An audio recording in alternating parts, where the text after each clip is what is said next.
The story unfolds in a dormitory at night, the beeping of a message notification piercing through the darkness. Now, the once serene face of a young man is etched with sorrow. True to expectations, the heart-wrenching message serves as an omen. Part Jimin. Let's break up. Immediately following this message from his girlfriend, the young man becomes entangled in a web of emotions. His ability to compose messages accelerates 100-fold. Why, Rose, did you perhaps engage in a little mischief with our roommate? Please don't be like this. I am serious about our relationship. Is there something I haven't done well? But I have plans for our future. Our future will be a happy family, with 2 admirable children, our own home, and a car. I can strive to make everything happen. Was it because I didn't buy the magic potion you mentioned last time? If so, I apologize, but lately I've genuinely been contributing money. Wait until next month. With the allowance, I can buy it for you. This is also the last message that Park Jimin manages to send to his girlfriend, because she has unfriended him. The protagonist is no longer her friend, and to send a message, he must first send a friend request. The other side can only engage in conversation after passing the verification process. In that moment, that notification shattered Park Jimin's delicate heart, leaving no room for remorse. Even the invitation from his friends, Jimin, join us for a game of black, we're one short, was immediately retracted with a prompt apology. Sorry, causing a disturbance. This confirmed the dire emotional state of the protagonist in the face of heartbreak. Can't take it anymore. Park Jimin pounded his fist onto the table, stormed out, and forcefully slammed the door. His roommate could only look on with disdain, remarking, he's breaking up again. The 6th time this month. The scene shifts to Rose's location, where the surrounding murmurs echo. Isn't that Park Jimin, the famous heartbreaker? Yes, yes, yes. He's been pursuing Jung Hoseok for 3 years. Sensing Park Jimin approaching, Rose turns to look bewildered and warns, Park Jimin, please don't do this. Everyone is watching. The wounded heart pays no attention to the surroundings, but earnestly explains, Hoseok, I know you're angry with me. I bought you these meat-filled buns. Forgive me. Don't mention breaking up again. I'll fix whatever is wrong with me. The onlookers continue their discussions. He's said to have made 4 extra places because of gifts.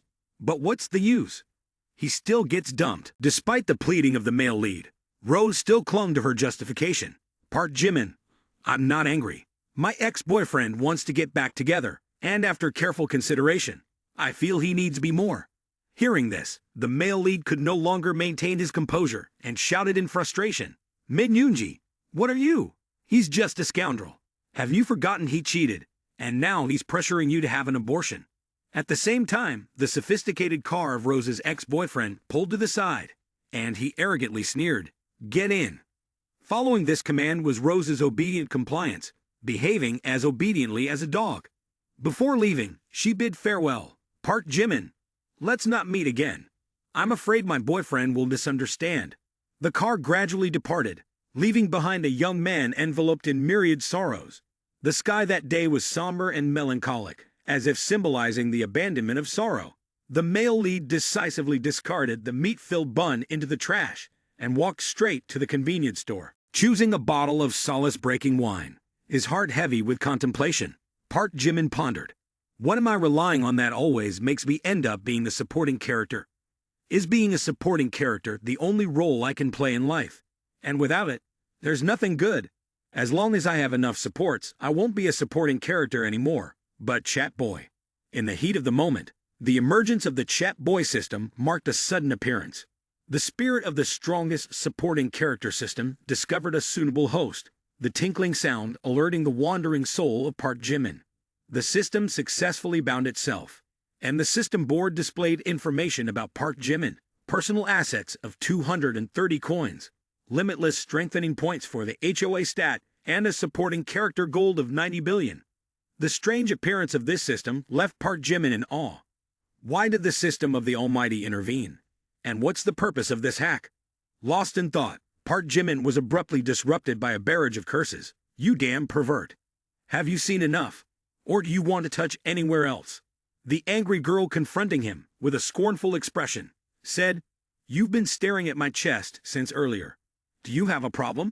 You really have no shame. This person was none other than Kim Jenny, 24 years old, 1.65 meters tall, weighing 49 kilograms, with an appearance rating of 79, and her attractiveness to the male lead was at a -50. And the system also sent a signal.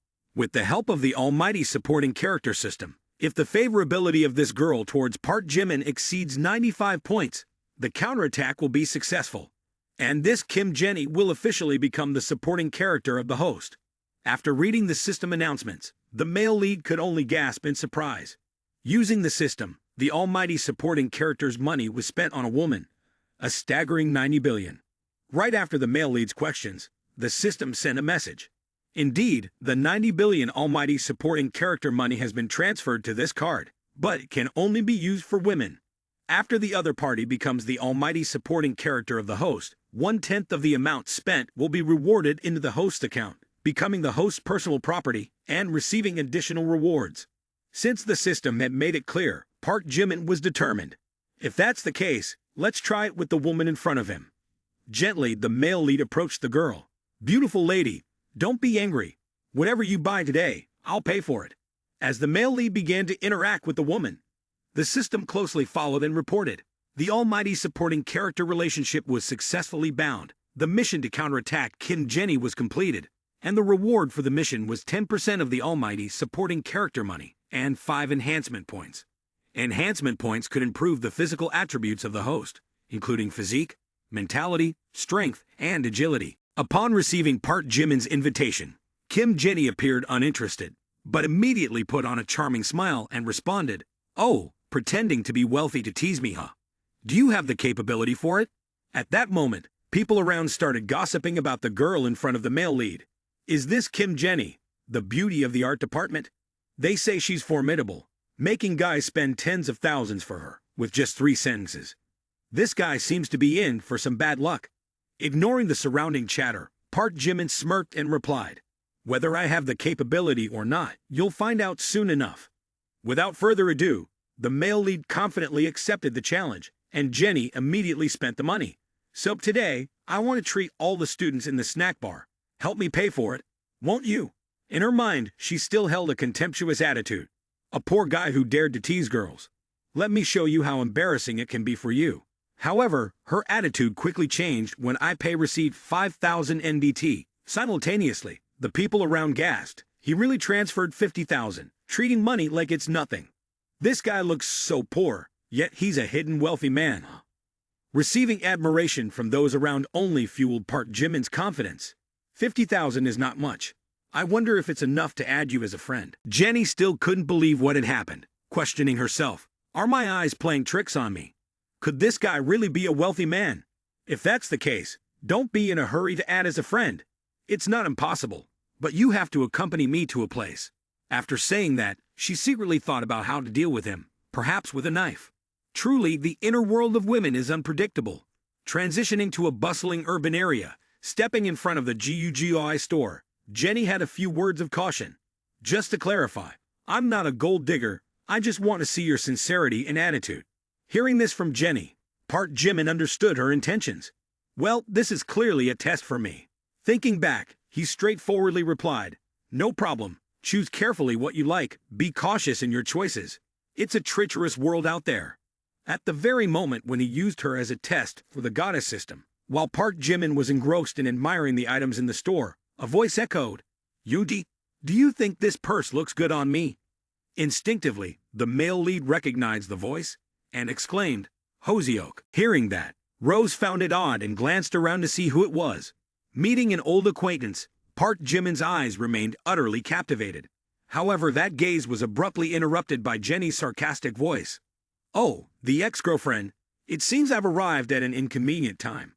Park Jimin chuckled faintly. "No, you arrived at the right time." Receiving this assurance from the male lead, Kim Jenny shopped with peace of mind. "Is your store still selling the spring collection? There's only one left. I'm just trying it on." The lady mentioned by the staff was none other than Hoseok. With a resentful expression, the little follower contemplated. Park Jimin seems unaffected, even with Yuji around. Forget it. Let him see the stark contrast with Yuji's wealth. Hoseok turned to flatter the bad boy. Yuji's birthday is coming up soon. Unfortunately, what she received was his discomfort on his face. "Birthday? Didn't I just celebrate mine?" Hoseok continued with an excuse. That was the lunar birthday. People also have the solar birthday. Upon hearing this reason, Yuji's face turned gray, and he sternly said, Hoseok, listen. I know you don't like girls overly interested in material things. I'm not staying with you for money, right? These words genuinely changed Hoseok's expression. She knew she wouldn't be able to show off in front of her ex-boyfriend anymore. Due to Hoseok's hesitation in buying the bag, Jenny instantly seized the opportunity. I'm sorry, if you're not taking this bag, I'll take it. The sensation of receiving an item from someone else increased Kim Jenny's favorability by 20 points. The decisive payment action of the male lead further excited Kim Jenny, adding another 20 points to her favorability, and another 20. Park Jimin looked on triumphantly, recognizing the power of money, a bag directly adding 60 points. At this rate, Kim Jenny would likely exude more favorability if she bought a few more bags. However, the male lead suddenly realized that the refund amount was too meager. Amidst Jenny's joy, Rhodes had to endure the judgments from the staff. Lalisa Manoben, I don't understand why some people seem wealthy but are stingy with their girlfriends, while others seem normal but spend tens of thousands without blinking an eye. Therefore, the store has trained us not to judge people by appearance. The ability to spend money doesn't just rely on outward looks. These words surrounded Hoseok's mind like a dark sky. Standing outside of this gloom, Kim Jenny genuinely found the truth. Indeed, bags are like boyfriends. Stolen ones are the most useful. In her eager and determined heart, she had to catch this big fish. Jenny began to transform her personality from a cold demeanor to a cute and clingy one, sticking close to Park Jimin. Thank you, my dear husband. You're so good, my dear husband. Hoseok looked at the male lead with a pitiful eye and brimming with hatred. Park Jimin, you've gone too far. That chest just made the male lead understand more about what he needed to do. Too much. Step by step, Jung Hoseok, we have plenty of time. Since that moment, the system announced the binding of the second Simp goddess relationship, none other than Jung Hoseok, 21 years old, 163 tall, weighing 49 kilograms, with an appearance rating of 75, and a favorability towards the male lead of -10 points. When this female lead's favorability towards the male lead exceeds 95 points, the counterattack is successful, transforming her into the Simp goddess of the male lead. Upon successful counterattack, there will be a reward of 10% of the Simp goddess's money and 20 enhancement points. Kim Jenny approached the male lead. Are you still mad? My performance isn't bad, right? Next, let's go somewhere. Where to? Of course, to continue shopping. Isn't it? Isn't it? You wouldn't be satisfied with just buying one bag, right? Stepping into the new store, Park Jimin's fingers continuously pointed and gestured. That one, except for those two. Wrap up the rest and swipe the card. Even the salesperson was excited, saying, Yes, sir. Shortly we will deliver the items to the address you provided. Holding the branded items, Kim Jenny was delighted and could only sense one thing. When men swipe their cards, it truly looks handsome. Her favorability increased by 5 points as a result. Swiping for perfume, Kim Jenny's favorability increased by another 5 points. Swiping for makeup like lipstick and eyeliners, Kim Jenny's favorability increased by another 5 points. Swiping for clothes, Kim Jenny's favorability increased by another 5 points. After a shopping spree, the young lady knew she needed to stop, saying, Enough, enough. If I buy more, my rented room won't have space. Thinking that Park Jimin would stop buying, he surprised everyone by responding, No space. No problem, let me buy a house for you. At the same time, the main character's account was credited with 30,000, 70,000, 111,000, and 24,000. This made Kim Jenny fearful and concerned. Well, this isn't good. You've spent so much money. Spending this much on our first meeting, I was just joking. Due to her fear, her favorability points were deducted by 5. Noticing the change in Jenny's expression and favorability, Park Jimin subtly understood that his previous actions had caused her concern. Indeed, having a house worth several hundred million seemed advantageous, but in return, he had to endure a sense of insecurity. Changing his approach, the main character approached Jenny and whispered sweetly, Kim Jenny, a third-year student at the Academy of Arts, 21 years old this year, 165 centimeters tall, weighing 49 kilograms, likes the color black, favorite food is Korean cuisine, Capricorn zodiac sign, Shoe size 37. Enjoys watching horror movies, but is most afraid of walking at night. If you don't like it, why did I approach you like that? After saying this, he turned to instruct the store staff. Miss, you have a membership card, right? I will top up 50,000 TWD when the miss arrives at the store. You can introduce the latest models to her. Yes, sir. Please wait a moment. After indirectly giving a gift, the main character turned back to look at Jenny with sweetness. If what happened earlier made you worried, consider this card as my compensation. Her words genuinely caught Jenny off guard for a moment.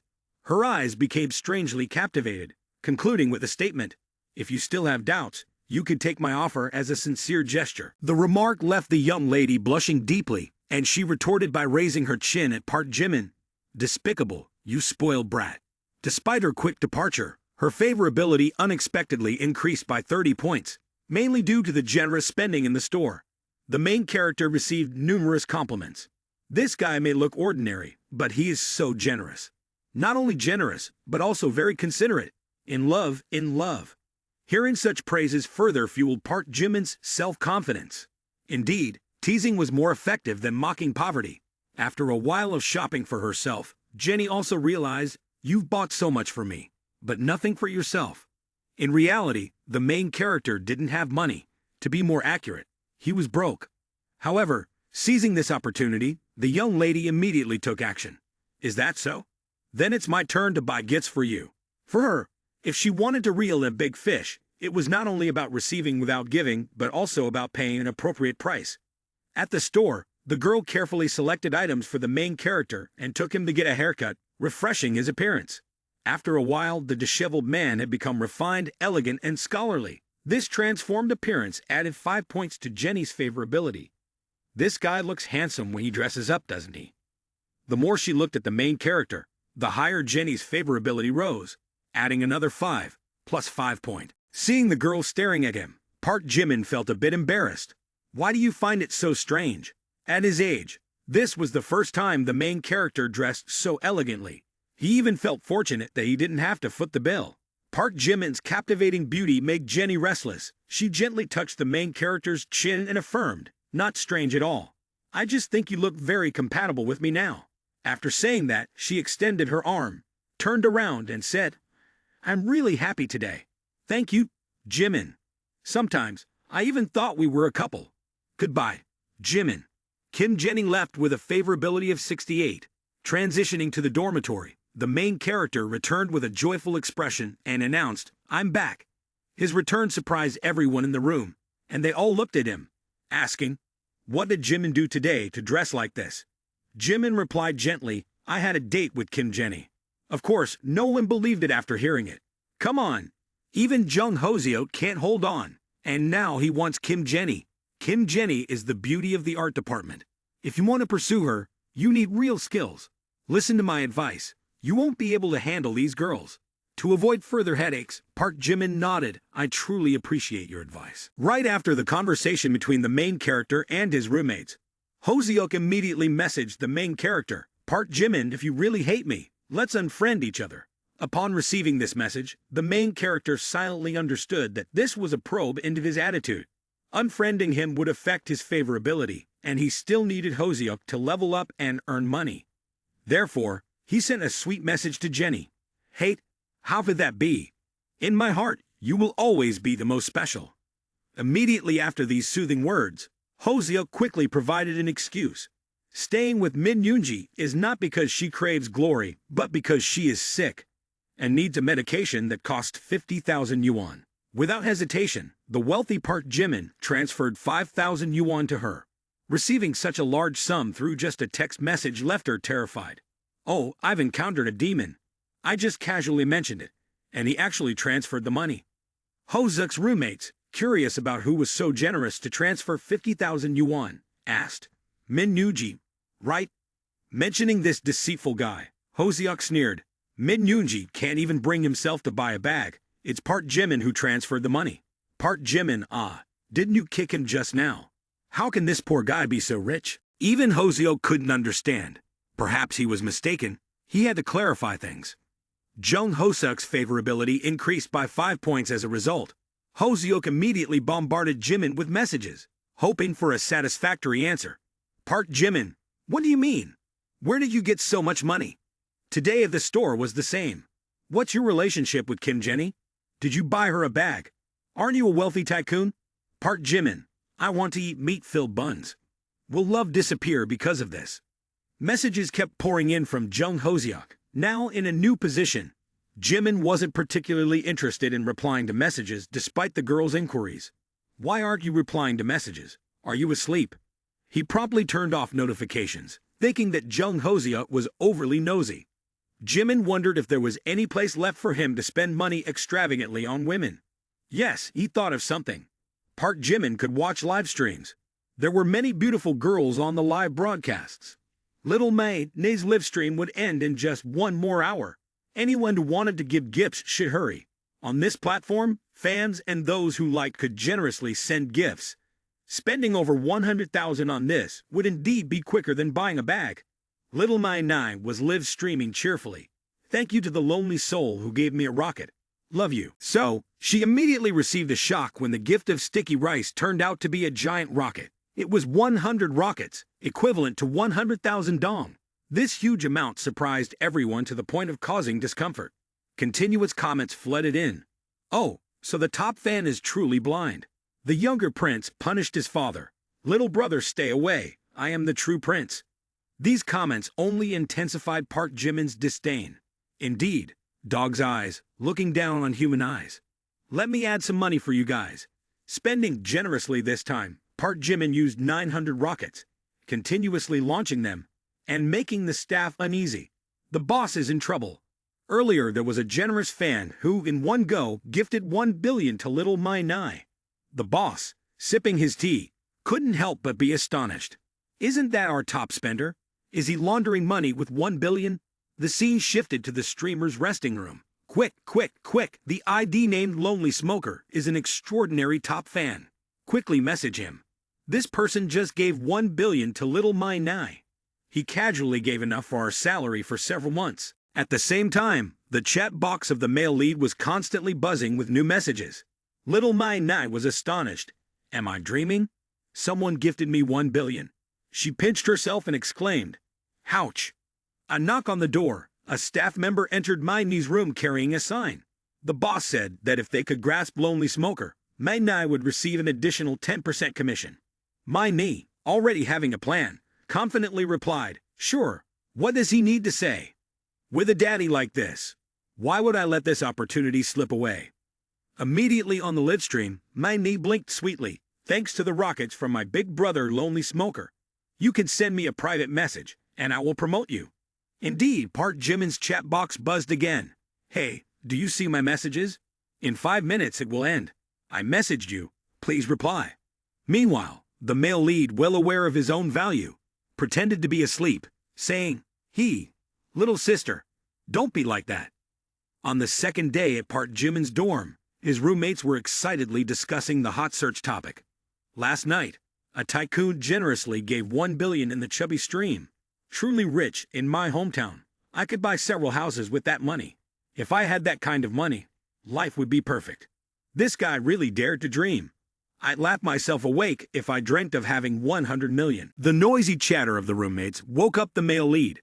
While brushing his teeth, he quietly wondered, "Last night, I gave so much money, yet little Mai Nai doesn't seem to want to establish a relationship." Looking at the list of relationship binds, does Jung Hoseok mean that the relationship bind requires meeting in real life? Well, consider that money gone. However, in return, the male lead received numerous messages from the ladies. So many messages. Did I become a chick magnet? At the same time, Park Jimin's 3 roommates were excitedly getting ready to go out. Oh, the highly anticipated latecomers won't get good positions. Curious, the male lead asked, "Hey, where are you guys going without telling me?" Of course, they were heading to class. Today is a shared class. A chance to admire the goddess Kim Jisoo up close. Previously, he used to run faster than all of us after school, and still hesitated to leave. Stop fooling around, or hurry up.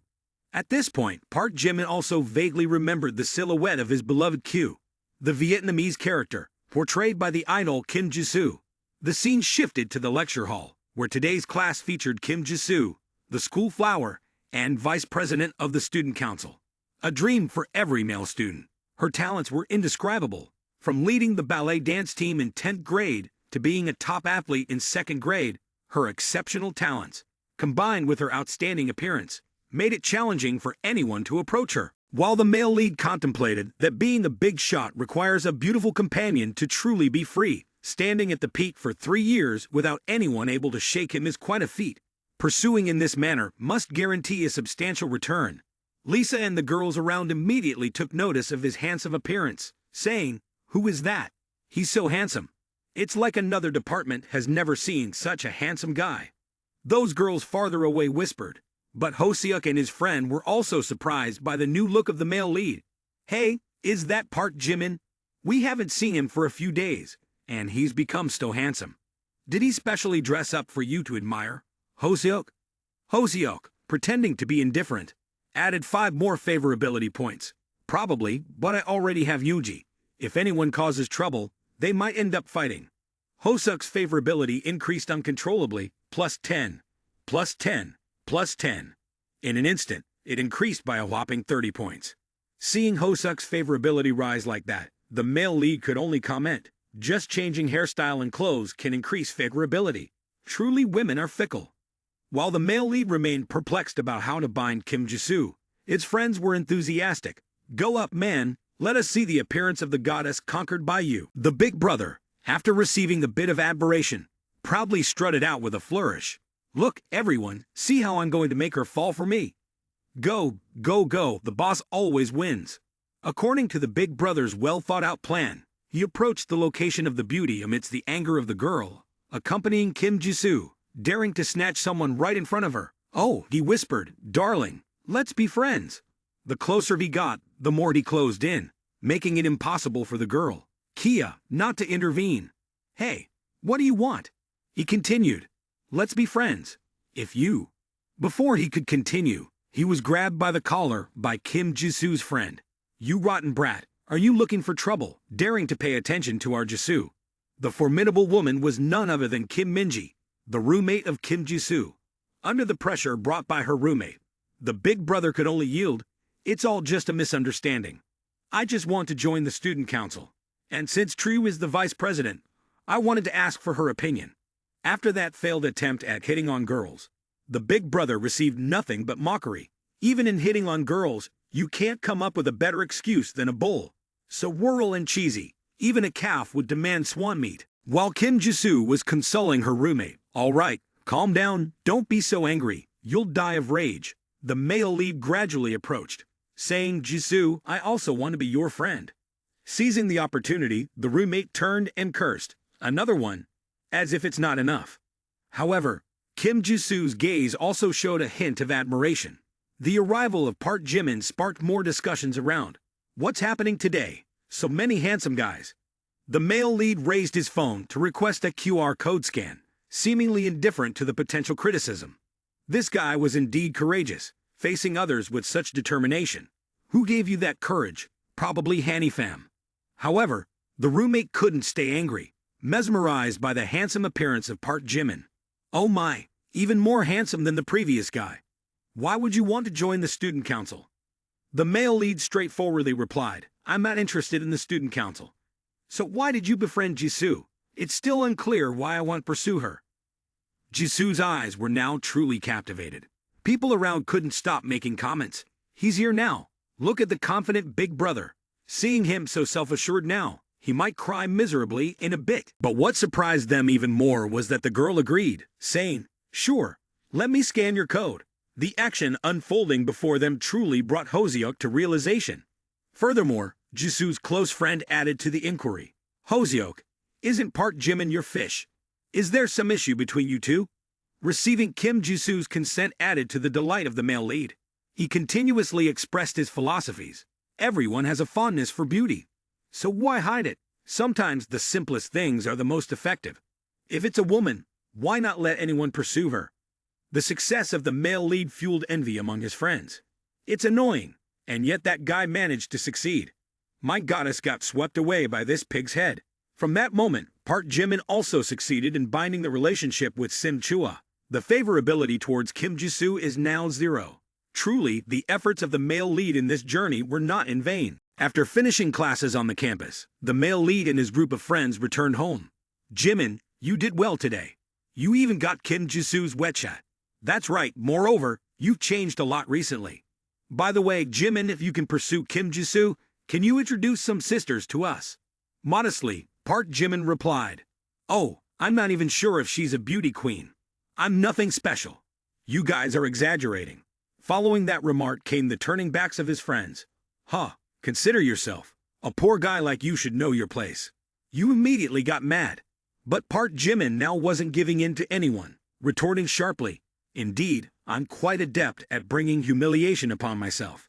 I'll study harder next time. This statement truly made his friends contemplate. The fourth boss is so arrogant. He seems to be provoking a fight, wanting to gang up on someone. I sense trouble. Then the boss-like figure stepped forward angrily. Repeat what you just said. Are you looking for trouble, or do you want a gang fight? Stay calm, boss. You've been warned. If there's a fight, it will be recorded. Park Jimin just smirked and turned away. Whatever, elementary school students. Turning around, the gaze of the male lead met Kim Jenny's, and she spoke up. Jimin, it's been a while. We've been waiting for you all day. Jenny's sudden appearance caught the attention of the group of friends, who exchanged curious glances. Kim Jenny, from the 6th-ranked Academy of Arts, was widely known by the nickname Jenny. She maintained a gaze full of fascination as she looked at the male lead. The male lead responded affectionately. You're truly heartless. If I make a beauty like you wait for so long, I'll have to treat you to a meal as an apology. Jimin, you're despicable. Can't you see how beautiful the outfit I bought for her is? The clothes can't compare to the person. And the bag she's carrying is the most beautiful. The sweet words from the male lead to Jenny unfortunately reached Rose's ears, and her face turned gloomy. Jenny and Park Jimin left. But the sweet sounds lingered. Is it real? People will believe it. Of course, it's even more real than gold. When the boss was muttering, I don't understand, I'm finally inferior. Before he could finish, someone interjected, I don't understand what's inferior about me. Surprisingly, this person was even more defeated than the boss, and it turned out to be Hoseok crying and complaining. Based on what? Clearly, I arrived before her. What kind of injustice is this? Jenny and Park Jimin went to an upscale place together. There, Jenny handed a painting to Park Jimin, saying, Jimin, this is a gift for you. It's a painting I stayed up all night to create. If you dare to throw it away, I won't let you off the hook. Receiving this meaningful gift, the male lead couldn't help but be surprised. It was the first time he had received a gift from a girl since birth. Jenny appeared admirable, inquiring, Do you like it?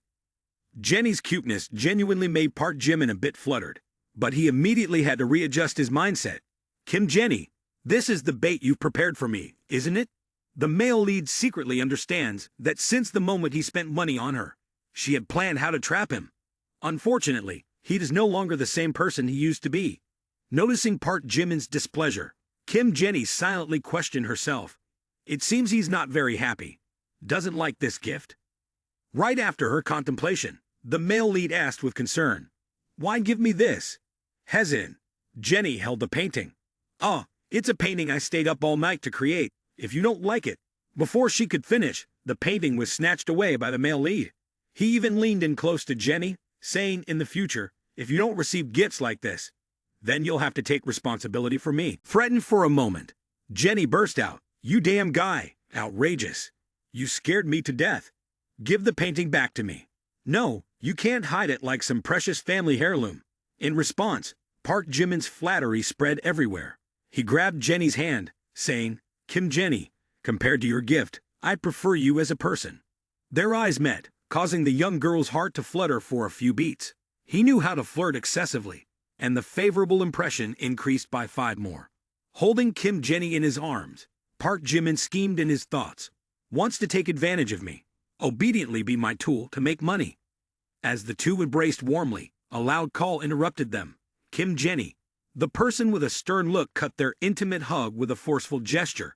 Kim Jenny, didn't you say you were going for a manicure with your best friend? Who is this man? The emotional-faced young man continued questioning Kim Jenny. Getting so close, even during a manicure? Is he really wealthy? You've even hugged. I've been pursuing you for so long, and I haven't even held your hand. Observing the pitiful appearance of the young man in a blue shirt, the male lead understood even more. This unfortunate lad seems to be Kim Jenny's simp, very familiar with this attitude. In response to the pitiful look of the young man, Jenny angrily retorted, "What are you to me? Whether I'm in a relationship or not is none of your business." At that moment, Park Jimin intervened to cut through Jenny's anger. He engaged in conversation with the lad. "Hello, fellow student. I'm Park Jimin. What's your name? How long have you been pursuing Jenny?" The young man replied, "I'm Feng Lao, an art academy student. I've been pursuing Kim Jenny for half a year." Hearing this, the male lead could only sigh, a lost youth. "I once pursued a female student for 3 years, working 4 jobs simultaneously. Every day, I ate steamed buns with pickled vegetables. But in the end, she chose someone else's Mercedes-Benz. Why does it have to be like that? Too much." And a sincere piece of advice from Park Jimin to Feng Lao. Those who abandon us will become the motivation for us to improve ourselves. The great husband returns to the dorm alone. Forget about her. Strive to make her regret her choices after you succeed. Encouraged by this determined advice, Feng Lao pledged, "Uncle, rest assured, I will become strong. I will earn a lot of money." Kim Jenny stood on the sidelines of the conversation, puzzled. What kind of story is this? Feng Lao is crying too. Then she turned to explain to the male lead, "Jimin, he's just a normal friend of mine. I didn't expect." But the response truly surprised her. "Jenny, I don't care about your past, but I feel you don't respect me much, and you don't respect yourself either." While speaking, he tore the painting that Jenny gave him into pieces, turned away, and as he walked away, he reminded, "The card from yesterday, you could still use it. But until you sort out your personal relationships, it's best if we don't meet." Surely in his mind, there was a reason for doing so. He genuinely wanted to know, "Kim Jenny, let's see how you handle such a tight-binding soft trick. I'm looking forward to it." The male lead left, leaving Jenny with countless thoughts. For the first time, someone is so tolerant of me. He genuinely likes me, but I ruined it. Hoo hoo hoo. With the favorability rating increasing by 5 points in the evening scene, the male lead returned home. He understood that he couldn't overly indulge women, or they would take advantage of it. "I've grown up again. I've finished building the second tower next to Kim Jenny, so I've switched to teasing Kim Jisoo." Just as I opened my phone, my friend's messages showed Kim Jisoo's live stream. Is she also a streamer? Jisoo's live stream had just started. "Hello everyone, my name is Jisoo, an intern who has been live streaming for 2.5 days.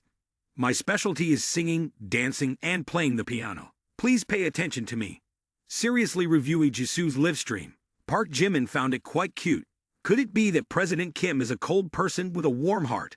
Well, that's only for a few people. While watching Jisoo's live stream, the male lead was bothered by a message from little Mai Nay. "Oh, darling is online. Hey." Their chat was full of unfamiliarity. "Who are you? Haha. Yesterday, I gave you a bunch of money. And today you've forgotten me? Haha. I've been teasing her lately. Let's meet up when you're free. Haha, you're in a hurry. Lately, your schedule has been full. Oh well, my darling, don't be angry. Tonight, little Mai Nai will specially dance for you." Park Jimin. Who is this? Trying to trick me into giving gifts. I've lost more than 1 million and still couldn't bind me. I'd rather give money to President Kim. At the same time, the male lead received a notification that the streamer he was following was protesting and cheering for her. The adorable Jisoo. Jisoo's roommate was also worried.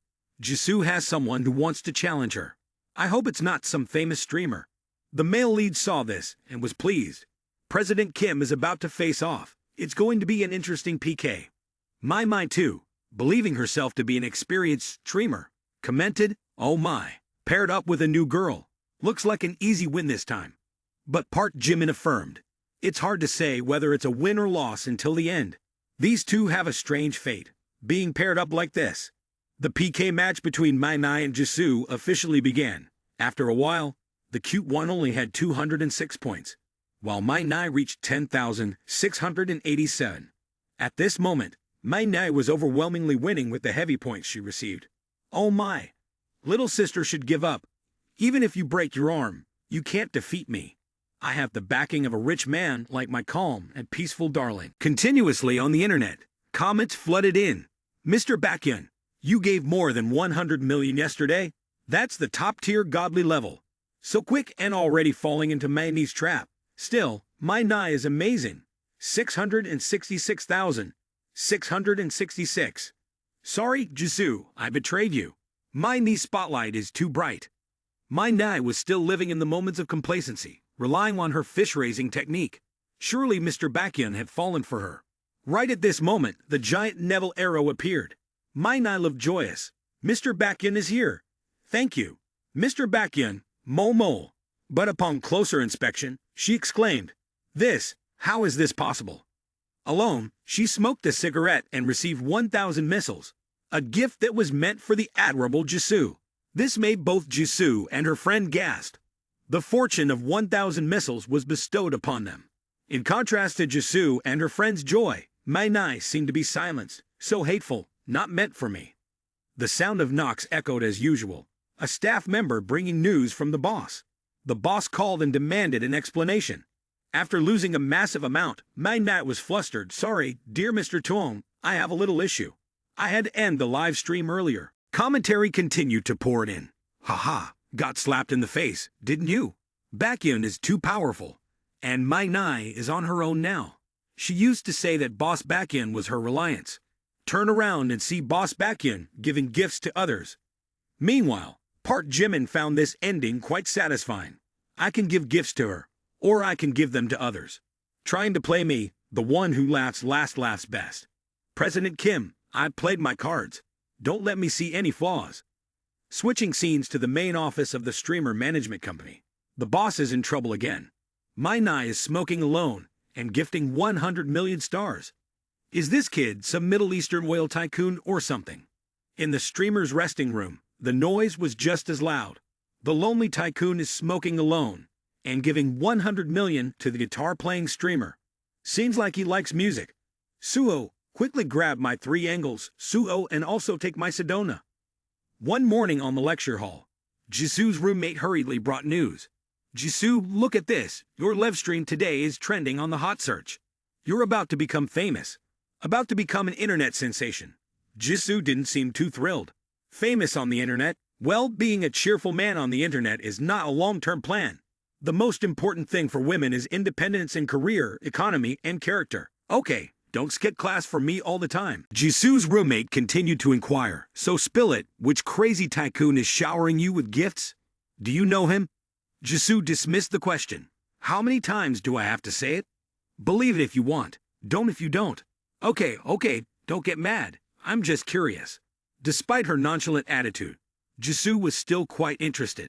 While texting, she muttered, even if someone gives you that much money, it's still polite to send a thank you text. Her roommate was left helpless. Just a moment ago, someone said that pleasing men wasn't a long-term plan, speaking one way and acting another. While muttering, her roommate was startled by Kim Jisoo's exclamation, Hey, what's going on, Minji? I might really know this tycoon. It seems to be Park Jimin. Jisoo raised her phone, revealing Park Jimin's nickname as the Lonely Smoker. With her vivid imagination, Jisoo had envisioned him as the son of a wealthy family, well-fed and well-dressed from a young age, but very humble, always pretending to be an ordinary person. Having received an excellent education, he grew tired of being admired by others and just wanted to live freely. One day, he met the girl he loved and decided to courageously pursue her with the identity of an ordinary person. It must be something like that. Jisoo's roommate found Jisoo's words quite perplexing. Are you reading too many novels with overbearing CEOs? Jisoo continued her musings. He must have had a luxurious life from a young age, so pretending to be an ordinary person is undoubtedly challenging. I can't sleep. I have to sincerely thank him. As the male lead finished showering, he received a notification on WeChat. Kim Jisoo had sent a message. Hey, Park Jimin, are you free these 2 days? I saw your message, and Chairman Kim has already invited you. He's always available. I want to invite you for a meal. What do you like to eat? Let's go for lobster. It's my favorite. Okay, at 4 p.m. tomorrow. Meet at the school gate. While drying his hair, Park Jimin thought to himself, she didn't even ask where I got the money to give, just casually inviting me for a meal. I want to see what kind of medicine she sells in her pharmacy. Transitioning to the morning at school, Park Jimin nervously rode his motorbike to the campus. At that moment, he noticed an old man. Seeing the young man waiting, the old man inquired, "Young man, waiting for someone?" "Yes, I'm also waiting. I'm here to pick up my adopted daughter." Kim Jisoo stepped out, looking left and right, scanning the area. The male lead saw her and called out, "Him." Before he could finish, the elderly man interjected, "Stop looking, young man. You have to work hard to make money. Otherwise, beauties like her will be taken away by guys like us." Jisoo laid eyes on the young man in front of her, her eyes sparkling with a magical allure. The dazzling beauty of Park Jimin truly made people look up and take notice. "Oh, so handsome." When the old man grumbled, "When can my grandson drive a car like this?" The male Lee had already taken Jisoo for her first ride, asking, "Are you secure?" The scene before them left the old man gaping, frozen as he watched the young couple speed away. Well, making that much money, what's the use? Park Jimin drove Kim Jisoo on the fully loaded motorcycle, swiftly gliding through the wind. Kim Jisoo, seated behind, clung tightly to Park Jimin. By now, she too had immersed herself in the melodious space, feeling like she was riding on a luxurious motorcycle along a path adorned with roses. Her heart raced, her face flushed. Suddenly, Park Jimin said, "We're here." This statement snapped Kim Jisoo out of her rosy love-filled thoughts. Stopping at a lobster restaurant, Park Jimin parked the bike and led Jisoo inside. Quickly, the food arrived. "Your spicy and garlic-flavored lobster order is ready. Enjoy your meal." Young man Park Jimin used a tissue to wipe the bowl and cup in Jisoo's surprised gaze. She, with heart-shaped eyes, admired even in a regular restaurant, he doesn't forget elegance, truly the demeanor of a wealthy man. The young man continued to offer a tissue box to Jisoo. "This tissue is careful not to get your hands dirty." Jisoo accepted it and replied, "Thank you." In her thoughts, she pondered on the balance in behavior. Too much would seem overly caring. Too little would come off as cold. Truly, family upbringing was quite strict. The young man took advantage of the moment to put a lobster into his mouth, savoring it. Meanwhile, Jisoo reflected, this must be the smallest lobster he has ever eaten. Despite being so rich, he chooses to eat at a roadside restaurant with me, probably to avoid pressuring me. He truly is a gentle and considerate flower. Kim Jisoo's favorability rating increased by 10 points. As the young man was biting into the lobster, he received a notification that startled him. What? How did the favorability increase just like that? Right after, Kim Jisoo peeled a lobster and handed it to him. The young man was extremely surprised. She effortlessly peeled the shell while saying, "Park Jimin, thank you. I'll help you peel the shrimp." The young man froze in amazement. Later, Jisoo carefully handed each peeled shrimp to him. At that moment, 2 other guests arrived, and it happened to be Park Jimin's ex-girlfriend, Rose. As she looked around, she noticed the intimate scene between Jisoo and Park Jimin. Rose's eyes widened, and she exclaimed, "I can't believe it. Kim Jisoo is peeling shrimp for Park Jimin." With a darkened expression, Rose contemplated. First it was Kim Jenny, and now it's Kim Jisoo. How does he have the courage? To avoid another embarrassing situation like the previous one, Rose turned to her boyfriend and suggested, "Yuji, it's crowded here. Let's go eat somewhere else." Yuji quickly recognized the issue and asked, "Crowded with people or familiar faces?" Then, he smirked and continued, "I like places with a lot of people." Approaching Park Jimin's seat, he leaned over the table from above and declared, "Hey, your name is Park Jimin, right? Here's 500 yuan. Give up your seat for me." The bills scattered onto Jimin's food. Jimin looked up and thought to himself, is he going crazy? He acts as if he's so handsome. Yugi continued with a smug look, "Do you need an extra 1,000 yuan to convince you to move?" Suddenly, Jisoo stood up, her whole demeanor fiery, her eyes and expression filled with anger. Jimin, looking at this unexpected scene, was extremely surprised. He wondered if he was the one being provoked, as she seemed furious for some reason. Jisoo thought to herself, this little brat's audacity. How dare he disrupt my perfect date? Yuji, seeing Jimin still seated, took out his wallet to grab more money, saying, "You complained about the amount. Well, let me show you." As Yonhee was about to continue, 2 hands appeared, snatching the money from the table. "Big brother, this money is mine. Let me handle it for you. I'll add a table for you." Yuji gritted his teeth and grabbed the troublemaker by the collar, angrily muttering, "What a copycat." For the second time, Yonji was interrupted mid-sentence, as a wallet came flying out of nowhere, smacking him in the face. He cried out in pain, blood streaming down. The owner of the Kaya wallet was Kim Jisoo, who acted as if nothing had happened, saying, "I'm fine. It wasn't me. I don't know anything." Jimin silently thought, the girl throwing stones while hiding her hand is quite impressive. Suddenly, a giant figure approached with a booming voice. "Mother of Min Yuji, you eat my food, wear my clothes, drive my car, and now you're using my money to flirt with girls."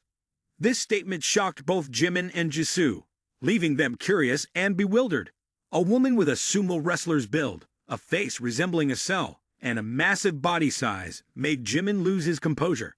"Threatening my life." Yuji, holding his bloody face, trembled. Park Chanyeol, why are you here?" The sumo lady blasted her voice through the speakers, shouting loudly, "If I weren't here, how could I catch you flirting behind my back, you worthless scumbag?" Yuji quickly approached, trying to appease her. "Chanyeol, you've misunderstood. How could I flirt with someone else? Everything on me is given by you.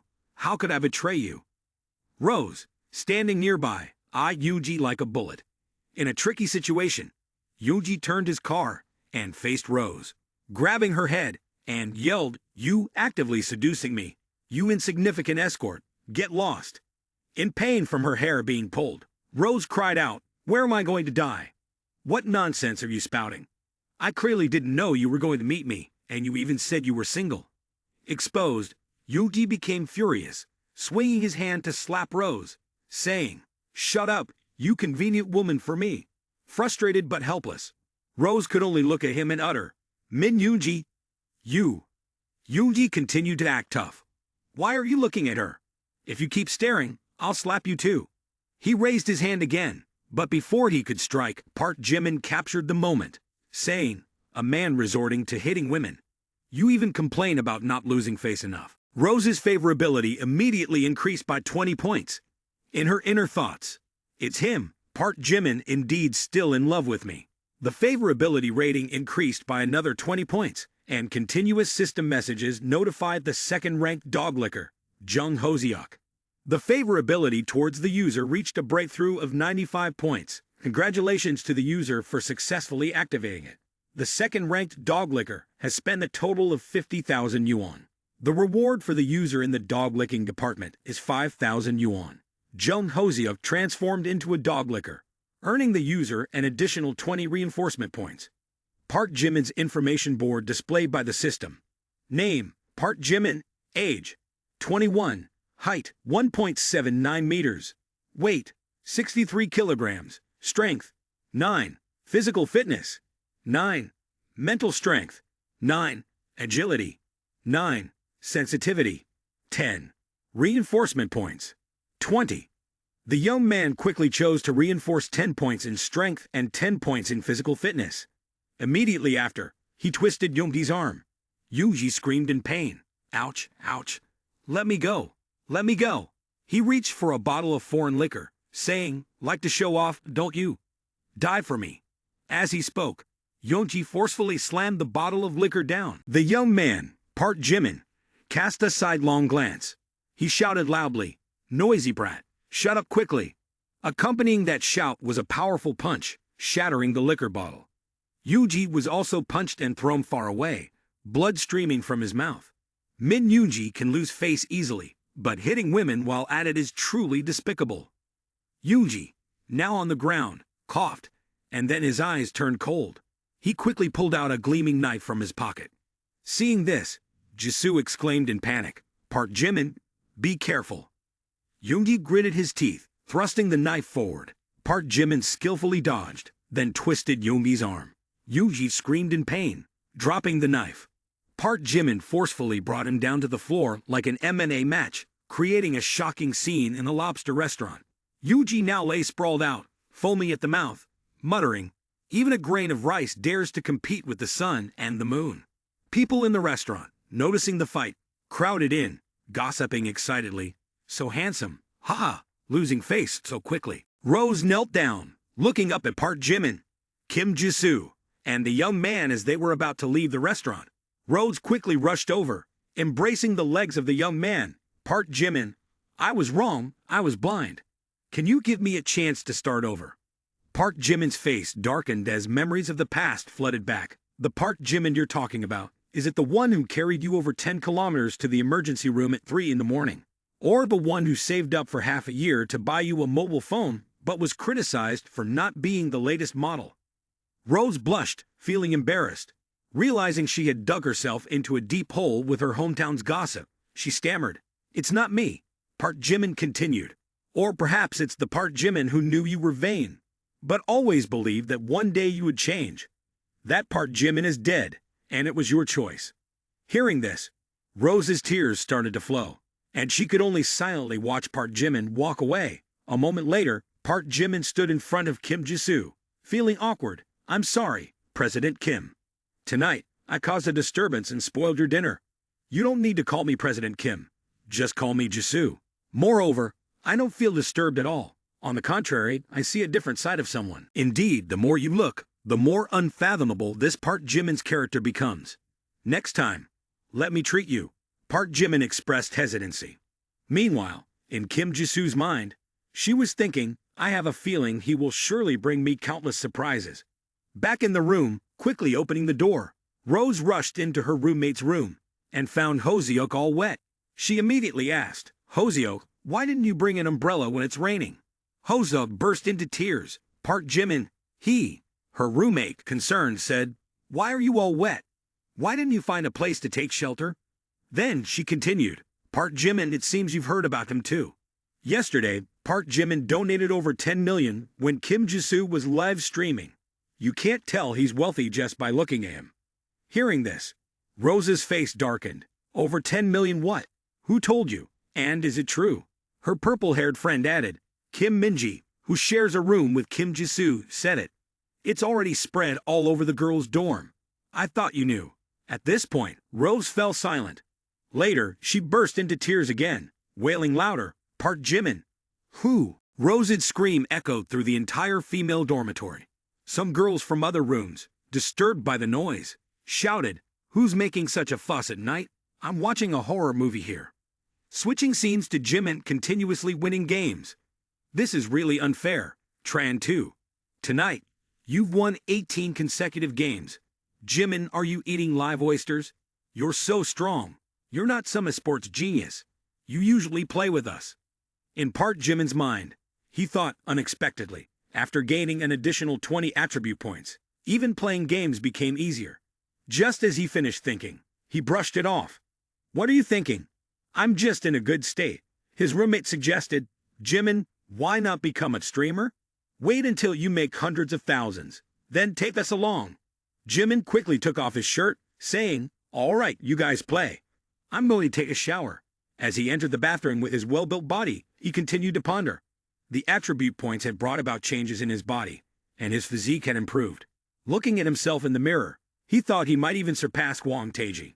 No, perhaps he was stronger than Wang Taiji. Anyway, with the system, he continued to imagine having a perfect body like this. Who wouldn't be impressed? Suddenly, there was a shout from outside. "Jimin, did you fall into the toilet? Hurry out, there's a phone for you. Kim Jenny, she's calling and it's already late. Perhaps she's come up with a new trick to tease me again." The young man quickly picked up the phone. "Hello, Kim Jenny. What's the matter that you're looking for me?" On the other end, there was sobbing, "Park Jimin, I don't know what to do. Hoo-hoo-ho." Park Jimin, puzzled, listened while the rain poured loudly outside in the messy room. Kim Jenny continued to whimper, "Hoo-hoo-hoo. Park Jimin, I don't know what to do, so I came looking for you. Can you transfer 50,000 to me?"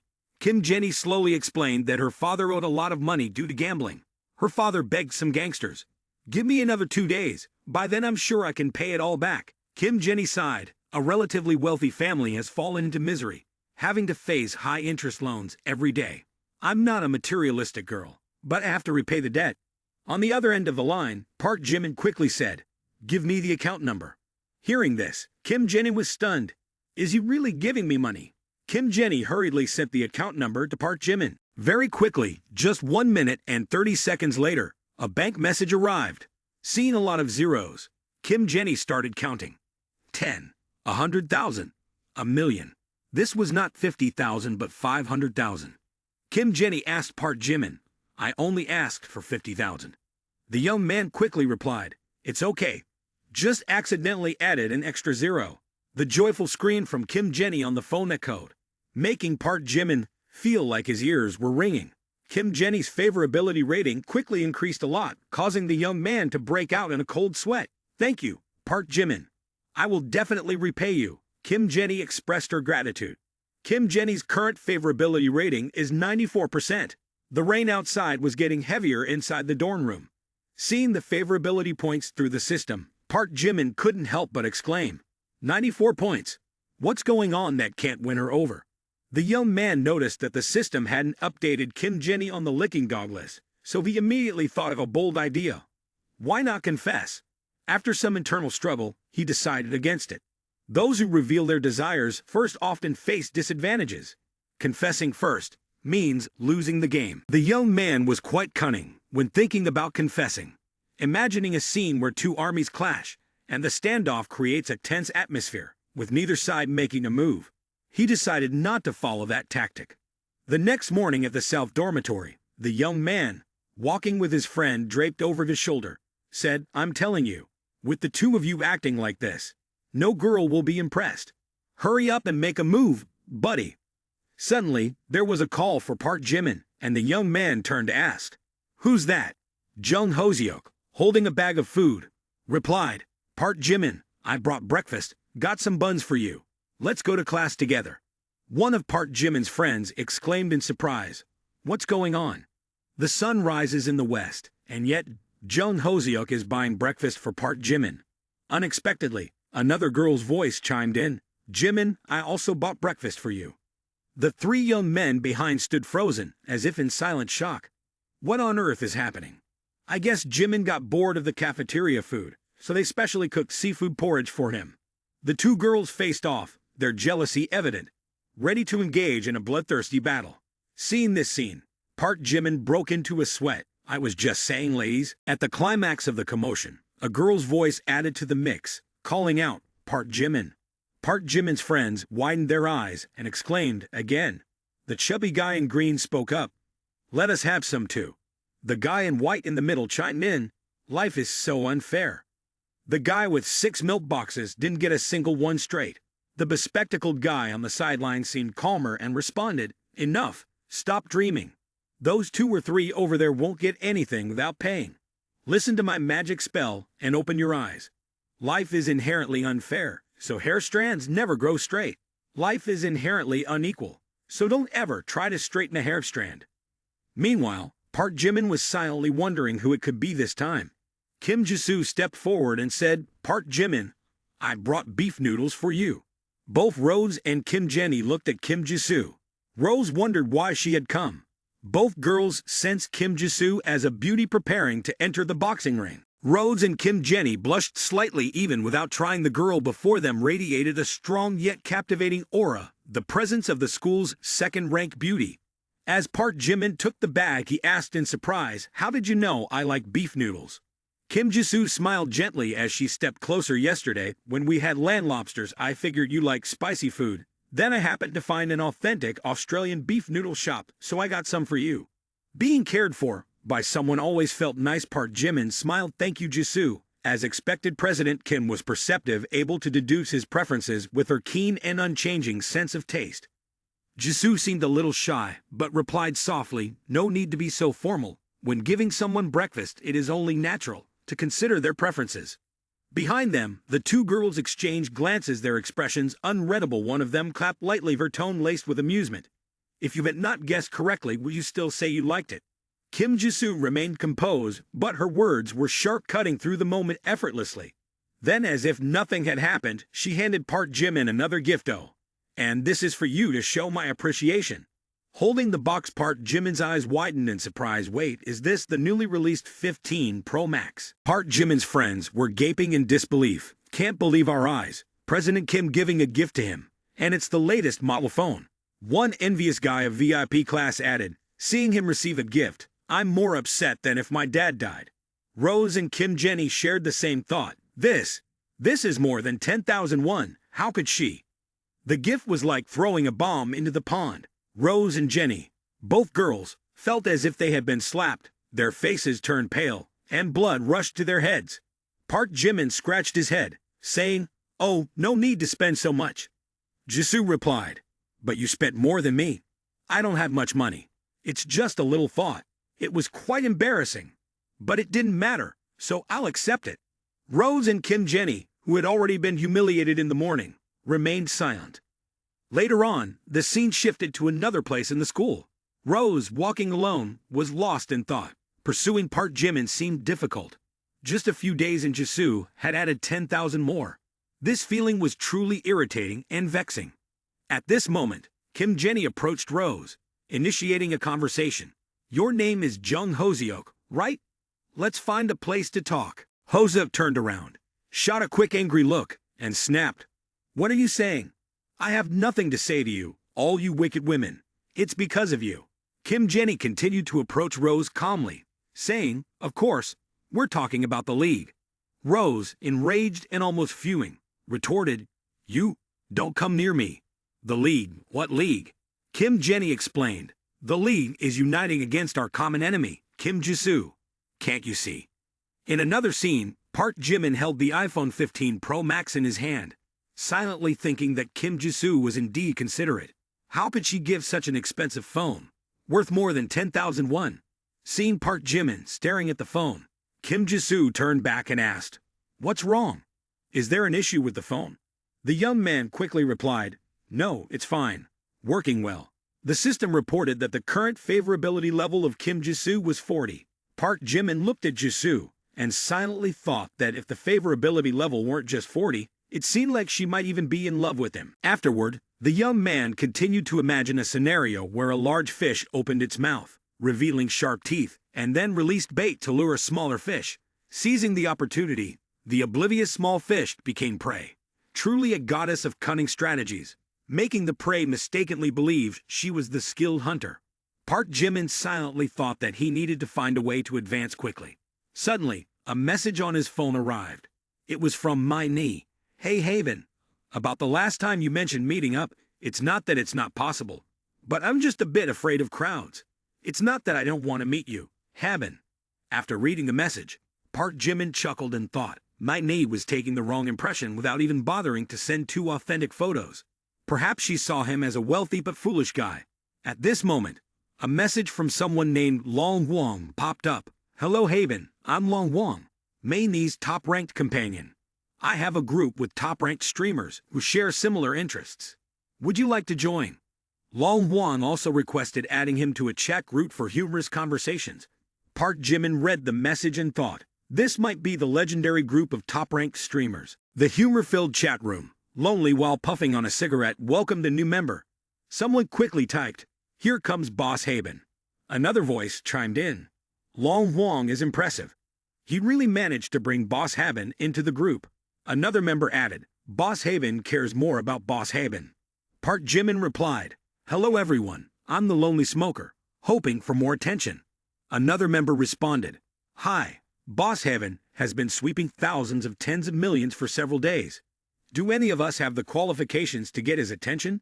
Park Jimin quickly replied, "It's all just for some fun money. Boss Haben is so extravagant that thousands of tens of millions are just a small amount. My brothers are in business, and you might find some interest in it." After reading this message, Park Jimin thought to himself that it seems these tycoons want to test his quality, so he'll play along a bit. The young man quickly replied, "Taking care of things that can't be discussed might help me in joining your private chat." Another message arrived, a cool breeze indicating a good friend. Cool Breeze informed me that he has a villa for sale, and he wonders if Boss Haben is interested. Park Jimin immediately inquired, "What's the location like? And what's the structure?" The Vinhomes area of the Vingroup Corporation is renowned for its luxurious villas. One of the villas here is priced at hundreds of millions of dong.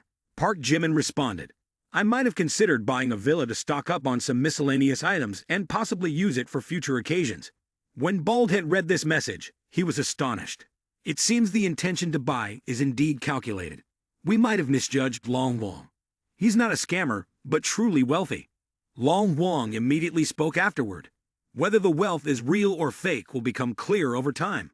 Even if we misjudged, befriending and spending a moderate amount of money is not an issue. This could be beneficial for us. Send him the address, and when he arrives, we can investigate his true situation.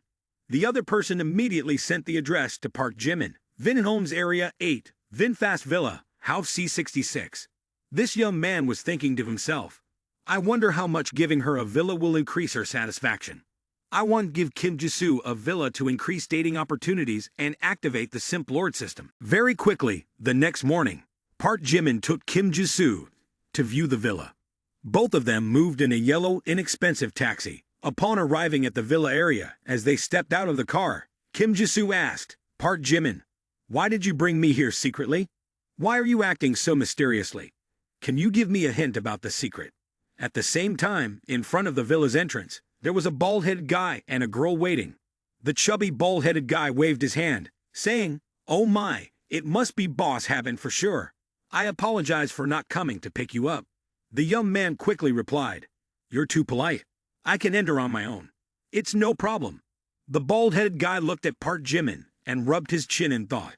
This Boss Haven seemed normal, but the girlfriend beside him had an unusual aura. Could she be from some hidden prestigious family? He needed to be more cautious. Otherwise, he might miss a golden opportunity.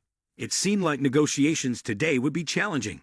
The bald-headed guy proactively extended his hand and introduced himself. I am Do Kyung-soo, involved in some small business dealings. Due to recent financial needs, I reluctantly have to sell this villa. After a while of exchanging greetings and discussing various types of ostriches, the bald-headed Do Kyung-soo extended his hand and invited Park Jimin and Kim Jisoo inside, saying, Gentlemen, please. Upon entering, they discovered a luxurious villa with extravagant interior design. Do Kyung-soo introduced, Boss Haven. Take a look. This villa has a built-up area of 500 square meters and an actual usable area of 2,000 square meters. The decoration is done by famous designers, and all the furniture is custom-made and imported. Look at this, a large river flows vigorously, and the feng shui, with dragon and tiger motifs, is exceptionally auspicious. If you have enough money, I even plan to be buried here when I die. The view is stunning, isn't it, Boss Haven? The bald-headed guy confidently asked with outstretched arms. Seeing the luxurious villa and the enthusiastic invitation from the bald-headed guy, Jisoo wondered if Park Jimin wanted to buy the house. This luxurious villa must cost billions. Observing the exterior and the beautiful view, the young man quickly wanted to close the deal, saying, All right, the location is not bad. Don't waste your effort anymore. Tell me the price directly. Seeing the young man ready to finalize the deal quickly, the bald-headed guy turned in surprise and looked at Park Jimin. After a while he calmed down and pondered. The fish was about to bite, and he needed to add a bit more drama. The bald-headed guy replied, Boss Haven, no need to hide it. Although I urgently need money, before you came, there were several groups very interested in this place. In his mind he thought, the value of this house in his mind is 5 billion. He has to quote a bit higher to leave room for negotiation. He has to quote a bit higher. After speaking, he pointed and said, Regarding the price, I'll give you an average figure, 6 billion. What do you think? The young man heard the price inside. The bald-headed guy, seeing Park Jimin's expression, felt uneasy. Oh God, did that quote too high? Indeed, you can't deceive the descendants of noble families. However, the young man didn't complain about the high price. Instead, he said, It's not too bad. 6 billion is acceptable. Surprisingly, it's quite cheap. Do Kyung-soo and the girl beside him, hearing Park Jimin calling it cheap, were shocked. They exclaimed, What's going on here? My goodness! And there's someone buying a house and complaining it's cheap. Do Kyung-soo, in frustration, turned red and said, If that's the case, I'll push it up to 7 billion, not 8 billion. Park Jimin turned back to ask Kim Jisoo, Do you think we should buy this house? Well, you asked me, and whether to buy it or not has nothing to do with. Before Jisoo could finish her sentence, the young man immediately addressed the issue, saying, This house is meant to be a gift for you. Upon hearing this, a statement escaped Park Jimin's mouth, and Do Kyung-soo's face turned stiff as if frozen. 6 billion as a gift, this is financial strength and an aristocratic demeanor, a pro VIP. Oh no, my words earlier may have offended this gentleman. I hope not, otherwise I might have to sell the house. At this level, what else can I sell? Kim Jisoo unable to believe it, asked, "A gift of 6 billion?" In Jisoo's contemplation, no matter how wealthy and generous Park Jimin might be, there had to be some limit to extravagance. 6 billion is not the same as 6 million. With her rich and diverse mindset, Jisoo imagined that this could be some kind of scam by these people. There might be a chance they would force her to take some unknown potion. Just thinking about it made Jisoo extremely worried. After carefully considering the hypothetical situation, Jisoo responded cautiously, "Oh, that wouldn't be good. I can't accept it." The young man quickly took the hand of the girl. "Jisoo, listen to me. It's not like the rent is due soon. I've already put my name on many properties. I want to have one under your name." Approaching Jisoo, the young man continued with a sly smile, "Moreover, I hope I can give you a house." These intimate words and actions made Jisoo blush. Jisoo's imaginative mind began to picture scenes of a married couple. However, holding property jointly was typically reserved for married couples. Was Park Jimin considering them as? Jisoo couldn't help but envision the wet and tender image of a married couple. Park Jimin continued with sweet words. "What are we to each other? What's yours is mine. There's no need to distinguish." At this moment, a series of system notifications appeared. Kim Jisoo's favorability rating continued to rise by 10, reaching a current rating of 90. If Jisoo's brain was constantly daydreaming in the second slot, it couldn't be wrong to say that Park Jimin was in the #1 spot. The young man, striking a handsome pose, contemplated that his acting skills were becoming more refined. The film industry still owed him an Oscar statue. Surprisingly, the girl standing next to them pointed at the sensitive area of the bald-headed man and said, "Dear sir, look at that person over there. Maybe someday you'll gift me a house too." The bald-headed man thought to himself, "I really don't have the ability to give that. Although I think I can afford it, I'll make a promise verbally." And then he casually said, "Sure, it will happen. Ha ha." Quickly, a while later, the young man pulled out a powerful black card and swiftly swiped it. He said, "This is a 1 million deposit. The remaining amount, once the ownership transfer process is completed, I will pay in full. No issues, right?" The bald man replied, "No problem. Just transfer the house to Mr. Haben's name, leave it to me, and it can be done in a few days." After that, the young man left in a taxi, and the bald man continued to marvel. With Mr. Haben's wealth, he still calls a taxi every day to stay fit. Truly, the richer, the more humble, and the more low profile. Meanwhile, the secretary next to him mumbled, "Exactly, and at such a young age. I wonder if he's in need of another female secretary." At this moment, the taxi had traveled a considerable distance. Inside the car, Park Jimin contemplated. Chairman Kim's favorability has risen to 90 now. After completing the transformation of flattering her and spending 70 million, it can be transformed into a return of 7 million plus a bonus. The attribute points earned this time are quite substantial. A bit of a windfall. Just thinking about it is already exhilarating. Spoiler alert. Park Jimin also added another 10 million as a gift. Meanwhile, Kim Jisoo was also pondering based on her novel reading experience.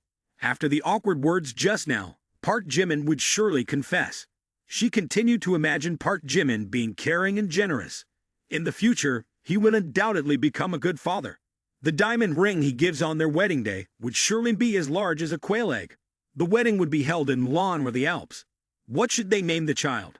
If the father's last name is Tran, what cool name could be given? Tran Di Nong, Tran True True, Tran True. No, if the father's name is Vien, then the child's name should be Thoughtful. Let's name him Park Jimin Thoughtful. When Park Jimin is old, would he forget who he is? Jisoo was daydreaming when suddenly the voice of Park Jimin rang out. "We've arrived." Jisoo startled. In front of them was Harvard University. Seeing Park Jimin still sitting in the car, Jisoo immediately asked, "Hey, Park Jimin, aren't you getting off?" The young man waved his hand in greeting. "Oh no, my roommate invited me to a game center. You go back by yourself." After that, the car quickly sped away. The voice of the young man echoed, "Be good, be good, be good." Meanwhile, Jisoo wore an embarrassed expression. No way, why is this happening? What about his confession? Park Jimin swiftly arrived at the Bin's game center. The taxi stopped, and the driver hurriedly said, "Dear passenger, we have arrived at the game center as requested." Entering, he saw his friend playing on the machine, and the young man exclaimed, "Oh, Playing already? The red-haired guy quickly replied, Jimin, why are you just getting here? We played a round already.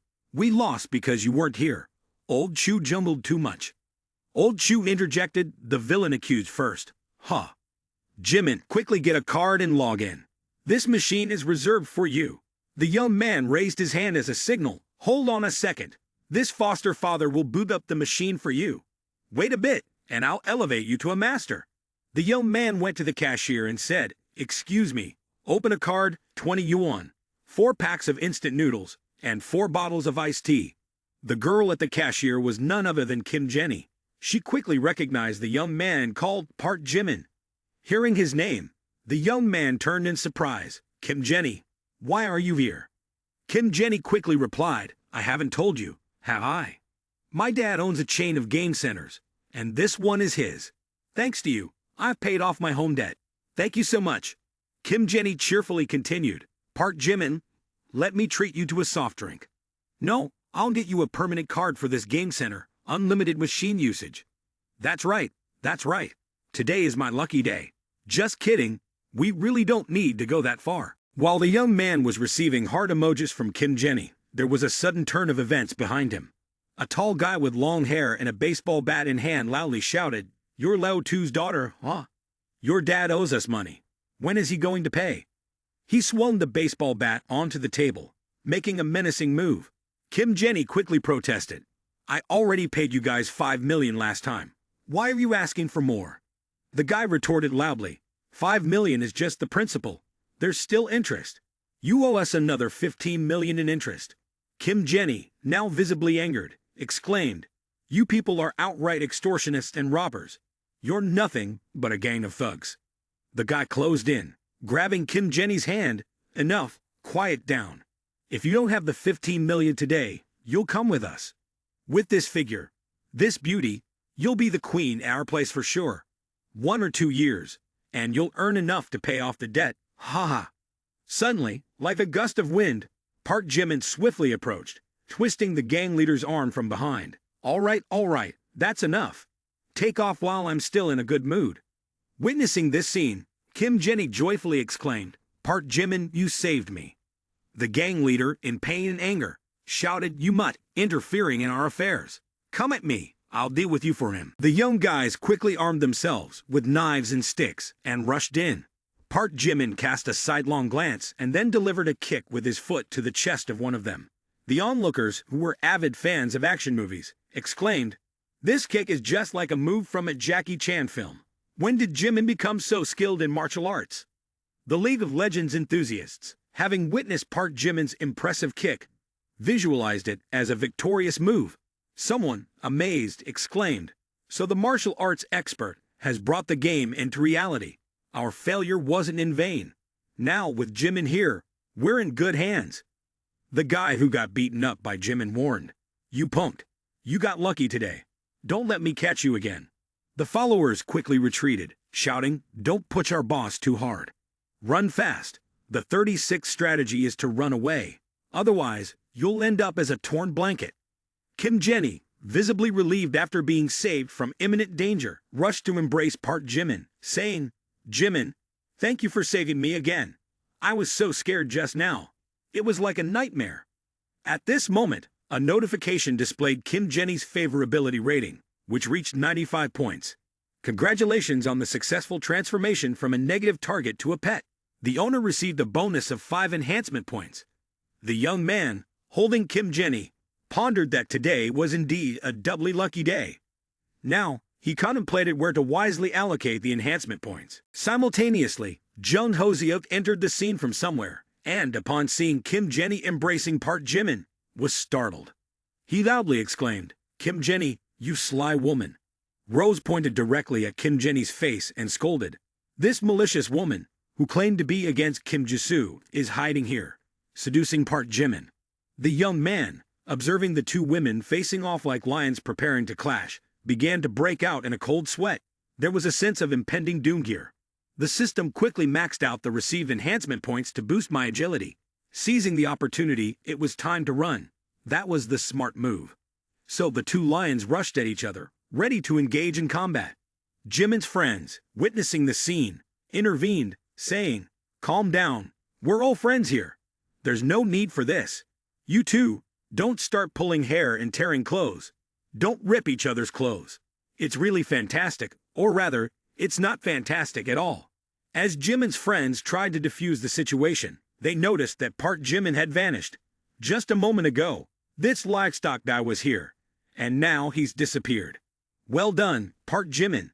Indeed, I must add everything to agility promptly. Afterward, after some time, the young man entered a sports field to find some new attractive girls.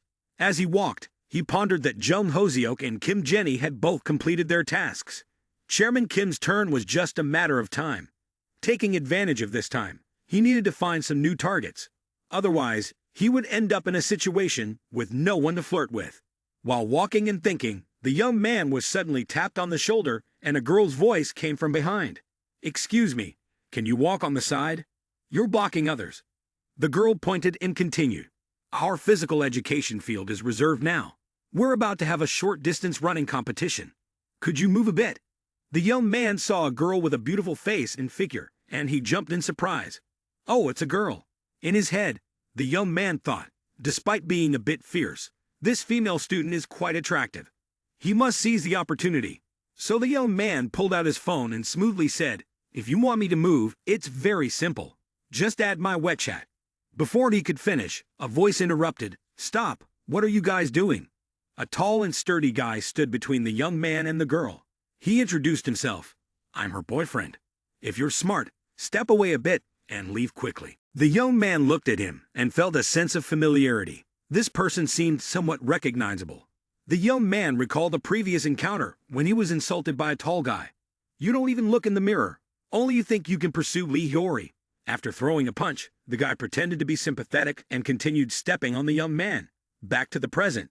That guy shouted loudly, "The toad still wants to eat swan meat. Die quickly with regret." Old grudges and new grievances angered the young man, who clenched his fist. Park Jimin glanced at him, feeling it was an unfair situation. Suddenly, the system announced the initiation of the licking task. The guy's name was Kim Hara-won, 19 years old, 169 centimeters tall, weighing 50 kilograms, with a beauty score of 82. The girl's favorable impression of the protagonist gave rise to a level 4 licking relationship constraint. To exceed 95 points in her favor, the reward was a 10% licking fee and a bonus of 22 points. The young man chuckled as he read the system information. A 22-point enhancement. That's quite interesting. Adjusting the camera angle to the track below, that guy also joined the competition. The race was about to begin, and the participants were asked to prepare well. He glanced up at the stands, where a girl was cheering enthusiastically. "Honey, do your best. You're the best. If you perform well, I'll reward you when you come back." A guy sitting nearby teased, "Why is someone kneeling at the end of the track?" He was mocking Park Jimin, who, in his attempt to find a way to engage with the girl, had entered the running competition and was getting ready like the other athletes. With the sound of the starting gun, the athletes accelerated rapidly. Leading the pack was the tall boyfriend of Kim Hara-won, shouting encouragingly, "Go, go." He ran while thinking, "Haha, a bunch of slowpokes. If you run like that, you won't catch up with me even by New Year's. Well then, I'll run and show off a bit." At this moment, Park Jimin was accelerating from behind, swiftly overtaking with a sudden burst of speed, causing the other guy to jump in surprise. "Too fast, how is that possible? Who?" And there, emerging from the darkness, was the black shadow of the oversized Park Jimin. Park Jimin effortlessly surpassed the tall guy, sprinting ahead swiftly. The remaining guys struggled to keep up with Park Jimin, trailing behind in exhaustion, running and silently contemplating. Park Jimin thought, "Watch closely, Hyunjin Ryu. I will defeat you in your own field of expertise." Having been overtaken, Hyunjin Ryu couldn't flaunt his prowess in front of his girlfriend. Fuming with anger, he gritted his teeth, muttering, "Despicable." He reminded himself not to be underestimated, initiating the release of the golden seal on his left foot. Instantly, his left leg powered up, and he believed he had surpassed Park Jimin. With head held high and a triumphant grin, he boasted, "With my godlike speed, Park Jimin can't possibly catch up. I don't know who you are, but I'll show you the stature of an emperor." Having spoken, Hyunjin Ryu turned around, only to find no sign of Park Jimin anywhere.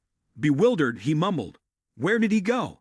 Choked on the smoke, suffocated behind perhaps. Suddenly, from behind, Park Jimin surged forward like a gust of wind, overtaking him. Hyunjin Ryu, startled, exclaimed, "What?"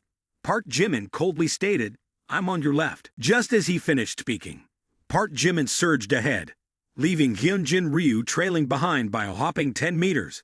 Hyunjin Ryu was furious, exclaiming, He just overtook me in one lap. It's only been a few seconds." Witnessing Hyunjin Ryu's reaction, Park Jimin felt immensely satisfied. The young man thought to himself, relying solely on your more than 10 years of training, how could you compare to the points I gained from the system in just 1 week? The enthusiastic MC shouted, "What am I seeing here? A real flying person has appeared." In the face of his speed, even the Astro Boy would have to bow down. In just 50 seconds, he completed a lap around the track. Park Jimin crossed the finish line amidst the cheers of the entire crowd. Meanwhile, Kim Harry-won couldn't believe her eyes. Even Hyun lost. Everyone rushed onto the field, surrounding Park Jimin. The young man hoisted up like a hero who had accomplished a miracle. The MC's voice resonated. A new champion is born. He has broken records, even surpassing human limits. But now, we don't know anything about him. He isn't even a registered participant. Recognizing Park Jimin's potential, an enthusiastic coach approached and said, "Young man, I see potential in you. Are you interested in joining the track and field team? I recommend you for the national team." Hyunjin Ryu, standing nearby, tears streaming down his face, asked the coach, "Isn't this spot reserved for me?" Park Jimin coldly replied, "I'm sorry, I'm not interested." Now, Kim Harry-won began paying more attention to Park Jimin. She'd brought water for her boyfriend, Hyunjin Ryu, but secretly kept her eyes on Park Jimin, thinking, why didn't I notice this handsome guy earlier? At this moment, Kim Harry-won's favorability toward Park Jimin increased by 5 points. Seeing his girlfriend lost in thought, Hyunjin Ryu asked, "What's wrong? Why do you look so down?" Kim Harry-won shook her head, diverting the conversation. "It's nothing. I'm just a bit worried about you." Kim Harry-won's favorability toward Park Jimin continued to rise, adding 5 more points. Sensing the approaching target, the young man gleefully smirked and silently chuckled. The scene shifts to Kim Jisoo's room. As soon as she opens the door and enters, she is greeted with a question. "Jisoo, where have you been?" Surprised, Jisoo asks, "How do you know that Park Jimin gave me a house?" Her friend, utterly astonished, thinking it's a joke, raises an eyebrow and fans her mouth. "What? He gave you a house?" Filled with emotion, Jisoo's heart races. She responds, "Yes, that's right. Today is the day we're going to see the house together." Seeing her friend seemingly skeptical, Jisoo adds, "Hey, Park Jimin's house costs 600 million. Help me check the prices of houses in the Riverside area." Suddenly, Jisoo's demeanor changes. She adopts a fierce tone, saying, "I wonder if that chubby house seller cheated us. If he deceived me, I won't spare him." What Park Jimin says is definitely his. No matter what, her friend secretly thinks, fool's luck is real luck. How can something this good happen? I'm so jealous. Stop bragging. I'll help you check. As her friend scrolls through her phone, she comes across a shockingly sensational piece of news, seemingly struck blind by lightning. Oh damn, what the hell is this? Jisoo, standing nearby, unaware of what's going on, is suddenly confronted with a huge exclamation mark in her mind. Park Jimin is featured on the front page of a forum, complete with pictures, with a post titled, "The #1 womanizer at Harvard University, 21-year-old Park Jimin is dating numerous girls." The other friend looks at Jisoo, with a worried expression and sighs, shameless. Jisoo is puzzled, asking, "What about Park Jimin?" The scene shifts to Park Jimin, and his friend brings up the shocking news for Park Jimin to see. What womanizing? Me? The young man thinks to himself, what a joke, I'm clearly just a money waster, never deceived any girl. This is a setup. After that, he calmly returns to his thoughts. It seems like he has become too famous lately, making someone unhappy. Wonder who it is. Someone mischievous enjoying throwing stones with hidden hands. The scene transitions to another room, where the voices of a few guys chatting loudly can be heard. A heated voice exclaims, "So, is it posted? Is it posted yet?" The guy with glasses excitedly exclaims, "It's posted." "Oh, It's already on the top. This post is so hot. The guy with a high-pitched voice cheers. Haha. Now the bad reputation of this loser is spreading everywhere. Let's see if any girl dares to pursue him now. Suddenly, Sun Hyungmin approached and inquired, "What are you guys doing? Pulling the curtains and turning off the lights like this in the middle of the day? What mysterious business are you up to? Hurry up and spill the beans." The short-haired guy exclaimed, "Oh, my goodness, you scared me to death, coming in so quietly." The guy with glasses continued, "Sun Hyungmin, recently, there's a guy named Park Jimin in our literature department who's quite cunning. We are teaching him a lesson he'll never forget." Sun Hyungmin, upon seeing Park Jimin's picture on the computer, felt a sense of familiarity. "Oh, isn't this the guy who used to run away? Park Jimin. Could it be the same kid I once fought with?" After a moment of thought, he smirked. "Park Jimin, I know him." Sun Hyungmin continued, "We went to the same high school. Since childhood, he's been a troublemaker, blindly in love, and quite annoying. I have a lot of information about him. Deceiving girls may not suit him. More likely, he sticks to some girl and won't let go, causing trouble and bothering others." Hearing that, the guy with a high-pitched voice spoke up. "Sun Hyungmin, slow down. Emphasize the part about chasing girls." The chubby guy grabbed the chair. "Sun Hyungmin, take a seat and spill it slowly." "Yeah, I like it this way. Expose this guy bothering the girls clearly." The guy with glasses grabbed a pen. "I'll record everything and add it to the article." "Ha ha." Sun Hyungmin, with fiery red eyes filled with dark thoughts, gritted his teeth in anger. "Kid, even if you win in the race, no matter how the coach likes you, I will make you lose your honor." Based on the information from Kyunjin Ryu, the article about Park Jimin was quickly updated. The #1 womanizer at Harvard University, Park Jimin is currently studying literature. According to reliable sources, he is involved with many girls, dating multiple women, objectifying and regularly harassing and demeaning women. Female students, be vigilant against this type of wolf. The thread starter edits and updates additional information. According to a credible source, some girls involved with Park Jimin are not doing so willingly but are forced to accept him due to relentless harassment. This action is even worse than infidelity. It's truly disgusting. The thread owner continues to edit, revealing more about Park Jimin, who has earned the nickname Three-Headed Hound since high school.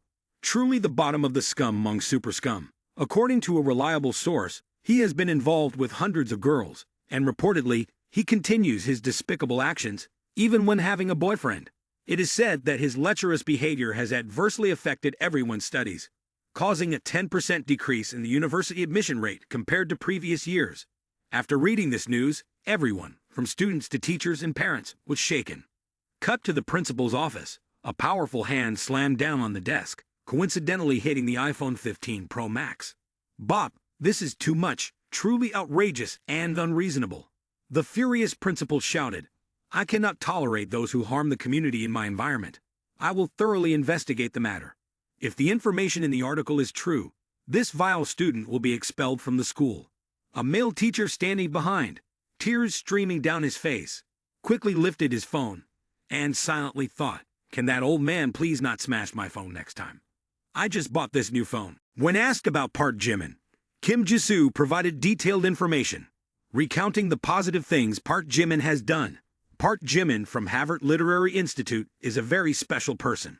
He once said that what he hates the most is seeing girls suffer. Despite his noble background, he is very generous and hopes to help others alleviate their worries. According to Kim Jisoo's account, Tan Vien detests harming women. Each nightfall, he transforms into a dark messenger, launching powerful attacks to eliminate evil. He is a mysterious and powerful figure, safeguarding the city from desire and sin. Jisoo believes that Park Jimin is a hero. Surprised by Jisoo's response, the interviewers asked again, "A hero? Isn't that a bit exaggerated? Where does your conclusion come from?" Jisoo calmly replied, "Based on a girl's intuition." The principal took a puff of his cigarette and asked, "Is Kim Jisoo's statement reliable?" The vice president of the student union said, "Although she seems a bit peculiar, she probably wouldn't lie. Park Jimin could be a good person." The principal then instructed, "Ask the kid in the same class again." But deep down, he couldn't accept it. "I don't believe it. I don't believe it. I can't believe that someone could be better than me." This morning, the entire Harvard campus was buzzing with discussion. Two individuals came to find Hozuk. I am the police. Hello, this is a student. We need your assistance in investigating matters related to your classmate, Park Jimin. Come with us for a trip. Transition to the interrogation room. At the start, Hosuk burst into tears. Hoo. Park Jimin is a good person. Unfortunately, I'm not worthy of him. Hoo. I'm greedy for glory. I've changed abnormally. Park Jimin doesn't want to choose me, and I understand. Hoo. I'm sorry for losing control a bit, but Park Jimin is really good. I'll miss him terribly. Can you give me more tissue? That's why I like Park Jimin. Even though he rejected me, I still feel he's a good person. Hosea cried even louder. I'm a wretched person. I'm not worthy of love. Park Jimin is, of course, a good person, and he hasn't done anything wrong. He just doesn't love me, that's all. Seeing this girl crying so much, the principal remained silent, not saying anything more. Quietly stepping out, he lit a cigarette and thought to himself, perhaps I was wrong. Park Jimin is innocent. The online forum is just trying to smear him. He truly is a good person. A good man. Contemplating about the United States, suddenly, the principal noticed two individuals approaching. Mom, where are they going? Why are they carrying a banner? A girl leading her father towards the principal's office spoke. We're about to meet the principal. Hello, I am the principal of Harvard. May I ask whom you are looking for? Upon seeing the principal, the two visitors unfolded a banner. Hello, principal. I'm Kim Jenny from the art department. Today, we're presenting a flag to Park Jimin from the Literature Institute. The content on the banner read, presenting to Park Jimin from Harvard's Literature Institute, with natural nobility echoing through the ages, upholding righteousness, and displaying literary talents, parent Kim Jenny respectfully presents. The meaning of the two sentences is, give generously, and justice will exist forever. Kim Jenny's father told the principal, a few days ago, he helped my family with a significant matter. The principal, quite surprised, asked, oh, for Park Jimin? Why Park Jimin?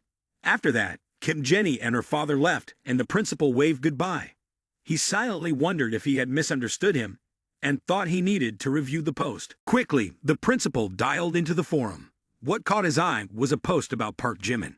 If he's shameless, then come and hit me. Following that were images from the running competition and various instances of girls expressing their admiration for Park Jimin. The subsequent flood of comments from female students included, is this Park Jimin? He's so handsome. In love. How can someone like him be shameless? Are you people even more irrational? Even if he were shameless, I'd still love him. I like the way he runs. Hoping he'll run into my arms. The more outstanding a male student is, the more jealousy he attracts. I believe Park Jimin is innocent. His smile feels healing, like the scenery of a fallen leaf. I've been healed. The principal rubbed his head in frustration. It was all comments from female students. Could this person named Park Jimin be a godlike figure to everyone? Just like the principal recalled that he was a godlike figure himself back in the day. There's a saying, tall trees catch the wind. It's like he, back in the day, had many girls flocking around him, and many boys harboring resentment.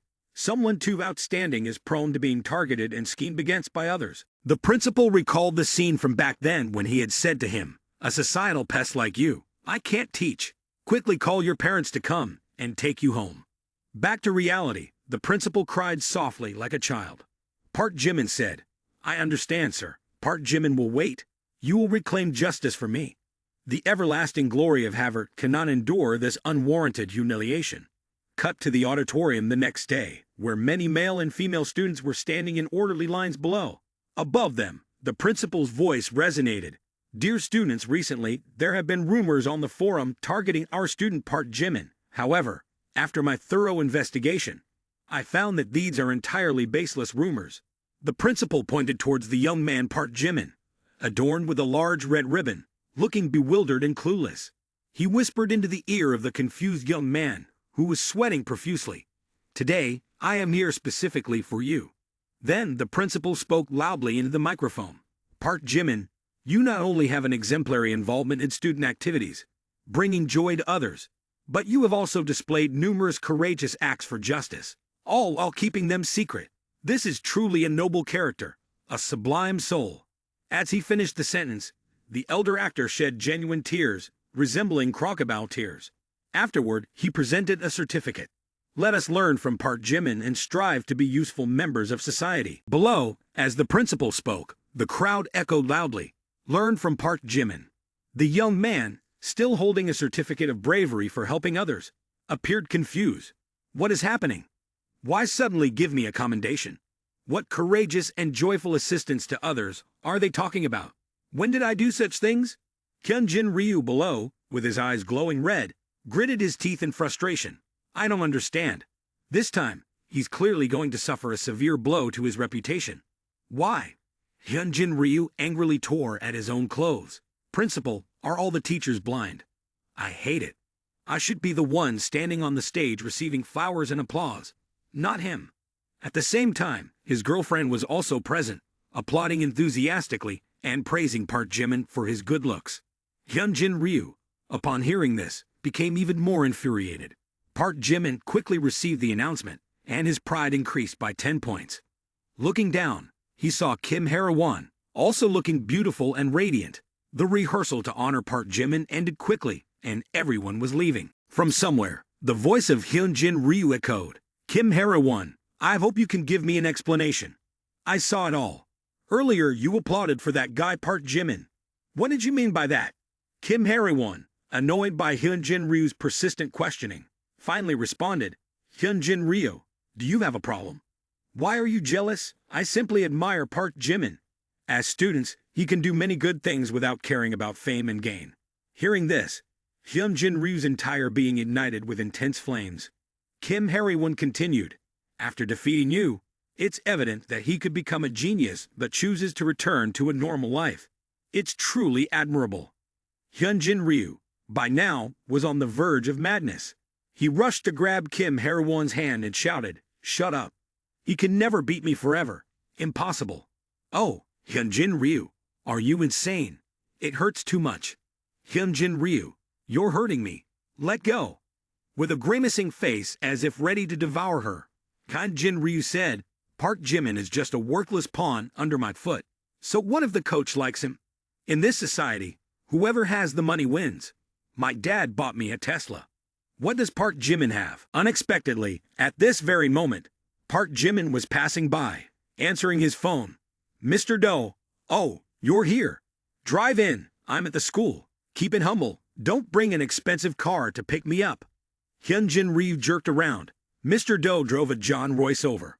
Park Jimin, seeing Mr. Do driving over, appeared dissatisfied. You were told not to drive so well, sir. Pay attention next time. Mr. Do scratched his head. Certainly, I'll definitely pay attention next time. I hurried over and forgot you don't like it too ostentatious.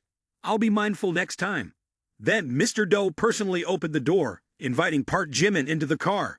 Mr. Baekhyun, be careful with your head. Hyunjin Ryu, witnessing this scene, felt like his eyes were about to pop out. Kim Hara-won was equally astonished. The car carrying Park Jimin quickly departed. Now, due to her annoyance with Hyunjin Ryu, Kim Hara-won said, Hyunjin Ryu, if you don't trust me, let's break up. Utterly surprised, Hyunjin Ryu trembled. No, it can't be. Hyunjin Ryu seemed frozen. It can't be. It can't be. I don't believe it. Kim Hara-won, furious, raised a clenched fist. If breaking up with you is less important than this, then so be it. Transitioning to a high-rise building, young Park Jimin swipes his black power card to pay for the house.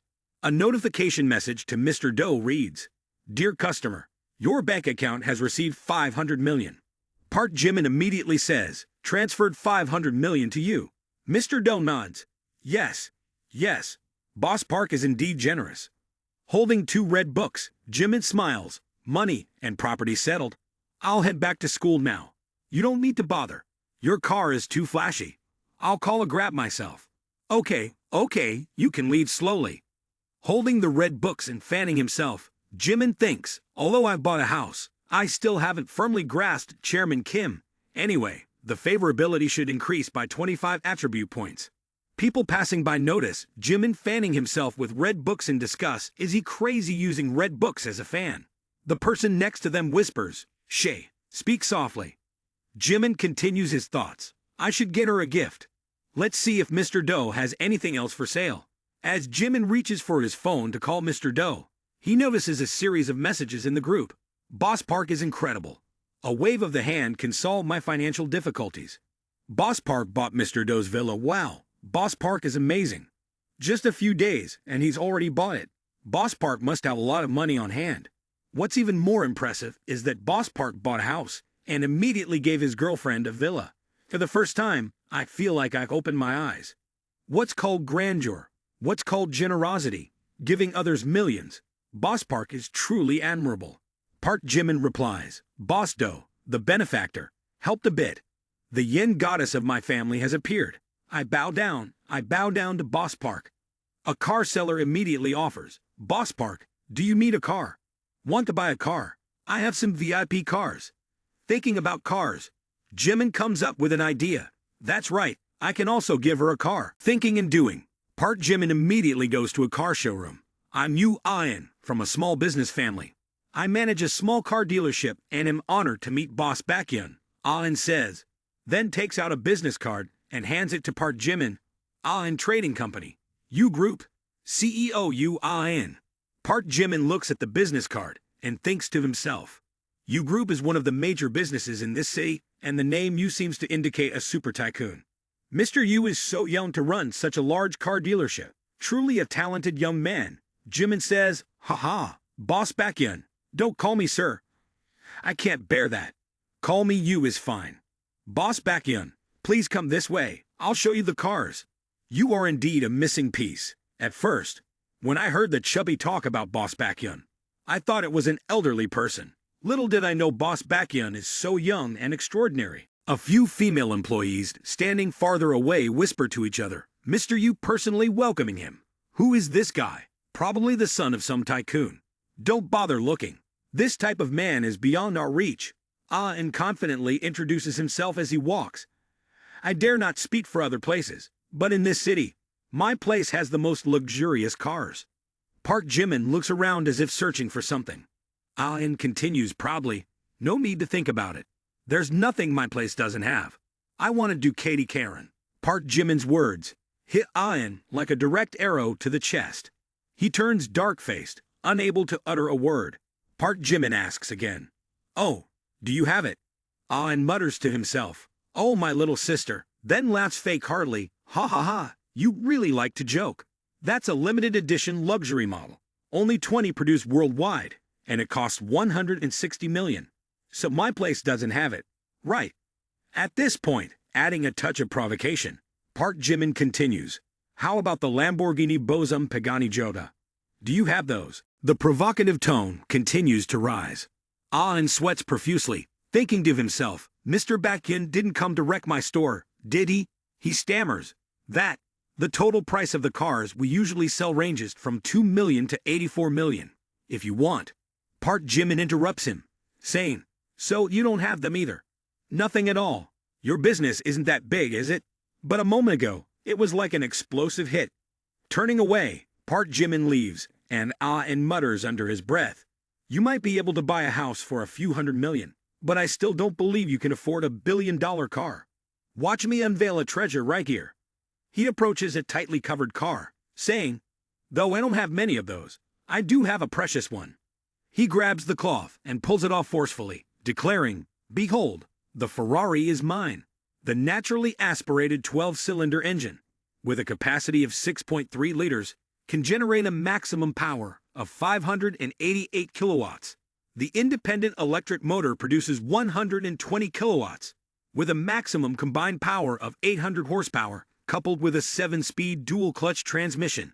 It can accelerate from 100 kilometers to 1,000 km in less than 3 seconds. The total price is 255 million yuan. How will you respond? Park Jimin rests his chin, pondering for a moment. Although Ferrari isn't cheap, it's not considered expensive either. It's reasonable to gift it to President Kim. After some thought, Park Jimin pats Ayan on the shoulder. More than 20 million. Then more than 20 million it is. It seems Yu Henry has also tried his best. Swipe your card, and I'll have the car delivered from the #1 district, the Landscape Mansion in Hanoi. At this moment, Ayan is speechless. receiving Park Jimin's Super VIP black card. Okay, fine. Park Jimin's phone rings, and it's Song Joong-ki calling. Why is it him? As he picks up, he hears Joong-ki's desperate voice. Park Jimin, I've been cuckolded. Hoo. The young man, crying, narrates the story of being cuckolded. On my birthday, my girlfriend Lee Sung-gi said she wanted to get her nails done with her friend and would be back late. Worried about her, I took an umbrella and went to pick her up. The result was heartbreaking. I saw a scene where she was passionately kissing some other man. At that moment, I had the illusion that the person getting rained on was them. But the one holding the umbrella was me, and yet I was soaked like a drowned rat. Joong-ki, in tears, continues, I'm so heartbroken. After 5 years of a relationship, I was planning to take her home to meet my parents. Stop drinking. You've had 8 bottles already. Look around you. Ignore me and let me drink myself to death. Joong-ki sobs, tears and mucus flowing uncontrollably. Did I do something wrong? Should I go and desperately cling to her now? Park Jimin grabs Joong-ki's collar and says loudly, get yourself together. The one at fault is her, not you. Reclaim your dignity. Don't act like a spoiled brat. Due to excessive drinking, Joong-ki's legs are unsteady. I know, he replies. The young man kneels on the ground, muttering, I know it all, but I can't help feeling guilty. I thought she was just momentarily emotional, that she wasn't a bad girl. Park Jimin takes out his phone to make a call, saying it seems I need to teach you a lesson. Not understanding his friend's intentions, Joong-ki asks, what class is Park Jimin teaching? Who are you calling? Joong-ki, you have to trust me. Let me take care of everything. I'll make Yoona Kim kneel and repent in front of you. Park Jimin assures him. Hello, An, right? I want a few cars that don't have to be too expensive, around a few $100 million. Contact some trustworthy friends of mine to drive them over tomorrow. Hearing Park Jimin mention a few $100 million, Joong-ki seems to sober up a bit. No problem. Baekhyun will make sure to follow your instructions, he assures. Seeing Park Jimin using both hands to operate his phones, Joong-ki mutters, he's multitasking with both hands again. Park Jimin continues calling someone else, saying, good evening, Jenny. Are you free to go out? I'd like to meet you. Joong-ki stares at his friend, remarking, Park Jimin seems different now. Yeah, I'm waiting for you at 30. Transitioning to a restaurant scene. As soon as Park Jimin enters, Jenny snuggles up to him, saying sweetly, Jimin, people miss you a lot. Seated at the dining table, Joong-ki stares at Park Jimin, silently thinking, a phone call to an 8-point girl. Is this still the Park Jimin I know? The gods SIM. Jenny, sitting beside him, takes meticulous care of Park Jimin, saying, let me pour your drink. Thank you. Observing their affectionate interaction, Joong-ki senses that Park Jimin might be the one with the coveted SIM. Seeing Joong-ki's hesitation, Park Jimin introduces, Jenny, this is my good friend, Song Joong-ki. The tense young man raises his hand and says, hello, Jimin. Is it so urgent that you called me out here just to introduce me to her? Jenny secretly rejoices, thinking that Park Jimin is introducing some of his close acquaintances to her. This means she holds a place in his heart. Park Jimin replies with a cold tone, of course not. I need you to help me with a performance tomorrow. Transitioning to Joong-ki's girlfriend, her car speeding down the road. Some guy, don't be upset anymore. Being with a loser like Song Joong-ki won't bring you happiness. A few days from now is my birthday, and I'll get a new handbag from him. Regardless, it's been a few years of emotions. Kan, you better treat her well later. Suddenly, a red sports car overtakes them at a high speed. In the blink of an eye, it pulls in front of Kang's car. He curses loudly, can't you drive? Then he hits the brakes and swerves to the right. Not done venting his frustration, Kang sticks his head out of the car, pointing and shouting, can't you drive? However, he freezes when he sees a beautiful woman stepping out of the car, accompanied by a luxurious sports car. He is in awe. The perfect curves, the shiny wheels, and the headlights that are incomparable for a magnificent luxury car. Looking back at his own car, Kang mutters, in its presence, what is this thing in front of it? Stepping down from the car, Song Joong-ki exudes an extremely elegant demeanor. Lee Sung-gi is surprised and exclaims, Song Joong-ki.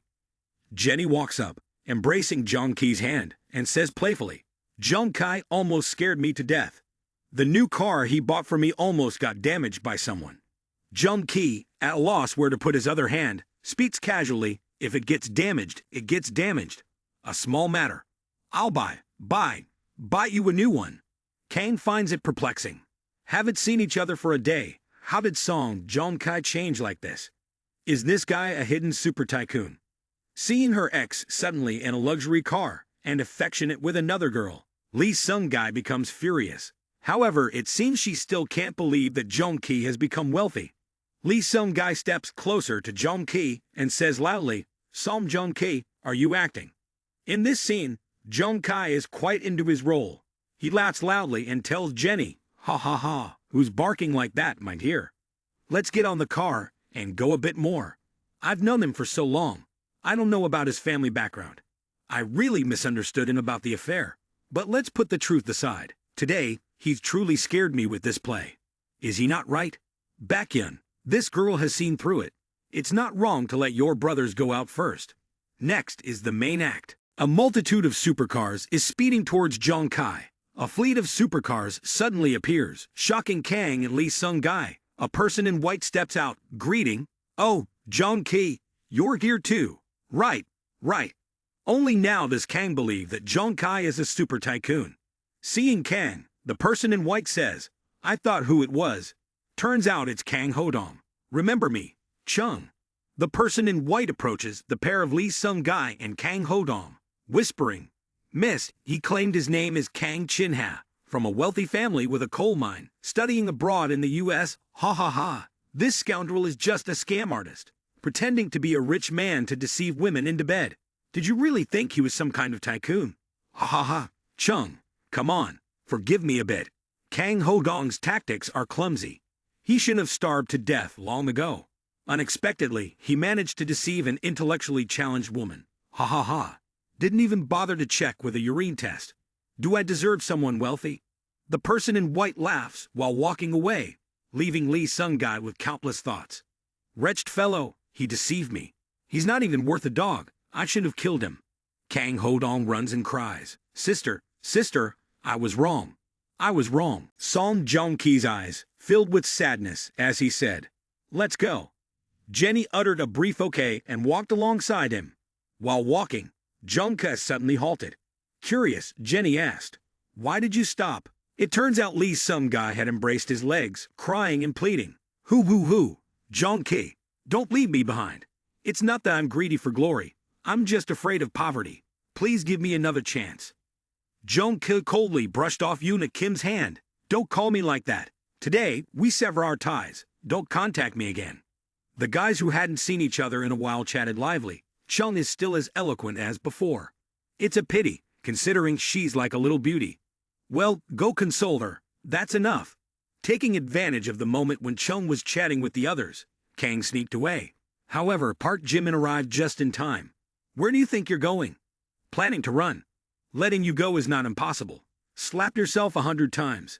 With no other option, Kang Hodong slapped himself in the face. Smack. With everything settled, the group headed to a club. Today's toasts might be an opportunity to get acquainted with the legendary boss Baekhyun. Truly, fortune has smiled upon me, and I must express my gratitude to those who helped. Baekhyun joked that Ah's friend is practically our long-lost comrade. Seizing the moment while Park Jimin was in high spirits, Chum approached eagerly. "Heard that Boss Baekhyun is a legend in the Shark Tank platform. I have a little favor to ask for." "Oh, I wonder what it could be." The two guys sitting across from each other exchanged glances, insinuating something. "I also have a favorite streamer and want to support her. But I've used up all the money my family gave me for this month. Don't know if Boss Baekhyun could help." Park Jimin took a sip of his drink, contemplating silently. "Once again, they want to test my capabilities. The wealthy always like to use their dog-like eyes to scrutinize others." A couple of Chum's cronies added, provoking Park Jimin. Boss Baekhyun was just joking. "Don't take it seriously. Chum supports your girl. Based on what should Boss Baekhyun spend money? Your request is too much. Go to the other side to play." Park Jimin forcefully slammed his glass onto the table, causing the others to recoil in fear. "Angry now, and someone wants to provoke me." Park Jimin quickly unlocked his phone and said, "All right, So it's not just about giving gifts. Huh. He tossed the phone to the other side, saying, I'm going to freshen up. Feel free to use my account to gift as much as you want. Don't worry about saving my money. Gift freely. The others were bewildered by Park Jimin's attitude. What kind of development is this? Chung grabbed the phone, surprised. He gave me his phone to gift freely. He must really trust me. Well, I'll genuinely gift as much as I want. As Park Jimin walked away, he thought to himself, if I were the one paying, it would be truly heartbreaking. I don't feel tired when spending money on gifts because the system still reimburses me for it. Inside the restroom, there were a few guys hanging around, while Park Jimin was relieving himself. One guy glanced over, then jumped in shock, feeling inadequate compared to Park Jimin's dragon. The guy even raised his hand to give a thumbs up, saying, that's huge, quite impressive. Park Jimin thought to himself, who is this person? Outside, a crowded group cheered. 1,200. Hurry up, almost 1,300.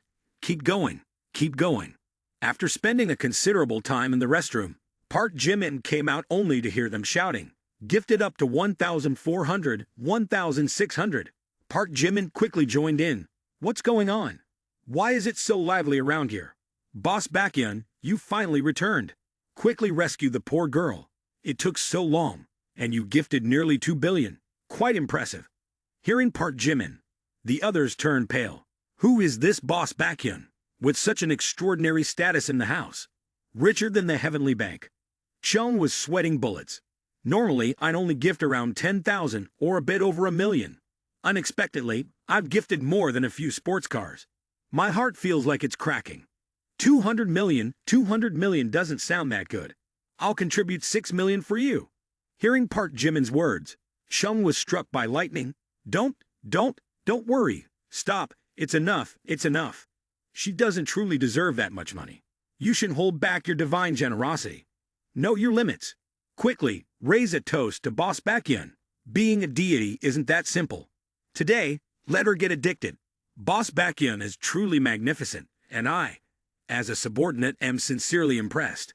In the future, if I'm wrong, you can punish me accordingly. The others chimed in. 1 toast won't be enough, at least 2 glasses. How about 3? 3 bottles should do it. Does this kid want us to drink ourselves to death? The girls at the nearby table also began to pay attention to Park Jimin. They whispered in excitement. Who is this guy? He seems very sophisticated. The one with white hair and wine glasses earlier, Chung-hee, belongs to the Chung real estate family. It feels like the top-notch circle of Hanoi has gathered. If you can casually sit next to someone, half of your life's worries about eating and drinking are solved. That guy named Baekhyun must be a mysterious figure. He made it to the hot search by gifting 1 million before. His life is a dream come true for me. At this moment, Park Jimin's phone rang with a melody.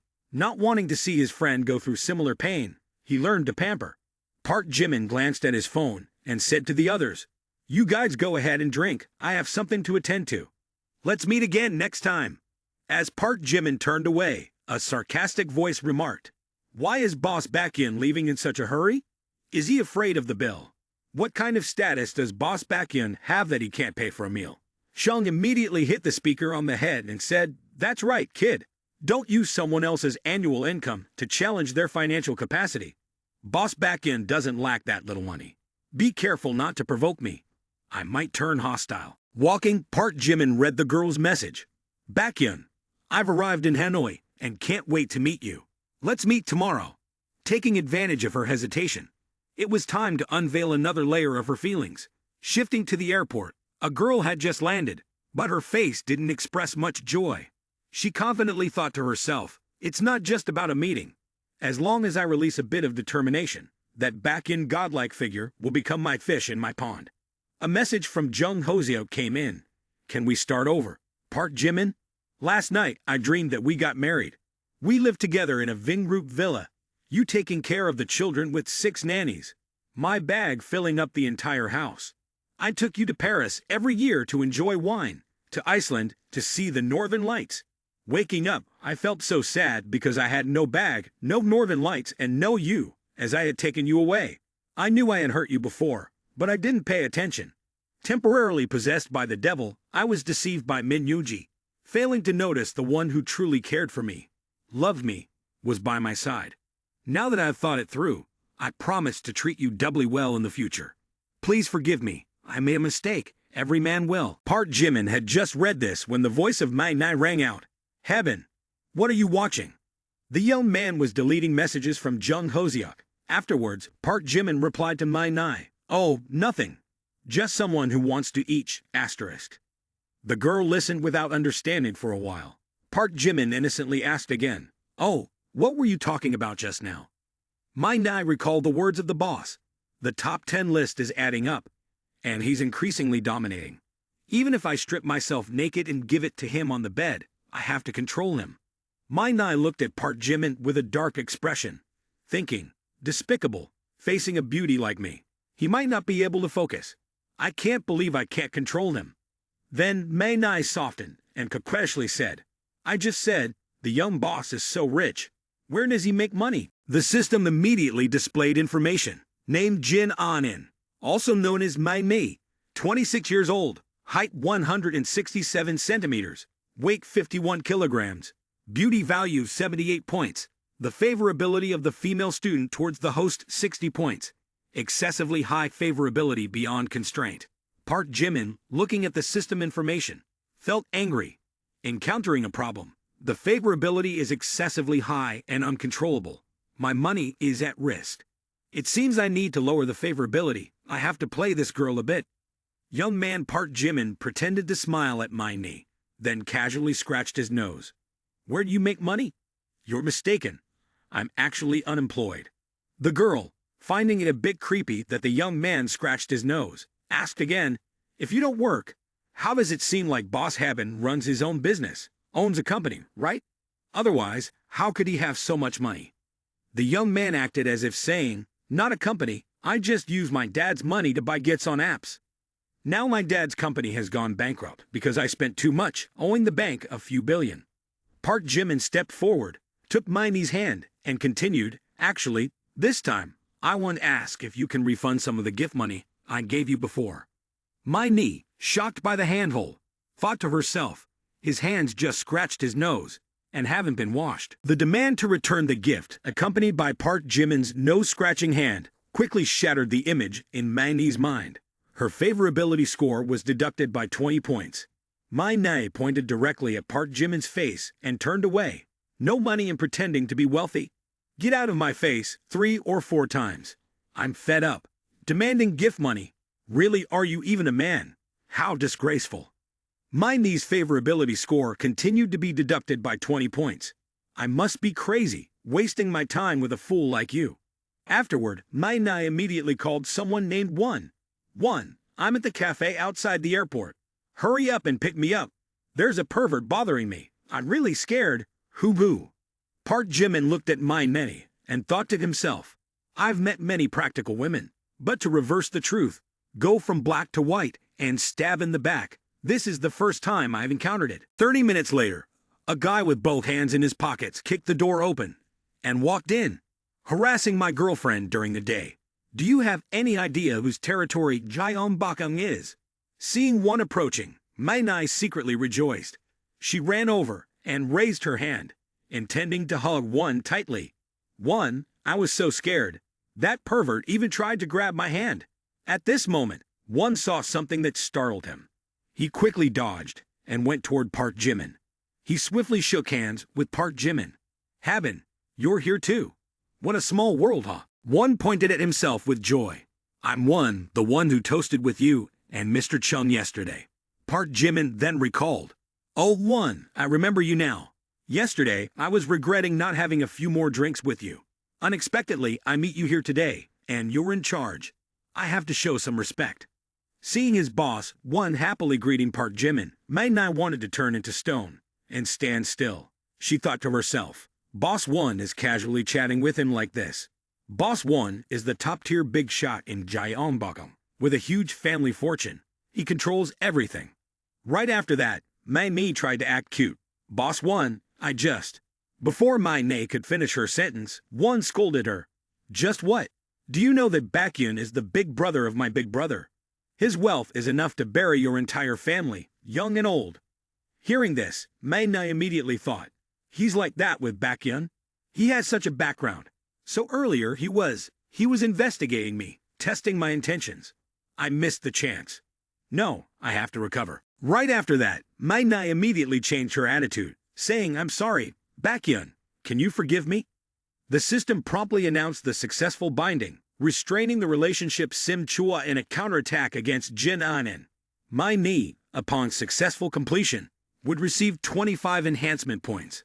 The young man's eyes lit up upon hearing the 25 enhancement points. Thus, he casually remarked, forget it. You're still young and don't understand. I was just joking with you. Don't pay attention. Hearing this, Mai Nai was delighted, her heart beating irregularly. Thank you, Baekhyun. I love Baekhyun the most. Subsequently, Mai Nai received consecutive notifications of her increased favorability, each adding 10 points. Receiving these notifications, the young man contemplated. Truly a responsible streamer, with money. Favorability points increased rapidly as if being injected with chicken blood. Unfortunately, I won't let her off so easily. Seeing an inexpensive glass of water in front of them, Park Jimin, the boss one, angrily shouted, my Baekhyun has already given you over 1 million. Yet you invite my friend to drink this cheap soy milk? Then he turned to Park Jimin with a friendly smile. Baekhyun, today is better than any other day. With her in charge, you must show respect. I know a nice place. It might suit your taste. All right, we're all friends. I'll definitely show you respect later. 5 minutes later, Boss 1 personally opened the car door, inviting Park Jimin, Baekhyun, watch your head. Boss 1 and Boss Baekhyun are waiting for you, and Mai Nai is coming too. The car quickly set in motion. Inside the car, Mai Nai delicately moved closer to Park Jimin. Then, she gently took his hand and leaned her head on him, coquettishly saying, Baekhyun, are you still angry with me? Oh dear, I know I was wrong. How could I? I'd already thought a lot about it. At this moment, the young man, who was watching the live stream, noticed Park Jimin's phone screen. Mai Nai thought to herself, a shark live stream. What does he want to do? On the phone, the girl's voice echoed, brothers who like Van Hai, don't forget to follow. Park Jimin was currently admiring the VIP gifts. Mai Nai was slightly startled. It wasn't for him. Mai Nai was contemplating when the young man started sending a series of lavish gifts to the other girl. All of them were the most expensive combo gifts in the app. Mai Nai, witnessing this scene, was left gaping in astonishment. The phone screen seemed on the verge of shattering as the barrage of rocket gifts continuously soared. 50 rockets, 100 rockets, 2,000 rockets, 3,000 rockets. Idol Micha was astonished, exclaiming, what is this? 3,000. Unable to believe what she was witnessing, she collapsed to the ground, fainting. The crew panicked, shouting, sis, wake up, call 911. Quickly call 911. My sister has never seen so much money in her whole life. Mai Mi, sitting next to Park Jimin, was also extremely surprised at his extravagant gift-giving display. She thought to herself, too fast. I've never seen someone give gifts so quickly. No, even an ordinary person with this speed wouldn't have that much money. She felt a deep regret. If only she had seized the opportunity earlier, that 300 million would undoubtedly be hers. Now she had a completely different view of Park Jimin. This man was clearly playing around, but his lavish spending was undeniably handsome. Mai Ni's favorability towards him increased by 30. In her mind, she imagined what would happen if his fingers weren't touching the screen, but were instead on her. Her favorability increased by another 30. Seeing the rise in favorability, Park Jimin felt a bit puzzled. He looked at Mai Nai and thought, is there something wrong with this woman? I'm giving gifts to someone else, and she's still increasing her favorability. Transitioning to a restaurant, Baekhyun has arrived.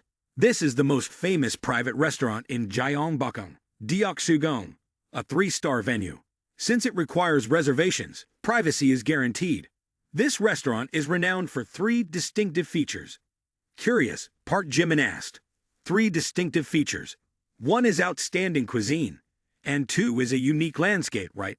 What about the 3rd one? Baekhyun, you've experienced the first 2. You're right. And the final distinctive feature. At this point, the guy in pink looked over at a girl playing the guitar on the other side. The 3rd selling point is none other than Kim Jisoo's daughter. The moment she saw Park Jimin, Kim Jisoo exclaimed in surprise. Park Jimin isn't Chairman Kim's daughter lovely? However, at this moment, Kim Jisoo's eyes blazed like fire when she saw a girl tightly holding Park Jimin's hand. Kim Jisoo's favorability dropped by 5. Fuming with anger, she forcefully slammed the guitar against a pillow, breaking it in two. Then she turned around and ran away, her eyes glistening with tears. Park Jimin thought to himself, damn, Kim Jisoo is about to counterattack. The critical moment, and the situation is about to flip. After thinking this, Park Jimin immediately chased after Kim Jisoo. After a while, he cornered her against a wall. Kim Jisoo, crying loudly, scolded Park Jimin, "You shameless person, playing with my feelings. Let me go." Park Jimin thought to himself, no, continuing like this will deplete all the favorability. There's no choice but to take a risk. Chairman Kim, have you watched the Tomato Tycoon movie? Kim Jisoo, crying and asking, said, I'm telling you about catching fish with both hands, and you bring up a movie. I am the Tomato Tycoon. After speaking, Park Jimin calmly lit a cigarette. He took a puff and exhaled the smoke in rings. Surely you know about my extraordinary background. You must also wonder why I willingly choose to live as an ordinary person. Park Jimin then revealed his family background. The hidden clan where I come from has an unbreakable rule. The heir, upon turning 18, must spend 1 billion in a month to inherit the entire family fortune of 50 billion. So, I try to spend the money. I invest in various projects, engage in charitable activities, participate in environmental protection, including the plan to move the North Pole. The girl earlier is a streamer that I rewarded. I spend money on her just to keep the spending going. Apart from you, no one knows about this. I'm not asking for your understanding, just expressing that I've kept this secret for too long. I'm tired. Goodbye. Hearing Park Jimin's words, Kim Jisoo instantly lost her anger. On the contrary, she felt that her jealousy was unreasonable. She indeed caused an unwarranted scene. He struggled so hard to inherit the family fortune and was exhausted. She doubted him for no reason. Park Jimin at this point didn't dare to pretend to be sad and walked away quickly to observe Kim Jisoo's reaction. As intended by Park Jimin, Kim Jisoo quickly chased after him, embracing him tightly from behind, saying, "No, I don't want to say goodbye. Park Jimin, don't go. It's my mistake."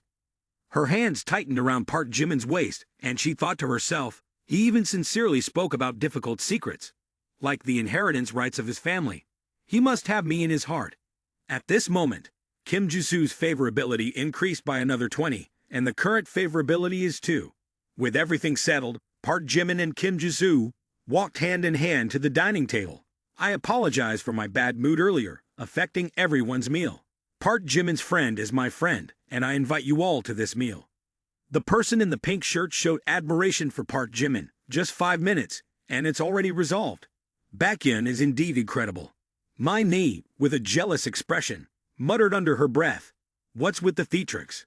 Thought they were the main characters. Who knows where they're going?" Seated at the dining table, my knee continued to chat with Park Jimin. "Baekhyun, you haven't introduced this sister to us yet. Who is she to you?" The person in the pink shirt mumbled.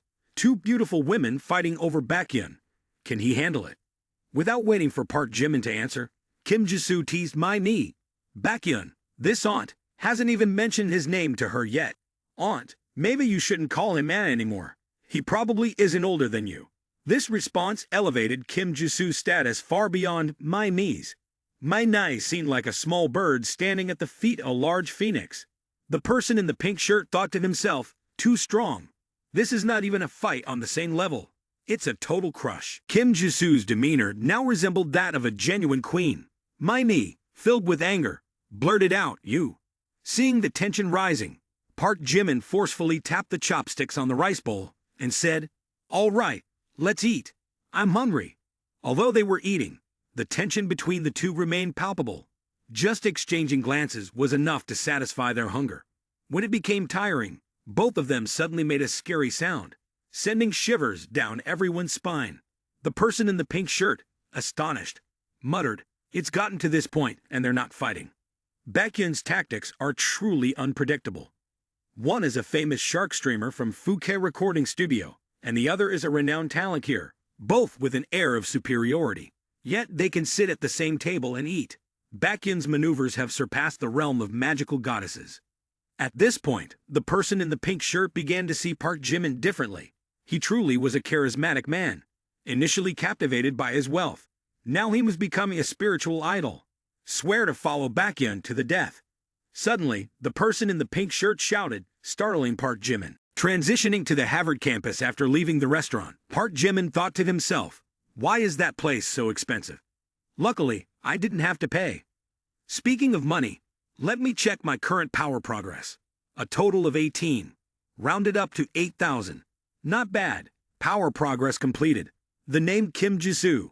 Favorability 9. Conquest reward 25 points, belonging to the province of dance skills not yet completed.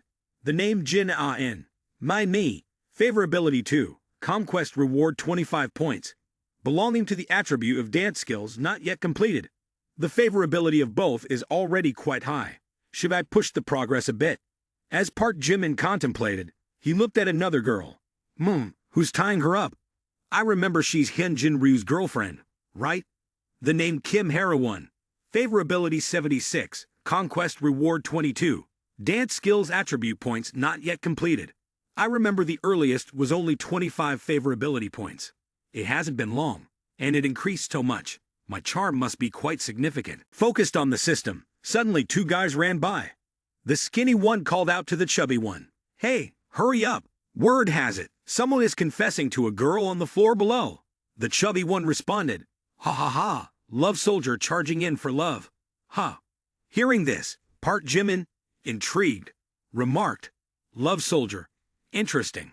Saying that, he enthusiastically followed to eavesdrop on the story.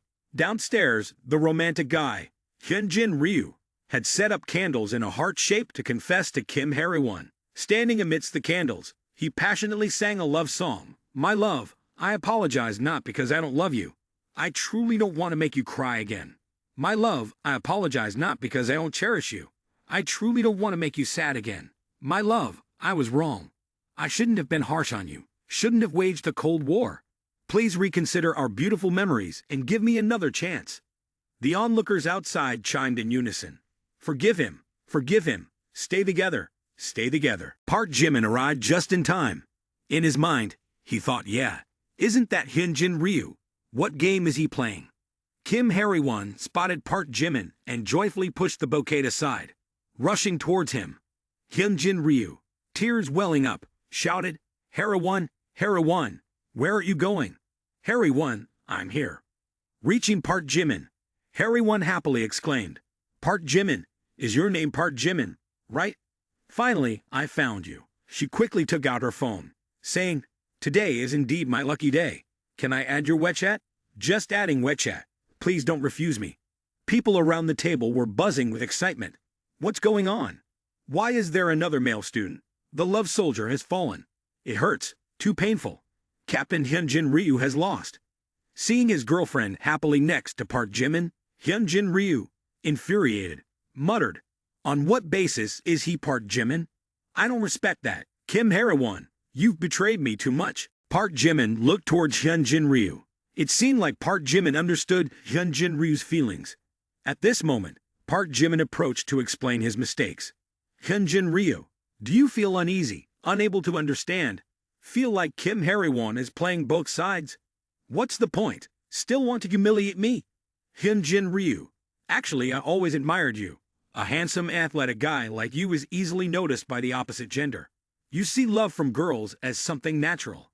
But when you realize you're losing your shine, you panic, and in your mind, it's only about winning and losing.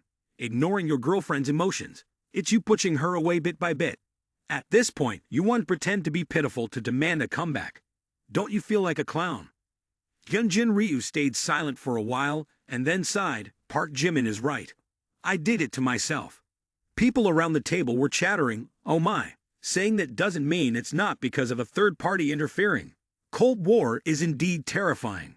When together, you don't treat others well. And now you want to come back. What's the point? Hearing Park Jimin's words, Kim Hara-won was deeply moved. He understands me. Kim Hara-won's current favorability is 91 points. From within the crowd, Minji recognized Park Jimin. That's Park Jimin. What's his relationship with this girl? No, I have to let Jisoo know about this shameless guy.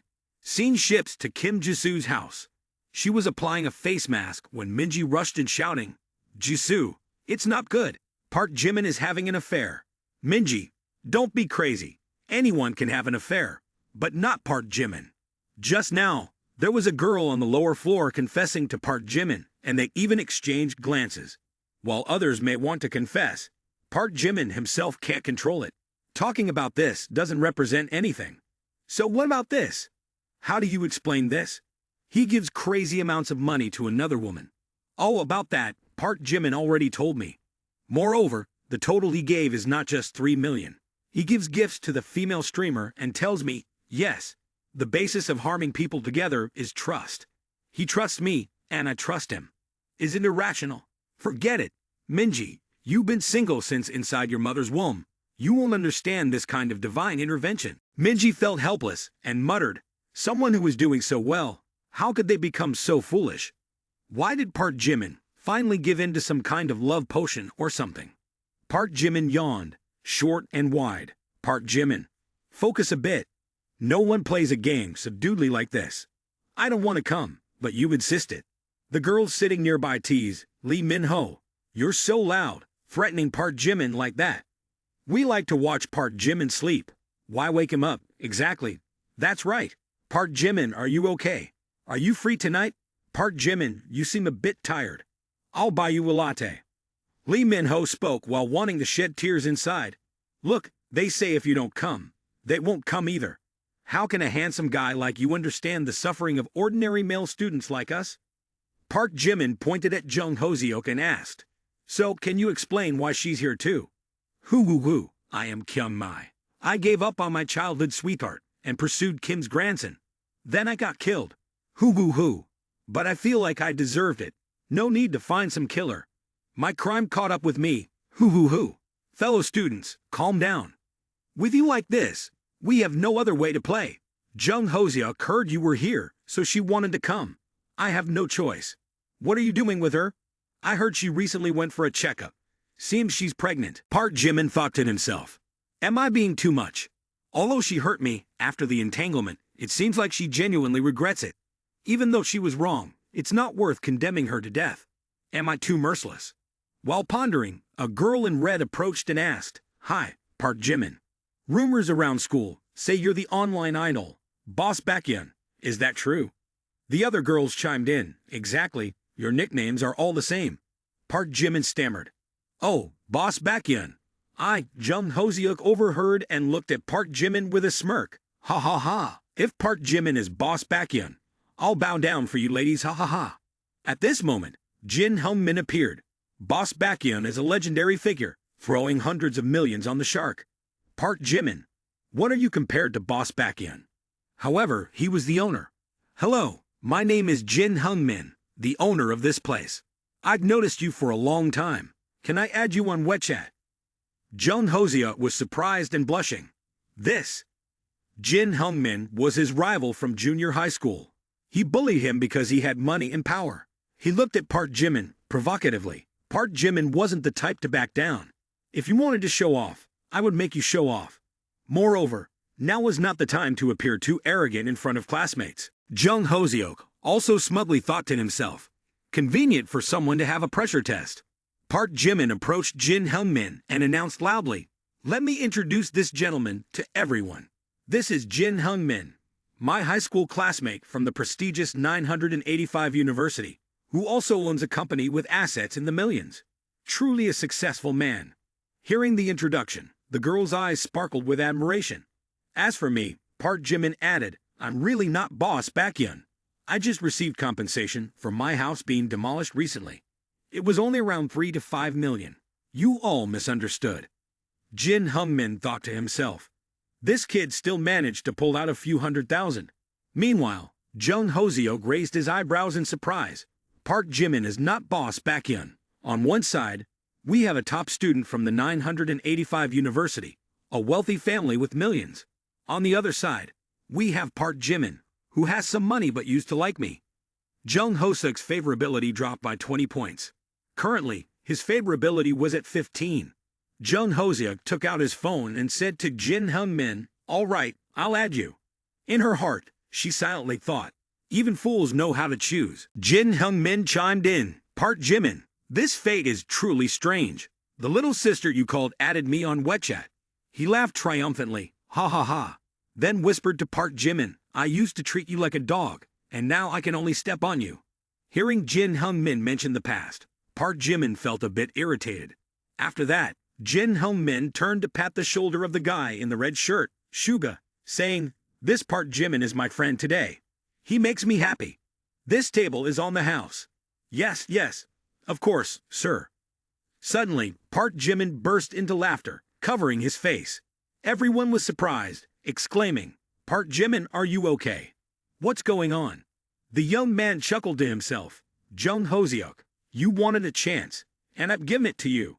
Unfortunately, you haven't changed that attitude of yours. From now on, I won't have any feelings for you because you're not worthy. You've left so quickly. Tomorrow, there's a high school reunion at the Jeju restaurant. Will Part Jimin dare to come? How about attending the reunion? If Jin Hae invites me, of course, I'll go. Transitioning to Jeju restaurant, Jin Hyung Min raised his glass and exclaimed, It's been years since we last met, everyone. Let's cheers. Today, enjoy your meal freely. It's on me. Don't help me save money. Money is meant to be spent. Ha ha ha. Boss Lee is generous. Thanks, Boss Lee. Still, my friend Hyung Min is on top. I used to look down on him, but don't underestimate him. Later, when Yang Webai arrives, help me say some nice words or compliments. Turns out, Boss Jin is still waiting. Boss Jin, rest assured, you and Yang Webai are a pair of outstanding talents and beauties. We brothers will definitely help you win her over. Part Jimin thought to himself, this guy never misses any chance to show off. The door opened, and Yang Webai entered, saying, I apologize for keeping everyone waiting. Today, the driver at home asked for time off, so I called a car, which made me a bit late. Looking at Yang Webai, Part Jimin recalled his rebellious youth. Yang Webai, Chunky, was the only one who illuminated his high school life. Back in grade 3, she was mysterious and noble, like an unsolvable equation, making all the male students lose their minds. You little brat, stay away from my goddess a bit. You should keep your distance from her, he remembered saying. Spotting a beautiful girl, young Part Jimin eagerly approached. Long time no see. Can I add you on WeChat for convenient communication? Jin Hyung Min cursed under his breath. Indeed, as persistent as a sticky dog. In a little while, I'll turn you into a dead dog. Well, no problem for now. Although he agreed verbally, deep down, he thought, who is this person? Feels like I've never met them before. The system announced the successful binding of the Sim-Chua relationship. The target bound was Yang Webai. Beauty value 92 points. Current favorability 0. Successful counterattack rewarded 35 attribute points. And proficiency bonus of 4 for mastering English, French, Russian, Korean languages. In reality, Part Jimin wasn't as courageous as he seemed. How did he become so extraordinary now? Already harboring resentment, Lee Sung-ga coldly said, being the running dog for super-rich tycoons. Part Jimin, do you think I don't know? You work as a lackey for those super-rich guys. Rolling around with Song Joong-ki, those super-rich guys are notorious scoundrels. You don't know how many innocent girls they have deceived. Song Joong-ki also spoke up. Lee Sung-ga, you're talking nonsense. Clearly, you were in the wrong first. What nonsense am I talking about? Song Joong-ki teased my feelings, and then broke up. After the breakup, he even went behind my back to find another girl. Now, I'm pregnant. Hoo-hoo-hoo. Truly shameless. Part Jimin wanting Yang's WeChat won't be about wanting to change contact methods. It's too disgusting. Eating at the same table with this kind of person ruins my appetite. Don't cry for that shameless person. He's not worth it. At this point, Yang Weibai's favorability continued to drop, deducted by 5, then 5 more, and finally 10. Jin Hyung Min seized the opportunity to step forward. Part Jimin, if you're short on money, come with me. I'll introduce you to a job. I'm also a super rich guy. Working as a lackey for them is not as good as working for me. At least my money is clean. Ha ha ha. At this moment, Part Jimin was furious, thinking to himself, Lee Sung-ga makes a scene while Jin Hyung Min offers help. It seems these two have already discussed it. If it were someone else, there would be no room for objection. This time, they've handed me a chance to strike back. The young man took out his phone and texted you. Drive my Ferrari to Jeju restaurant. After a satisfying meal, everyone praised Jin Hyun-min. No wonder it's a 4-star. The food is delicious. Thank you, Mr. Jin, for the treat today. Whoever says money can't nurture a person, they're wrong. Hyun-min now exudes style. Where should we go next? Jin Hyun-min glanced at Park Jimin, thinking to himself, Park Jimin and Song Joong-ki might be losing face now. Tonight, I'm the winner. Then he extended his hand to Yang Webai, saying, do you need a ride home? Tonight, I am your private driver. I will never take a break. But Yang Webai waved her hand in refusal. Oh, I think it's not necessary. While getting acquainted with a girl, the restaurant staff approached. Jin Hyun-min, I've been looking for you. Can you please move your car? Move it. It's illogical to spend at your friend's hotel and not be able to park. Jin Hyun-min, our parking only opens for VIP guests after 9 p.m. There's a VIP who wants to park now, so I need you to move your car. We want to see how important this VIP is, want to see who has a significant background. Seeing the approaching car, he seemed to widen his eyes. It was a Ferrari, valued at over 2 billion, something he only saw at auto shows. It's you, and from the U conglomerate. No wonder he has such an impressive background. They say this person is not easy to mess with in the famous Gyeongbokgung super-rich circle. Luckily, I haven't clashed with him yet. Before he could finish his surprise, he saw Park Jimin shaking hands with Yu Ah-in. Jin Hyun-min felt like crying out, Park Jimin, what's going on? Park Jimin playfully put his arm around Yu Ah-in, saying, no need to trouble yourself, boss you, coming all this way to bring my car. It's not a bother at all. We're all like brothers. Being able to chauffeur for Boss Baekhyun is an honor for me. Hearing this, Jin Hyun-min's eyes seemed to drop to the ground. This car belongs to Park Jimin. Why is Yu Ah-in treating him like this? Is Park Jimin, is he so wealthy? Isn't he supposed to be a mere errand boy? Maybe you haven't woken up yet. Park Jimin's Ferrari is enough to buy dozens of my cars. Well, let me introduce you to my schoolmate. He's also a tycoon. Lee Jia at this moment looked pale, bombarded with questions from her friends. What did Lee Sung-gai say earlier? Does Park Jimin need to be an errand boy with this status? She stammered, I. Yang Webai also figured out the situation. It seems like Jin Hyun-min and Lee Sung-gai are trying to frame Park Jimin. But clearly, his extraordinary status doesn't justify itself. This person is truly interesting. Yang Weibai's favorability towards Park Jimin began to rise. The current favorability is 10. Yang, may I have the honor of giving you a ride home? Sure. The car sped away, leaving behind the murmurs of the crowd. Park Jimin really has talent. Wow, he's so handsome. Absolutely admirable. Praises continuously poured out. Receiving Song Joong-ki's words, Jin Hyun-min felt like he was being stung to the core. Yu Ah-in, you're right. Sometimes the distance between humans and dogs is even greater. The car sped down the road. Sitting inside, Yang Wei felt a bit overwhelmed, as if experiencing some emotions. Me and Park Jimin aren't close at all. Ya casually hopped onto his car, asking for a ride.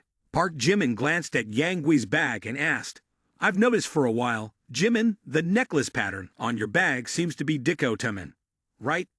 Yang Wei, surprised, replied, yes, that's correct. You know about this because I also like watching Tamen, especially Dikao. I find his transformation state very handsome.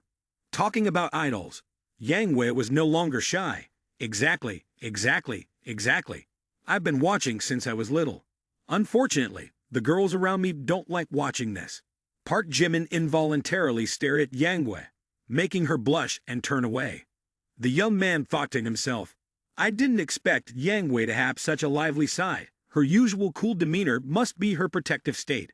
Seeing her cheerful demeanor made others unable to resist protecting this lovely creature. For the first time in my life, I felt a romantic feeling, and shortly after, I arrived at Yang Wei's house. Park Jimin stepped out to open the car door, not forgetting to mimic the gestures of the idol Deko. Tonight, meeting a different Jimin than usual, I'm very happy. Yang Wei also made other gestures in response. Just call me Yang Wei. That's fine. Thank you for taking me home. The two whimsical individuals performed many of Diko's transformation gestures. Meeting someone with similar tastes. Both felt very joyful.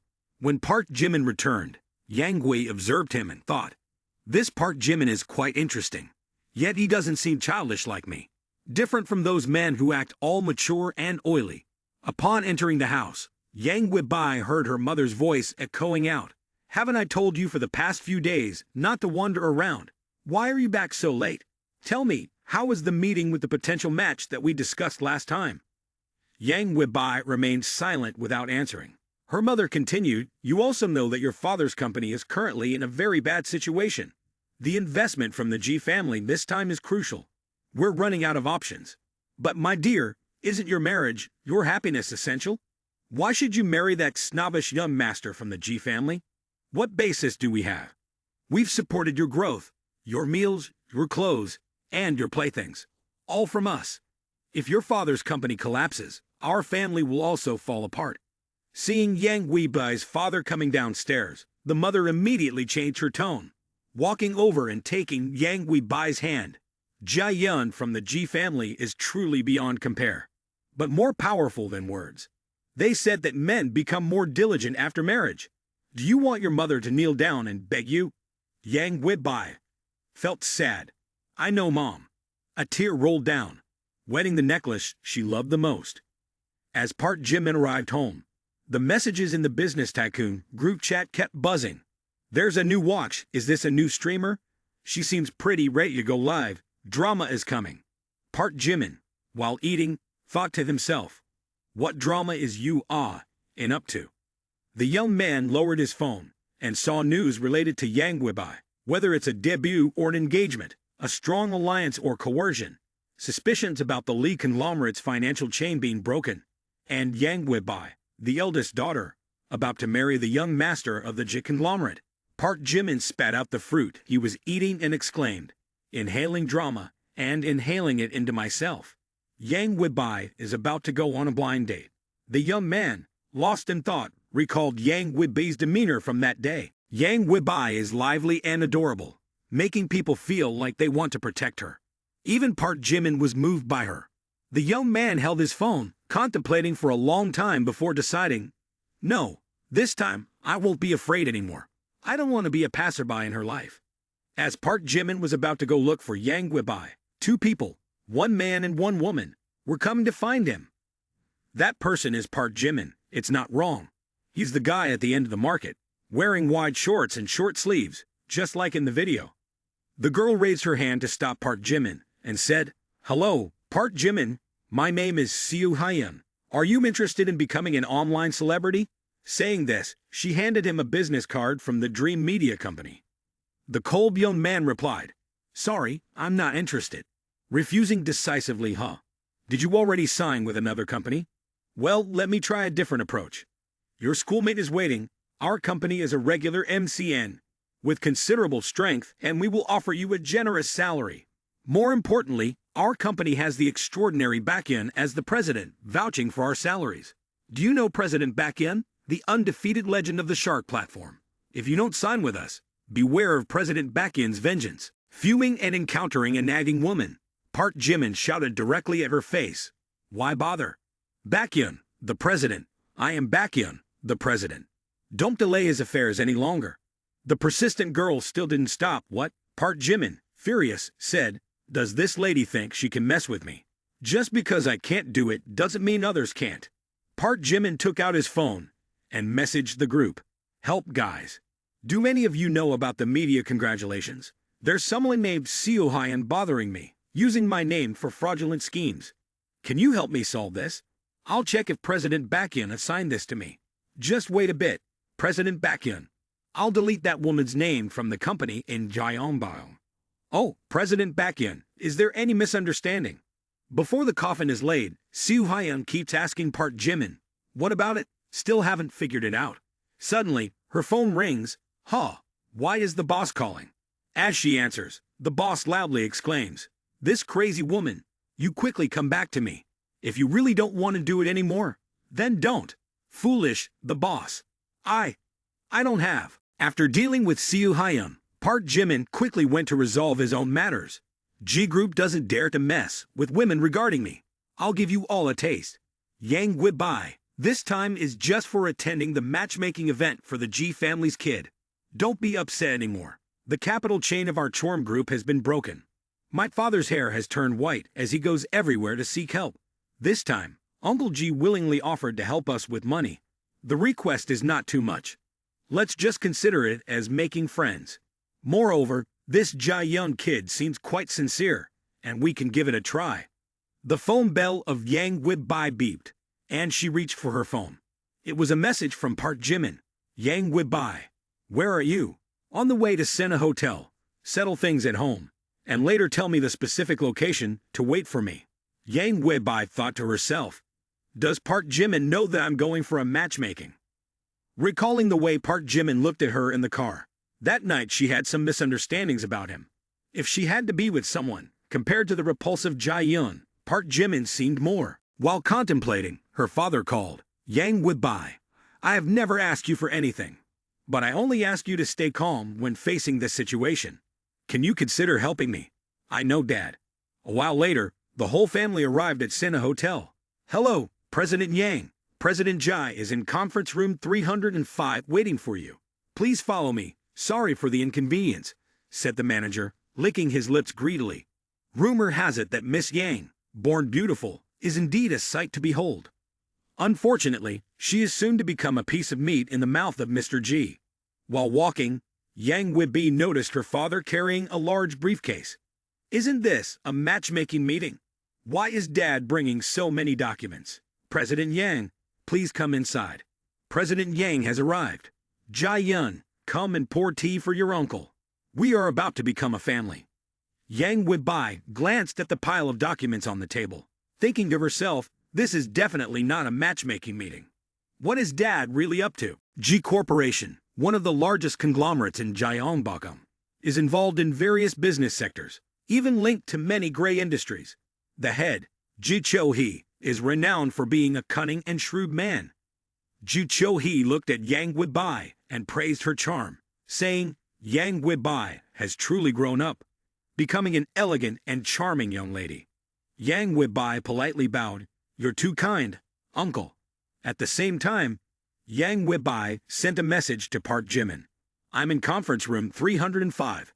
Jae-yun, a plump guy, quickly approached Yang Guibai, holding her hand and speaking sweetly. Hey, Yang Guibai, you're here too.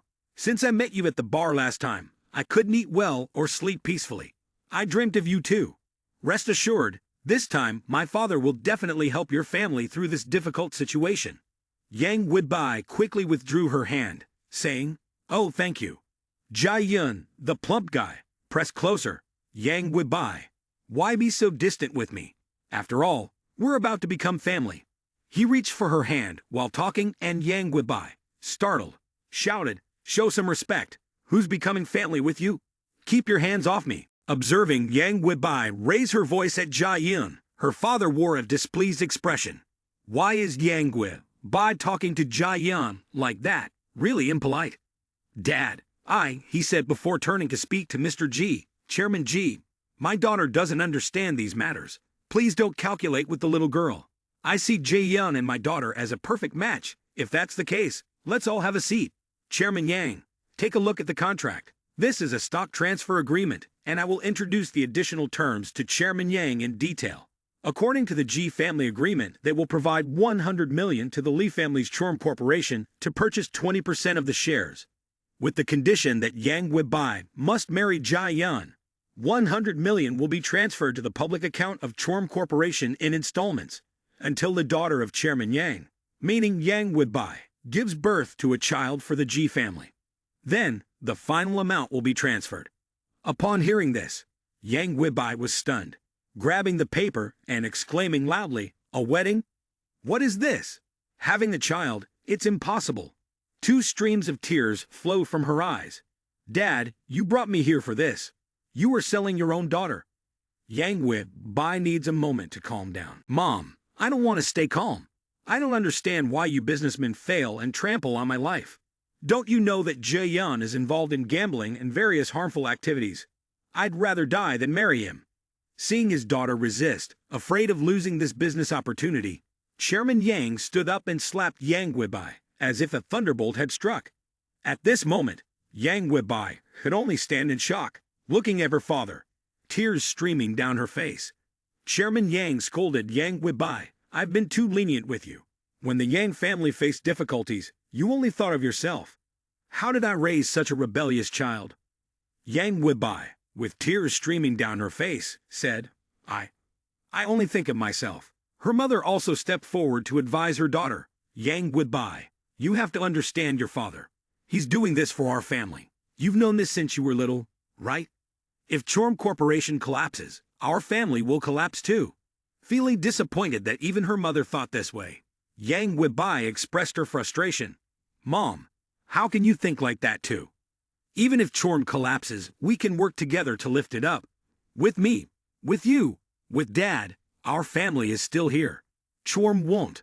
Before Yang Weibai could finish her sentence, her mother knelt down. Mrs. Lee grabbed Yang Weibai's hand and pleaded, "Yang Weibai, please, do you love your mother?" Seeing her mother kneeling, everyone was stunned. In this situation, Yang Weibai could only stand there in silence, looking at her mother. "Mom, what are you doing? Please stand up. Mom, we've run out of options. If I don't agree to the marriage, you won't get up." Cornered and emotionally overwhelmed, Yang Weibai cried in frustration. She stammered, unable to find the right words. Dad, Mom, Jia-yeon's parents, who were behind her, also chimed in. "Yang Weibai, he really likes you. As long as you marry him, he will fulfill any wish you have. Look, your older sister has already agreed. What about you?" Helpless, Yang Weibai thought to herself, "Is this my fate? Born into a family like this, there's a corresponding price to pay. I'll have to live like a caged bird forever." Then she said to her mother, "I agree, please stand up. Whatever you and Dad say, it's fine." Hearing this, Yang Weibai's parents were overjoyed. "This is our obedient daughter. Good girl, Yang Weibai." Earlier, Dad was just angry, so he said those things. Don't keep it in your heart. This is our first time being parents too. Sometimes, we may not handle things properly. Seeing that everything was in order, the old man Ji Cho-hee immediately lit a cigarette, saying, "If the princess has no objections, let's proceed with signing the contract, President Yang." Yes, an important contract, President Jia Code. Signing the contract early means Jia-yeon and Yang Weibai can get married sooner, allowing the Yang family's finances to stabilize. Jia-yeon's father gleefully thought to himself, "She's not even my wife yet, and she's already looking down on me." He then entertained inappropriate thoughts. Such a noble and cold woman in bed would be. While everyone was happily discussing the contract, Yang Weibai stood there in silence. Suddenly, there was a loud noise, and Park Jimin burst in, saying loudly, "Which dog dug up Mr. G's corner? Get out here." Everyone looked at Park Jimin in surprise. "Who dug up my corner? Show yourself." Realizing it was Park Jimin, Yang Weibai felt relieved, thinking to herself, "It's Park Jimin. He really came." Jia-yeon rushed forward, raising her hand to hit Park Jimin. Where did this crazy dog come from, barking like this? Unexpectedly, before Ji-yeon could retaliate, Park Jimin swiftly punched him in the face. He tumbled several meters away, resembling a fallen celestial being. "Leave before I really lose my temper," Park Jimin warned. Jia-yeon, nursing his pain, shouted, "You dare to hit me? You!" Security personnel quickly intervened, berating Jimin. "How dare you lay hands on Mr. Han without regard for your life? Do you know the status of the person sitting in that chair? Are you tired of living?" Park Jimin, with an indifferent expression, retorted, "Status? Isn't it these two old men? One selling a daughter and the other buying one. Touch me and see. I'll make the Ji family disappear from Gyeongbokgung." Mr. Jai raised his hand, signaling his guards to stand down. He thought to himself, "This deal with the Yang family is highly confidential. Other clans might think it's a simple matchmaking. This kid not only knows about it, but also managed to track us down." Approaching Park Jimin, Mr. Jai inquired, "I don't know which noble family you belong to. When I visited Ji's house the other day, you didn't have the right to refuse. You shouldn't have a proper identity." Jia-yeon, with a swollen face, stood up and scolded Park Jimin. "Such a temper. How did your parents teach you? Think twice before acting. See what he's up to." Park Jimin looked at Yang Weibai and said, "Don't worry, I will help you overcome the difficulties your family is facing. Touched, Yang Weibai, her eyes welling up, nodded in gratitude. A young man approached, holding a document, and Mr. Yang, surprised, asked, "What are you doing?" After reading this contract, Park Jimin glanced at Mr. Yang. "It seems you really underestimate your daughter. Selling her for 100 million and even offering 20% of your company's shares. Is it because you're getting old and confused?" Park Jimin tore the contract into pieces. "Let's do this. I'll pay 500 million to acquire 60% of Chorm shares from the Yang family." Hearing the sum of 500 million, everyone gasped. 500 million. Mr. G thought to himself, 500 million is not a small amount. At least it surpasses the assets of a billion-dollar conglomerate. Ju Cho-hee has encountered countless individuals, but he finds this man's approach peculiar. As for Mr. Yang, upon hearing the amount, his eyes lit up. With 500 million, not only can we regain dominance, but we can also expand our business. Park Jimin continued, "Of course, I can't give you 500 million without deducting the shares. I also have a condition." The young man pointed at Yang Weibai. She immediately thought to herself, could it be that Park Jimin wants to use 500 million to buy me? Yang Weibai, feeling disappointed that Park Jimin would also spend money to acquire her, dropped her bag on the ground. It turned out he, like the others, regarded her as a commodity that could be bought and sold at will.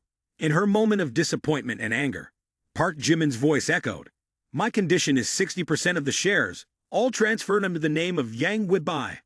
Once the shares are transferred, I will immediately pay 500 million. Yang Weibai was astonished by this revelation. She felt a surreal and incredible sensation, as if a birdcage had just been unlocked.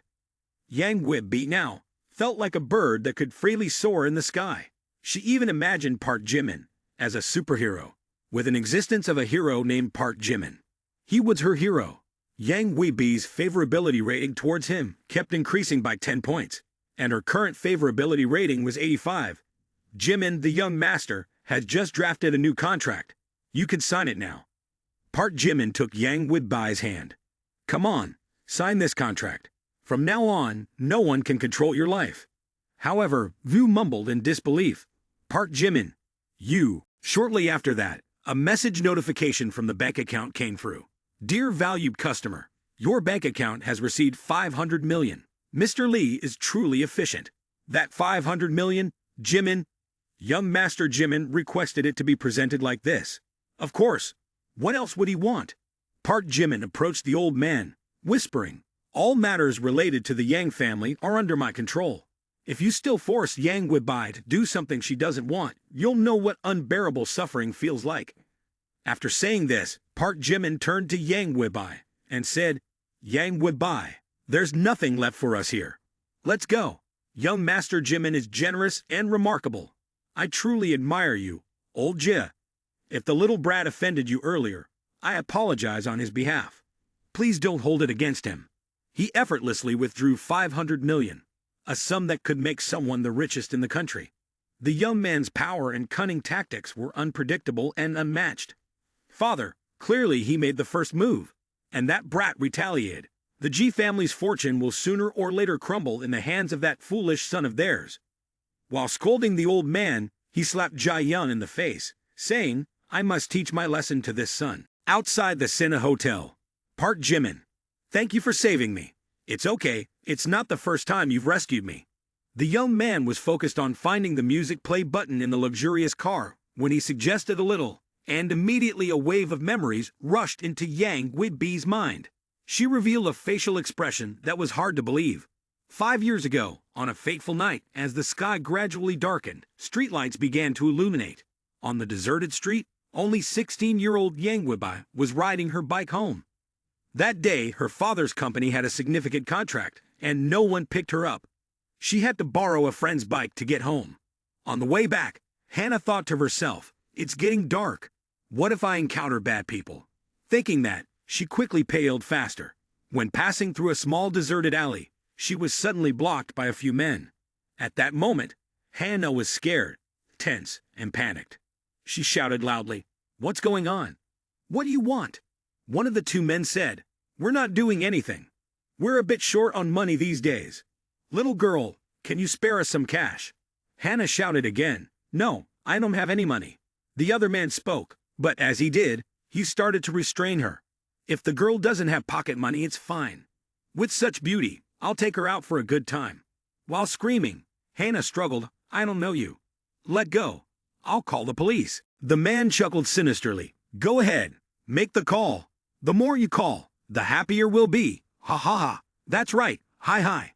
Go ahead, call. The more you call, the more excited we get. Ha ha ha. Don't let go. I'm not going anywhere. Hannah, frightened, didn't know what to do. At this critical moment, suddenly a voice rang out from behind. Hannah, run quickly. Hannah turned around and saw a boy rushing toward the gang of thugs. The boy was wearing a school uniform and boldly confronted the group.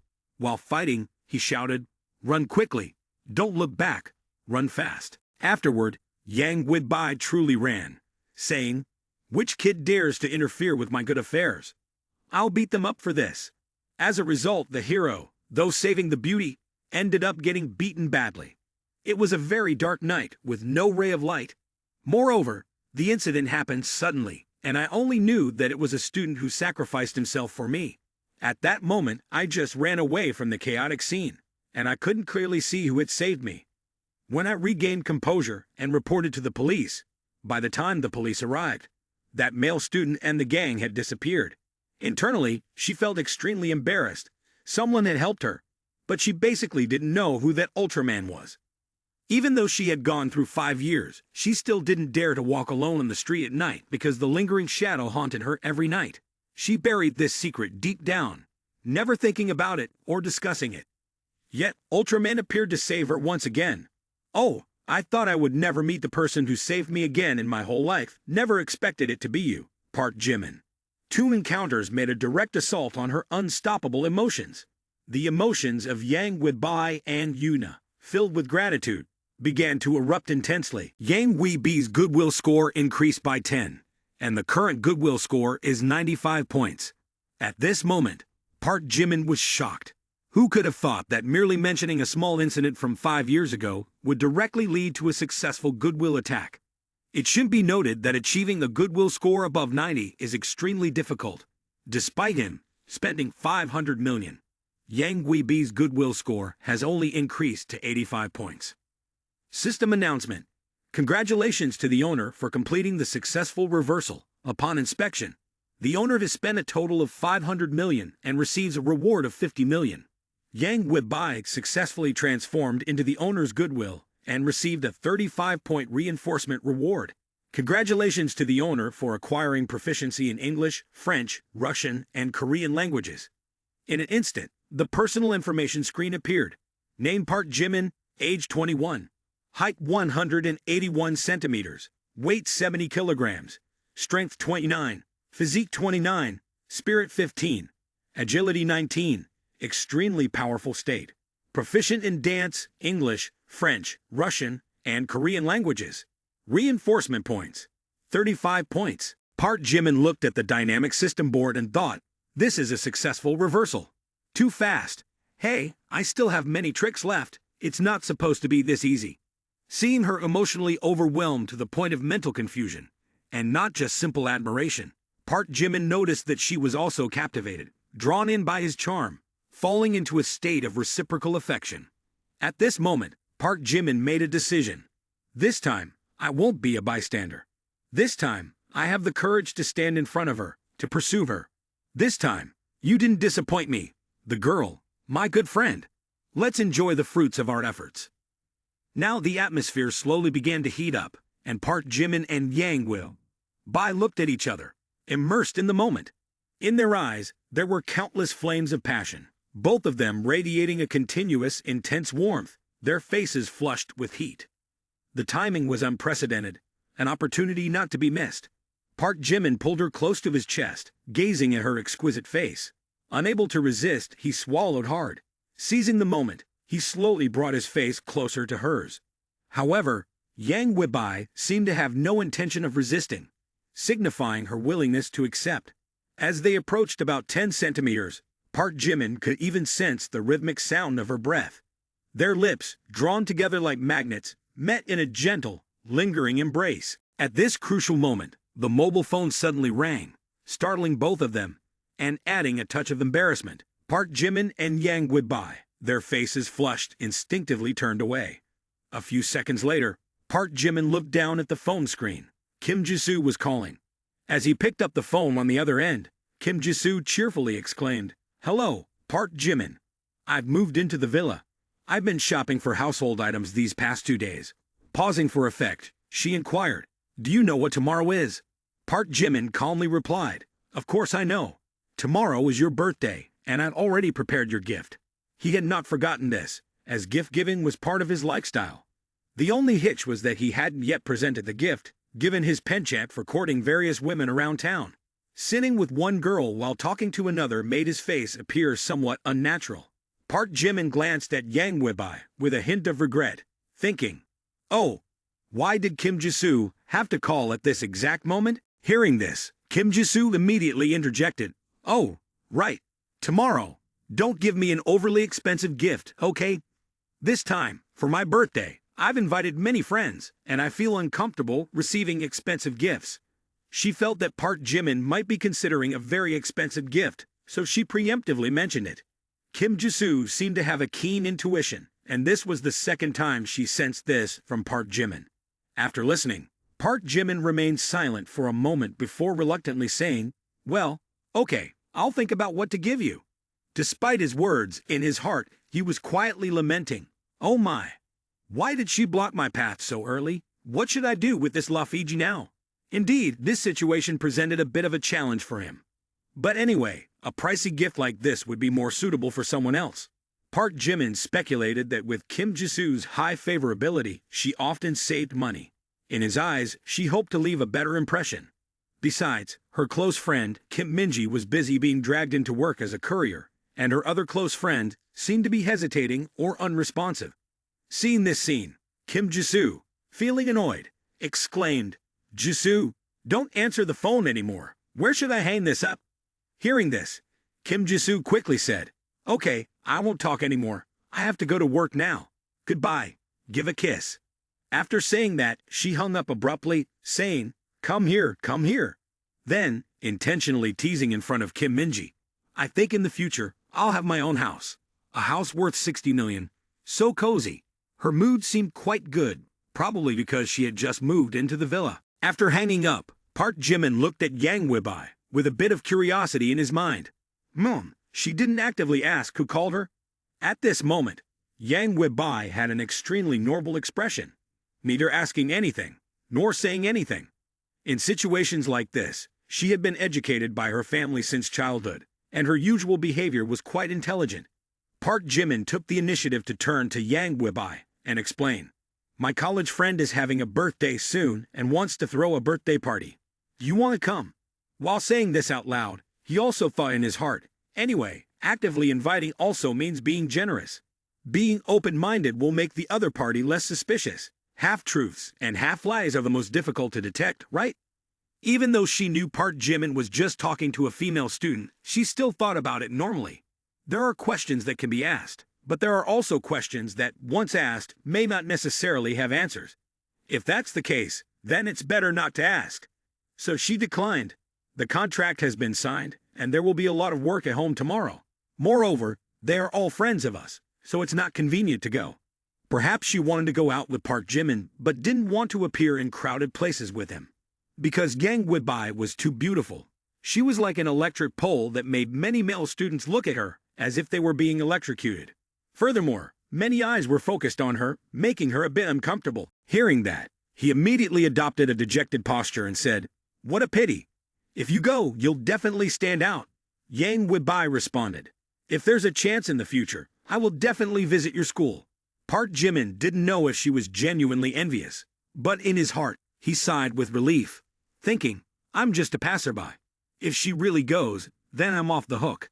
Meanwhile, Yang Guibai was incredibly confident in her thoughts. Outstanding men always have butterflies around them. Whatever is mine will ultimately remain mine. I trust in my own charm. Yang Guibai was internally proud, regarding her thoughts and beliefs, as long as she was beautiful and talented. The one to be jealous of should be Park Jimin's girlfriend, not herself. Therefore, she didn't need to be jealous. As soon as they got off the car, Yang Weibai expressed her gratitude once again, saying, "Part Jimin, I really appreciate today. It's been a long time since I've had such a good time. I don't know how to repay you for helping in my house." Upon hearing this, he approached her and said, "If you really feel uneasy, just pay me a little interest, haha." Before he could react, she immediately placed a kiss on his cheek, catching him off guard. His cheeks turned red in an instant. After the kiss, she spoke up, saying, "This is the interest that I've stamped on you. From now on, it's mine." With that, she turned and walked into the school, not looking back until Yang Weibai's figure disappeared. Part Jimin was still savoring the moment, thinking, "This Yang Weibai woman is truly amazing." At this moment, in front of Seoul School's gate, many male students looked at Part Jimin with resentment. In a split second, Part Jimin could feel intense waves of hostility directed towards him. In general, this place seemed a bit dangerous. It's better to leave quickly. Part Jimin walked to his car with a cheerful mood, thinking, hee, today was a complete success. Time to go home and play some games. Later in the evening, Jung Hoseok and Min Seo went shopping at the shopping center. She officially forgot about him and went shopping to compensate for the pain of her past relationship. However, as they were passing the gate of Seoul School, Jung Hoseok suddenly exclaimed, "Part Jimin, this is your car." Hearing someone calling his name, Part Jimin turned around and noticed Jung Hoseok in disbelief, trembling as he pointed towards him. Min Seo's mouth was wide open in shock. Part Jimin got into his car, closed the door, and ignored Jung Hoseok without looking back. Then, he revved the engine and sped towards the parking lot near Harvard University, the powerful roar of the engine resonating strongly in Jung Hoseok's heart. She looked incredulous. Originally, Jung Hoseok had determined to completely forget about Part Jimin, even going as far as blacklisting Part Jimin on WeChat, wanting to cut off any connection with him. But who would have known that just as she made this decision, Part Jimin suddenly appeared so handsomely? Min Seo's expression changed at this moment, looking at Jung Hoseok with disdain and saying, "Certainly, we were deceived by Part Jimin last time. He is probably much wealthier than Jin Hyungmin. Last week, he claimed to have a gift for you, but it hasn't arrived yet. Perhaps he was testing you, Jung Hoseok. He wanted to see if you had the patience to wait for his gift." Hearing this, Jung Hoseok immediately opened her pupils wide. Then, she took 2 steps back, her face turning pale momentarily. With a little more, she might have involuntarily collapsed to the ground. At this moment, Jung Hoseok also emerged from her daydream, sinking into deep thoughts. He must be testing me. Back then, I was too foolish and messed it up. I truly am a fool. Thinking about it, Jung Hoseok felt a tremendous loss. Recently, Part Jimin had become extremely arrogant, making Jung Hoseok uncomfortable. She felt her dignity and character were humiliated and trampled upon. Because of this, in just 2 days, her goodwill towards Part Jimin had plummeted. There was even a tendency towards negativity. She thought she could forget about Part Jimin and focus on plans to raise larger fish. But why did it hurt so much? Jung Hoseok regretted it. She truly regretted it. Since the moment Part Jimin drove the Ferrari in front of her, everything had been too shocking. After that, Jung Hoseok immediately hugged Min Seo, sighing and crying, "Part Jimin can drive a Ferrari, and giving gifts to a female streamer is just a number. I missed it. I missed such an important opportunity. Surely, Part Jimin will never forgive me again." Hoo. Min Seo pondered. At first, she doubted whether Part Jimin rented the car to tease Jung Hoseok, but Part Jimin's attitude towards Jung Hoseok seemed to have changed. He didn't even look at Jung Hoseok anymore, so she immediately dismissed this hypothesis. At the same time, seeing the relationship between Part Jimin and Jung Hoseok deteriorate to this extent, she no longer needed to pretend or play the fool. Thinking about it, Min Seo smirked. Her eyes slowly filled with resentment. Then, she casually remarked, "Oh, right, Jung Hoseok, you've missed your chance. The opportunity to date him has passed. Now it's too late. You don't have a chance to redo it. But if it were me, maybe there's still a chance." Hearing this, Jung Hoseok was slightly taken aback, but she understood that true friends look out for each other. Previously, it was Min Seo who spoke ill of Part Jimin in front of her, even saying many harsh and unpleasant words. Therefore, after a month of dating, she decided to break up with Part Jimin. Just like 2 days ago, when Min-soo caused a rift and strained their relationship. Jung Ho-seok regrets more as he thinks, finding it increasingly unacceptable. Subsequently, he becomes extremely angry, shouting in interrogation, "Nah. Why did you inquire about Park Jimin's identity that day? Why would you want that? I worked hard on the drama for a chance to turn things around. Because of your question, I have a profound misunderstanding about Park Jimin. It's going to be difficult to explain clearly this time." "What do you mean? Do you have intentions with Park Jimin?" Min-soo, with an indifferent expression, responds, "Exactly, Jung Ho-seok. Don't speak so harshly. I usually tolerate you. Now you want to shift responsibility onto me. He's so charming, and it's reasonable for me to pursue him. Why can you, and I can't? Maybe Park Jimin is fed up with someone like you and prefers someone like me.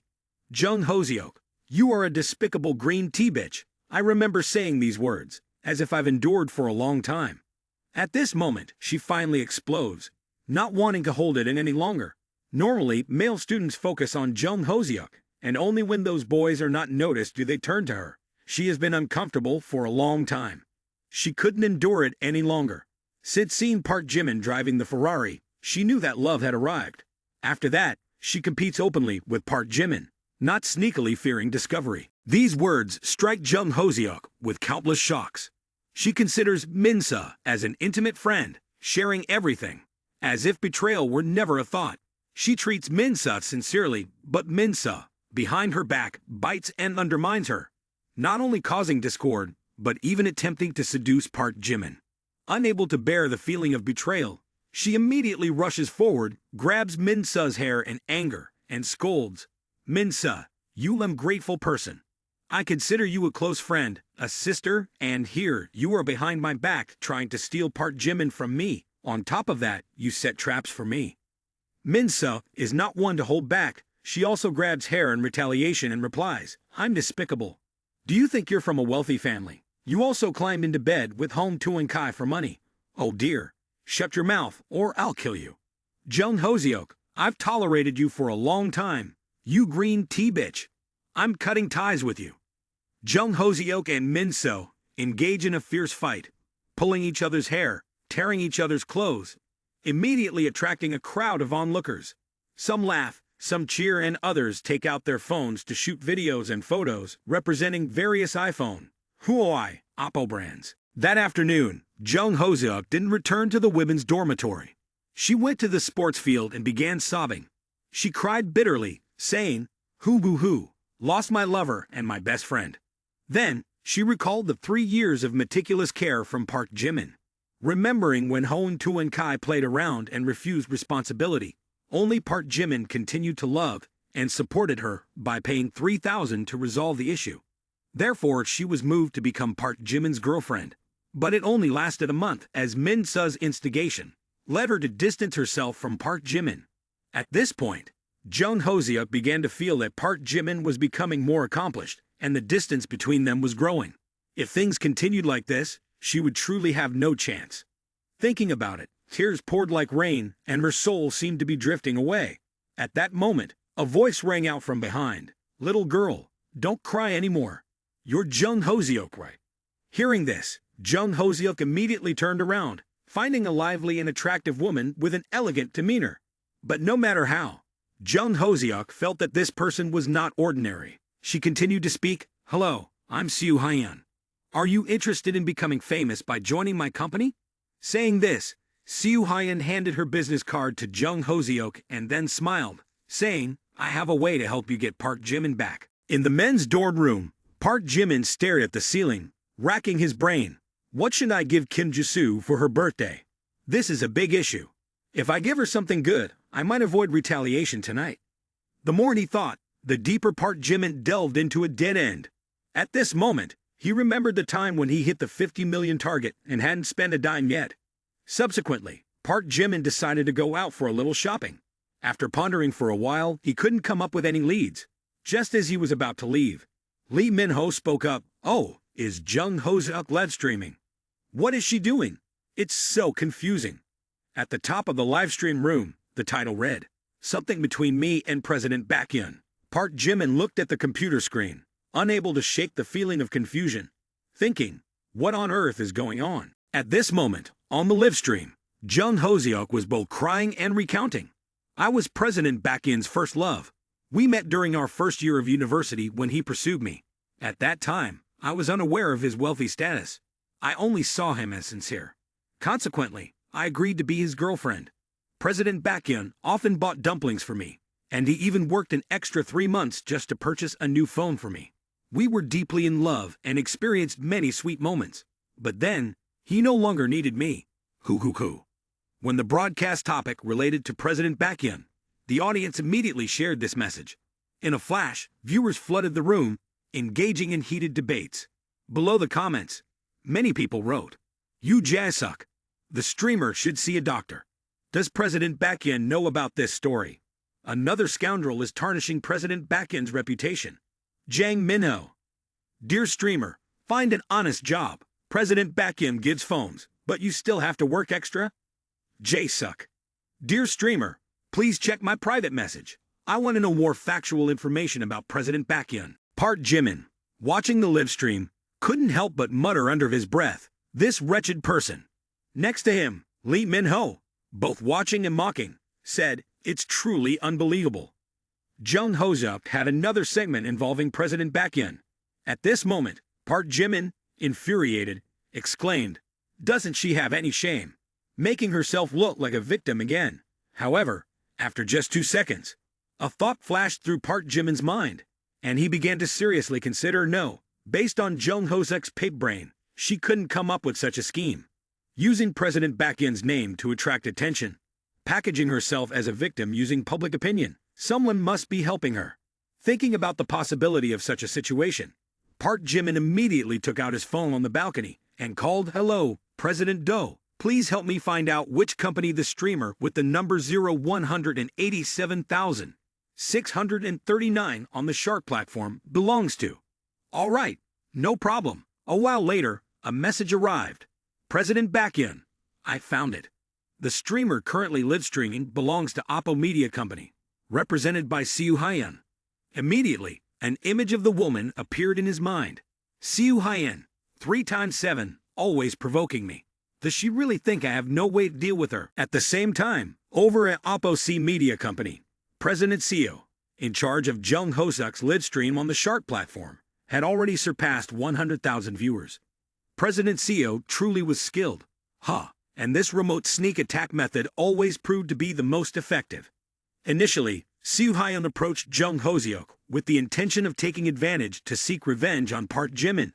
But she was unaware that Park Jimin had another identity, namely President Baekhyun. This development happened rapidly, and under the strong influence of Park Jimin, the Double A group quickly reported the situation to the president of Oppo Media.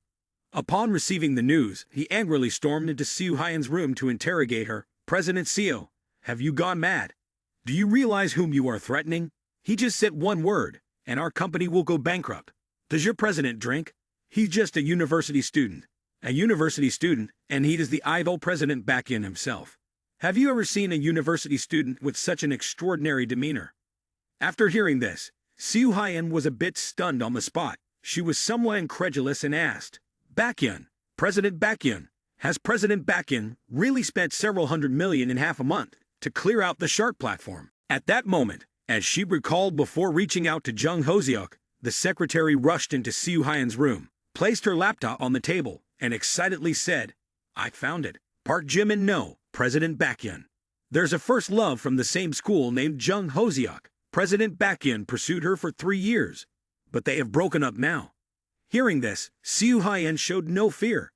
On the contrary, she felt a nameless joy within and said, "That's fantastic. President Baekhyun must surely remember this girl. Isn't it said that the first love is the most beautiful?"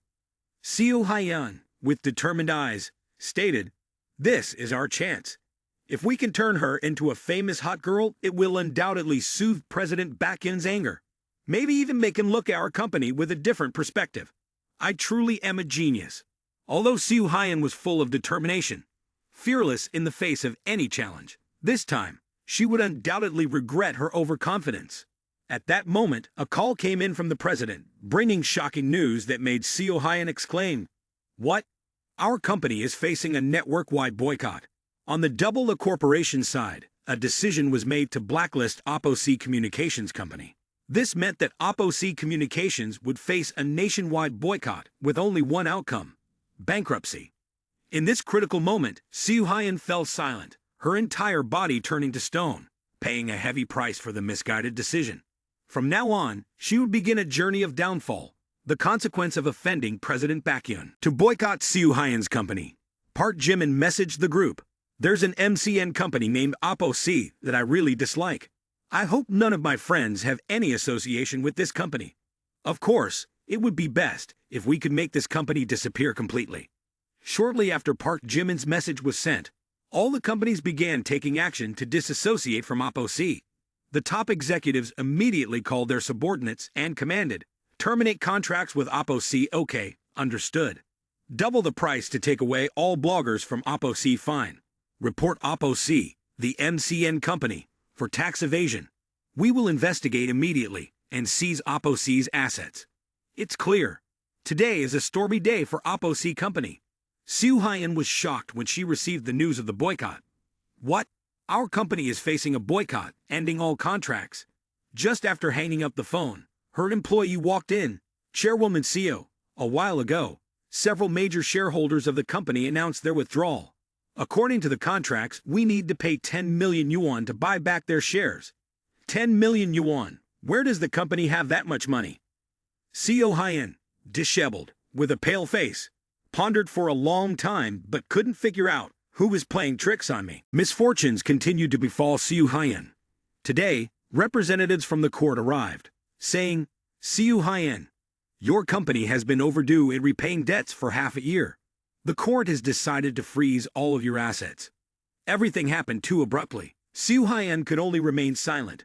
The employees, one by one, handed in their resignations, saying, "Chairwoman Seo, we're sorry, but we've decided to leave the company. Wishing you a smooth business." Due to insufficient funds to pay the rent, Seo Hyun's landlord took back the property, saying, "Chairwoman Seo, if you don't pay the property fee, we'll have to follow the company's regulations." Seo Hyun found herself at a dead end, holding a box of documents as she walked away. In her heart, she realized who was responsible for bankrupting her company. It must be him, Baekhyun CEO for sure. Only he has the audacity for this. But why? Not only Seo Hyun faced bankruptcy, but Jung Ho-seok also couldn't escape the consequences. Currently on the Shark streaming app, the account Rose, the fish lover, was shut down. This live stream violated legal regulations and was permanently closed. Park Jimin's friends acted swiftly. As long as Park Jimin spoke up, everything could be handled smoothly. "No problem. Let me take care of it." With the task completed, Park Jimin immediately said to them, "The results are quite promising. I'll have to treat you all to a meal at Long Wong when I have time." Next on the agenda was buying a gift for Chairman Kim. As the male lead was fastening his seatbelt to drive away, Seo Hyun suddenly ran towards them from somewhere. Her face pressed against the car window startled Park Jimin, who exclaimed, "What the heck is going on?" She cried and pleaded desperately, "Baekhyun CEO! Baekhyun CEO! I was wrong. I shouldn't have been so cunning. Please forgive me. Who? Give me a way to survive." At this moment, the system sent a notification. Target Seo Hyun has been tied up, and the hostile action has begun. The current favorability is 0. Park Jimin slowly lowered the window, thinking to himself, "Why bother tying her up? I have no interest in this woman." Thinking so, Park Jimin coldly told her, "Auntie, consider this a warning. Understand your position clearly and don't cause any more trouble for me. Go away." The male lead drove off, leaving Seo Hyun sitting on the ground, muttering to herself, "I never noticed this man named Baekhyun CEO before. Actually, he looks quite handsome, especially when he told me to leave." She grinned sensually, running her hand all over her body. Seo Hyun's favorability increased by 10, leaving Park Jimin astonished as he exclaimed, "Why does the favorability increase come with nervousness?" The scene transitions to a birthday party held at the mansion that Park Jimin gifted to Kim Jisoo on a previous occasion. The crowd buzzes with excitement and people exclaim, "Oh my, this is the #1 floral mansion, with a total value of up to 1.6 billion. Is Chairman Kim really an heiress from a prestigious family, a sugar mama taking care of her lover?" Upon hearing people refer to her like that, Kim Jisoo is taken aback and denies, "No, it's not like that." A girl's voice, dripping with sarcasm, questions, "Chairman Kim, is this mansion really yours?" When the Vinhomes Villa complex opened for sale, my father and I went to check it out. They said the #1 mansion was bought by a Mr. Do. I heard he's over 40 years old. The girl speaking is Do Sha-yeon, the propaganda minister of the student union, and Kim Jisoo's rival. What does Do Sha-yeon mean by that? How could Jisoo deceive you all? Sha-yeon's boyfriend chimes in. Sha-yeon is not wrong. Mr. Do used to organize birthday parties for his daughter here. I was fortunate to attend. And his daughter is already 12 years old. The crowd immediately began to gossip. "Mr. Do, isn't this mansion owned by Chairman Kim? Could it be that Kim Jisoo is being financially supported? I heard that Kim Jisoo's family background isn't bad, but having this kind of mansion is quite extravagant." Kim Jisoo, in anger, slams her hand on the property certificate, exclaiming, "Take a look at whose name is written on this ownership document." The white paper in black ink clearly states that the property owner is Kim Jisoo, not jointly owned property but personal property. The girl beside her consoles, "Some people just like to give others a hard time. It's really incomprehensible." Seeing the property confirmation document, a few girls quickly changed their attitudes. Why would Chairman Kim be such a shameless woman with a thick face? Chairman Kim, start a live stream to earn money. Guide us. Chairman Kim is so wealthy and free even before graduating. Truly impressive. Kim Jisoo modestly responds, "No, it's just luck." Inside, Kim Jisoo is feeling anxious and worried. Why hasn't he arrived yet? Is there a traffic jam? Just as they mentioned him, he arrived. A luxury car stopped at a distance from the mansion. Park Jimin slowly stepped out of the car with a stuffed animal in hand, saying, "Tonight, Chairman Kim invited many classmates, so I should park a bit far away to avoid unnecessary attention." As the young man walked towards the mansion, suddenly, Park Jimin noticed danger. A yellow Ferrari 488 raced down the road. In a split second, it almost collided with the young man. Furious, Park Jimin scolded, "Is there a need to drive so fast?" The Ferrari abruptly stopped in front of the mansion. Other classmates were astonished. It's a Ferrari 488. Could it be President Kwon arriving? Indeed, it's Kwon, the student president. That's his car, worth over 400 million, for sure. The guy with the last name Kwon slowly stepped out of the car. At this moment, he was on the phone, saying, "Yeah, that's right, the #1 mansion in the Vinhomes area. Park your cars inside in a bit." The young man behind Park Jimin was curious. This guy was the handsome and wealthy Kwon Ji-young, the scion of the Kwon family, one of the prestigious families in Gyeongbokgung. Pausing his call, Kwon Ji-young glanced at Park Jimin. Seeing the bewildered, seemingly impoverished look on his face, Kwon Ji-young showed a disdainful expression, silently thinking, "What's with Kim Jisoo inviting this dirty rat to the birthday party?" Seeing Park Jimin holding the tiny teddy bear, the guy with the last name Kwon silently criticized, "Giving a teddy bear as a birthday gift is so outdated. It's 2023, not 1993. How old-fashioned." Spotting Park Jimin, Kim Jisoo joyfully exclaimed, "Finally, you're here. I've been waiting for you half a day." Both young men, upon hearing Kim Jisoo, simultaneously turned their heads to look, thinking that Kim Jisoo was calling him. Mr. Kwon felt very pleased. Seeing Kim Jisoo, Kwon Ji-young extended both hands, his eyes gleaming, and he walked over to hug her. "Hi Kim Jisoo, happy birthday." Unexpectedly, Kim Jisoo bent down to avoid him, heading straight to Park Jimin. The main guy handed a teddy bear to Kim Jisoo, saying, "Jisoo, happy birthday. This gift is for you. Do you like it? Thank you." Kwon Ji-young was infuriated, almost going crazy. He looked at both of them with fiery eyes. Seeing the birthday gift was a cheap teddy bear, the onlookers began to gossip. "Am I dreaming? The Ice Queen has melted. I bet if I gave Chairman Kim a 2001 coin, she wouldn't be as happy. Look at your brother." Park Jimin gave Chairman Kim a Prada bag worth over 20,000, and Chairman Kim refused right on the spot. Park Jimin's face turned green. Kwon Ji-young, with an angry expression, thought to himself, "I've been pursuing Kim Jisoo for so long, and I still haven't gained much attention. Now, there's even a rat beside her." After waiting for the right moment to express his feelings to the beauty, the gift car had finally arrived. He thought to himself, This is my chance. Approaching Kim Jisoo, Kwon Ji-young said, Kim Jisoo, I also have a gift I want to give you. You will definitely love it. Take a look. Kim Jisoo exclaimed in surprise, unsure of what was inside, but seeing the three men carrying it, she became intrigued. It was a black box, covered with a piece of fabric. Kwon Ji-young glanced at Park Jimin with satisfaction, thinking, rats belong in the sewer. I'll show you what class difference means. This is a Yamaha CF6 professional performance piano, officially imported. I want you to understand the difference in class. This is the most suitable gift for the host of tonight's party. Kim Jisoo looked at the gift in silence. He continued, Kim Jisoo, happy birthday. This is a special gift I prepared for you. Do you like it?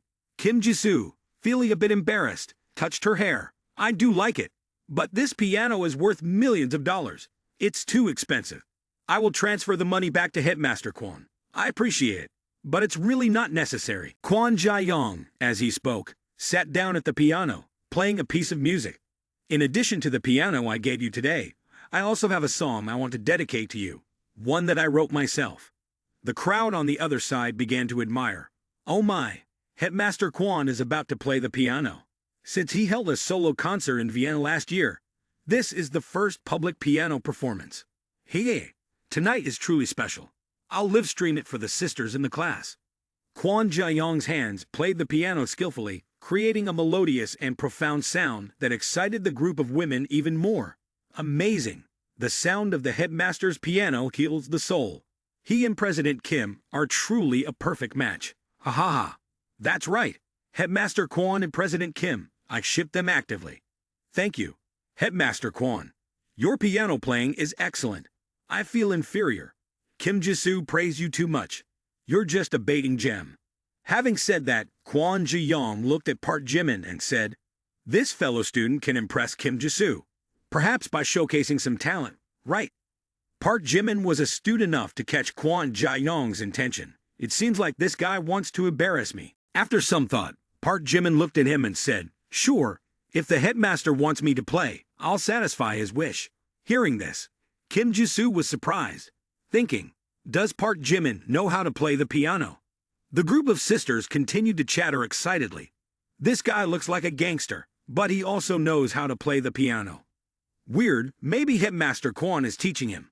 Let's see the drama unfold. This kid will lose face tonight. In reality, our male lead doesn't actually know how to play the piano. Park Jimin raised an eyebrow and began to bluff. If I don't know how to play, I'll improvise. At this point, the system also announced, checking, you don't have the piano skill. Enhancing this skill requires an additional 10 enhancement points. Park Jimin sat back, smirking to himself. Using attribute points makes me skyrocket. What's on your mind, sweetheart? The system enhanced my piano experience to 55. The sound of Park Jimin's piano echoed, surprising Kwon Ji-young. What's going on? This kid's demeanor has changed. As Park Jimin's hands moved across the keys, it resembled a true piano player. The male lead chose to play the same song Kwon Ji-young had just played. He suddenly exclaimed, his face changing. This isn't the song I played. How is this possible? No one can remember the entire piece of music in such a short time. Park Jimin glanced at the confidently self-assured Kwon Ji-young, thinking, even with that surprise, the real masterpiece is yet to come. The hands of the male lead moved faster now, the music emanating from the piano making Kwon Ji-young realize he's picking up the pace, so fast, yet not a single note is wrong. Kwon Ji-young, now sweating profusely, stared at Park Jimin, muttering, playing one instrument but feeling like a duet. Hear, hear. Kim Jisoo's classmates were in awe, each staring at Park Jimin without blinking. Are my eyes playing tricks on me? How can there be 4 hands? Could it be some long-lost magic trick the teacher once mentioned? The high-speed legato technique of Beethoven. Mastering this cruel technique requires an indomitable will and an innate talent that can't be lacking in any aspect. Once mastered, each played note is extremely precise and intense, touching everyone's heart like a Gatling, ruthlessly attacking the listener's soul. The music became intense, and Park Jimin, pulling his hands vigorously to both sides of the piano, concluded the piece. The male lead sighed lightly, it's done. The entire room suddenly fell into an unusual silence. Everyone looked at Park Jimin as if he were an extraterrestrial being visiting Earth. After finishing playing the piano, Park Jimin took out a pack of cigarettes. He placed a cigarette on the piano strings and pulled it sharply to create a distinctive and cool aroma of tobacco. Afterward, he walked over to pat the shoulders of the headmaster in consolation, saying, "Ji Yong, actually, your skill is excellent. Keep trying, and you will achieve success." Handing a lit cigarette to Ji Yong, Park Jimin continued, "However, a piano is a means to express one's heart, not a toy used for power struggles and jealousy." Saying this, he walked away, leaving Ji Yong standing there in silence, muttering, all right. People around were amazed, commenting, "Profound and unpredictable. Such talent. No wonder President Kim looks at him differently. That's right, he's already dug his own pit." Teacher Kwon set himself up. Ha ha ha! This time Teacher Kwon kicked an iron plate. Meeting a genuine master, he brought humiliation upon himself.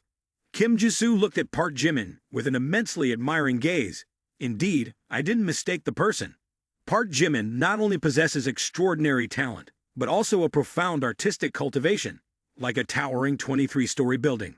This man is truly a treasure among treasures, a genuine and precious son. The system immediately announced, Kim Jisoo's favorability increased by 5, Simp Lord target number 3.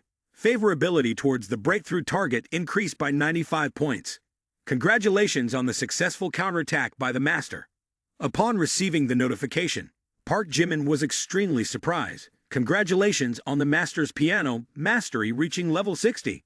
Kim Jisoo transforms into the master's Simp Lord, rewarded with 26 enhancement points. Simp Lord target number 8 spends a total of 78.16 million Simp Lord coins, rewarding the master with 7.18 million yuan. The young man, upon hearing this, was overjoyed, the biggest refund after 6 million. His expression at this moment was quite amusing. Buying this mansion is truly worthwhile, and there are still 25 enhancement points left.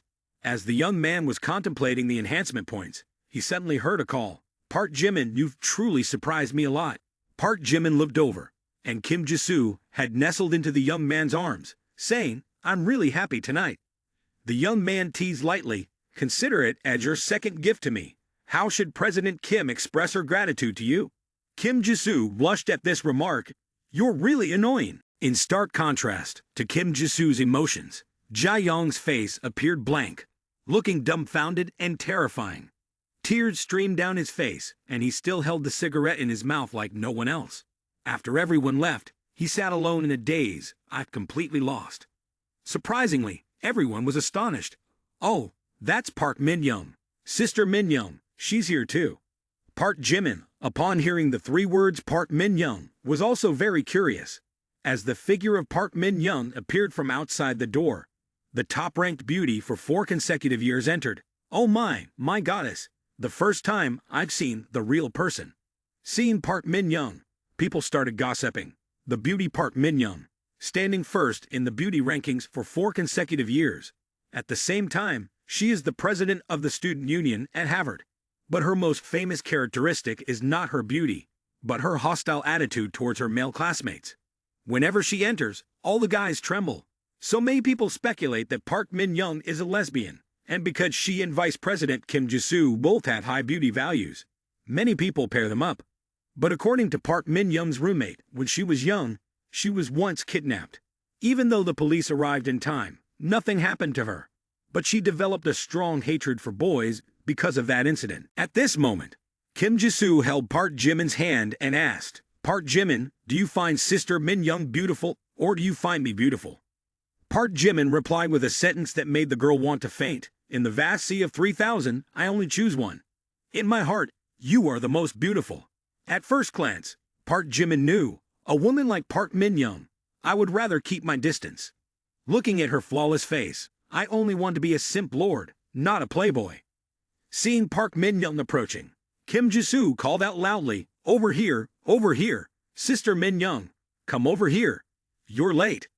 Park Jimin looked surprised and thought to himself as he observed Kim Jisoo. Why bother calling her over? Apologize for the traffic, Kim Jisoo. It's fine. Let me introduce. This is Park Jimin. Oh, Park Jimin, say hello. Sister Min-young had heard about him for a while. You're the one who played the piano. Yes, yes. I've heard that you've become quite popular at school lately, teasing bees and butterflies everywhere, flirting with many girls. People like you, talented but morally rotten. Just met and already received harsh criticism. Park Jimin felt like he was pierced by several arrows through the heart.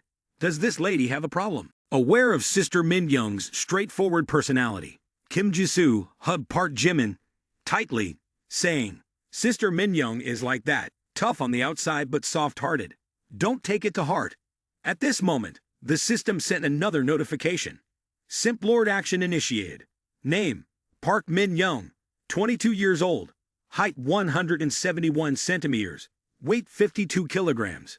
Beauty score, 23 points.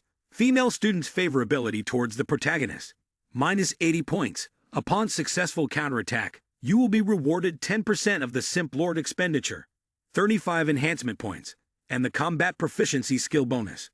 Park Jimin almost wanted to cry out loud to this system. Are you broken? Last time, it was Seo Hyen, and now it's Park Min Young. I don't want to simp for her. And what's this minus 80 favorability? I only said one sentence to her. How can the favorability be minus 80 points? After being frustrated with the system for a while, Park Jimin secretly looked at Park Min Young and thought, could it be that I'm really a lustful person? Perhaps being a lustful person is just the system after all. Tonight, the mansion of Kim Jisoo glittered with lights and the birthday song echoed. Happy birthday to you. Happy birthday to you. With candles lit, Kim Jisoo closed her eyes in prayer. Afterward, she performed the cake-cutting ceremony, sharing the cake with everyone, saying, eat lots of cake and let's have a joyful celebration today. While distributing cake to everyone, Park Min Young leaned into Kim Jisoo's ear and whispered, Kim Jisoo, do you have a moment? I have something to discuss with you. Not knowing what it was about, Kim Jisoo could only follow Min Young. Kim Jisoo, I feel that you should maintain some distance from Park Jimin in the future. Why? There's no specific reason. Park Jimin is entangled with many girls in the school, and I hope you won't get caught in this shameless guy's romantic whirlpool. Moreover, I'm about to graduate, and I plan to pass on the position of student union president to you, emphasized Park Min Young. Hearing this, Kim Jisoo was surprised. Make me the president?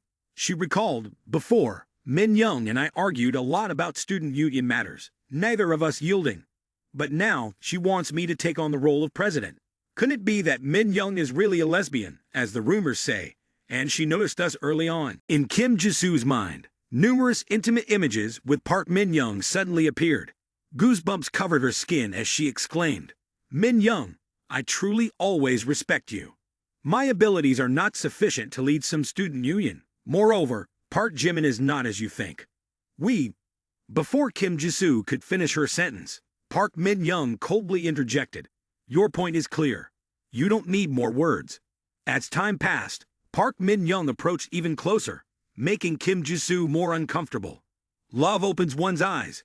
Look at your current appearance, far from that of a senior official in the student union, embodying seriousness and discipline. Actually, I've been considering resigning from the student union. That way, I could spend more time with Park Jimin. How foolish of me to act like this. Where is my sense of responsibility and career? Shameless people truly cause significant harm.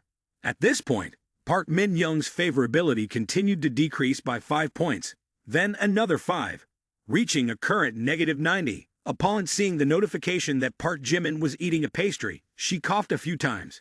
The male lead responded, Hey, what's going on, Granny? Are you teasing me again? Is eating a pastry a crime now? The favorability has dropped by another 10 points. As the party came to an end, Kim Jisoo bid farewell to everyone, saying, Has your ride arrived? Be careful on the way. Thank you, everyone. Noticing that Park Jimin was about to leave, Kim Jisoo quickly said, Park Jimin, wait a moment, I have something to tell you. Leaving the venue, Park Jimin muttered to himself, after President Kim's favorability is full, she becomes cuter day by day. Just because we agreed to officially go watch a movie tomorrow, I thought she was asking me to stay overnight. Just the thought of it made the male lead's nose bleed. While walking, Park Jimin suddenly heard someone crying, hoo hoo hoo. Park Jimin looked around and saw Kwon Jae-yong leaning against the car, crying, What's the point of practicing the piano, hoo hoo ho? Park Jimin thought to himself, Isn't that Senior Kwon Jae-young? Why hasn't he left yet? I thought I encountered a crying ghost. Thinking so, the male lead walked over and shouted, "Hello, Senior Kwon." Startled, Kwon Ji-young jumped up. You, it's Park Jimin. Senior Kwon remembers my name. Truly down to earth. It's just losing in a piano match. What's there to cry about? Park Jimin thought. He loses something that the system can add points to about losing face. Upon hearing that, Kwon Jae-young immediately asked, "What do you mean? Is that look, that expression of yours, looking down on me?" No, Senior Kwon is too sensitive. I had a bit too much for dinner, so I'm a bit full. As Park Jimin walked away, Jae-young thought to himself, I admit that you're good at playing the piano. So what? My family background, wealth, and social status are beyond your reach, even if you ride a horse. The young man listed his possessions in his mind to comfort his current sadness. There's the LW necklace, 38,500 yuan. The vest, 48,000 yuan. The belt, 18,000 yuan. The Ferrari, 4 million. And the Gucci pants, 17,000 yuan. Feeling a sudden surge of confidence, he extended his hand to unlock the car, saying, "Park Jimin, judging by your impoverished appearance, perhaps you can't afford a cab. How about I, out of compassion, give you a lift?" Before he could finish his sentence, he saw Park Jimin opening the door and stepping into the red Ferrari. Kwon Jae-young exclaimed in surprise, "You?" Now realizing that he was completely outmatched by Park Jimin in every aspect, he collapsed, saying, "What can I rely on? Wearing a street stall outfit while driving a Ferrari Rafa, even the heavens are blind." Getting into the car, Park Jimin kept thinking about Kim Jisoo's movie Invitation. What should we watch tomorrow? Wolf Warrior 6 or The Wandering Earth 7? Should I wear a short-sleeved shirt or a tank top? While driving for a bit, Park Jimin spotted Park Min-young standing by the roadside. Isn't that Min-young? Waiting alone, and the temperature difference between day and night is significant this season. Wearing so little, she might catch a cold. But what does it have to do with me? This goddess should freeze. Having thought that, the male lead breezed past, like the wind. Goodbye. Min-young, if you're good at reducing 5 points of favorability, I don't care. However, as he drove past and looked back in the rearview mirror, Park Jimin saw some unfamiliar faces flirting with Park Min-young. What's going on? The beauty is alone. It's dangerous at night. Do you need us to be your bodyguards? Free of charge. Just play with us. And you're good. Park Min-young, not one to be trifled with, retorted, "What are you guys doing? If you keep this up, I'll call the police." Those men not only showed no fear, but also casually laughed. Ha ha ha, calling the police? Ha ha, she wants to call the police. A girl with such a strong personality must have a good time playing around. Before he could finish his sentence, Park Min-young kicked him right in the cabbage. In extreme pain, he groaned for a few moments, his face turning beet red, and his little bird looking like it wanted to fly out of its shell. Then, Park Min-young turned and ran, saying, Oh, Scene, are you okay? Scene, what's up? Catch this guy for me. Don't run, stop. Running away, Park Min-young thought to herself, a bunch of despicable scoundrels. If there weren't so many of them, with my combat skills, I could definitely make them cry and regret their actions. Suddenly, Park Jimin appeared in front of her, making her jump. Are you okay? It's him. At this moment, the gang of thugs caught up, yelling, You demon, keep running. Today, I'll teach a troublemaker like you a lesson. As he mentioned Scene's name, he twisted his face, bringing his hand down to check his injured cabbage. Park Min-young looked at them with disdainful eyes. Over the years, she had regarded such men this way. No good comes from these shameless, low-class men. Even this Park Jimin is the same. If it weren't for him, I would have escaped a long time ago. Excess in deeds is as harmful as deficiency. Park Jimin looked at the gang of thugs and gently advised, That's enough, guys. Society and the law are not the places for your bravado. I'll give you 2 minutes to leave. The guy named Scene smirked, a hero rescuing a beauty. I'm not going anywhere. Truly, some people only appreciate a good beating when they see an empty coffin and feel a cool breeze under the moonlight. After dealing with the whole bunch, Park Jimin brushed off his hands, saying, People, it's always better to take advice. Then, he turned back to ask Park Min-young, Min-young, are you okay? At this moment, the system sent a notification. Park Min-young's favorability rating is -5. Park Jimin was furious. The current favorability rating was -95 points. He looked at Park Min-young as if he wanted to devour her alive, saying, "I can't understand what's happening. I saved someone and still got my favorability reduced." When Park Min-young felt her goodwill diminish, she looked at Park Jimin with eyes full of hatred. It was as if she wanted to shred him into hundreds of pieces to express her anger. Park Jimin, on the other hand, was at a loss about how to appease her. On one hand, he felt uneasy and thought to himself, "My senior saved her. Isn't that enough? If her goodwill doesn't increase, why does it have to decrease? In my senior's eyes, what's the difference between a -95 and a positive score? If I had known this earlier, I would have let her face her own demise. Truly, doing good brings resentment."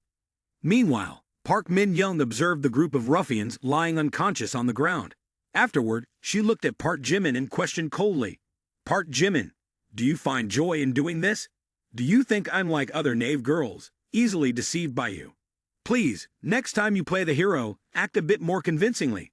I was just waiting for a ride when I encountered those thugs, and then you conveniently appeared just in time to play the hero. You overestimate your intelligence and underestimate mine." At this point, Park Min-young unexpectedly stepped forward, grabbed his shirt, and began speaking with a fierce and threatening tone. "Kim Jisoo sacrificed her position as the student council president for you. You dare to plot against me.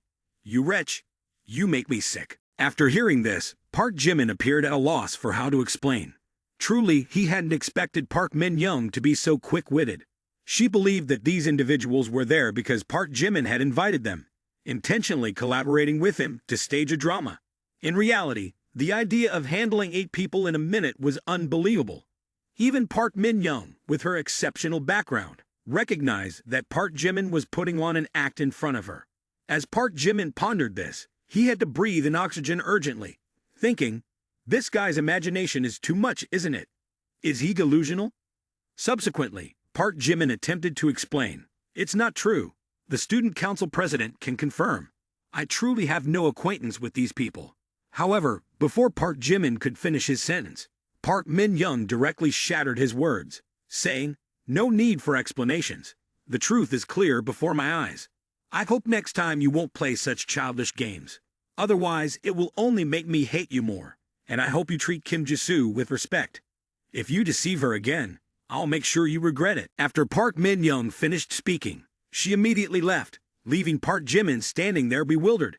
He had no intention of chasing after her or offering further explanation, simply watching her silhouette, silently reminding himself, misunderstanding begets misunderstanding.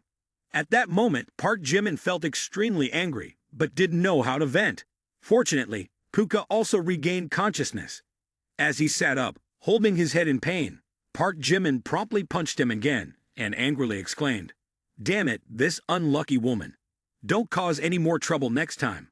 Whatever I hit just now, let it be." Park Jimin's anger swelled, muttering to himself a few words before turning and walking away.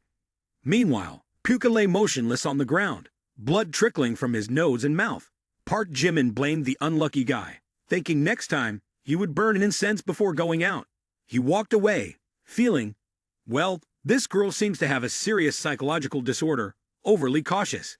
It's best not to tease her, or else there will be trouble. Moreover, she is also a lesbian. Indeed, there is no perfect woman in this world. Park Jimin drove back to school, muttering to himself as he went, "Truly unlucky. Taking a step back, and the more I think, the angrier I become.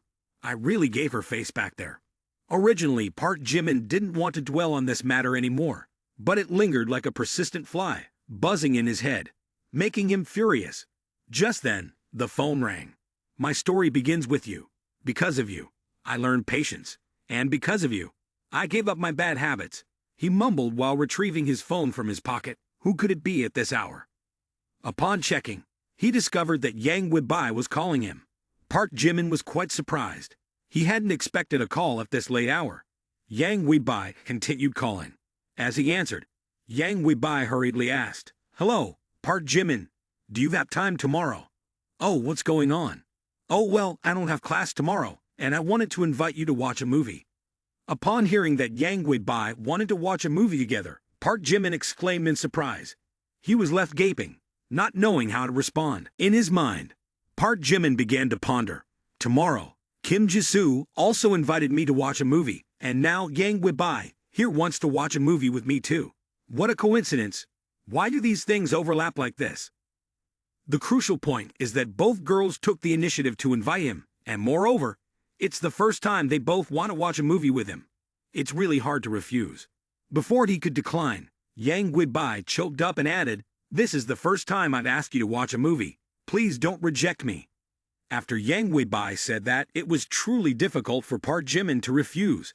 After a bit of calculation, he decided to agree, saying, "Tomorrow, right? No problem. How could I reject Yang Wei-bai's request? However, I have a bit of work tomorrow, so I might not have a lot of time. It's okay if you've had something else, just arrange it. I'll let you know when I'm free." Yang Wei-bai seemed to understand, not pressing for more. Park Jimin also didn't want to continue finding excuses, saying moreover, watching 2 movies in a day is quite comfortable in terms of time. If it's the same day, let it be the same day. So 1 in the morning and 1 in the afternoon, that's fine. A talented person should be willing to make an effort, right? The next morning at dawn, Park Jimin went to school as usual. In the afternoon, he had plans to watch a movie with Kim Jisoo and Park Min-young. However, as people often say, man proposes, God disposes, a significant change occurred. When the clock struck noon, and Park Jimin was having lunch in the school cafeteria, Song Joong-ki suddenly called. As soon as he answered, Jimin could hear Song Joong-ki's distressed groans, his voice filled with despair. "Jimin, you Hai-rai rejected me." Park Jimin looked extremely skeptical and asked, "What happened this time? Didn't you just break up with Lee Sung-gai, and now another Yu Hai-ri appears?" Song Joong-ki, in tears, explained, "I wanted to forget about Lee Sung-gai, so I sought another girlfriend. This girl is beautiful and outstanding. Plus, she studies in the same language department as Yang Wei-bai. Jimin, but today she rejected my invitation to watch a movie, and I already bought the tickets. Can you accompany me?" Park Jimin truly didn't know what to say at this moment. He couldn't mention that he also had plans to watch a movie with 2 other girls today. After some thought, he agreed, as he and Song Joong-ki had a friendship of over 10 years. It was also an opportunity to spend some time at his place. After finishing his meal, around 1 p.m., he immediately drove to the entrance of Seoul University. Upon arrival, Park Jimin promptly sent a text message to Song Joong-ki. "What's going on, Mayun? Hurry up, I'm here waiting for you." As Park Jimin sat in the car waiting, a slight bitter smile crossed his face. Thought today was just about watching 2 movies? Turns out it's 3. Plans are changing rapidly. Well, Mayun is my brother after all. Back in the days when I had no money, some guy always helped me out. Park Jimin encouraged himself. And then he began to calculate a reasonable time, avoiding any accidents on the road. Adding Song Joong-ki to the mix, I'll have to postpone the time with Kim Jisoo a bit. Initially, I planned to allocate time for comfort. But now I'll have to manage this situation. After analyzing for a while, he arranged his schedule as follows. At 2 p.m., I'll watch a movie with Sung-gai. In the afternoon at 5 p.m., I'll watch a movie with Kim Jisoo. I think this time is quite fitting. Not too early nor too late. The movie should end around 7 p.m., and I can invite her for a meal, then find an excuse to leave.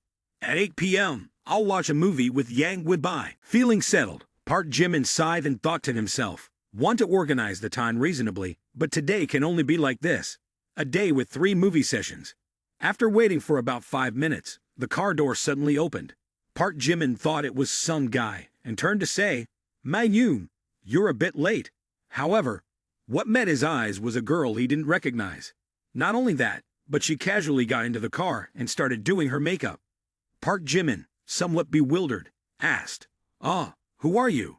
She pretended to panic and replied, "Oh, sorry, I was so absorbed in my makeup that I got into the wrong car." Park Jimin could tell she was doing it intentionally, mainly because he was driving a Ferrari, leading to such a significant misunderstanding. Afterwards, Park Jimin responded coldly, "No problem. Get off the car, and be more careful next time." She opened the car door to get out, but suddenly turned back and said, "Little brother, even though I got into the wrong car, who knows, I might meet the man of my dreams." Speaking out loud, But in her mind, she was thinking, get off the car, huh? If I get off, how can I possibly flirt with him? He drives such a luxurious car and looks handsome like this. I can't miss this chance. After considering, she decided to take out her phone and open her WeChat account. Then, facing Park Jimin in the front seat, she said, "Little brother, can you add my WeChat? I think we match well." The intention was too obvious, but Park Jimin remained steadfast in the midst of life's myriad changes. Despite holding the phone, he deliberately said, "Oh, it's inconvenient. I don't have a phone." How could she resist? Park Jimin stopped her in her tracks. Looking at the phone in Park Jimin's hand, she felt a bit frustrated, but she understood the message. Subsequently, Park Jimin added coldly, "Haha, unlike my Yoon, a traditional man who adheres to societal norms, doesn't have independent thoughts. Men of our generation will never fall into the traps set by women." She listened with extreme anger. While opening the car door, she loudly exclaimed, "Fine, I give up, I'm getting off the car." At the same moment, Song Joong-kai walked out from the school gate and coincidentally witnessed this scene. He was a bit startled and immediately asked, "Hi Ri, what are you doing here?" Park Jimin and Yoo Hae-ri were both stunned, simultaneously turning to him and saying, "Song Joong-kai." Song Joong-kai couldn't imagine. Yoo Hae-ri was with Park Jimin, and he couldn't accept it. His face turned pale, and he asked, "Didn't you say you had to visit your mother in the hospital this afternoon? So you can't go to the movies with me. Now you're in his car. Could it be that you too?" Listening to this, Park Jimin understood the situation. In his heart, he couldn't help but curse silently. Damn, it turns out this girl rejected Ma Yoon. He won't misunderstand, will he? Indeed, in this situation, it could easily lead to misunderstandings. Moreover, Yoo Hae-ri used the excuse of refusing to go to the movies with Song Joong-ki, and now she was in Park Jimin's car, making the situation awkward. Park Jimin immediately got out of the car and turned to Song Joong-ki, saying, "Na Yoon, listen to my explanation." Song Joong-ki quickly grasped the situation after a moment of thought. Park Jimin just drove here. Sent a text to him 5 minutes ago. It's 100% Yoo Hae-ri taking the initiative to pursue Park Jimin.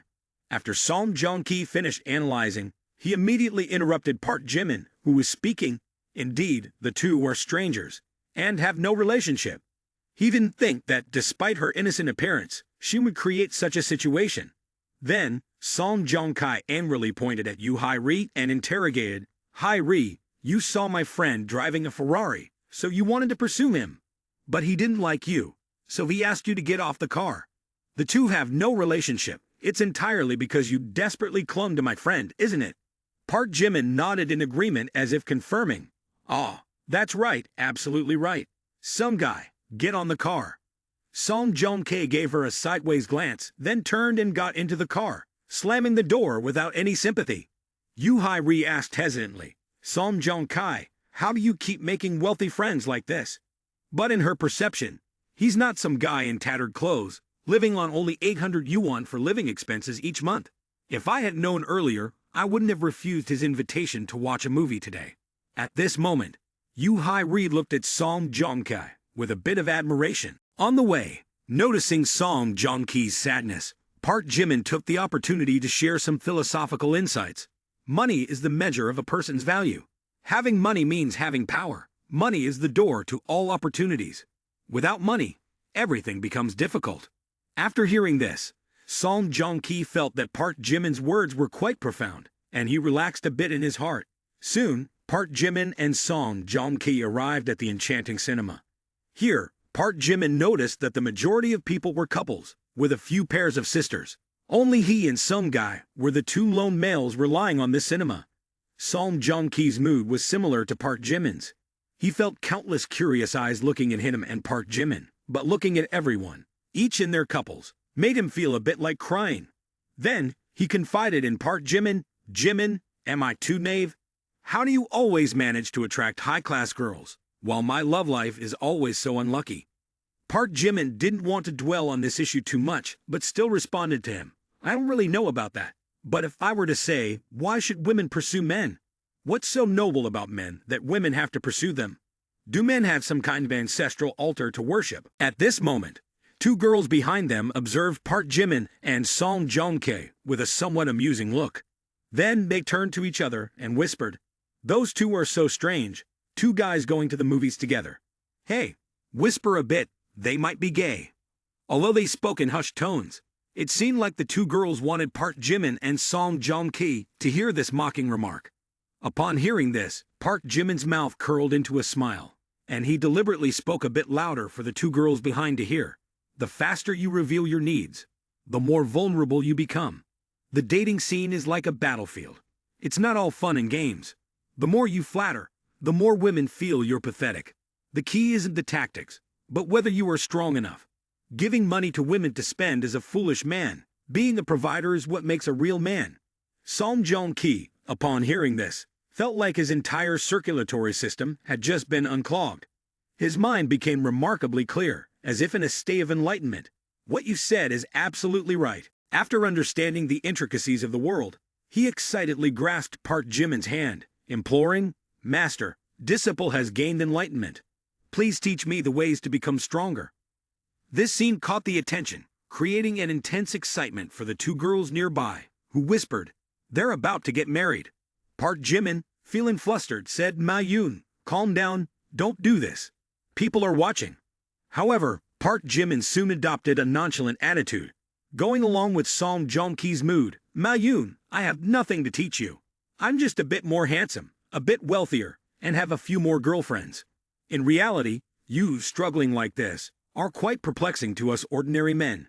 Song Joong-ki glared with disdain, feeling a bit annoyed that Park Jimin was deliberately showing off. Then, in a cold tone, he said, "Jimin, stop talking. If you keep going, I'm afraid I won't be able to resist stabbing you to death." Having said this, the two focused on the movie in front of them. After leaving the theater, Song Joong-ki looked at Park Jimin and said with a smile, "Talking with you, Jimin, makes me feel much better. Lately, I've been bothered, always worried that I might." Park Jimin didn't pay much attention to his words, glancing at his phone to see it was past 4 o'clock in the afternoon. Turning to Song Joong-ki, he interrupted, saying, "Don't talk about this later.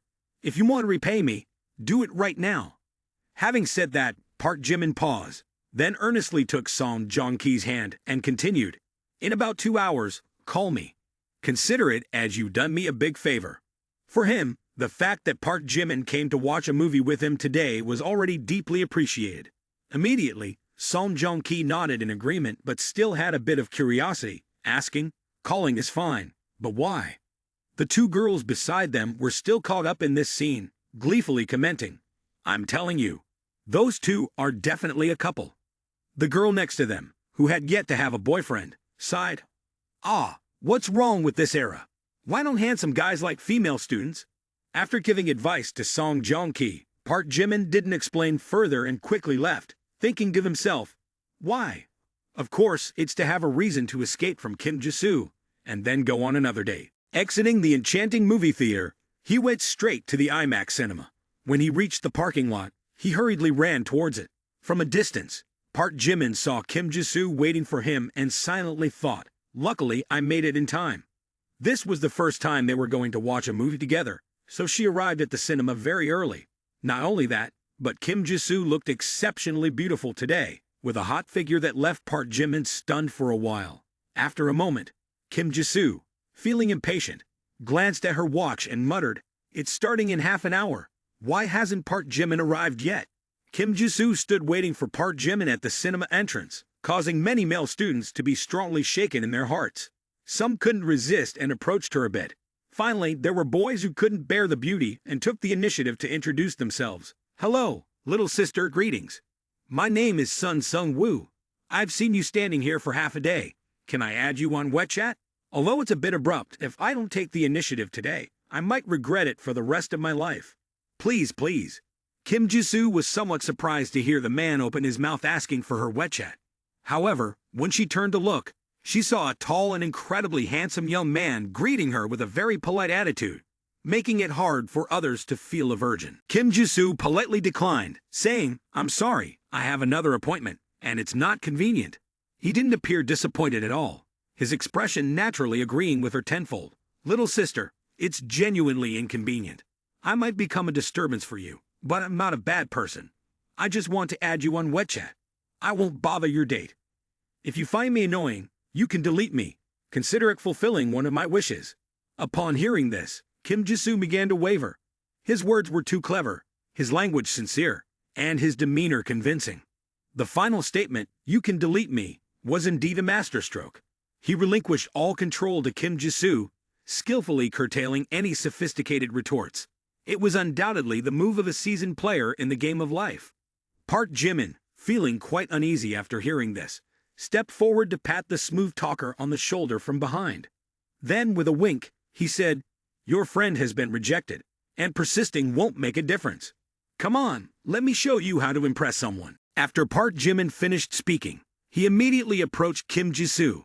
His actions resembled that of a wild beast, forcefully pinning her against the wall, leaving Kim Jisoo somewhat startled. He then leaned in, looking directly into her eyes with a flirtatious smile, saying, "Little sister, you're truly beautiful. Can we find a more secluded place to have a deeper conversation?" As soon as Park Jimin finished his sentence, Kim Jisoo blushed and appeared flustered. In her eyes, Park Jimin was a strong and determined man. She looked like a deer caught in the headlights, her face turning rosy. Sun Sung-woo, witnessing Park Jimin's actions, showed disdain, thinking, "Is this all there is? Are you king?" In his eyes, Park Jimin appeared to be a skilled womanizer. But in reality, he was just an ordinary guy. His techniques lacked sophistication and were somewhat crude. Moreover, his skills were inferior.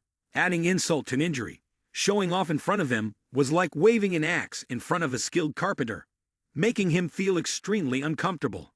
However, what happened next was unexpected. The beauty in front of them smiled and nodded in agreement. She even pulled the rogue away, showing an embarrassed expression. This immediately left Sun Sung-woo utterly shocked. His face turned extremely angry, and he began to doubt the meaning of life, along with his top-notch flirting skills. How could this work? Is this really okay? Could beautiful women also be into this kind of madness? I can't understand. Even the boys who had been observing her since earlier couldn't help but widen their eyes and drop their jaws, falling into a state similar to his. So this works, huh?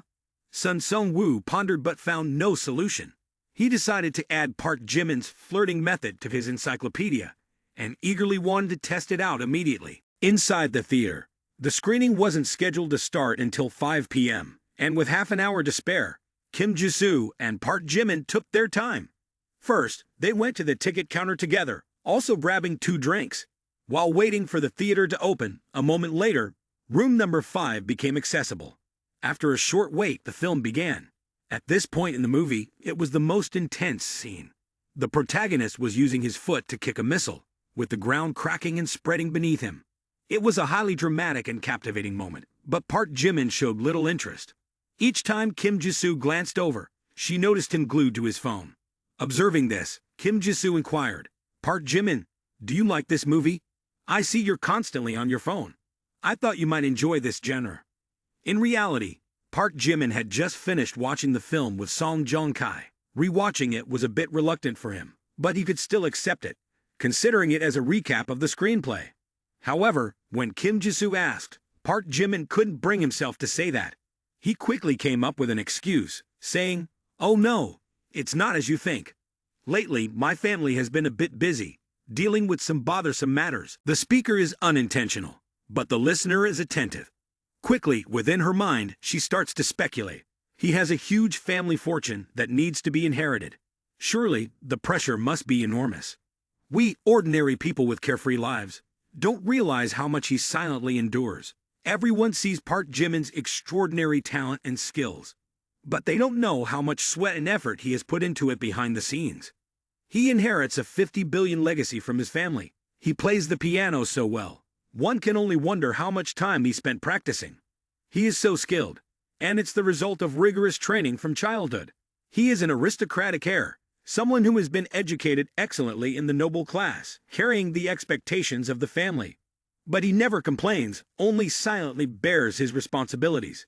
Because of this, he often feels restless and anxious. He works so hard, and yet I, for my personal gain, occupy his time to watch a movie with him. I am a selfish and despicable woman. The more Kim Jisoo reflects within herself, the more her heart aches, and the more she feels a pang of conscience. Afterward, she gently took Park Jimin's hand, hoping to console him in some small way. Immediately, Park Jimin sensed Kim Jisoo holding his hand. He turned to glance at her, realizing that something was not quite right. Tears streamed down Kim Jisoo's face like rain, and her sobbing intensified. This sight left Park Jimin puzzled, thinking to himself, why is Kim Jisoo crying like this? This isn't an action movie with gunfire. Why would she cry watching a fight scene? In reality, Park Jimin had been waiting for a call from Song Joong-ki for over 2 hours. However, Song Joong-ki hadn't called him yet. Without that call, Park Jimin couldn't find an excuse to leave. The longer he waited, the more anxious and uneasy he felt. Over 2 hours passed, and finally the movie came to an end. People often say that at the conclusion of a good movie, one feels a sense of regret. However, for Park Jimin, that extended period felt like a torture.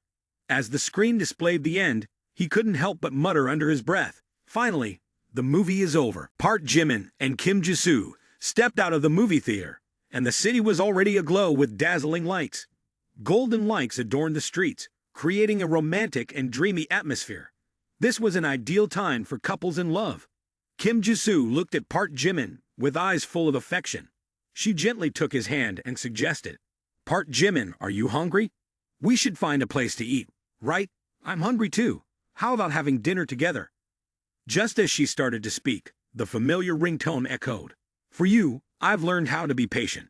For you, I've abandoned my bad habits. Park Jimin raised his phone and discovered that it was Song Joong-ki's number calling. A joyful smile spread across his face. Ma Yoon is indeed a good friend. The timing of the call is perfect. A good friend will never let you down. Park Jimin answered the phone with excitement. Hello, Joong-ki. What's up? Why does it sound serious? I'll be right there. Beside her, Kim Jisoo observed his strong reaction and couldn't help but question, what's going on? Even Song Joong-ki on the other end doesn't understand what's happening. She felt that this person's words were a bit deceptive and unreliable. Park Jimin hung up the phone, nervously scratched his head, and said, Kim Jisoo, I might have to leave urgently for something important. My friend has encountered an issue. Hearing this, Kim Jisoo felt a bit unhappy, but tried to appear understanding. It's okay, if you have something to do. Go ahead, I'll be fine. Park Jimin played his part convincingly, making himself look panicked as he hurriedly ran off.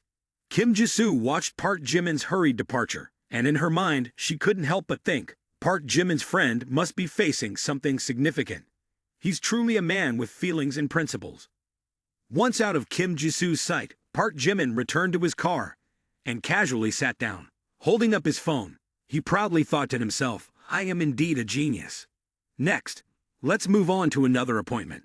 Oh, the art of playing hard to get. Yang Wei-bai lives in the International Agency Apartment, a residential building designed and constructed with the highest quality, equipped with world-class facilities and services. It is located quite close to the city center, making it a convenient location.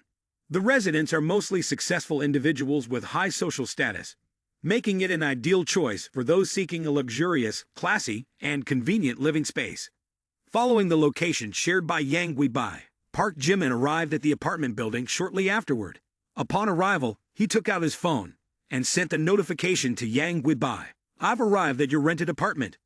Yeah, come down. I'll wait for you for 2 minutes. While waiting, Park Jimin pondered.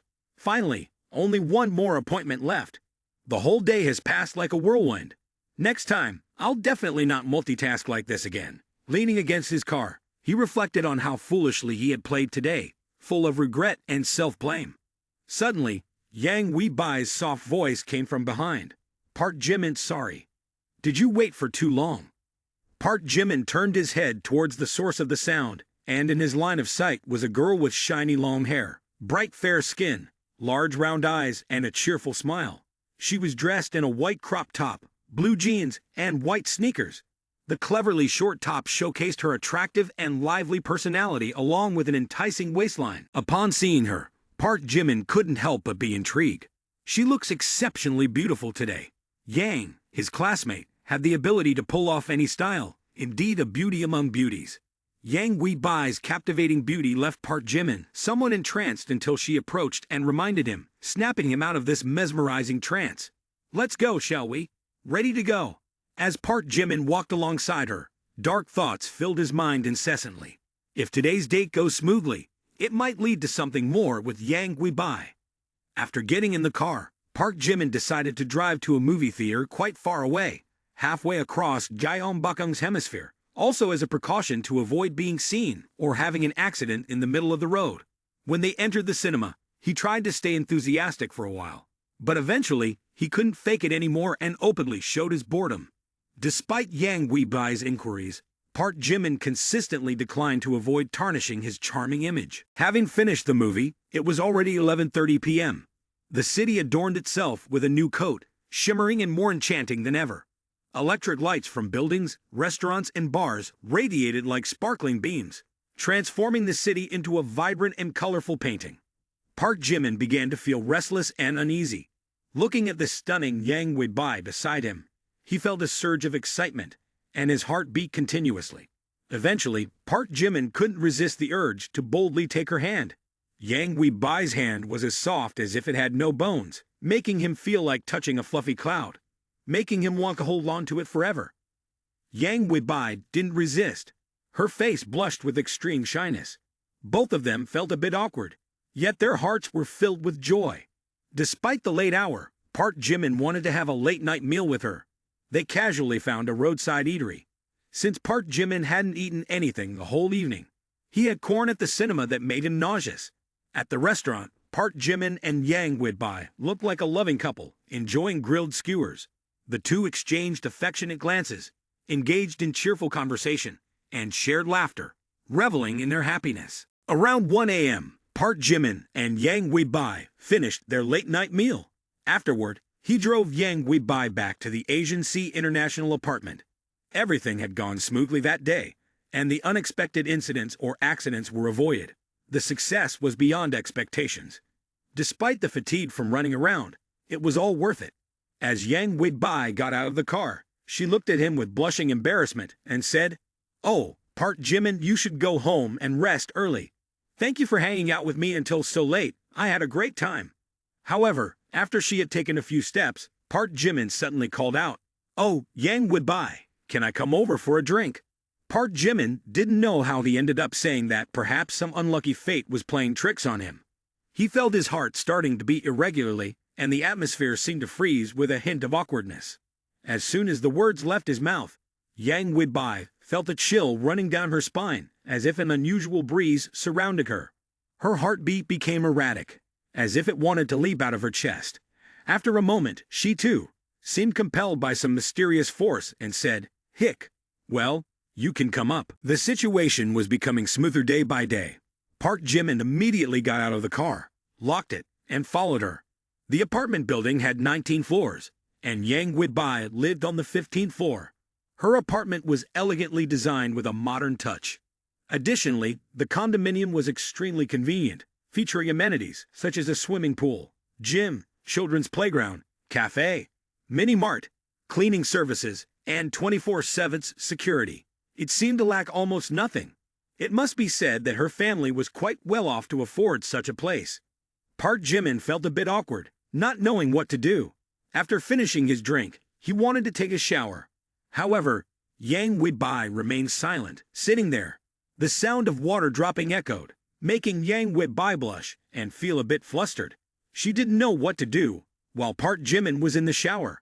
There was only one wall between them. Yang Weibai thought, "What's happening today? This is not like what I usually do. I thought he would just come over for a drink and then leave. Who would have expected that after finishing his drink, he would say it's late, and he wants to stay overnight?" And I agreed. A single man and a beautiful unmarried woman staying in the same room. It's very likely that something unintended might happen. The flame surged within Yang Weibai, almost impossible to extinguish. They had a tendency to grow even stronger, bordering on ferocity. In her mind, she continuously played out various scenarios. What should I do if he makes a demand later? If he wants it, it's not like I can't agree. What am I even thinking? Yang Weibai knew that Park Jimin had ill intentions, but she couldn't resist.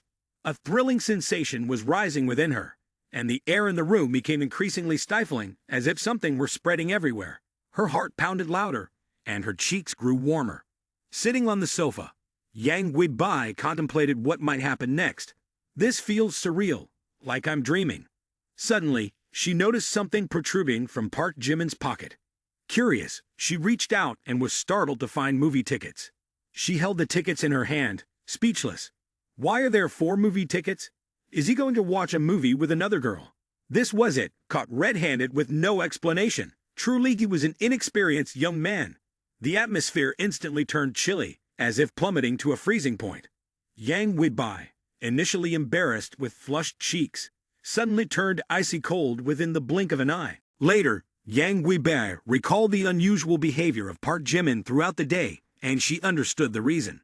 Park Jimin claimed to be busy and distracted during the movie, saying, "Turns out, he had watched Warrior Lane 14 with another girl before. The evidence is mountainous. There's nothing more to say." Yang Weibai couldn't fathom it. She couldn't bear the thought of her boyfriend going on a date with someone else, let alone watching the same movie. The more she thought about it, the more she felt her heart being squeezed. She didn't know what to do, just sat in silence, watching Park Jimin showering inside. She felt foolish and naive. She had loved a man who didn't love her. Park Jimin was still oblivious to the impending disaster. In the bathroom, he continued to shower, his mind wandering to the alluring figure of Yang Weibai. He joyfully sang, "Where is it flowing, flowing? Lost in your dreams, sinking deep, sinking deep. I'm done showering." Exiting the bathroom, Park Jimin immediately sensed that something was amiss in the room. He looked at the sofa and saw Yang Weibai sitting there, her face pale, eyes reddened. On the table, next to the tea tray, lay 4 movie tickets. Park Jimin was immediately stunned. Did the plan fail? Today, he had meticulously prepared and considered every aspect of the plan. Every small detail was perfected, preventing any possible mishaps. However, in the end, an insignificant mistake had exposed his perfect plan. At this moment, even jumping into the Yellow River wouldn't wash away his sins. But who was Park Jimin, the one chosen by the system? How could a small detail like this lead to failure? Instantly, he formulated a strategy, forcing himself to appear calm, as if there had been no separation at all. In just a moment, the mental score equivalent to 3 times that of an average person's brain was effective. Seeing Park Jimin's face change upon seeing the 4 tickets, Yang Weibai knew he was hiding something. However, Park Jimin dismissed it, acting as if nothing was wrong. This further fueled Yang Weibai's anger as she shouted, "Park Jimin, what the heck? Why are there 4 movie tickets in your pocket? Are you still going to the movies with another girl today? If you don't like me, just reject me. Why do you have to step into my life, then go on a date with another girl? Have you ever thought about my feelings? Get out, I don't want to see you anymore." Yang Weibai, subtracting 10 points for goodwill. Currently, goodwill stands at 75 points. Park Jimin smirked, a sense of self-amusement evident in his heart. This situation, I foresaw it long ago. It's time to unveil the final move. Then, Park Jimin looked at Yang Weibai with a disappointed gaze. It turns out, in your heart, I'm not that trustworthy. Just with 4 movie tickets, I can turn everything you invested into dust. Yang Weibai widened his eyes, unable to believe what he was hearing. He then shouted with determination, "Do you still want to deny it? How do you expect me to trust you? The truth is as clear as day. Your front foot goes to the movies with other girls, while your back foot goes with me. Moreover, it's the same movie. You are truly outrageous. Do you think I'm so foolish not to see through it?" She couldn't imagine how. With evidence as mountainous as it was, Park Jimin still refused to admit. He could still appear innocent, as if the one acting against morality wasn't him, but her. Faced with Yang Weibai's interrogation, Park Jimin remained silent. He simply raised his phone and called Song Joong-ki, his voice low but filled with determination. Ask Song Joong-ki today whether he went to the movies with other girls or not. By now, it was almost midnight, and he put the phone on speaker. The ringing tone echoed in the room. After a full minute of contemplation, the two stood facing each other, locking eyes without uttering a word. The atmosphere became tense and stifling. On the other end of the line, Song Joong-ki's groggy voice came through. "Hello, Jimin. What's up so late at night?" As Song Joong-ki's voice echoed from the other end, Yang Wi-bai became even more tense. She snatched the phone from Park Jimin's hand, then regained her composure and asked in a calm and deep voice, "Song Joong-ki, this is Yang Wi-bai. I want to ask if you went to the movies with Park Jimin today." "Yeah, we watched Warriors of the Wolf 14. Initially, I was planning to invite you Hairi to watch it, but she turned me down. So, I ended up dragging Jimin along." Song Joong-ki responded subconsciously, but soon he recognized it as a woman's voice. He immediately jolted in surprise and exclaimed, "Isn't this Jimin's phone? Why do you have it? Are you two together?" Park Jimin's smooth talk really got you, Dan. Unbelievable, this guy can't fool around anymore. All right, no problem. Don't bother him anymore. Goodbye, Ma-yoon. After the call ended, Yang Wi-bai let out a sigh of relief. She still didn't fully trust, but at least she had a glimmer of hope. "So I misunderstood Park Jimin," she reassured herself. But then thought, no. What if Ma-yoon is covering up for him? Yu Hai-rai is in the same class as me. I'll confirm again. After a brief consideration, Yang Wi-bai picked up her mobile phone and called Yu Hai-rai. At this moment, Yu Hai-rai was in an upscale bar, swaying to the music, surrounded by wealthy young men. Suddenly, her phone rang. "Hello, gang miss. What's up? Hai-rai, did Ma-yoon make plans with you to watch a movie yesterday?" Upon hearing Yang Wi-bai inquire about this, she still felt a bit regretful as she answered, "Yes, he did. He invited me to watch Warriors of the Wolf 14. But I declined. I saw a handsome guy driving a Ferrari come to pick him up too. If I had known he had such wide connections, I would have agreed. It's a pity." After hanging up, Yang Wi-bai let out a sigh of relief. She felt like a burden had been lifted from her shoulders. Looking at her expression, Park Jimin knew he had escaped disaster number 82, but he still appeared unjustly irritated, saying, "So it's confirmed. Do we need to double-check my phone records?" Yang Wi-bai, realizing she had accused Park Jimin wrongly, now appeared remorseful and said, "Park Jimin, I was wrong." Park Jimin didn't want to hear any more. He appeared disappointed and said, "Yang Wi-bai, today I am truly disappointed in you." The angrier Park Jimin became, the more ashamed Yang Wi-bai felt. However, when she saw him about to leave, she became even more panicked. "Park Jimin, I was wrong. Please don't be angry. I shouldn't have misunderstood you. Please forgive me." Upon hearing this, Park Jimin didn't turn back, but pushed the door to leave. Although she didn't know, despite Park Jimin's outward anger, he was deeply startled inside. As soon as he stepped outside, he couldn't help but sigh with relief. "I almost messed up. Luckily, I was prepared. If not, I would have capsized this time." Yesterday, Park Jimin made every effort to make Yang Wi-bai no longer doubt him. Yang Wi-bai realized her mistake and felt increasingly regretful. She thought about how Park Jimin had done so much for her, and yet she turned around to suspect him, even kicking him out of the house. The more she thought, the worse Yang Wi-bai felt about herself, sensing a bit of ingratitude. She was afraid that Park Jimin might be hurt, so early in the morning, she took the initiative to send him an apologetic message. "I'm sorry for misunderstanding you last night. You were right. We should trust each other. I've reconsidered. Please forgive me." "It's okay.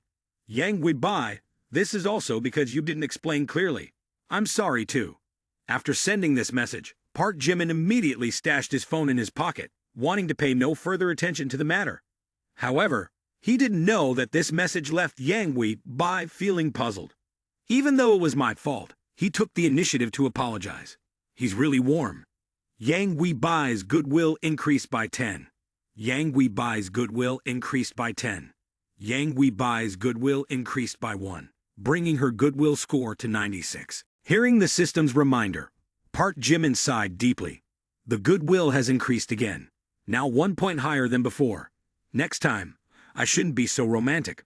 I almost caused harm to myself.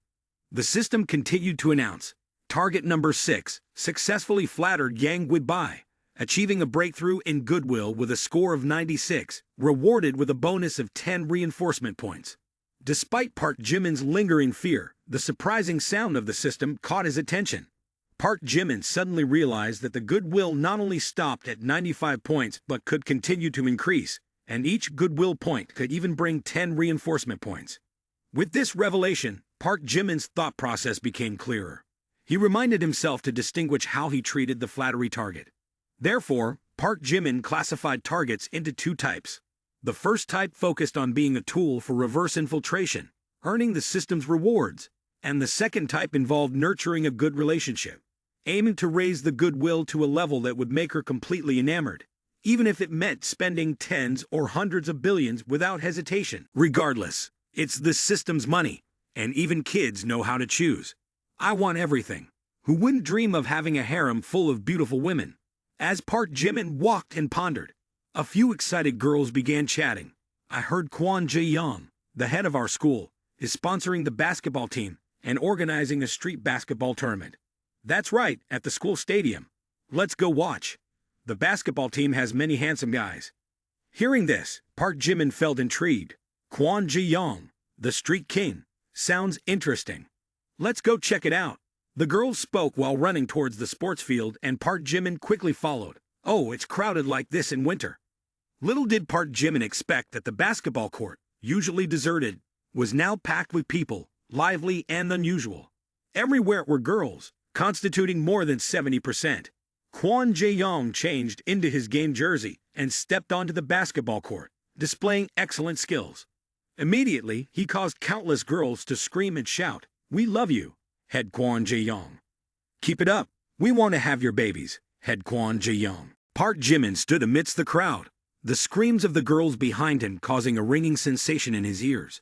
Unable to resist, he spat and muttered to himself, Kwon Jae-young organized this tournament, probably just to show off. Maybe this guy didn't hire a bunch of actors to improve himself. He's too sick. Finally, someone recognized Park Jimin. Their face showed a momentary surprise, followed by an expression of joy. Park Jimin. Kim Jenny shouted and then vanished on the spot. Jung Ho-seok stood there, only hearing Kim Jenny scream, turning towards the now vanished figure. Kim Jenny ran to his side, pulling his arm shyly, saying, "Oh, you're here too. What a coincidence. Nice to see you. I'm here too." This scene caught Jung Ho-seok's eyes, making her extremely angry. However, she quickly ran over to him. Suddenly, another girl appeared, slim-waisted, long-legged, and endowed with ample bosom. She ran up, patting Park Jimin's shoulder from behind, looking delighted. "Hello, Park Jimin. Do you also like basketball?" Park Jimin felt dazed, silently cursing under his breath. Damn it, one more girl. Oh God, today's luck is not on my side. More than half of the lick targets are all gathered here. He sensed a bit of bad luck today, and this scene made the male students around him go wild with excitement, discussing fervently, "Is that Kim Jenny? So beautiful. Who's that guy with her? Oh, he's Park Jimin from the literature department.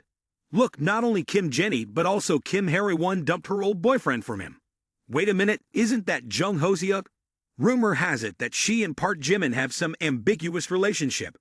Just as the crowd was animatedly discussing, the unexpected voice of the school's big sister echoed from behind. "Discussing others like this makes me sick." It startled the guys, who quickly dispersed to the sides, saying, "Oh, sorry, Madam President, forgive us. We won't do it again. Please forgive us." Then, from the literature department, the #1 beauty Kim Ji-soo, accompanied by the chemistry department's reigning beauty Park Min-young, strolled onto the basketball court, instantly elevating the atmosphere. The cheers from the male students echoed everywhere. Men are disgusting. This stadium is full of foul smells. Okay, stop talking. Let's watch the game later. On the basketball court, Kwon Jae-young had just snatched the ball and was about to sprint towards the basket when he suddenly spotted a familiar figure. Not only that, but the guy was standing amidst a crowd of female students, chatting and laughing. Seeing this scene, Kwon Jae-young became furious. He muttered under his breath, "Damn it, that coward Park Jimin is here too. Surrounded by so many girls, can't they see me, a high-level male god? Luckily, Kim Ji-soo is here. This is a chance for me to show off. I've been practicing basketball for 2.5 years. That timid Park Jimin can't possibly defeat me." Thinking so, Kwon Ji-young smirked, his eyes carrying a hint of disdain. Then, he aimed the basketball towards Park Jimin. If it were an ordinary person, attacked unexpectedly like this, they would undoubtedly not react in time. But Park Jimin was different. His reaction was as quick as lightning. The ball was only inches away from him, When he raised his hand to block it, Park Jimin tightly gripped the ball in his hand, his face suddenly turning fierce. In the heat of the moment, Park Jimin was genuinely furious. He exclaimed, "Kwon Jae-yong, what do you mean by this? You lost to me in piano, so now you're resorting to cheap shots for revenge. Isn't that too childish?" Kwon Ji-yong shook his head, his gaze icy as he looked at Park Jimin. "You don't even have the right to seek revenge. Dare to come out here and face me one-on-one. I'll give you 3 basketballs." Kwon Ji-yong was not joking. The guy seemed clueless. The humiliation from the previous encounter seemed to have deeply imprinted on Kwon Ji-yong's mind. Determined to use this match to redeem himself, he questioned whether it was an opportunity for revenge or just another means of enduring more disgrace. As time passed, the stadium became increasingly crowded. People flocked to witness today's basketball match, drawn by the presence of the school's principal, Kwon Jae-yong. Moreover, many beauties of the school gathered, adding more excitement to the atmosphere. "If you like to play, I'll play with you." Park Jimin tossed the ball back to Kwon Jae-yong. However, this throw carried 3 times the strength of an ordinary person. Observing Jimin's movements, Kwon Jae-yong prepared to catch the ball, thinking, a little basketball throw can only be so powerful. The throw of this clueless guy. However, Kwon Ji-yong underestimated the strength and speed of the throw. When his hands touched the basketball net, an immense force surged through, causing him to curse in pain. Damn it!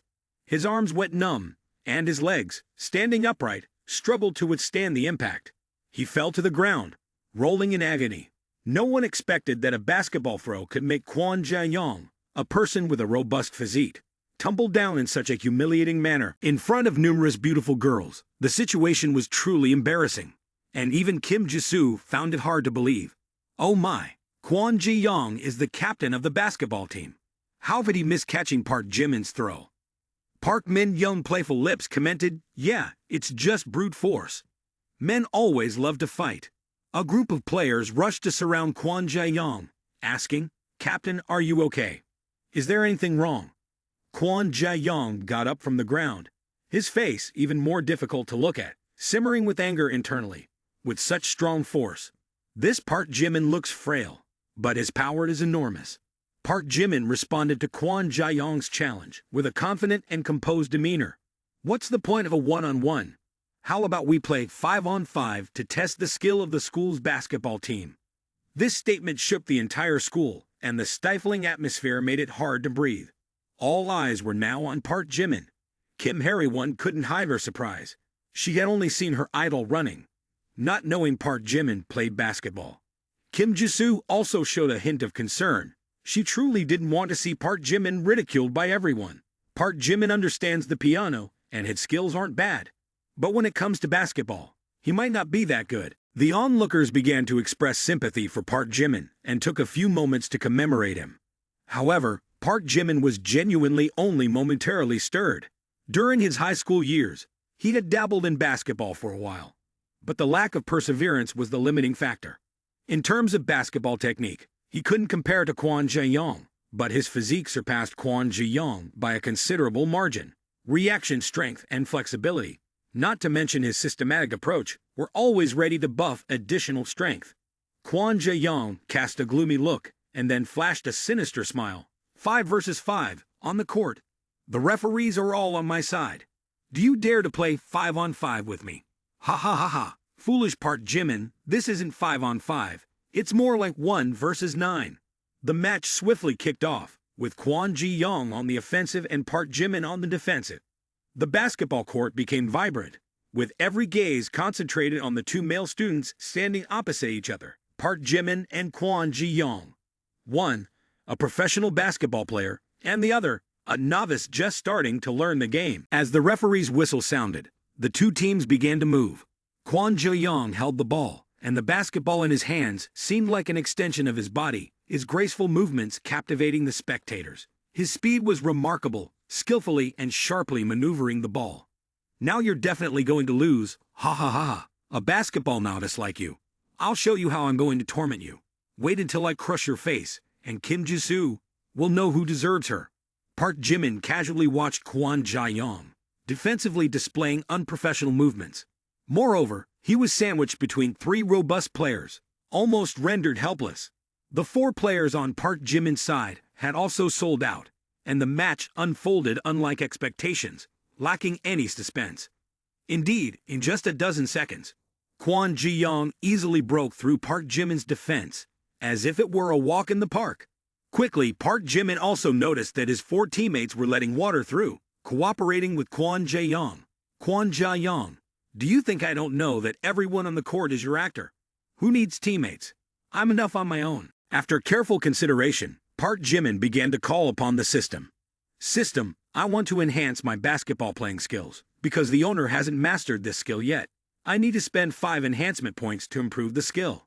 System, continue enhancing. I want to use 35 experience points to boost my basketball playing skills. I want to show off. Congratulations to the owner for upgrading to a basketball superstar. A second later, a familiar surge of energy flowed through Park Jimin's entire body like warm water. At the same time, a mysterious and incomprehensible feeling appeared in his mind. Park Jimin's body, which was initially stiff on the basketball court, suddenly relaxed completely. It was only then that Park Jimin realized a true basketball master not only needs exquisite ball-playing techniques, but also requires a firm mentality and superior physical strength. As he approached the basket, Kwon Ji-young confidently flashed a smile. This is the time to showcase courage. I will use a beautiful slam dunk to end the game. The female students cheered. Captain Kwon Ji-young is so good. Captain Kwon Ji-young is so handsome. He soared high, adopting an incredibly cool posture, preparing for a slam dunk to explode across the entire school. Just at the moment when he was about to steal the hearts of countless girls, Park Jimin suddenly disappeared from everyone's sight. He rushed towards the basket at lightning speed. Kwon Ji-young was just a few meters away from the basket. For him, making a slam dunk at this moment was a piece of cake. At this moment, the whole school watched without blinking. Just as the ball was about to touch the rim, Park Jimin unexpectedly reappeared. He surpassed Kwon Ji-young, leaped high, and swatted the ball away. Kwon Ji-young was dumbfounded, and the female students were ready to scream. This moment was silent, and no one knew what to say.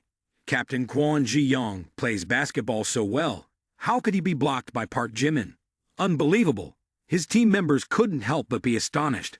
How did he do that? Did you see? Not only did he shake his head and disappear. Damn, this isn't a paranormal phenomenon. The air felt stifling, as if someone was squeezing it, making it hard to breathe. Kwon Ji-young's face turned pale and then white. He stared intensely at the figure of Park Jimin, his mouth gaping without uttering a word. Here, I can't believe it. This must be an illusion. Park Jimin spun the basketball on his finger, walked towards Kwon Ji-young, and said coldly, "It's my turn now. Captain Kwon Ji-young, I will show you what defeat looks like." Before he could finish speaking, Park Jimin was blown the whistle by the referee and shown a yellow card. He stood there in shock, his face becoming hard to look at. Then, he looked at Kwon Ji-young with anger, thinking, "Foul, Kwon Ji-young. Do you feel any shame, getting a black whistle?" Right after the black whistle sounded, Kwon Ji-young was awarded a free throw. With his experience, he executed a precise free throw, sending the ball into the basket. The first goal of the match belonged to him. Kwon Ji-young smiled triumphantly, his cold eyes staring at Park Jimin. "Park Jimin, how good are you at playing basketball? Can you handle a black whistle? The basketball court has its own unspoken rules. Park Jimin, you're really childish." However, the referee's decision to blow the whistle on Park Jimin for a foul infuriated many spectators. They couldn't believe that the referee would make such a chaotic call. What kind of foul was that? Why is the referee pressuring Park Jimin like that? Is the referee biased? Even in a friendly match, they have to use a black whistle.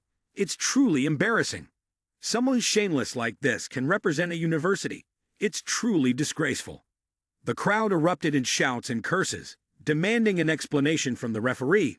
But the referee remained silent and walked away. In the hearts of the fans, Park Jimin did nothing wrong. In reality, Park Jimin didn't care about winning or losing in today's match. However, Kwon Ji-young was excessively arrogant, looking down on him, which made him feel insulted.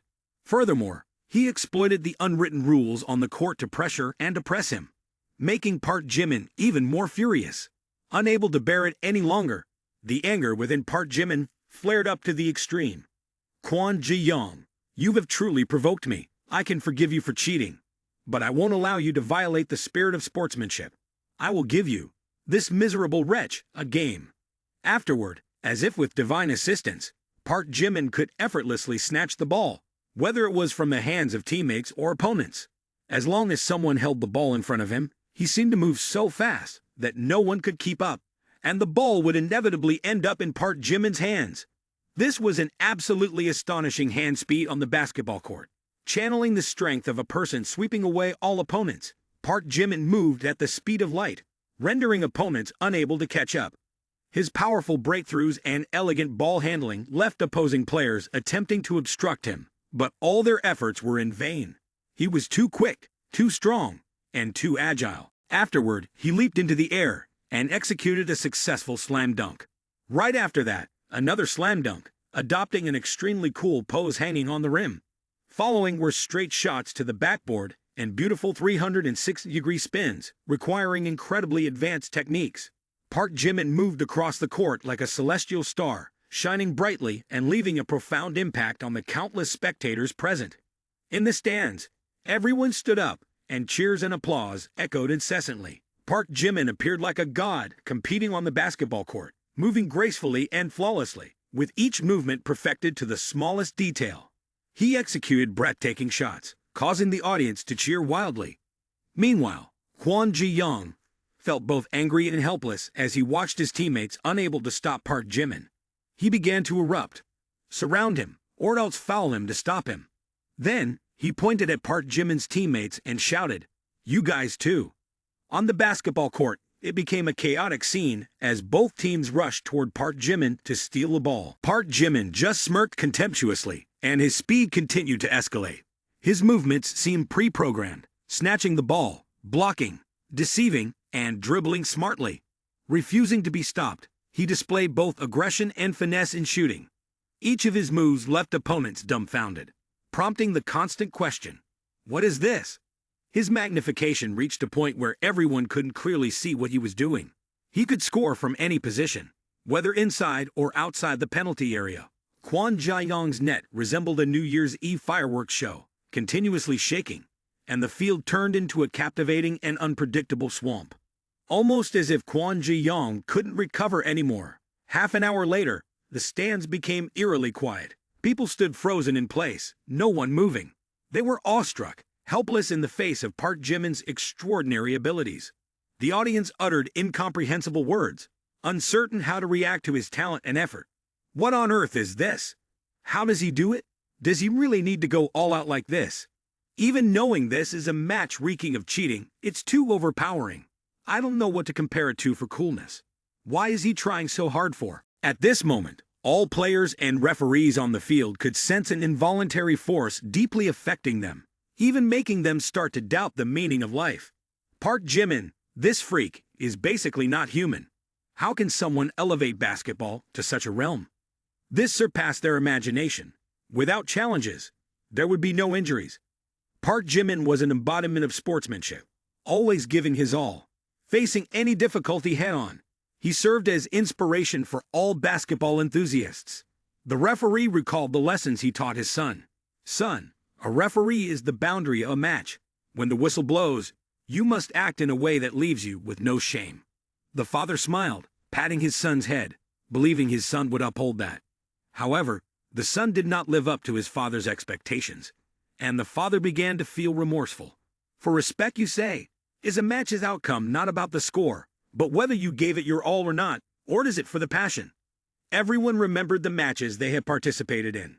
There were victories that didn't bring joy, and there were defeats that still left them satisfied because they had given their all, carrying a spirit of sportsmanship. But now, they have lost their passion, only chasing after money, ready to compromise their conscience for victory. This makes their emotions complicated, full of contradictions. When Park Jimin enlightened the masses, they felt small, ordinary. All bowed their heads in shame, regret, and emotion. Compared to this man, we are so hideous it's indescribable. Simply an insult to the game of basketball. The size of these people echoed in the dim atmosphere of the stadium. The stadium lights shone down on them, making them look even more dejected. On the vast basketball court, Only these people remained standing, looking at each other in dismay. At this moment, Park Jimin felt no more obstacles, turned around, and found everyone had stopped. This made him wonder, what's going on? Did they give up? People in the stands stood up, not understanding what was happening. The players are still standing still. What's going on? Has the basketball team gone crazy? Are they not going to continue? Though Park Jimin didn't understand why everyone gave up, he knew he had won. Kim Ji-sum looked at this man with a brilliant light, her eyes filled with admiration. Park Jimin used ethics to convince others. This is the true spirit of sportsmanship. Park Min-young stood beside. Her eyebrows frowned, her lips curled. She appeared very uncomfortable with Park Jimin. She thought he was just a show-off, not worth caring about. But in the end, Park Jimin's actions made her have to respect and applaud. She knew he was a person with extraordinary talent and determination. As for Kwon Ji-young, at this moment, he was furious to the point of being bloodthirsty. He looked at everyone in anger, thinking, "What the hell is this? Do you still want to make money?" Looking at the score now, 60-2, Kwon Ji-young looked at Park Jimin with eyes filled with disappointment and hatred. He knew he had lost in a humiliating way, and it was all because of his excessive confidence. He remained silent, his facial expression extremely uncomfortable. At this moment, he realized that Park Jimin was truly cunning. Initially, he wanted to make Park Jimin lose face, but unexpectedly, he was the one exposing himself to humiliation. It was too embarrassing. Not stopping there, Park Jimin, unabashed, mocked and said, "Kwon Ji-young, you have insulted the game of basketball, and all the subsequent humiliation is something you brought upon yourself. Just by blocking this shot, you can wash away your shame." Park Jimin's mocking voice echoed throughout the basketball court, making the audience silent and attentive. Their eyes were all focused on Kwon Ji-young, waiting to see what he would do next. Kwon Ji-young stood there, watching Park Jimin dribble towards him. Park Jimin's words seemed to offer him a ray of hope in this pitch-dark night. He knew that if he could block this shot, he might be able to turn the situation around. "I'm not truly defeated yet. I still have a chance." With determination in his heart, Kwon Ji-young rushed towards Park Jimin, using all his strength to prevent him from scoring. As he closed in, Park Jimin leaped high. Seeing Park Jimin, a dark thought crossed Kwon Ji-young's mind. "This is your own doing. Go to the hospital, Park Jimin." Thinking so, Kwon Ji-young's eyes carried a hint of malice. He jumped and exerted all his force to thrust into Park Jimin's chest. Kwon Ji-young's thrust collided with Park Jimin's chest, strong enough to hear the sound of breaking bones. However, the sound did not come from Park Jimin's chest, but from Kwon Ji-young's forearm. The pain quickly set in, making terror appear in his eyes. He fell backward to the ground, writhing in agony, exclaiming, "How could this happen? My arm!" Kwon Ji-young's resistance seemed non-existent in front of Park Jimin. He remained unaffected. Approaching the basket, Park Jimin executed a successful slam dunk, causing the audience to erupt in cheers. The spectators could hardly believe what had just happened. They looked at Kwon Ji-young lying on the floor, holding his broken arm, but there was no sympathy. Instead, they showered Park Jimin with wholehearted admiration. The one who achieved an absolute victory on basketball court is Yoonji, with an extremely dominant demeanor. He, extraordinary, has left a deep impression on many girls here, creating a tremendous shock for them. Following that, a series of chain reactions unfolded, leaving Park Jimin utterly bewildered. Ting. Subject number 3. Kim Ji-soo. Ball licking. Goodwill score 96 points. Reward for successful enhancement plus 10 points. Ting. Subject number 2. Jung Ho-seok. Ball licking. Goodwill score 96 points. Reward for successful enhancement plus 10 points. Ting. Subject number 1. Kim Jenny. Ball licking. Goodwill score 97 points. Reward for successful enhancement plus 10 points. Ting. Subject number 4. Kim Hara-won. Ball licking towards the owner. Achieved a breakthrough in goodwill score with 95 points. Congratulations to the owner for the successful reverse infiltration. Converting Kim Hara-won into the owner's ball licker. Reward 22 points for enhancement. Congratulations to the owner for acquiring the proficient dance skill. Because the owner possesses this skill, the system has upgraded to level 10. Even though Park Jimin didn't spend a penny on Kim Hara-won, his performance was truly outstanding. Moreover, she was particularly fond of athletic guys, and Park Jimin excelled in every aspect. All of these factors led to Kim Hae-won's successful reverse infiltration. At this moment, Kwon Ji-young, lying on the floor, looks at Park Jimin, feeling extremely disappointed and regretful. Just for a moment of anger, he has lost everything. Park Jimin gazes at Kwon Ji-young with a cold, condemning looks, saying, "Whether it's about skills or character, you are not worthy to be the captain of the school basketball team. Competing with you, a trash like you, is an insult to my basketball skills." After saying this, Park Jimin immediately walks away, leaving Kwon Ji-young sitting there, looking after him with a resentful and defiant look. Then, Kwon Ji-young angrily shouts with a challenging tone, "Park Jimin, don't be arrogant. Let's just wait and see. I will make you feel ashamed sooner or later." Meanwhile, next to Kim Hae-won, a few girls who have just become fans of Park Jimin are talking excitedly. Park Jimin is so handsome, truly a dream man. Yes, and he's also excellent in sports, perfect indeed. I just wish to meet him once. That would be the happiest moment in my life. By the way, did you manage to record Park Jimin's slam dunk just now? I was so engrossed in watching that I forgot to record it. Hearing this, Kim Hae-won scans the crowd with her eyes, trying to find Park Jimin among them, but she can't spot him. Feeling a bit regretful, she thinks, "Hate it. Can't find that Park Jimin guy anywhere." Originally, she intended to find Park Jimin to give him water. But now, Kim Hae-won can't help but widen her eyes as she sees many rivals surrounding him. Her eyes glanced over, and she noticed that Kim Ji-soo also had a water bottle. The two girls looked at each other without knowing what to say. Kim Ji-soo seemed hesitant and embarrassed, as if wanting to avoid Kim Hae-won's gaze. Kim Hae-won felt extremely uncomfortable. She didn't want Kim Ji-soo to have the opportunity to approach Park Jimin. Moreover, Jung Ho-seok and Kim Jenny also had water bottles. The four girls looked at each other without saying a word. The atmosphere around them was a bit gloomy, mixed with a hint of tension. Regardless of who among the four, they all carried a not-so-light sense of jealousy. Each of them was eager to compete to hand her water bottle to Park Jimin.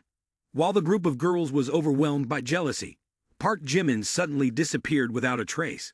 No one knew when Park Jimin had left the stadium. Such a chance, if not seized, when will it come again? Returning to the male dormitory, he couldn't help but feel anxious. Luckily, I ran fast. Otherwise, I wouldn't know which water bottle to choose, and a serious accident might have occurred. Park Jimin shook his head, dispelling the thought from his mind, and went to take a shower. It's really comfortable. Playing basketball makes you all sweaty. Taking a shower feels amazing.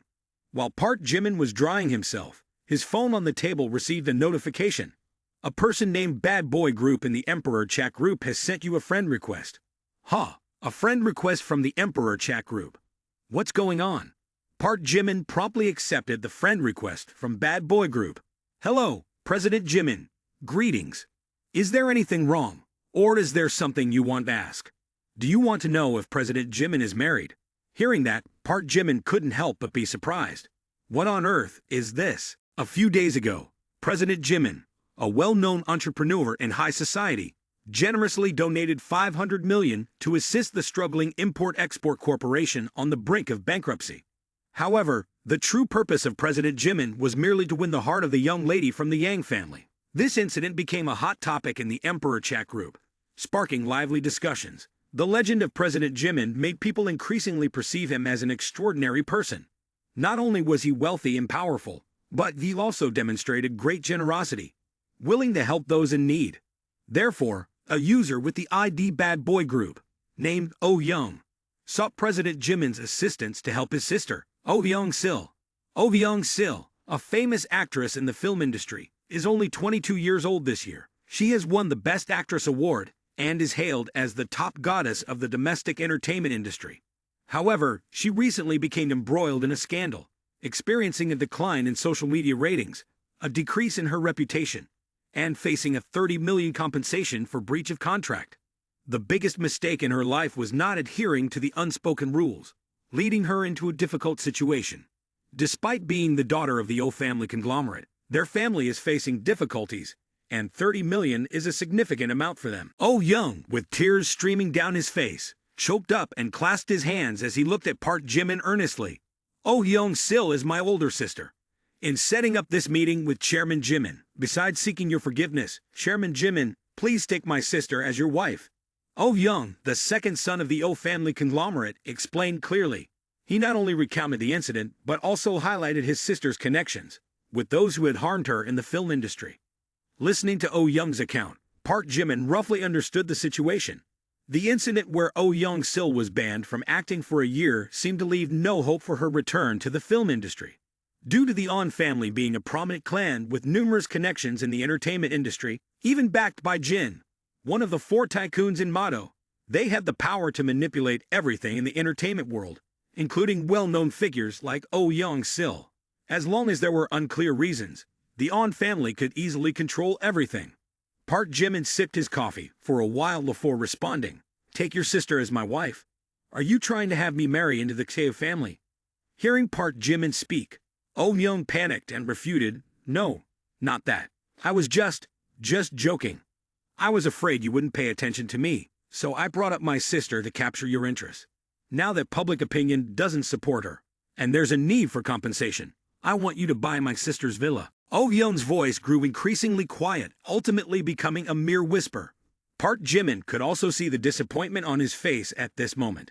If Park Jimin intervened to help, the On family would have to show some signs of submission regarding this matter. Because Chairman Jimin possessed the talent and authority to face any challenge, no one doubted his capabilities anymore. However, in the end, Oh Young only addressed the issue of selling the villa to raise compensation money. Park Jimin took a sip of his coffee, his eyes gleaming brightly. Buying the house. I actually need a private residence. Recently, there hasn't been any goal to spend money on. Moreover, Oh Young-sil is a movie star. Surely she knows how to spend money, right? This thought made him even more enthusiastic. Oh Young-sil appeared at this moment, indeed the ideal target for him, buying the house for compensation. Moreover, she's entangled in a scandal. Whitewashing certainly requires a lot of money. In the context of a 90 trillion won entertainment system, the amount spent on her is just a drop in the bucket. Park Jimin placed the coffee cup on the table, appearing serious as he looked at Oh Young and said, I can help. Set a time for me to meet her, and I'll take a look at the house while I'm at it. Oh Young stood in shock, eyes wide open, unable to believe what he had just heard. He quickly nodded with joy. All right. Afterward, Oh Young, overcome with happiness, tears streaming down, took out his phone and said, I will help you schedule a meeting right away. Chairman Jimin indeed seems like a legendary hero, offering a warm hearth on a snowy day. Timing couldn't be more perfect. I heard Chairman Jimin recently invested a significant amount in the Yang family conglomerate. If my sister marries him, it's not entirely impossible. For him, having such a brother-in-law is a stroke of luck. Thinking so, Oh Young excitedly hugged the phone, feeling immense joy in his heart. He knew that with Chairman Jimin's assistance, all the difficulties his family faced would be resolved, and his sister, perhaps one day, would transform from a carp, swimming through the Dragon Gate, soaring across this land of flowers and prosperity. Meanwhile, his sister was currently under tremendous pressure from the billions of netizens who were mocking and ridiculing her from all sides. Not to mention the enormous compensation she had to face. She felt she could hardly bear it any longer. The phone bell continued to ring insistently, urging her to make a decision. Tell that Mr. On to leave. I know he holds power, and not all the rumors outside are his doing, but I can't bow my head. At this point, she couldn't bear it anymore. She hung up and slammed the phone down on the bed. In a fit of anger, she screamed as if trying to release all the resentment and pain bottled up inside. The old man with a decaying body wants to sleep with me. Damn it. But what should I do now? There's too much compensation money for the contracts. I just want to be a simple actress. Why does it have to be so difficult? She began to sink into deep thought, and the more she thought, the more her psyche was severely affected. A compromised solution began to take shape in her mind. She trembled, lips tightly sealed, her eyes showing a hint of confusion about what to do. She felt like the whole world was turning its back on her, with no place to turn, and she sensed profound loneliness and despair. She knew, this trip to Mado is a trade-off. This pure body will never be clean again, but there's no other way. Society is just like that. A girl who once embodied innocence and purity found herself thrust into the abyss of despair by the harsh realities of life. She had endured countless pains, humiliations, and ultimately came to the realization that wealth, interests, and fame were the most crucial aspects in this society. Without money, there was nothing. At this moment, another call came in. On the other end of the line, Oh Young excitedly spoke. "Sis, it's me. I've found you a grand and powerful backing. No need to worry about money anymore." "A backing, you ask? You recently started selling yourself, haven't you?" "Selling yourself sounds harsh, but that's what's been trending on the illustrious President Jimin's hot search lately. He's agreed to buy a house for you and has promised to handle your matters." Oh Young paused for a moment. When he reached this point, the smile fading from his lips, Oh Young-sil immediately grasped his meaning. A sense of disgust surged within her, even bordering on nausea. Working in the entertainment industry, she was well aware of the rumors circulating on Weibo. She had an extremely negative impression of this character, the so-called illustrious President Jimin.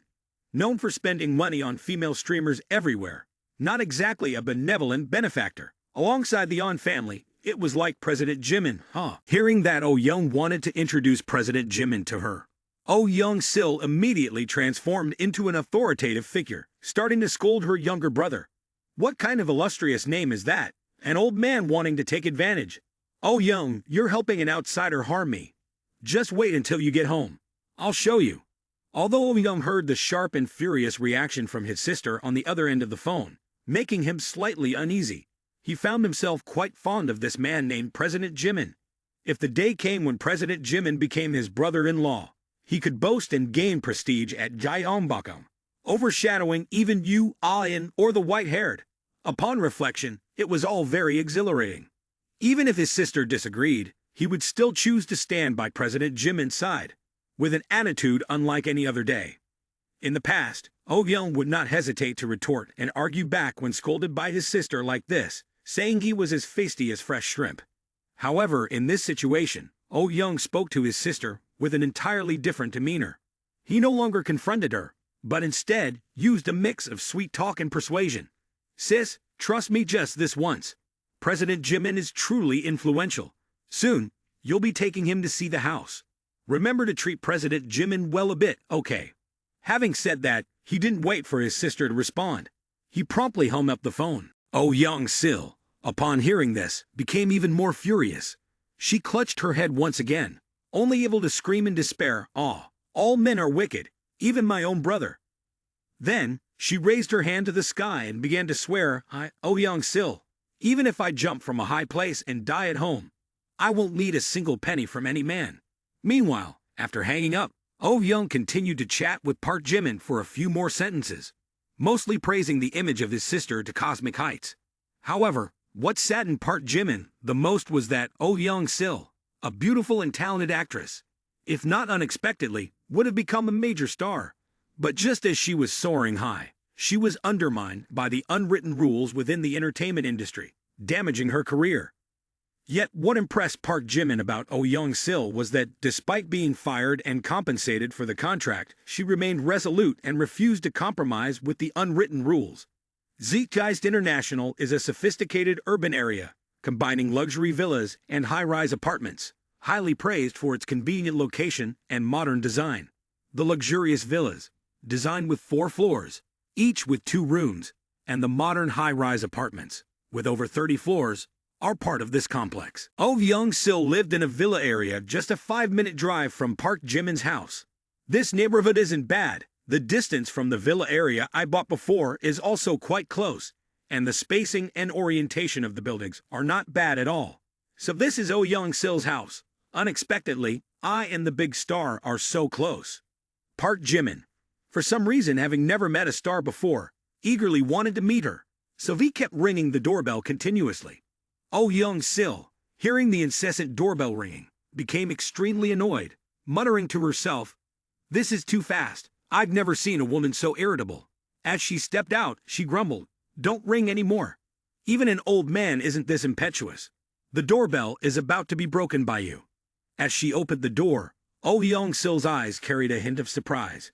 She didn't expect the legendary President Jimin to be so young and handsome. Park Jimin asked coldly, "Hello, excuse me, are you Oh Young-sil? I'm a friend of Oh Young." After that, making her forget all the initial annoyance, and with a slight blush, she thought to herself, "Is this person really President Jimin? Too young, and also too handsome. I've been in the film industry for so long, and I haven't seen any male actor with such charisma. Well, I'm right. Before Oh Young-sil could finish her thoughts, Park Jimin pushed the door and entered. Park Jimin had no intention of creating a good impression on Oh Young-sil from the start, taking my mate as a lesson. Park Jimin drew the conclusion. If the initial impression is too good, the system of flattery cannot successfully bind and spend money. So from the moment he met her, he displayed a very arrogant and uncultured attitude. How to leave a bad impression in her eyes? Once inside the room, Park Jimin boldly approached the seat, smirked, and said, "Ms. Oh, don't be too rigid. Please have a seat." Indeed, this approach was very effective. Oh Young-sil, seeing Park Jimin, had a relatively good initial impression. Park Jimin was young, handsome, and even younger than her, contrary to her imagination. However, right after that, she discovered he was very impolite. Before she could invite him, he pushed the door and entered, at the same time giving her a malicious and lecherous look. In her heart, she felt extremely uncomfortable. Damn it, this is my house. However, afterward, she still displayed a friendly attitude and greeted President Jimin. "Not little brother, are you not going to continue viewing the house? The house is quite decent. I've finished looking at it. Of course, the important thing is not the house." Park Jimin spoke ambiguously, making Oh Young-sil feel a bit uncomfortable. What is this guy doing? He looks strange and gives me the creeps. The important thing is that I want you to be my lover. The flattering system actions opened up. Name Oh Young-sil, age 22, height 168 centimeters, weight 50 kilograms, beauty score 92 points. The girl has a favorable impression towards the owner, with a score of 35 points. Binding the flattery relationship creates a charming woman. With a favorable impression surpassing 95 points towards the owner, it will successfully reverse. Identity transformation. The other party will become the flattery of the owner, rewarding enhancement points by 30 and rewarding skilled performance skills. When the system successfully bound, Park Jimin smiled gently. Instead of being flustered, Oh Young-sil, after hearing this, rolled her eyes with disdain. "Want me to be your lover? You're disrespecting someone. If you have a few dollars, you act all proud. Let me show you how I can humiliate you." Clearly a top-tier actress, she didn't show any attitude on the outside. After thinking for a moment, Oh Young-sil coldly said, "You're quite straightforward. Fine, being your lover is not impossible, but I have conditions. First, a luxury car worth over 10 million. Second, an apartment in Thomson Rivera in Mado. Third, you invest in 2 films worth over 500 million for me. Of course, I will be the female lead if you find the conditions too strict." She stated 3 extremely excessive conditions, especially the third condition, which could be considered extremely unreasonable. Even for a billionaire, it would be almost impossible to accept. If not for the fact that the basic tycoon could not meet these conditions, Oh Young-sil was convinced that Park Jimin would definitely not be able to meet her overly demanding requirements. However, when Park Jimin heard these 3 conditions, his expression showed extreme excitement. "Really? This is okay. This is easy. A Thomson GV apartment is not enough. Should I buy a few more? Can each of my sisters and my dad have one?" Oh Young-sil was a bit stunned, and in her heart, she couldn't help but doubt. What, aren't my conditions a bit excessive? Oh Young-sil still looked at Park Jimin in astonishment, unable to believe what she was hearing. However, not stopping there, Park Jimin took a dominant posture and continued speaking. "It seems you like acting, but I don't really understand this industry. So how about this? You go register a television company, and I'll give you 2 billion to be the CEO. You can act however you want." Not finished yet, Park Jimin threw the keys to a Ferrari onto the table and continued. "This is the key to the Ferrari, worth over 20 million downstairs." Park Jimin had more guts than brains, immediately diving into business matters.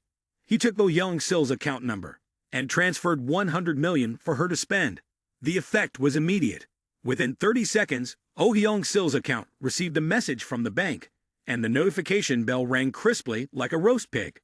In this moment, Oh Young-sil's face immediately turned pale with a clear expression of horror. However, right after that, she frowned, her eyes revealing suspicion. How wealthy is Park Jimin exactly, transferring 100 million so easily like this? The car and the money transferred. Park Jimin stood up arrogantly and left, leaving her sitting there in a state of confusion. The encounter between the celebrity and him ended in less than 15 minutes. Half an hour later, Oh Young returned home. "Sis, I'm back." Suddenly seen Park Jimin's Ferrari parked in front. Oh Young joyfully exclaimed, "Oh, isn't this Shu Taek Jimin's Ferrari? Haven't you left yet?" Then he hurriedly ran into the house to welcome Park Jimin. However, as Oh Young opened the door, he only saw his sister sitting there and asked, "Sis, why are you alone? Where's Shu Taek Jimin? I saw his car still downstairs. I thought Shu Taek Jimin was here." Oh Young Sil, looking bewildered, replied, "You mean that Ferrari? Shu Taek Jimin gave it to me." Hearing this, Oh Young felt like he was struck by lightning, dazed. The events unfolded so quickly that it felt like a dream. He stared intently at the car keys on the tea tray, his eyes filled with shock. He didn't know what Park Jimin had done, or why he would give such a luxurious gift to his sister. After a while, Oh Young regained her composure, but a hint of envy lingered in her heart. That over 20 million won car was given to my sister. Why didn't they give it to me? Oh Young still looked bewildered and continued, "Not only the car, Chairman Jimin also transferred an additional sum of money to me." Curious, Oh Young asked, "Did he make a down payment for a house? Like 10 million or 20 million? Oh Young still raised her phone and replied, 100 million. Immediately, shock widened the eyes of the little brother, his mouth agape, unable to believe what he had just heard. Right after that, Oh Young began to whimsically speculate, "He hasn't even bought the house, and he's already given my sister 120 million. Chairman Jimin is indeed showing interest in my sister. I told you so. There's something going on. Am I about to become Chairman Jimin's brother-in-law? Ha ha ha ha." The more she thought about it, the more elated Oh Young felt, showering her sister with continuous praise. Seeing this, Oh Young Sil could only shake her head and sigh. This younger brother is truly incorrigible. At this moment, Oh Young Sil thought to herself, being his lover isn't entirely out of the question. Park Jimin's handsome and stylish demeanor stirs something in me. What am I thinking? This guy opens his mouth and demands that I become his mistress. I should hate him. But he handles things so neatly and decisively, especially when it comes to money he gives me. She couldn't fathom it. Someone I didn't know before like Park Jimin. Why would he treat me so well?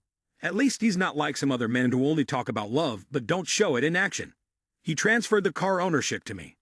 This 100 million, go ahead and spend it first. If it's not enough, I'll transfer more. He's the kind of person who can't bear to see a beautiful woman suffer. He has his business to attend to. Yet from start to finish, he hasn't laid a finger on me. Truly the demeanor of a gentleman. I really don't know what to do. I thought I'd never love again. But Chairman Jimin makes my heart flutter. He truly is a perfect man, wealthy, powerful, and even considerate. What should I do? Should I accept being his mistress, or should I refuse? I'm genuinely torn. This person doesn't seem to be a bad person either, because his behavior is casual, but his actions are measured. Thinking about this, Oh Young Sil's favorable impression began to rise. Specifically, she gained an additional 10 favorability points from Park Jimin. Oh Young Sil favorability plus 10. Oh Young Sil favorability plus 10. Currently, her favorability score stands at a -5 points. Meanwhile, Park Jimin had been absent for quite some time before reappearing. Although Oh Young Sil's favorability towards him had increased, the increment was not significant and still maintained a negative value. Park Jimin smirked slyly and said, "It seems that dealing with a star is indeed different. Even though I've spent over 120 million in favorability points, it remains this low. This time, if I can make use of Oh Young Sil, I'm sure I can earn a substantial amount. So from today onward, I'll give her 100 million every day. Let's see how long she can resist." Park Jimin knew that Oh Young Sil was a woman with high self-esteem. If he continued to transfer money like this, sooner or later, she wouldn't be able to withstand it. At that point, he could easily manipulate her and say straightforwardly, being a lover is crystal clear. When facing an unpleasant situation, I don't want to find excuses. Being straightforward is better than twisting things later. Crush all unstable factors from the start. Money can solve problems. Emotions should not be involved. Otherwise, I won't be willing to help her. Spending money is the way to dominate. The scene shifts to Harvard School today. A momentous day for Park Min-young. Her graduation ceremony is taking place, marking the end of her academic journey and the beginning of the challenging road ahead in the real world. After the commemorative photos, she announces relinquishing the presidency to Kim Ji-soo. Unexpectedly, Kim Ji-soo willingly steps down, and ultimately, Do Sha-yeon steps up to take the position.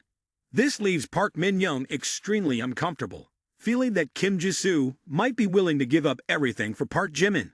After pondering throughout the session, Park Min-young decides to pull Kim Ji-soo aside for a heart-to-heart talk. Kim Ji-soo, Park Jimin is not a good person. You should leave him soon. After today, when I graduate, I won't be able to protect you anymore. However, Kim Ji-soo remains steadfast. Park Jae-han, Park Jimin is really not as you think. I've seen him at the basketball game, with countless girls offering him drinks. This proves he's not a promiscuous person lacking in male integrity. Kim Ji-soo confidently continues, you've seen it yourself. Park Jimin doesn't accept drinks from just anyone. He handles things well, and you see nothing wrong. Perhaps you have a problem with your perception. If I may tell you, on your birthday night, Park Jimin created a heroic tale of rescuing a damsel in distress on the way home. If you want to flatter yourself, go ahead. Do you still see anything wrong? She believed that when she said this, Kim Ji-soo would have an awakening. However, to her surprise, there was no change in Kim Ji-soo's expression. Park Jae-han, I think you sometimes have excessive prejudices against men. I'm concerned about your mental state. As she spoke, Kim Ji-soo took out her mobile phone, searching for news about Park Jimin on the school forum. People praise Park Jimin everywhere. It's just that his sense of justice is too strong. He acts heroically, not just once or twice. Look at this. He didn't even know you would come that day. He couldn't have staged it himself. Park Min-young began to feel conflicted internally, thinking about Park Jimin's strength on the basketball court, capable of defeating all, and then considering how he handled troublemakers, it seemed not impossible. Could it be that I really misunderstood Park Jimin? The more she thought, the more awkward Park Min-young appeared on her face. Maybe I've been too extreme toward men. Afterward, she hastily ran off. Oh, Park Jae-han, where are you going? Our class hasn't taken photos yet. As Park Min-young ran, her face turned red, and she felt embarrassed, thinking to herself, too shameful, it's all because of my ridiculous self-esteem. Vinova is a software company established less than 2 years ago, boasting a team of young, enthusiastic technical experts. Their application, named Vinova App, has received highly positive reviews from the market. However, in the competitive market, facing fierce competition, Vinova is focused on enhancing the quality of its products and services. Simultaneously, they are expanding their market internationally. Park Min-young, with outstanding academic achievements and capabilities, coupled with her beautiful and attractive appearance, was immediately welcomed by the Vinova software company upon graduation. She was appointed to the position of assistant to the general director. Today, Park Min-young steps into the company for the first time with a very awkward feeling. She still vividly remembers the conversation with Kim Ji-soo yesterday. Every time she thinks about it, realizing her misunderstanding of Park Jimin, Park Min-young feels extremely embarrassed, her cheeks turning hot. So shameful, I am too ashamed. I told Kim Ji-soo that Park Jimin wanted to pursue me, and it's been a day, even when going to work, she still can't forget that sense of shame. What should she do? Moreover, every time she recalls that embarrassment, Park Jimin's face appears in her mind. Especially, his gaze seems to be questioning her, making her feel both embarrassed and remorseful. She doesn't know how to face Park Jimin. Does he know that she misunderstood him? It's strange. Park Min-young was deeply lost in thought when the voice of the CEO echoed, Min-young, come over here for a moment. There's an assignment for you. Immediately, this startled Park Min-young. She hastily stood up, her face turning pale, and her eyes betraying a fearful glimmer. Yes, sir, she stammered. Subsequently, she hurried into the room to receive her task. Through investigation, Ji-sung had a somewhat clear understanding of President Baekhyun's preferences.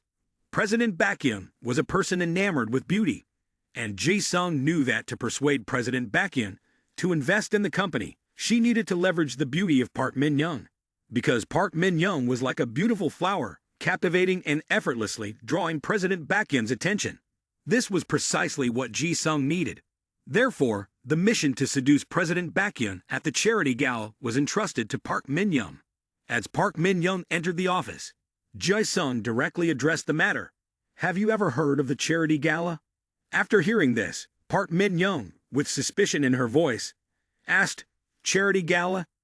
CEO Ji-sung is an independent woman, over 30 years old. She looked at Park Min-young with a confident gaze and explained, "That's right, recently the business community in Gyeongbokgung will organize a charity gala. By that time, major conglomerates like the Yu family, Kwon family, Mu family, Ji family, along with some renowned artists in the entertainment industry, will all be in attendance. My assistant, Yu, have meticulously prepared invitation cards and formal evening attire. At that time, please represent me as my assistant. Additionally, I have another task for you.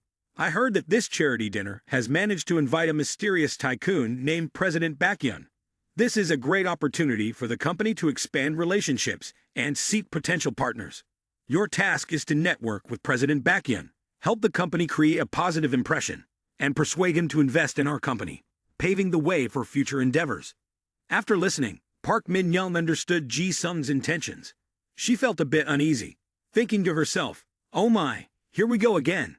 I thought having a female CEO would avoid these situations." But thinking about the job, she pushed aside that thought and adopted a more positive perspective.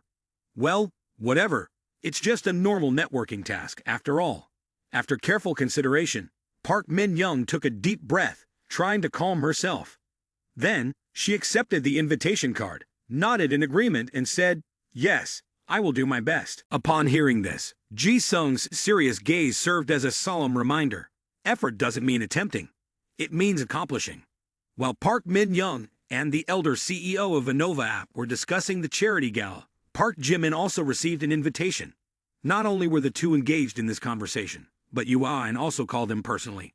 "Have you seen President Baekhyun's Weibo?" Oh Young's sister took matters into her own hands and clashed with the On family in the entertainment industry. Park Jimin, feeling bored, perked up immediately upon hearing this. "Oh Young-sil, that's fantastic. I'm going to check it out." He quickly opened Weibo. Oh my, the heat is intense. The news, reporting that Oh Young-sil took action to shatter the entertainment industry tycoons, currently topped the charts with over 270 million views and more than 600,000 conflicting comments. Among them were supportive comments for Oh Young-sil. "The situation has reached this point, and I can't stay silent anymore. I have to speak up for those who have been harmed by these scoundrels. Support our sister. Levers soar high." There were also critical comments directed at Oh Young-sil. "Oh Young-sil, with so much shady business on your own end, biting back at others? Those in the dark don't see the truth. These are all baseless accusations. Oh Young-sil is innocent." In the entertainment industry, there's an unspoken rule that artists aspiring for fame must endure the pressure from industry tycoons. The On family also sought to impose these unwritten rules on Oh Young-sil. She boldly refused and, as a result, faced sabotage and ostracism. Oh Young-sil is a woman with a strong spirit in the entertainment industry. Quite extraordinary. She is someone willing to stand up and fight for justice, regardless of the difficulties and threats. Yu and talked for a while, finally bringing up the topic he cared about the most. There will be a charity auction, and all the prominent figures in Gyeongbokgung will be attending. President Baekhyun must come for sure. Upon hearing this, Park Jimin couldn't help but be skeptical. A charity auction. However, in his mind, he kept thinking, it's probably a place to spend money freely. It's worth checking out, but there's something to do before that. Since the day Park Jimin left, Oh Young-sil has been contemplating through the night.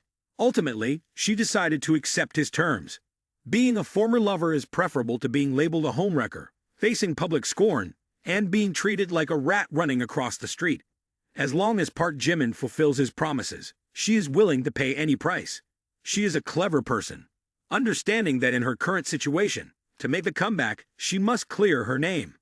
There are numerous ways to clear her name, but the most effective one is to publicly expose the unwritten rules of the On family, the ones that ruined her life. However, the On family is not an easily squeezable soft fruit. If they engage in mudslinging, she might end up with a torn net and dead fish. Quickly, Oh Young-sil faced opposition when she touched the fierce tiger. Quickly, the lackeys of the On family are starting to run rampant. They are releasing filthy comments to smear my reputation, create fake accounts to push down their comments. I don't believe the truth can still be deceived. Mrs. O, the On family's forces are much stronger than ours. They can hire people with technology skills to attack us online. We're about to collapse. Hurry, contact the fans. They are our last strength. The Yon family is spending a lot of money to hire a team of PR professionals and internet trolls to tarnish us. Mrs. O, the funds in the company's account are running out soon. Oh Young-sil's eyes suddenly reddened, tears welling up in the corners, and she felt an overwhelming sense of injustice in her heart. The situation was getting worse. Yet amidst the boiling turmoil, Park Jimin continued to transfer money to her. Immediately, Oh Young-sil received a message from the bank, with a crisp sound reminiscent of a turning pig on a spit. Your bank account has been credited with the amount of 100 million. After reading, Oh Young-sil stood frozen in place, finding it a bit hard to believe her eyes. Another 100 million. Could it be that he thinks his money is not enough to worry about the Weibo dispute? At the moment when Oh Young-sil felt most helpless and vulnerable, she suddenly felt like she had found a refuge. Not only that, this refuge seemed incredibly sturdy, giving her a sense of safety. However, right after that, her inner self vehemently denied. Wretched guy, flaunting a few pennies, as if he's so rich, as if he's the only one with money. Despite the denial, Oh Young-sil still carried an appreciation in her heart that was hard to conceal. Oh Young-sil's goodwill increased by 10 points. Indeed, financial wealth had a magical charm that was not ordinary, and not everyone could resist it. The charity event took place at the Lemon Tree Hotel, one of the top luxurious hotels in Gyeongbokgung, the capital, and a large-scale one nationwide. The Lemon Tree Hotel is designed in a classic European style, with intricate and elegant details. The attendees of today's charity event are all successful and well-known figures in the upper class of Gyeongbokgung, including business people, investors, artists, and politicians. At this moment, the Emperor chat group is gathering and engaging in lively discussions. Yi Ryun looks at Oh Young and smiles inquiringly. Oh Young, you seem to be in high spirits lately. You used to worry about your sister all the time, but today it's like you've become a different person. Normally, no one would bother to pay attention to him, but lately, his sister has become famous, so it's only fitting to ask. Oh Young hears people talking about him, and he joins in the banter. Poor my sister, luckily she got to know Chairman Baekhyun. Now, consider me his half-brother. Meeting someone cheerful lifts the spirits. Basically, you guys don't know how rich Chairman Baekhyun is. The other day, after meeting my sister, he directly gifted her a LaFerrari worth over 20 million. Not only that, Chairman Baekhyun recognized my sister's acting talent and declared a 2 billion investment to establish a television company, helping my sister star in 2 major films with an investment budget of over 500 million each.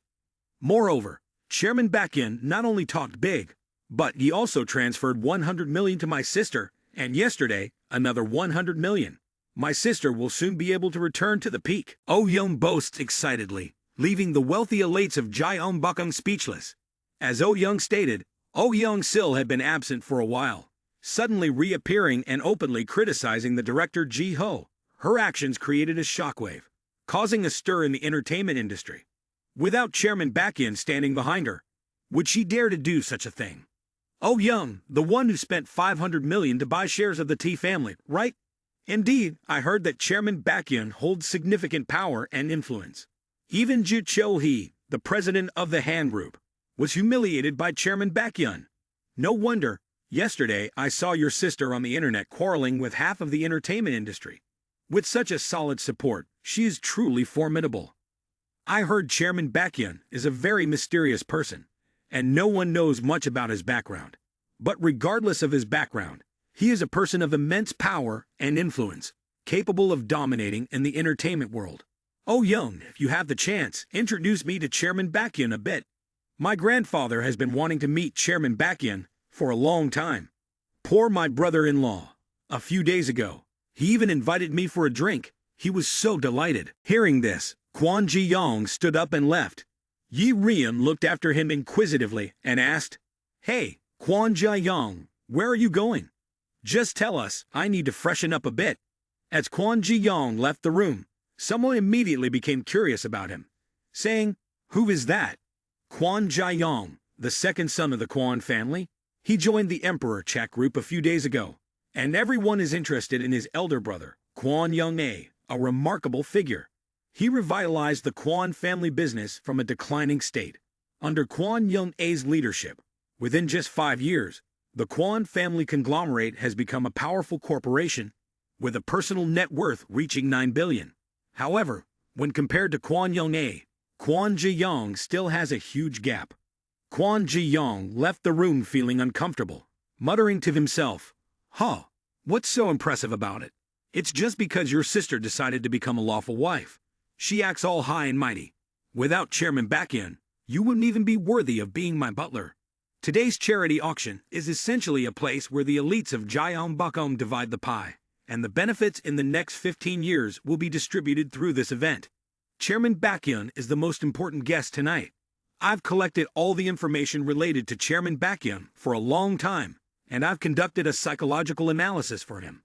The margin of error won't exceed 5%. He is a middle-aged person, elegant, with integrity and a broad vision. Even when born, he had a modest personality, and his outstanding qualities are hard to conceal. Do you all want to make friends with Chairman Baekhyun? Well, I don't need to ponder. I'll just sit by the door and wait.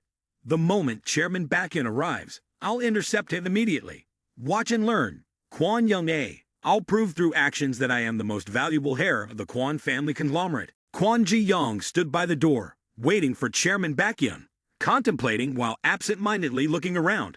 Suddenly, he jolted, recognizing a familiar figure. Isn't that Park Jimin? What is he doing here? And why is he dressed in security guard attire? Kwon Ji-young widened his eyes, unable to believe what he was seeing. The person he always considered an enemy was now standing in front of him in tattered security guard clothing.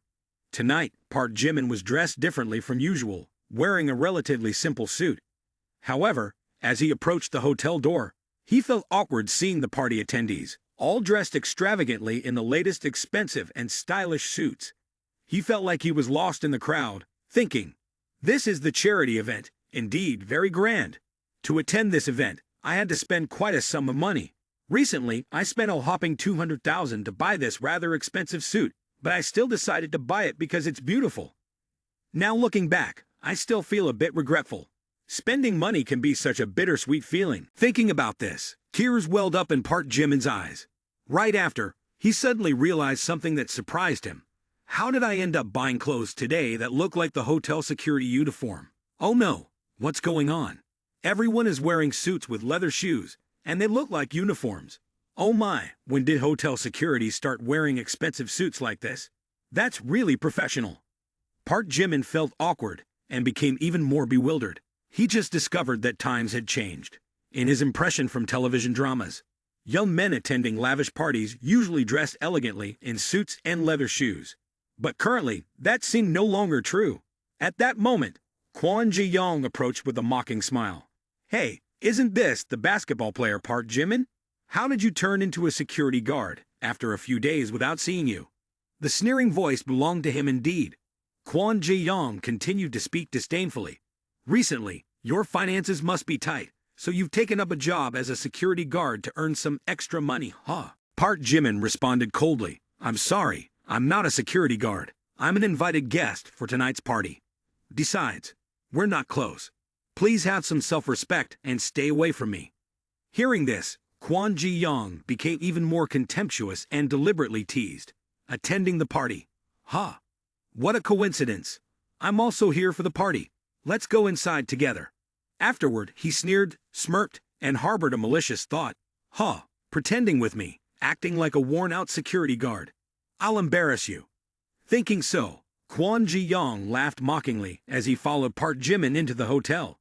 Just as they reached the hotel entrance, Park Jimin was stopped by security. "Sir, please present your invitation."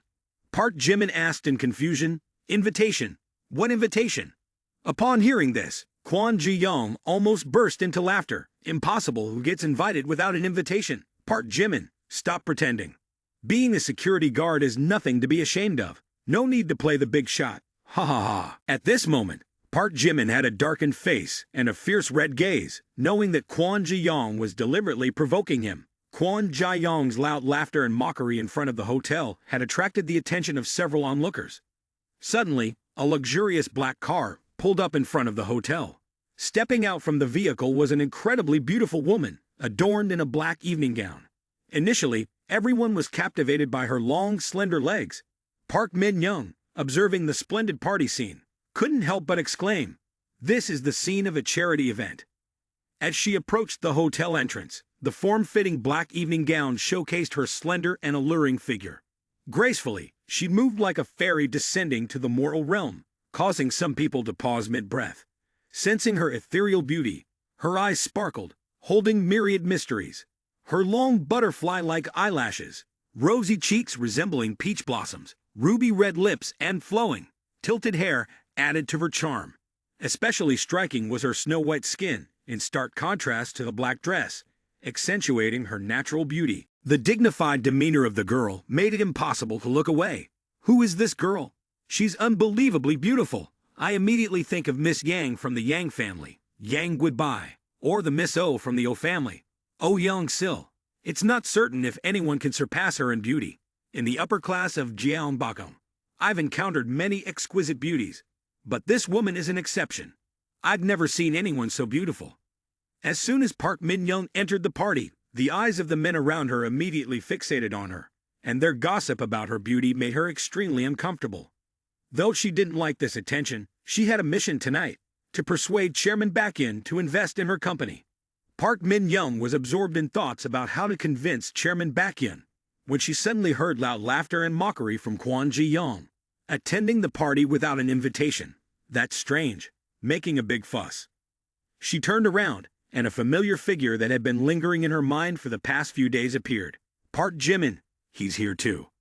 Park Jimin, infuriated, retorted, "I told you I don't have an invitation, but I am genuinely invited." Hearing the loud voice of Park Jimin, it made the hotel security raise an eyebrow, but they remained calm, and explained, "As far as I know, all guests have been issued invitations."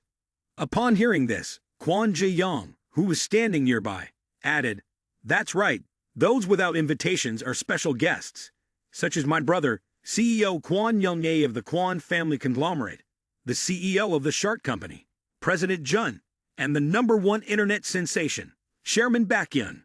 These three elders control tens of billions, especially the last one, Chairman Baekhyun, whose wealth is immeasurable." After explaining this, Kwon Ji-young looked at Park Jimin with a cold tone and questioned, "Park Jimin, may I ask which tycoon you represent?" Kwon Ji-young thought that by mentioning these three wealthy individuals, he could corner Park Jimin, causing a scene and providing a reason for security to escort him out. However, Park Min-young intervened, saying, "He is with me. Can't one invitation bring in one person? He is my friend." After speaking, Park Min-young quickly handed the invitation to the security guard. Seeing the invitation, the security guard immediately bowed and accepted it, saying, "Yes, ma'am." Park Jimin looked at Park Min-young with a puzzled expression, thinking, "This damn girl probably hates me, yet she helps me out. Could she have some ulterior motive?" Although Park Jimin didn't really need the help, he couldn't believe that Park Min-young, who had always disliked him, would suddenly intervene to assist him. The more Park Jimin thought about it, the more perplexed he felt. However, at this moment, Park Min-young coldly explained her actions. "Go in. Let me make it clear, I helped you not because I've changed my opinion of you, but because I want to repay you. That night, I misunderstood you, and that's all." Park Jimin, upon hearing this, felt even more uncomfortable, muttering to himself, "Repaying me by pretending to make a threatening call to the Dong family heir, and she ruined everything. She thinks she's helping me. Where does she get that confidence?" Park Min-young, after contemplating, Park Jimin, without any courtesy, remarked, "Do you think that's how you repay me? I feel quite disadvantaged. I came here because I was invited, not to tag along with you. Don't make a big deal out of it. This isn't the Hodai Chu Student Union." Upon hearing this, Park Min-young blushed. She initially thought he would thank her, but she didn't expect Park Jimin's reaction. She became so angry that her lungs almost burst, saying, You, don't bother about him. I tried to help you, and you mock me. Just go die. Men with handsome faces are really not worth it." The more Park Min-young thought about it, the angrier she became. Her hands clenched tightly, and her whole body trembled with anger. She couldn't believe that Park Jimin would treat her this way. She initially thought he was a good person, but he turned out to be ungrateful. Meanwhile, seeing Park Min-young so enraged, Park Jimin was also taken aback. He didn't expect her to get so angry. He just wanted to let her know that he didn't need her help, but he didn't anticipate her profound misunderstanding. At this moment, a crowd of onlookers witnessed the entire incident and burst into scornful laughter.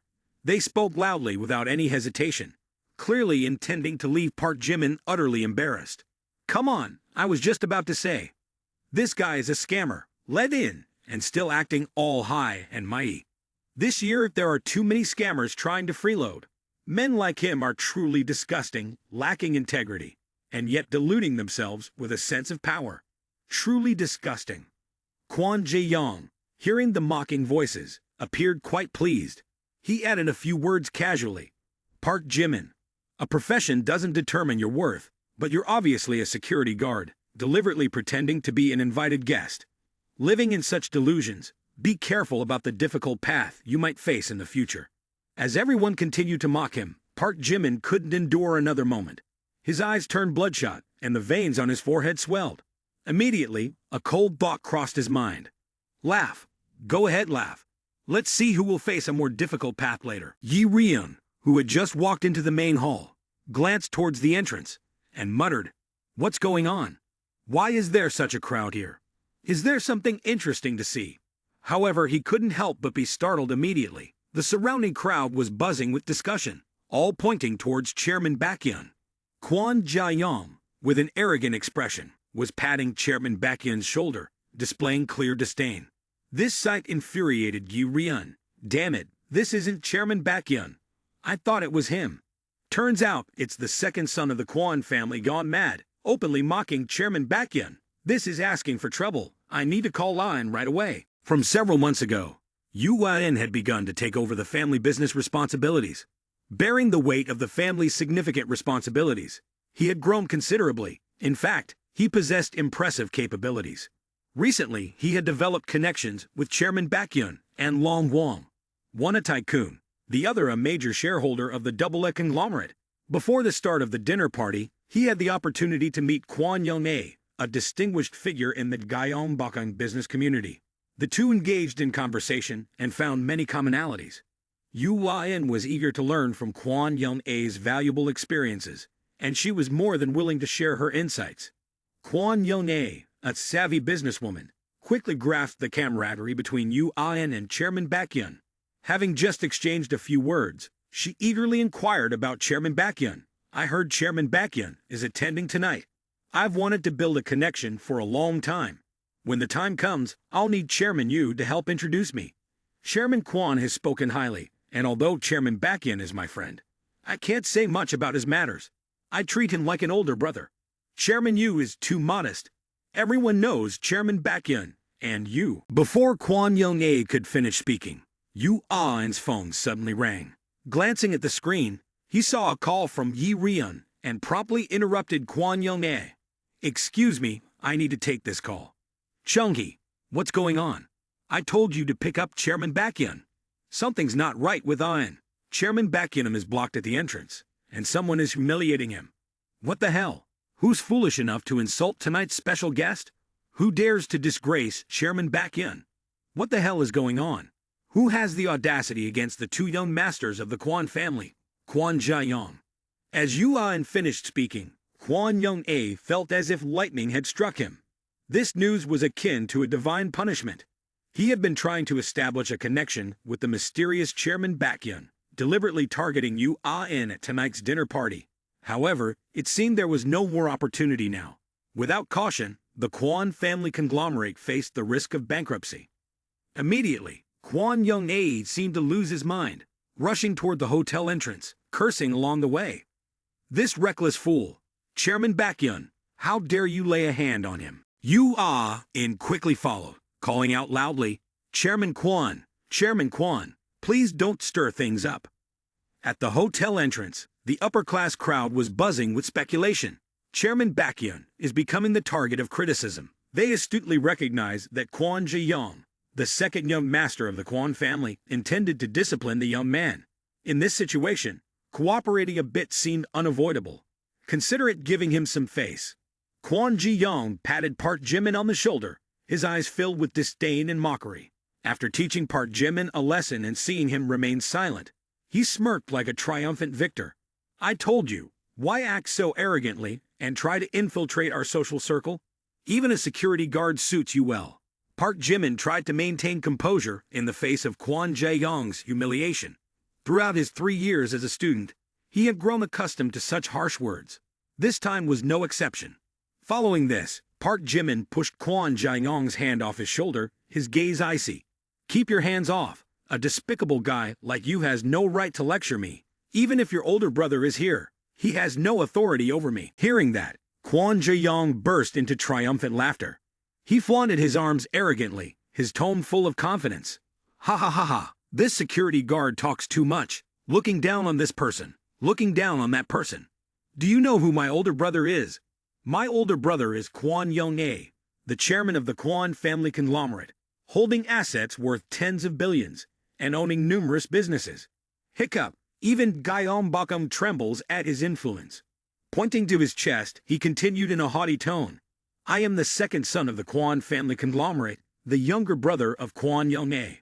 I've taught you a lesson. What can you do to me? You're just a rotten security guard. Park Min-young stood aside, indifferent and chilly. Even though she found Kwon Jae-young's attempt to teach Park Jimin a lesson amusing, hearing him boast about his family background made her disdainful.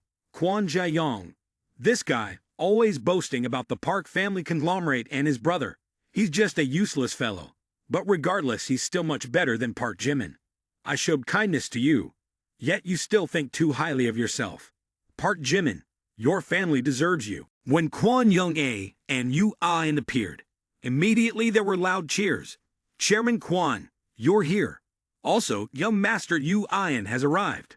Immediately, everyone shifted to the sides to make way for the two approaching figures. At this moment, the ladies felt their hearts beating faster. Not a few directly bowed, offering their business cards, respectfully, saying, Greetings, Chairman Kwon. However, Kwon Young-ae did not pause. His face darkened, and his cold gaze directed towards Kwon Ji-young as he walked forward. This scene caught the attention of some, sparking whispers and discussions. Chairman Kwon doesn't seem very happy. Someone must have provoked him. Some even thought that Park Jimin's days were numbered. When Kwon Young-ae stood in front of Kwon Ji-young and Park Jimin with a somber face, seeing this, he chuckled lightly, tapped his chest, and spoke with an arrogant tone. Big brother, why are you here? I can handle this little matter. Seeing Kwon Young-ae extend his hand and deliver a resounding slap straight to Kwon Jae-young's face, the young man was left dazed and bleeding from his nose. It must be said, the slap was merciless. Kwon Jae-young held his face in pain, his eyes filled with confusion and indignation as he questioned. What are you doing? Why did you get me? Kwon Young-ae looked at him with a bullet-like gaze, simultaneously signaling Park Jimin and angrily scolding. Why are you asking? Is there no IQ in your head?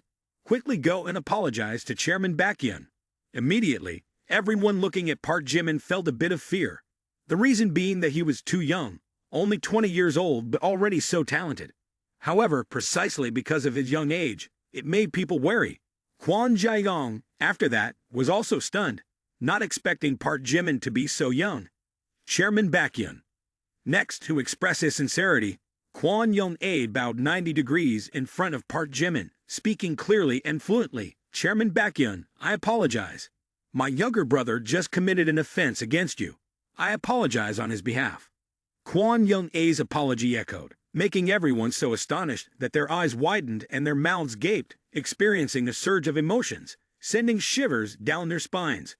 At this moment, those who had mocked Park Jimin bowed their heads, not daring to lift their faces. They resembled black turtles retracting their heads, originally wanting to flatter the second young master of the Kwon family. Little did they know they had offended someone even more formidable. In their confusion and fear, silence lingered for a few seconds before people began to chatter. Baekhyun, the legendary chairman, owner of assets worth hundreds of billions, and a special guest at tonight's event. Truly, no need for an invitation. Chairman Baekhyun is indeed an attractive figure, always so humble. Chairman Baekhyun, I'm your fan. Can you please give me your autograph? Kwon Jae-young's expression was extremely complicated, displaying a mixture of amazement, regret, and anger. In his mind, 1,000 whys began to emerge. Why is everything like this? Playing the piano, playing basketball. I've lost to him in everything. Even in family background, I'm inferior to him. Is he the protagonist in a novel? Am I his nemesis? He truly hadn't thought about it. Just a few days ago, he was in the Emperor chat group, flattering Chairman Baekhyun in various ways. He even independently researched this mysterious character. Meanwhile, Park Jimin was just an insignificant junior. But unexpectedly, Chairman Baekhyun and Park Jimin turned out to be one. After this incident, he would no longer have a place in Gyeongbokgung, and even the Kwon family's business would fall into a deadlock. No one would want to do business with someone who offended the legendary Chairman Baekhyun. Yu Aon looked at Park Jimin awkwardly and said, "Today's situation with Mr. Baekhyun is my fault. You should have called me. It's quite impolite not to." The atmosphere was somewhat tense. Everyone holding their breath, waiting for Park Jimin's reaction. They couldn't imagine how someone of such high status would respond to such a humiliating situation. However, right after that, an action by Park Jimin made everyone feel relieved. He simply patted Yu Aon on the shoulder and said with a gentle voice, "Don't worry about our relationship. I won't blame you for these things. The lack of manners is on the part of the Yu family's patriarch. The dinner is about to start. We shouldn't stay here any longer. We are all well-known figures in Gyeongbokgung. So let's go inside."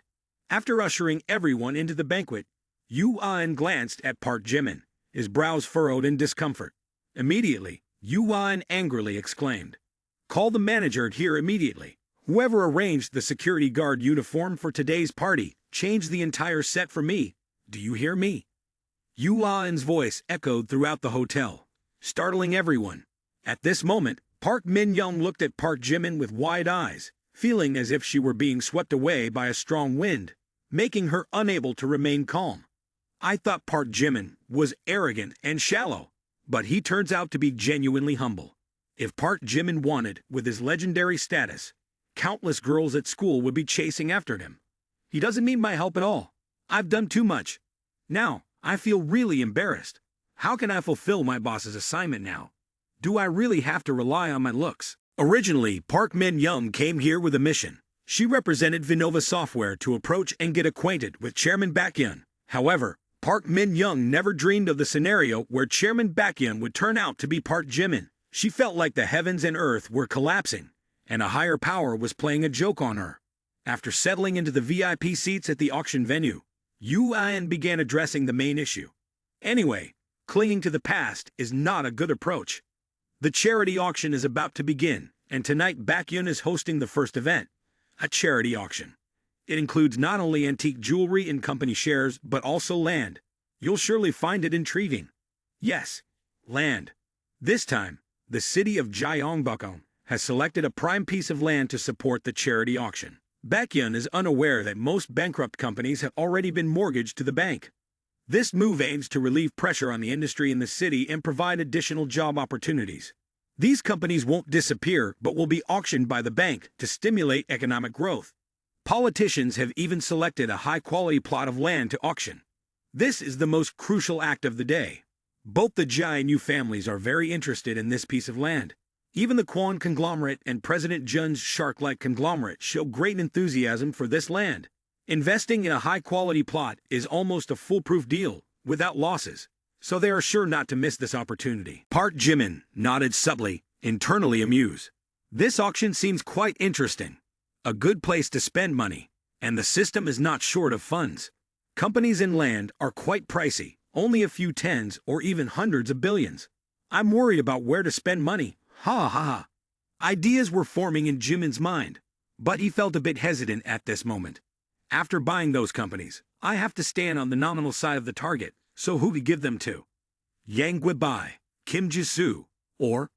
Thinking of this, his gaze stopped at Park Min-young, silently contemplating, with Park Min-young already here. The thought emerged, but was quickly dismissed as Jimin shook his head. Park Min-young is stunningly beautiful, but her personality is too stubborn. She basically doesn't like men, and even if someone actively approaches her, she may not appreciate it. So let's forget about her. Supporting a woman with mental issues would make sense, even if I spent money on her. As Jimin pondered on which target to lavish money upon, a breathtakingly beautiful woman entered the hotel. Her appearance caught the attention of everyone inside. She's here too. Dressed in an elegant white evening gown, radiating an ethereal charm, her graceful steps flowed like gentle winds, creating an incredibly alluring presence. Oh Young-sil. It's her. As Oh Young-sil entered, there was an immediate buzz of gossip. Isn't she the actress who had a scandal, playing high-end brands as a third party on the film set? Truly a little fairy. I can't believe Oh Young-sil, who has fallen from grace like this, isn't afraid to show up here. She doesn't fear being pointed fingers at. What is she afraid of? Haven't you been following the entertainment news? Oh Young-sil has started attacking director Ji-ho, exposing his perverted acts of coercing female artists. Currently, the two are fiercely battling, creating an overwhelming atmosphere. This might also be her declaration of a comeback. Oh Young-sil wore a confident and proud expression, paying no attention to the gossip around her. She appeared at the charity event in Gyeongbokgung today, not just to attend. According to the information she knew, among the celebrity guests, there was a second-tier actress named Soo Jung-yu. Soo Jung-yu had previously collaborated with the director from the On family and was one of the victims of his unspoken rules. After enduring those rules, Soo Jung-yu had been nurtured by the On family into a renowned artist in the entertainment industry, with over 2 million followers on Weibo. Up until now, Soo Jung-yu's influence far surpasses that of Oh Young-sil. If she can persuade Soo Jung-yu to stand up together and expose the truth about director Ji-ho's unspoken rules, she will have a chance to turn the tide in this battle. Therefore, Oh Young-sil must personally appear at this banquet. Park Jimin, upon seeing her, couldn't help but be astonished, but shortly after, he broke into a smile, saying, "With her here, it's going to be interesting. Maybe tonight, just buy everything. Buy it all." At this moment, Park Jimin also took notice of everyone's seating arrangements. But honestly, how were the seats arranged today? In the 5th row, the couple Lee Hee-jun also made an appearance. Unfortunately, Yang Weibai was absent from tonight's wine party. Someone like Ji Cho, he only deserved to sit in the 2nd row. Park Jimin glanced at the 1st row, seeing Chairman Jun and Kwon Yum-ae sitting there. Additionally, there were some senior figures that Park Jimin was not familiar with. The seat next to him was still vacant, with the guest's nameplate behind the row. Ki-jun. Isn't this the name of the head of Gyeongbokgung, the capital stronghold? After scanning through, Park Jimin also understood. The auction is organized in order, based on the identity and status of the guests. Influential elders in the upper class will be seated in the 1st row. So it seems my reputation, being Chairman Baekhyun at Gyeongbokgung, is quite valuable. Feeling proud of his reputation, Park Jimin suddenly heard a voice beside him. "Sorry for borrowing this for a moment." Park Jimin glanced over and found a girl who surprised him a bit. This girl had a tall and slender figure, a graceful and elegant demeanor, dressed simply, and wearing a flat cap on her head. She sat down next to him with a gentle smile. He noticed that the girl wore no makeup and had simple clothing, appearing very unpretentious. She exuded a special kind of charisma, very natural, as if regardless of the circumstances or makeup, she maintained an elegant and confident demeanor. Perhaps this was the aura of a wealthy heiress. Certainly, Park Jimin's astonishment wasn't because of her appearance, but rather due to the name Ki-jun written on the seat next to him. However, this girl had taken this seat on her own. With enhanced hearing, Park Jimin's ears were as sensitive as a dog's, and he could hear very faint discussions from behind. Even when they were several meters away, he could clearly hear every word they were saying. Who is this girl, and why is she sitting in Mr. Seat? That's Suk-won's spot. He has a temper. If I want to pursue her, I think I have to strive for at least 50 years. Don't talk nonsense. She's the only daughter of Mr.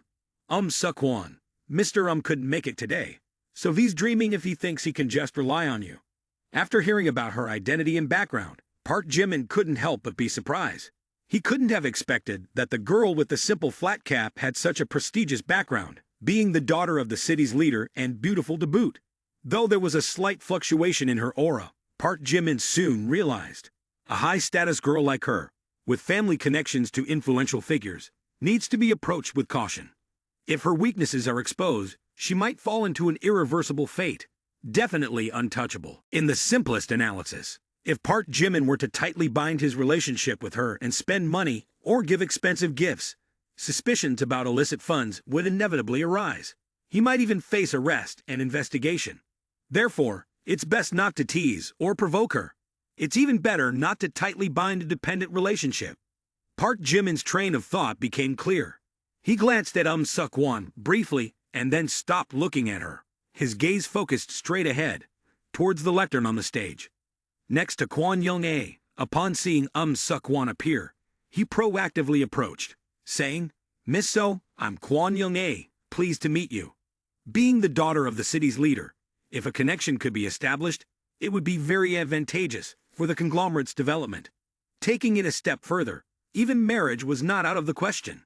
Kwon Young-ae was the type who would undoubtedly seek more than just a woman relying solely on wealth. He would be looking for a woman with a status and background matching his own. Suk-won was a perfect choice for Kwon Young-ae. She wasn't just the daughter of a wealthy and powerful family. She was also beautiful, intelligent, and educated.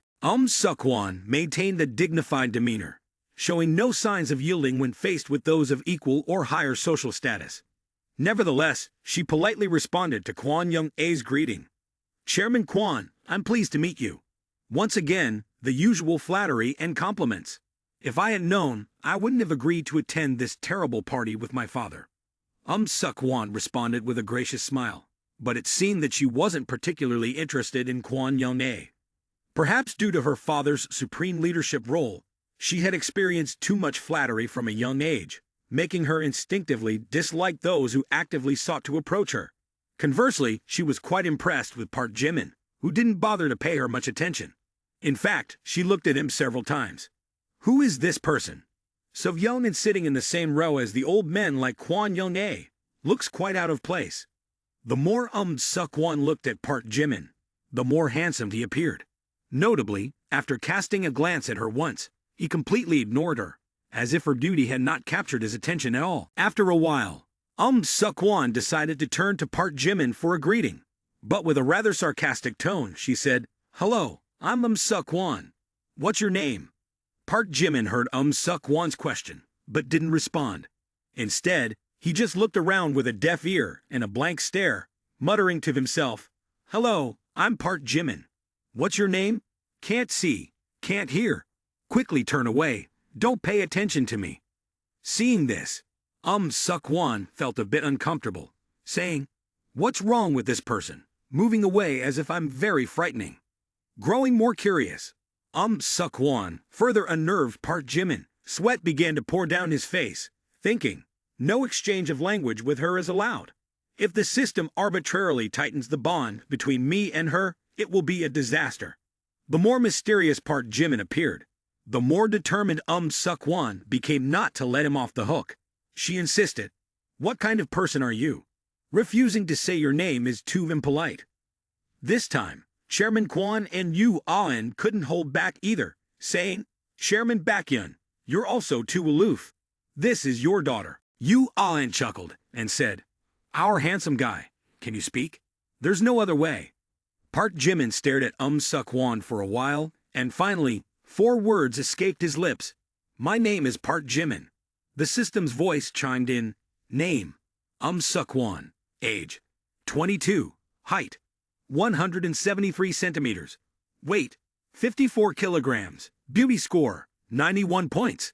The female student has a favorable impression of the host. Establishing a tight bond with the fangirl raises the host's favorability to over 95 points, successfully reversing the attack. Identity transformation complete. The target will become the host fangirl. Successful reverse attack. Reward, 10% of the fangirl expenditure. Favorability boost of 35 points. Mastery in marksmanship, combat, chess, English, guzan, paipa, and painting. After the system tightened the bond, leaving Park Jimin helpless, he sighed. The system really fooled me again. Thinking about being tightly bonded with the daughter of the Gyeongbokgung leader, Park Jimin felt troubled. He worried, if this relationship continues to develop, her father might cause trouble for me, even expose all my secrets. At that point, I'll have no way out. "Oh, Park Jimin, I remember you." At this moment, a beautiful host stepped onto the stage, causing the audience to erupt in cheers. Is this host not Sun Ju-won from HBO TV? I thought today's host would be from the provincial television station. Apart from the nationwide CCTV, More than 20 television stations belong to HBO TV. Right, she is a famous actress from the movie Divine Dragon Armor. Her real name is Soo Jung-yu. I always found it extremely classic. Indeed, this film was personally sponsored by the On family. Originally, the female lead was said to be Oh Young-sil, but later changed to Soo Jung-yu. Since her appearance in the banquet hall, the guests sitting in the back rows began to discuss fervently, their eyes filled with boundless admiration. Only one person sitting in the highest position remained extremely calm. Ladies and gentlemen, I am Soo Jung-yu, and I will be your host for tonight's auction. Please welcome our first auction item of the evening. As Soo Jung-yu finished speaking, a middle-aged man in formal attire ascended the stage. Next, a staff member brought an item to display on the podium, accompanied by a specialized projection screen to introduce the origin and value of the item. This necklace is a reproduction of the original Heart of the Ocean necklace from the movie Titanic. It is produced by a renowned jewelry company and designed by a top designer. The necklace features a rare heart-shaped blue diamond, set in white gold and surrounded by nearly flawless white diamonds. This unique necklace is one of a kind in the world, symbolizing eternal love. The starting price is 120 million. As the auctioneer finished speaking, many in the audience took a sharp breath. No one expected that the opening item would be the Heart of the Ocean, a world-famous piece of jewelry. Without further words, its value was self-evident. This necklace is valued at up to $2 million on the international market, and even with the money, it's not easily attainable. Especially for the women present, their eyes began to sparkle. Even Oh Young-sil, who was typically cool-headed, showed a hint of fascination. Oh, it's the Heart of the Ocean, only one in the world. Whoever buys it for me, I'll agree to a higher bid. Oh, how detestable. Hating my father isn't enough. If I can't buy this necklace, without it, my figure, beauty, social etiquette, and even my soul will be destroyed. After the cheers of the girls, the scene suddenly fell silent. Within just 10 seconds, finally, a voice echoed. 130 million, 140 million, 150 million. The price of the Heart of the Ocean necklace quickly soared. This necklace held immense value, and over time, its worth seemed destined to increase. Among the auction participants, there was a determined and assertive woman. She seemed to have a specific purpose and was determined to secure the item at any cost. Park Jimin raised his bidder number sign, calmly declaring, "I'll pay 300 million. As these words were spoken, it was like a bolt of lightning in broad daylight, causing everyone to startle. Even the girls couldn't help but cover their mouths, turning to look at the person who had just made the bid. Everyone held their breath, the atmosphere tense to the point of suffocation, with only the sounds of gasps, pounding hearts, and the astonished and admiring gazes of the onlookers. Suk-won stared at Park Jimin with wide eyes, full of confusion. She couldn't believe that he had bid so high. This person is truly generous beyond measure. Initially, I thought he was just some rich kid, but unexpectedly, he's a wealthy magnate. Even the auctioneer couldn't help but widen his eyes, gaping at Park Jimin. He had been in this profession for quite a while, but he had never encountered a situation like this. Damn it, a direct doubling of the bid. Who bids like that? How is he letting others participate? Oh, the person in seat number 5, Chairman Baekhyun, bids 300 million. Any higher bids? 300 million once. Damn it, my goodness. Someone in my family already designated the purchase. 300 million twice. Hey, sweetheart, there's still more behind. Let's continue the bidding. 300 million for the last time. Any higher bids? With the auctioneer's announcement, the auction became incredibly dramatic, but no one had the courage to bid further. The entire hall fell silent. Not a sound to be heard. The auctioneer decisively struck the gavel, sold for 300 million. As the staff went to settle the payment for the necklace, Park Jimin coldly commanded, "This necklace, after repackaging, send it to the actress, Oh Young-sil in the back. This is a gift from me to her." The staff nodded respectfully. Yes, Chairman Baekhyun. Immediately, half of the eyes in the hall turned towards Oh Young-sil. Among them, the predominant emotions were longing and envy. Oh Young-sil was stunned to the point of speechlessness. The audience started buzzing with discussions. Isn't that her? The rumored girl. Chairman Baekhyun is paying attention to her. Is this some CEO romance plot? Is it really happening? Chairman Baekhyun is so generous, almost inhuman. I used to think it was just a rumor. But now seeing it with my own eyes, I realize how formidable Chairman Bakyum is. Beside Oh Young-sil, Oh Young also exclaimed, seemingly wanting everyone in the hall to know, "Sis, Chairman Bakyum just gave you that Heart of the Ocean necklace. Oh my God." At this moment, Oh Young-sil truly didn't know how to feel. It's so strange. I know he's a player with women, but when he gave me this necklace, I still feel embarrassed, even happy. This isn't like me. Since entering the hall, Oh Young-sil had been subjected to verbal abuse and character assassination, making her feel that living was worse than death. However, when Park Jimin openly gifted her the 300 million won Heart of the Ocean necklace in front of everyone, it truly moved her. Her heart seemed to skip a beat, then suddenly pounded as if it wanted to leap out of her chest.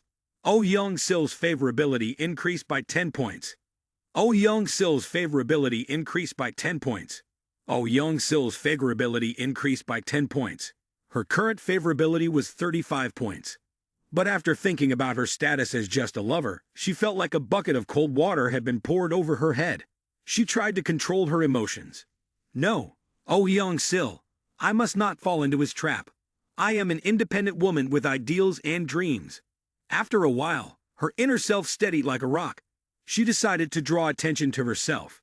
I must not easily be moved by Park Jimin. It's not like he wants to use money to suppress me. Then I will use his money to the end, to show him how formidable I am, to make him feel pain. In the blink of an eye, the auctioneer began the second bidding session. Ladies and gentlemen, the next item is the second auction item of the evening. One of the main highlights for today, a grand piano. However, this is no ordinary piano.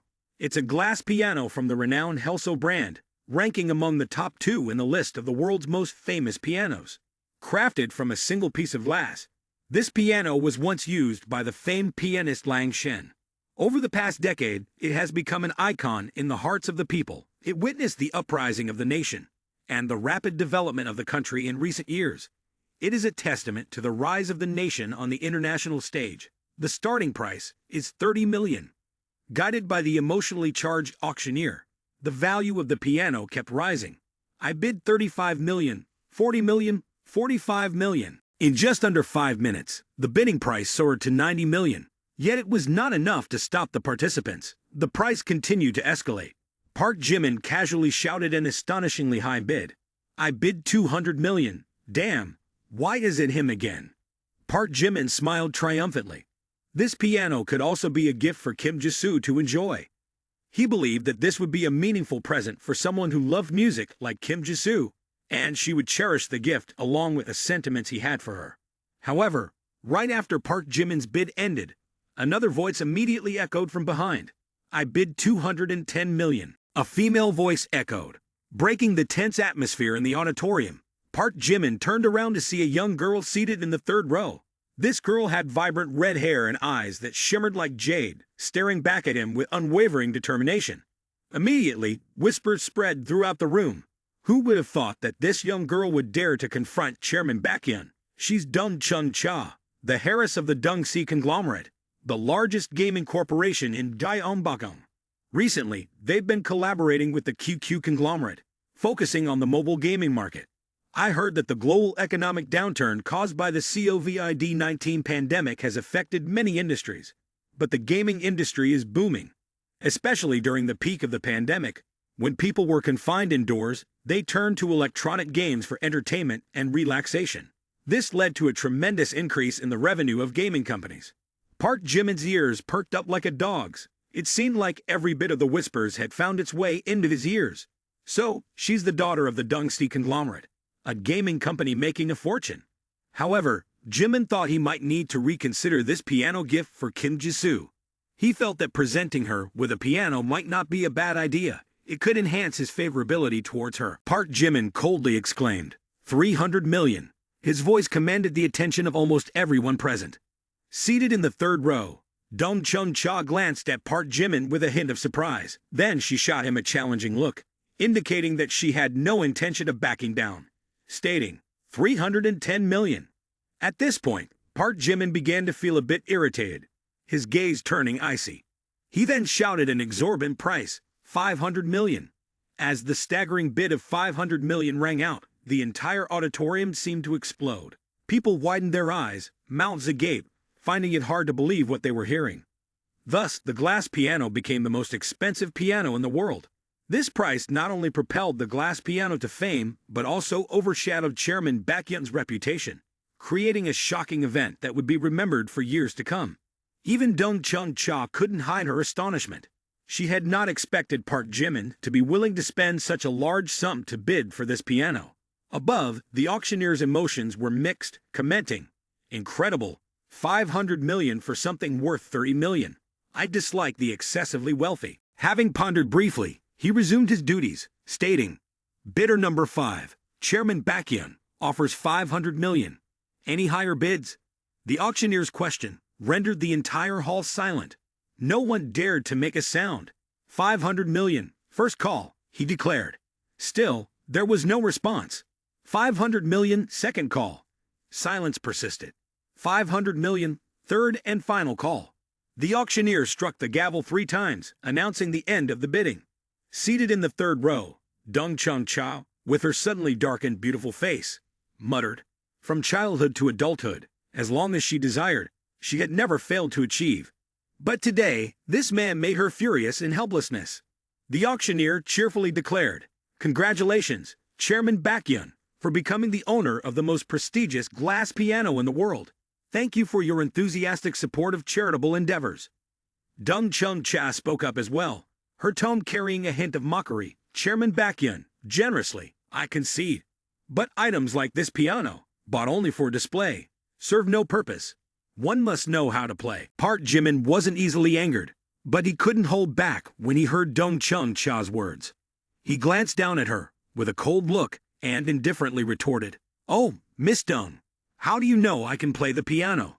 Though he said it aloud, in his heart, he thought, "This girl, teasing me like this, seems like she won't stop until I give her a taste of her own medicine." With these thoughts, Park Jimin stood up, smiling as he looked down at those paying attention to him. Then, while heading towards the performance stage, he spoke with a challenging tone. "Since Miss Dong insisted so much, I'll play a piece and take the opportunity to test out this exquisite piano." Everyone in the auditorium couldn't believe that just because Dong Chung-cha made a comment, the wealthy and mysterious Chairman Baekhyun would directly step onto the stage to perform.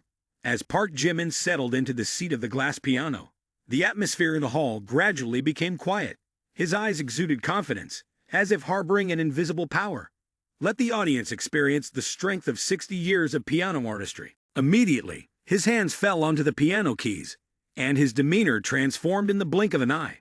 He became refined and graceful, resembling a wandering martial artist, chivalrous yet carrying a hint of unrestrained freedom. As the celestial melody echoed, a melancholic undertone enveloped the audience, squeezing their hearts until breathless. Yet it was incredibly gentle, captivating everyone. In seconds, the audience seemed to be immersed in a virtual landscape. There, a beautiful but unfinished love story unfolded, and its melody painted the emotional nuances of the lovers, allowing people to feel both the sweetness of happiness and the pangs of sorrow. This brought some of the girls to tears, and even Dong Chung-cha's eyes welled up. "This guy really knows how to play. This is way too good. In my heart, I've always been loyal to Kwon Young-ae. But now, I feel like falling for Chairman Baekhyun. Chairman Baekhyun's skill has surpassed all contemporary masters. It's like seeing my ex-lover, Joo-yeon, from back then, when he left me involuntarily. Grandfather, I see you. Oh, grandfather, I miss you so much. Ha, ha ha, Dad, please don't go. Don't leave me." As the music played, 30% of the audience couldn't contain their emotions, breaking into audible sobs. In this moment, all the girls here looked at Park Jimin with admiration and worship. Subsequently, their gazes shifted to Oh Young-sil, carrying a not-so-subtle undertone of envy. Confronted with the increasingly envious looks, Oh Young-sil didn't know how to react. In that instant, a sense of triumph naturally sprouted in Oh Young-sil's heart. At the same time, she felt a sense of awe for Park Jimin's talent. Can someone produce such music? Could his inner self truly be filthy? Perhaps I've misunderstood him. Thinking this way, Oh Young-sil felt her face burning. The sensation of her heart beating irregularly was almost uncontrollable. Oh Young-sil's goodwill score plus 10. Oh Young-sil's goodwill score currently 55 points. Not only Oh Young-sil, But Park Min-young was also deeply affected. Having been a victim of a traumatic kidnapping when she was young, she had never dared to turn off the lights for many years. Turning off the lights made her feel engulfed by darkness, a sensation that left her breathless, desperate, and in agony. However, upon hearing Park Jimin's unsuccessful performance, she seemed to have found a kindred spirit. Both of them were lonely and lost in this world. Now I finally understand why Kim Jisoo likes Park Jimin. Family background, wealth, talent, appearance. He perfectly meets every criterion for a male god. It's quite shallow of me to judge him without knowing the full picture. To be able to play such music, he must have a sorrowful story. What right do I have to evaluate him? Park Min-young's goodwill score increased by 100. Her current goodwill score now at 5 points. When the system announced this, it almost startled Park Jimin. What on earth? A 100-point increase? Is this woman so emotionally volatile? Could it be that my talent has conquered her? Indeed, in some cases, talent is more effective than money. Park Jimin returned to his seat, but Suk-won still wasn't ready to let go. She took the initiative to strike up a conversation. I didn't expect you to play the piano so well. How about we connect on WeChat?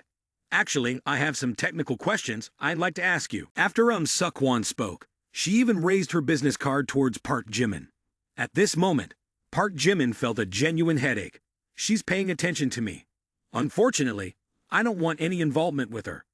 Park Jimin awkwardly tried to decline. Oh no, sorry. I didn't bring my phone. But Park Jimin didn't realize that the more he resisted, the stronger the impression he made on her. This was because someone had previously exploited secretary daughter's identity for malicious purposes, nearly causing her father serious trouble. After that incident, she learned her lesson. Anyone attempting to approach her intentionally would face her vigilant scrutiny. Conversely, she felt at ease, dealing with those who treated her as a regular person. Now, Suk-won looked at Park Jimin with a bit of affection. He dares to reject me. He's truly a special man. He must have no ulterior motives towards me. Suk-won's goodwill score plus 10. Suk-won's goodwill score plus 10. Suk-won's goodwill score plus 10. Current goodwill score, 30 points. When the system announced this, Park Jimin was incredulous. What on earth? I just declined her friend request, and yet she increased her goodwill score. Lately, why do I keep encountering girls with issues? The more Park Jimin thought about it, the more he couldn't comprehend. Suk-won still refused to let go. She extended both hands, wearing a sincere smile, and said, "No worries. If you don't have your phone, can you give me your phone number or WeChat, or your business card? I'll add you myself." Observing her actions, Park Jimin started to feel uneasy. His intentions were clear, yet she remained shameless. Then, he could only scratch his head, forced to laugh wryly, and said, "Oh, I have a terrible memory. Can't remember my own phone number." However, Suk-won showed no signs of embarrassment. After being rejected, she seemed to appreciate Park Jimin even more, saying, "That's okay. Give me your ID card number, and I'll have someone find your phone number for me." Upon hearing this, Park Jimin almost exploded. Facing her straightforward and direct actions, he could only laugh bitterly and say, "Indeed, the daughter of a provincial secretary. Once she sets her mind on something, there's nothing she can't get." Not only Park Jimin, but the one who desired victory the most was Kwon Young-ae. With the dominant position of a powerful CEO, a net worth of billions, and the outstanding youth representative of Gyeongbokgung, he had humbled himself to pursue Suk-won, behaving like a true gentleman. However, unexpectedly, Suk-won ignored him. As for President Baek-in, he hadn't even met her yet, and she was already shamelessly trying to make his acquaintance. Anger, and the heartache of defeat. These 3 words were enough to describe Kwon Young-ae's emotions. Suk-won persistently attacked, leaving Park Jimin powerless to resist. In the end, he could only surrender and enjoy the moment, saying, "Big sister, you've truly defeated me. Can I add you now?" After speaking, Park Jimin took out his phone, opened the WeChat QR code for Suk-won to scan. After scanning, Suk-won looked at Park Jimin triumphantly, her eyes carrying a mischievous glint.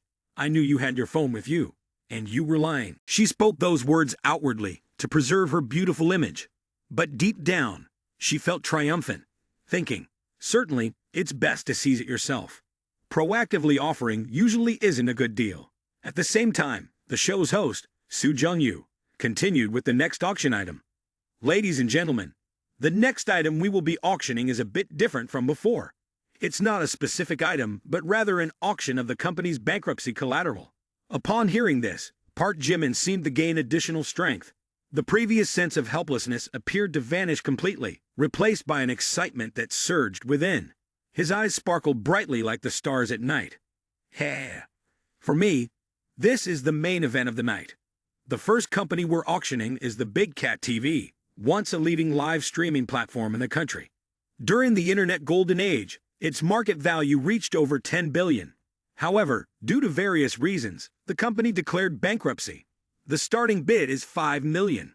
As soon as the auctioneer finished speaking, Park Jimin raised his bidding paddle confidently, 6 million. But at this moment, everyone remained silent, and no one dared to bid. Unlike Park Jimin, people had thoroughly researched before the charity event. Big Cat TV has a value of up to tens of billions, but the starting bid is only 5 million. However, upon further consideration, it's not that simple. The company has already gone bankrupt, and the worker salaries and bank debts haven't been fully settled. In reality, you're only buying the name of this company. If you take over Big Cat TV, it means inheriting hundreds of millions in debt. If the scale is larger, it could be even more. For this reason, the entire hall gave Park Jimin a few minutes of silence until Big Cat TV became his. However, Park Jimin was unaware of this, and this situation was exactly what he liked the most: spending money. The most important thing is to have a scapegoat on paper. Park Jimin looked around the hall, not seeing anyone raising a bidding paddle, which made him somewhat puzzled. What's going on? Why isn't anyone bidding for Big Cat TV? It's quite scary, isn't it? Looking at the expressions of everyone, Park Jimin could only think, what are you suspecting?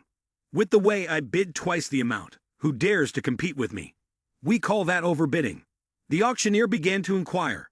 Chairman Baekhyun has bid 5 million. This is his third item tonight. Truly magnificent. Is there really no one else willing to bid? 5 million once, 5 million twice, 5 million 3 times. Except for Park Jimin, no one else bid. The auctioneer had to announce, sold for 5 million. We hope that under Chairman Baekhyun's leadership, Big Cat TV will recreate its former glory. As the auctioneer finished speaking, the applause echoed. Everyone here hoped to witness Big Cat TV return to its golden age. However, with Chairman Baekhyun's current capabilities, the revival of Big Cat TV was not just a mere promise. Park Jimin had no need to worry. He was simply thinking, Big Cat TV should be led by someone else. If tens of billions are not enough, then add another 100 billion. Park Jimin didn't care about the amount of money he had to spend. His main goal was to spend as much money as possible. At this moment, Ji Cho-hee, sitting in the third row, received a message from the private detective, which read, information about Chairman Baekhyun or Park Jimin has been found. If you want details, please call back. This made Ji Cho-hee smirk cunningly. Hey, Park Jimin, I wonder how much longer you can enjoy your triumph. Immediately, Ji Cho-hee stood up from her seat, hurriedly left the auditorium, and called the private detective outside. For someone with a vendetta like Ji Cho-hee, information about Park Jimin was truly valuable. With this information, she could easily hold Park Jimin in the palm of her hand, saying, hello, it's me. What have you found about Park Jimin? Tell me every detail. Ji Cho-hee took a puff of her cigarette and exhaled slowly. Then, she began to clean her ears meticulously and listened intently. Yes, Chairman Jie. The investigation on Park Jimin reveals the following information. Park Jimin is a South Korean male, 21 years old this year, born on January 1, 2002. He was born in a small district, Mayang, in the city of Tianmun, Hunan Province. His father is Park Si-hoo, and his mother is Kang Cheo-won. Both are fruit farmers. Their family also rents 2 fish ponds. Additionally, the Park Jimin family is described as quite ordinary. Since childhood, Park Jimin attended Songfam Elementary School, Bajen Middle School, and Tianyu High School. Although he wasn't particularly outstanding throughout his upbringing, he unexpectedly passed the university entrance exam and enrolled in Harvard University. Currently, he is actively pursuing his studies at Harvard University. His academic achievements have consistently been at a fairly above-average and stable level.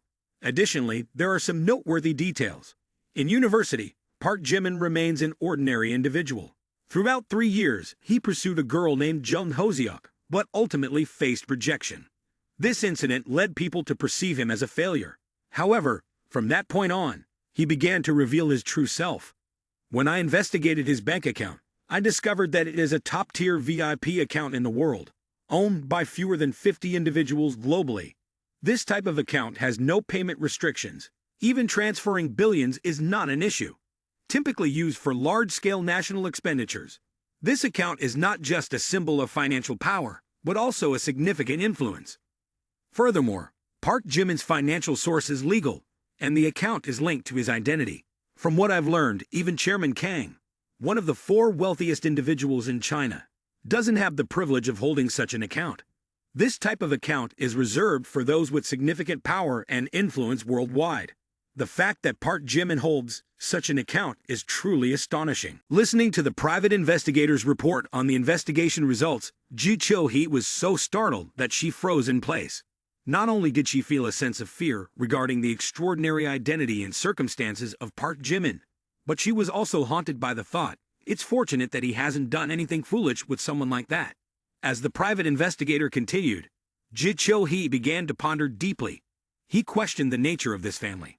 Is this a normal family? A joke? How could a supposedly normal family give birth to a child with world-class musical talent, possess enormous wealth, and have the ability to casually give away billions without batting an eye? He realized that what was called a normal family was merely a facade to deceive the public. Ji Cho-hee considered the possibility that Jimin's records had been tampered with. Only a powerful and frightening force behind the scenes could achieve such a feat.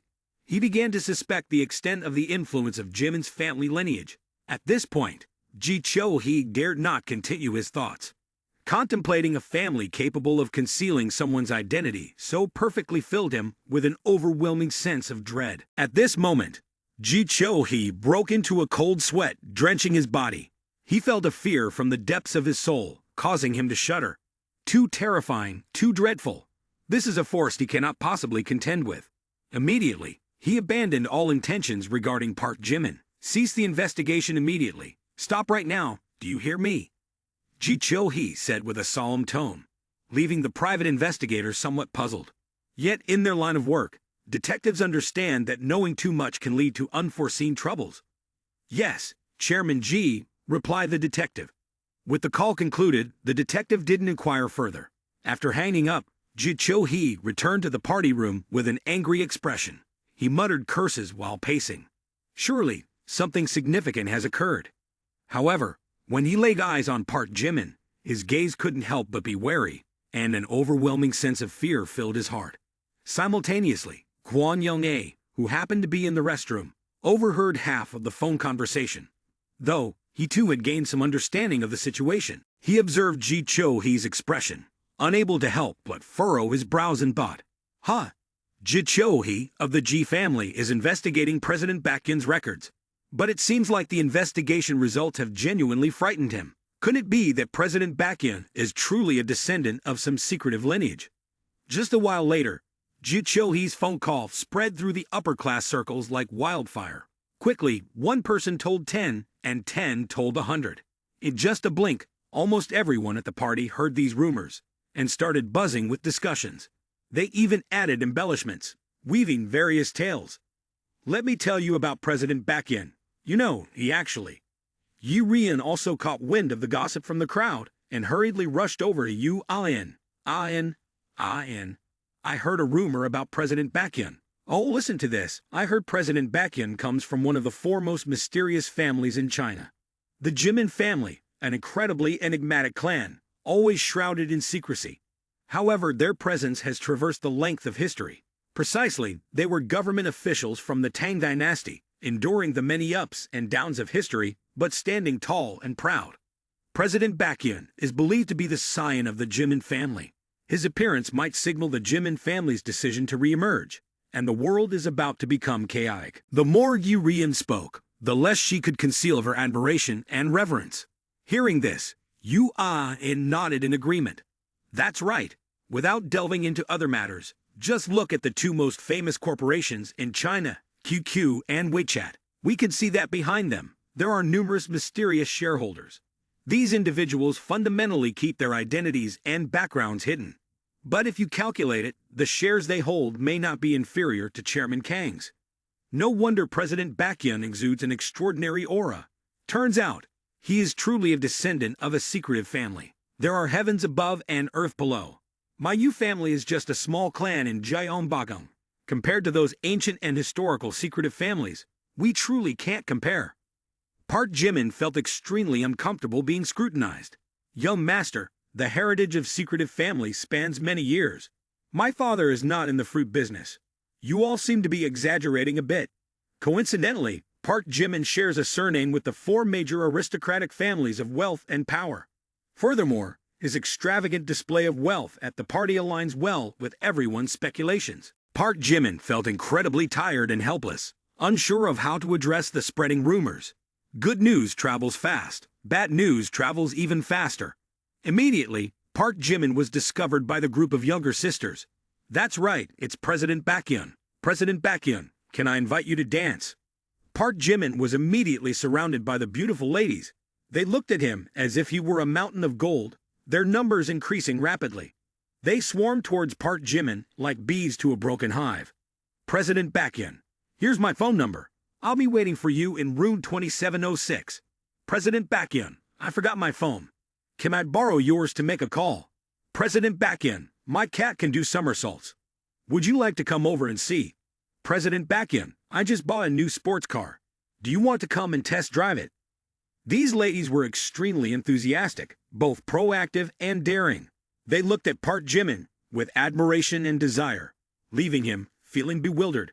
What's going on here? Inside the ballroom, the atmosphere was incredibly lively with melodious music blending with sparkling lights, creating a highly romantic setting. Couples entwined and began to sway to the music. At this moment, Park Jimin became the focal point of every gaze, surrounded by beautiful girls, tightly packed around him like sardines in a can. They adorned themselves in radiant evening gowns of every color, resembling blossoms showing off their beauty in a garden. The girls made alluring gestures to capture Park Jimin's attention. Occasionally, they'd flip their hair or intentionally swayed their seductive figures in front of him, hoping to catch his eye. Unfortunately, Park Jimin remained indifferent, unmoved. President Baekhyun, let's go dance. No, President Baekhyun, you have to dance with me first. Park Jimin was at a loss about how to escape this situation. The girls treated him like a delicious treat, vying for his attention and causing him considerable annoyance and embarrassment. Suddenly, Oh Young-sil appeared in front of him, engaging in a conversation with some other celebrities at the party. From a distance, Park Jimin saw her, feeling so relieved that he almost cried. Ah, Oh Young-sil, there's a way out now. Right after that, Park Jimin calmly maneuvered his way out of the crowd, saying, Oh sorry, I already have a dance partner over there. As Park Jimin rushed towards Oh Young-sil, he looked at her with eyes full of affection. Then, he extended his hand and said sincerely, Young lady, may I have the honor of inviting you for a dance? Oh Young-sil hesitated with a bewildered look. She had only met Park Jimin once at her home, and it lasted for a short 15 minutes. Furthermore, his attitude then was quite arrogant, leaving her with an unfavorable impression. But now, he appeared as a true gentleman, gentle and caring, giving her a completely fresh feeling.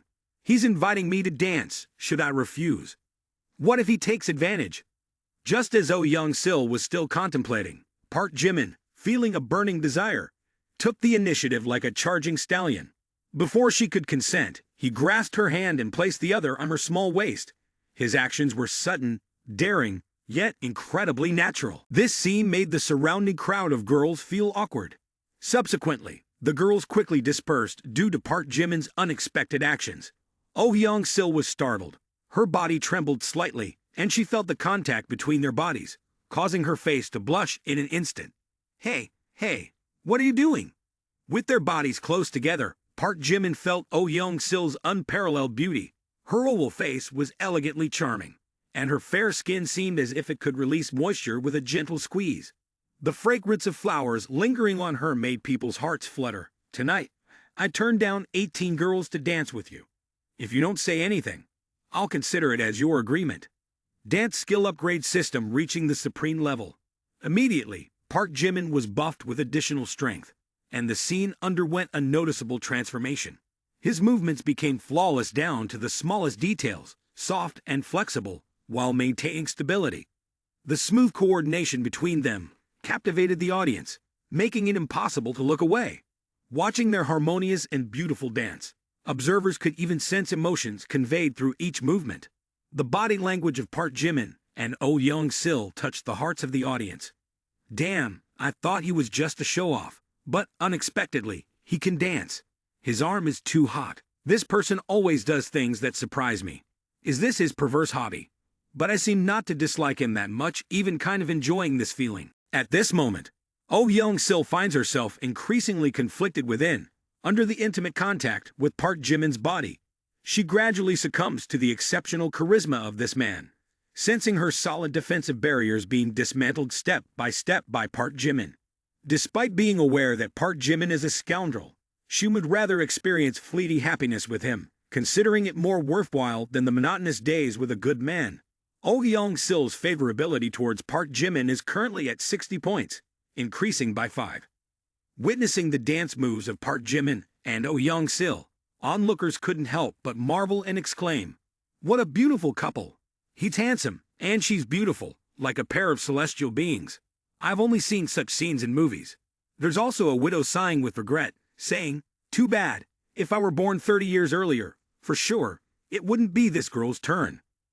Suk-won swirls the wine glass in her hand, gazing at Park Jimin, and Oh Young-sil dancing passionately. In her heart, her admiration for Park Jimin grows. This man is more talented than others, and surprisingly, he can be so faithful. I never expected Park Jimin to be this way. This is the girl he gave the heart-shaped necklace made of seashells to. It seems he completely disregards the rumors and reputation surrounding her. I thought he would fall into the clutches of those cunning socialites. It appears he is a responsible man. There aren't many like him, but he rejected me. Oh, I don't lose to Oh Young-sil in anything. It's so frustrating. The more the Harris thought about it, the more she appreciated Park Jimin. However, simultaneously, there was a hint of anger within her, creating an uncomfortable mix of emotions. Observing Suk-won sitting alone, drinking, Kwon Young-ae approached with confident politeness. "Harris, may I invite you for a dance?" Immediately, Suk-won glanced at him disdainfully, then bluntly declined, "No, I don't know how to dance. Besides, I'm not interested in old men. Don't try to approach me anymore." With those words, she stood up and walked away. Suk-won's rejection hit Kwon Young-ae like a cold splash of water, leaving him stunned, then overwhelmed with a sense of awkwardness, muttering, "Old man? Am I an old man? Some young men without dance partners." Seeing Kwon Young-ae being rejected so bluntly, felt a twinge of sympathy. At this moment, Park Jimin, having just finished dancing with Oh Young-sil, accessed the system with a hint of satisfaction, increased the favorability by 5 points. This dance was not in vain. Thinking this, Park Jimin was about to take a short break when Suk-won's invitation sounded from behind. "Hey, Park Jimin, wait a moment. Don't mind dancing one more with me, will you?" He turned around, and she extended her hand invitingly. The sight nearly made Kwon Young-ae spurt blood. Subsequently, he buried his head in despair and exclaimed, "Didn't she say she didn't know how to dance?" Not only Kwon Young-ae but also Kwon Ji-dong couldn't bear it. However, considering the formidable President Baekhyun, he couldn't afford to provoke, so he could only cry out in frustration. "President Baekhyun, your appetite is too much. Park Min-young isn't enough. Oh Young-sil isn't enough. And now Suk-won too. Brother, now you understand my feelings, right?" In the presence of many witnesses, Park Jimin remained unfazed by Suk-won being the daughter of Secretary and he didn't yield to her charm. He tactfully but decisively declined. "I'm sorry, Harris, I'm a bit tired now. I don't plan to continue dancing. Please understand, Harris, When Park Jimin turned down Suk-won's invitation, people around exchanged surprised glances. They couldn't believe that President Baekhyun could reject the daughter of Secretary so decisively. The more he treated her this way, the more she clung to him. She seemed like a curious kitten, wrapping herself around Park Jimin, her eyes filled with curiosity about this person. Can you answer a question for me? Seeing Suk-won clinging to him, Park Jimin felt quite annoyed. This woman is truly determined. If only she devoted this determination to her work, that would be commendable. Then, with a wry smile, he said, "All right, Harem, if you want to get to know me so much, let's go to the side and talk." In a corner of the hotel ballroom, only Suk-won and Park Jimin remained. Originally, they were the most powerful and influential figures at tonight's event. If there was nothing urgent, no one dared to disturb them. Despite Park Jimin having gifted a luxurious necklace to Oh Young-sil, Suk-won couldn't help but be curious about the relationship between the two. After attentively observing Park Jimin for a while, her eyes filled with contemplation, she finally straightforwardly asked, "Do you have a girlfriend? I mean, is Oh Young-sil your girlfriend?" Park Jimin answered directly, "Yeah, not at the moment. Oh Young-sil hasn't agreed to be my girlfriend yet. Why do you ask?" Hearing this, Suk-won was overjoyed. Her heartbeat quickened a few beats. The relationship hasn't been established, meaning I still have a chance. Thinking this, Suk-won's beautiful face shone with determination. Then, she looked at Park Jimin with a probing expression. "So, do you know about the rumors concerning Oh Young-sil? Aren't you concerned? Recently, she and the director of the On family have even been arguing online. Do you not care? Please share your thoughts." Park Jimin paid no attention and casually replied, "I'm not concerned. She will be cleared soon. Besides, I've given her money." At this point, Suk-won felt Park Jimin was somewhat foolish. Money? Why does that seem inadequate? Despite thinking so, Suk-won couldn't hide her curiosity. She looked at Park Jimin with eyes full of suspicion. "How much money have you given her?" Park Jimin remained indifferent, his tone nonchalant. "Not much. She initially asked for a car worth tens of millions, a house in an upscale urban area, and investment in 2 films worth 500 million. I found her demands quite modest, so I voluntarily doubled the amount." Suk-won, hearing this, was momentarily flabbergasted. These demands are too unreasonable. It's either he's incredibly wealthy or overly simplistic. Perhaps this woman sees him as easy prey. For a moment, Suk-won looked at Park Jimin with a trace of agreement. That's right. Like him, born into a wealthy family, trained in professional skills since childhood, dedicating time to education. Basically, he doesn't know the wickedness of people.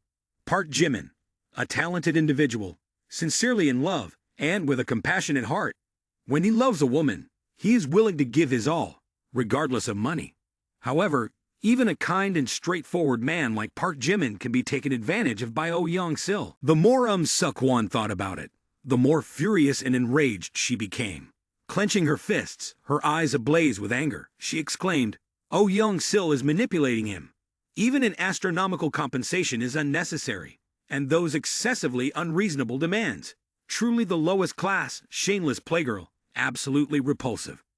Thinking this, Suk-won couldn't help but feel resentful towards Park Jimin. Staring at him with a tone full of indignation, she said, "Park Jimin, don't you think the conditions Oh Young-sil has set for you are beyond reason?"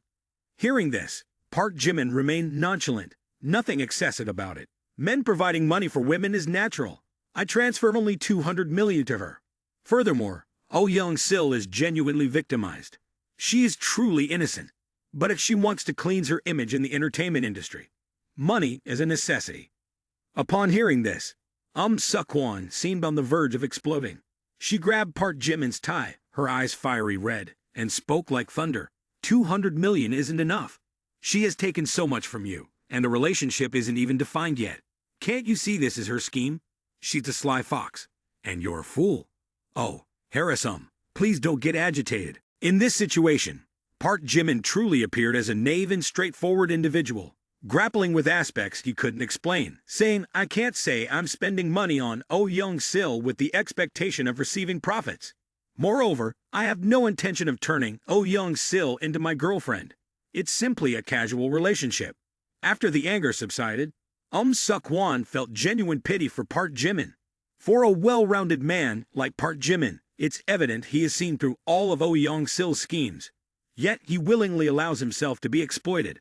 Well, you have the right to spend your money as you please, but you should still be a bit more cautious.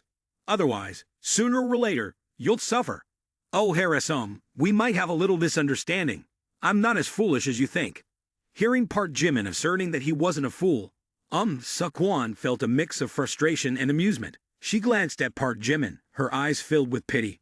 Everyone, when love clouds their judgment, thinks they are not foolish. Love is truly a frightening thing. Observing this, Park Jimin couldn't help but feel angry. Why is she looking at me with that pitying gaze? Does she think I'm a fool, or is she trying to mock me? However, at this moment, the inner thoughts of Seok-won underwent a significant transformation. With a handsome appearance, exceptional talent, mastery of musical instruments, and outstanding dancing skills, coupled with immense wealth, Chairman Baekhyun is truly a perfect man. But who would have expected that such an outstanding man would have such a simple and even less mature inner world, not even comparable to an elementary school student?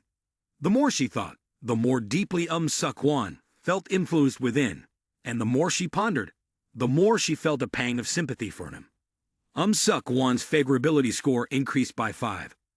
Seok-won's favorability score increased by 5. Seok-won's favorability score increased by 5. Current favorability score, 45 points. Upon receiving the system notification, Park Jimin smirked. He felt that Seok-won had misunderstood him too deeply. To this extent, she's pitying me, looking down on me, even thinking of me as an exploited ATM. But she doesn't know that I am the king of the vast seas. She completely underestimates my true power and status, my dear. After some contemplation, Park Jimin chuckled. If Seok-won wants to misunderstand, then let her misunderstand. After all, the one being misunderstood is Young-sil, and I'm too lazy to explain. As Park Jimin contemplated, he suddenly realized that Young-sil had disappeared. He glanced around and muttered, in the blink of an eye. Where did Young-sil go? It seems she went into the VIP room with MC Soo Jong-yu. He mentioned Young-sil again, and then continued speaking. What did you just say that you didn't hear? At this moment, Park Jimin looked coldly at Seok-won, his tone filled with warning. Yes, I heard. But I hope you won't speak ill of Young-sil anymore.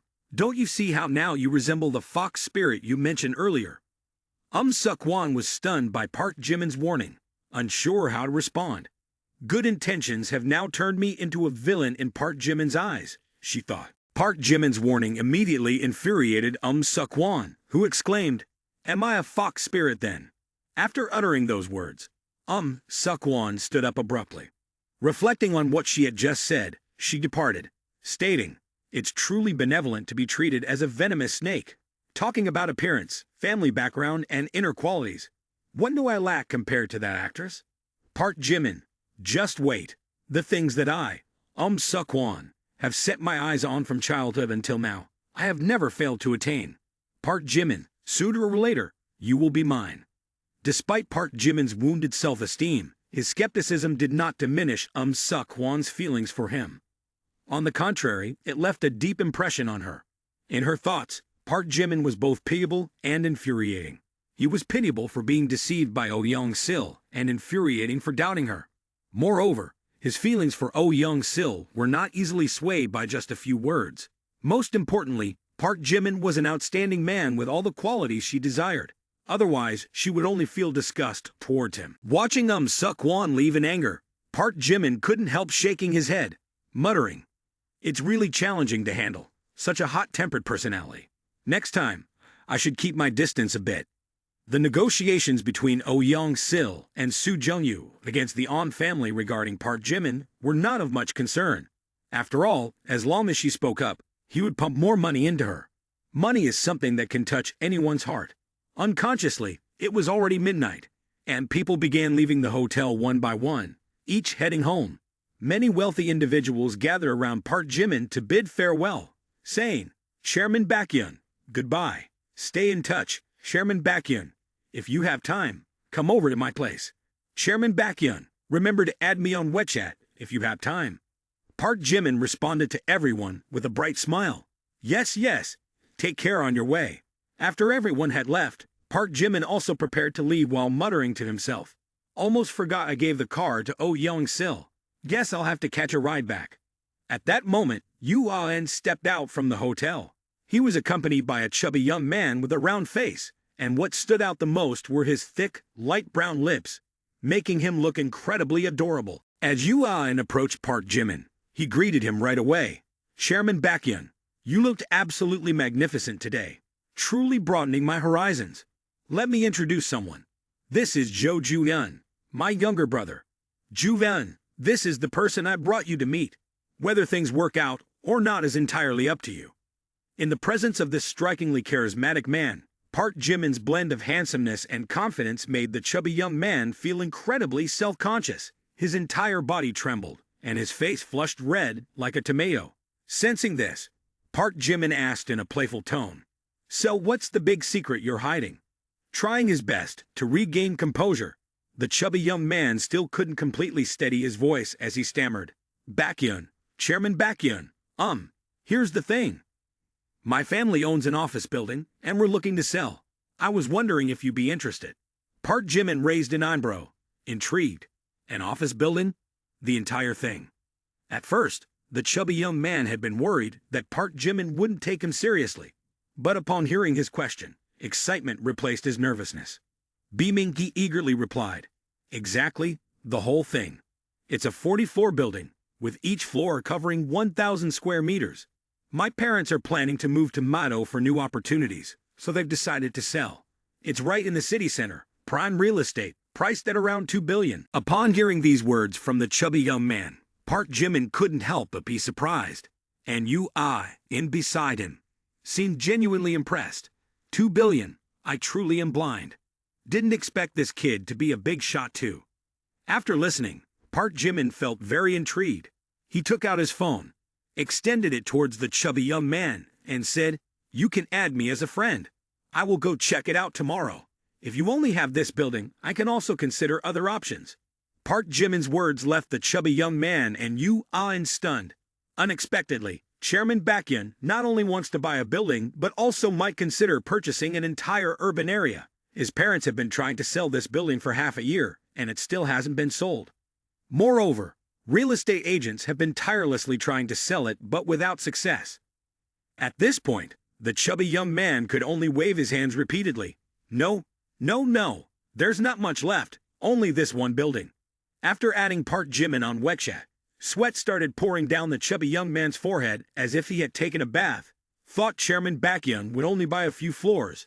Turns out he's buying the whole package. I was even planning to brag a little. Chairman Baekhyun is truly impressive. In the young man's imagination, Chairman Baekhyun was probably only going to buy a few floors of the building. However, when Park Jimin mentioned buying the entire building, this excitement was too much for him to contain. He felt like he was soaring, and joy filled his heart. As the car approached, Park Jimin turned and left. Before getting into the car, he didn't forget to add one more thing. "Oh right, don't contact other potential buyers. I don't like buying things and having to share them with others." The chubby young man nodded vigorously. Yes, Chairman Baekhyun is truly generous. I'll call my dad right away, and we'll go tomorrow." Once everything was settled, once again draped his arm over the chubby young man's shoulder and headed back to the hotel. Didn't expect this kid to be so wealthy. His speech impediment must be fake. Nothing more. Hearing this, the chubby young man blushed and hastily explained, It's not like that. My speech impediment is real. Please don't mock me." As Park Jimin got into the taxi, his gaze looked into the distance, lost in thought. Who should I gift this building to? With 2 billion, a normal girl would probably be terrified. I need to find someone with a particularly good mindset. Park Jimin was sitting in the back seat, still contemplating about the building for tomorrow when suddenly the car abruptly braked. He couldn't react in time, and his body, following inertia, thrust forward, slamming into the driver's seat. As he sighed, the driver immediately stuck his head out of the car window, scolding loudly, "Oh my, are you looking for a death wish? Is this girl crazy or something?" Instantly, Park Jimin also recognized this girl, and his mood was no better than the taxi driver's. Isn't this Park Min-young? What on earth is she going crazy about? Today, Park Min-young represented Vinova Software at a charity event. This was an important mission for her from start to finish during the event. Park Min-young just hoped to have a chance to approach Park Jimin to negotiate Vinova Software's investment. However, during the event, there were too many beautiful girls around Park Jimin. Park Min-young had no chance to get close to him, despite the CEO urging her several times over the phone. Even when the event ended, she still didn't have a chance to say a word to Park Jimin. She felt extremely frustrated. Without saying anything, she rushed to her car. However, her attempts to stop the car alarmed both Park Jimin and the driver, who thought she was crazy. The atmosphere in the car became stifling. While the faces of both men were still frozen, looking at her in confusion, Park Min-young coldly glanced at the driver and snapped, "What are you looking at? Drive." Her sharp gaze immediately frightened the driver, making him shiver like a scared puppy. This girl is too fierce, like a mother tiger. While Park Jimin was still perplexed by Park Min-young's actions, she too maintained her silence. The aura emanating from her was like a cold breeze, making Park Jimin shiver without feeling cold.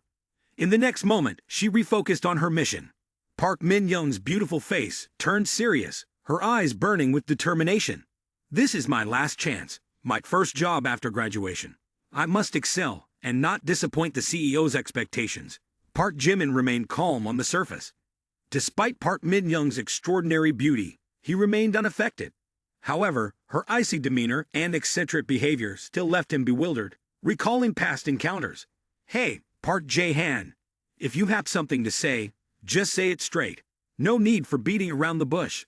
Externally, Park Jimin appeared composed, but internally, he couldn't help but curse. "After being pursued by Suk-won, now I have another layer of frost. Is tonight my unlucky night, encountering all these crazy people?" Hearing that, she looked at Park Jimin and spoke assertively. "Indeed, I have something to discuss with you. Today, I represent Vinova app, hoping to attract your investment. Our company has great potential, focusing on the social networking sector for young people. Currently, our download count has exceeded 1 million, and daily activities have surpassed 500,000. You can visit our company." Park Jimin, having understood the gist, replied, "This is a social app similar to Facebook. However, it is essentially designed for young people who enjoy showcasing and boasting. Participants in this app tend to have high incomes, mostly being beautiful, wealthy girls. Besides boasting, the app also includes features for shopping, advertising, and earning money for those with a certain fan base."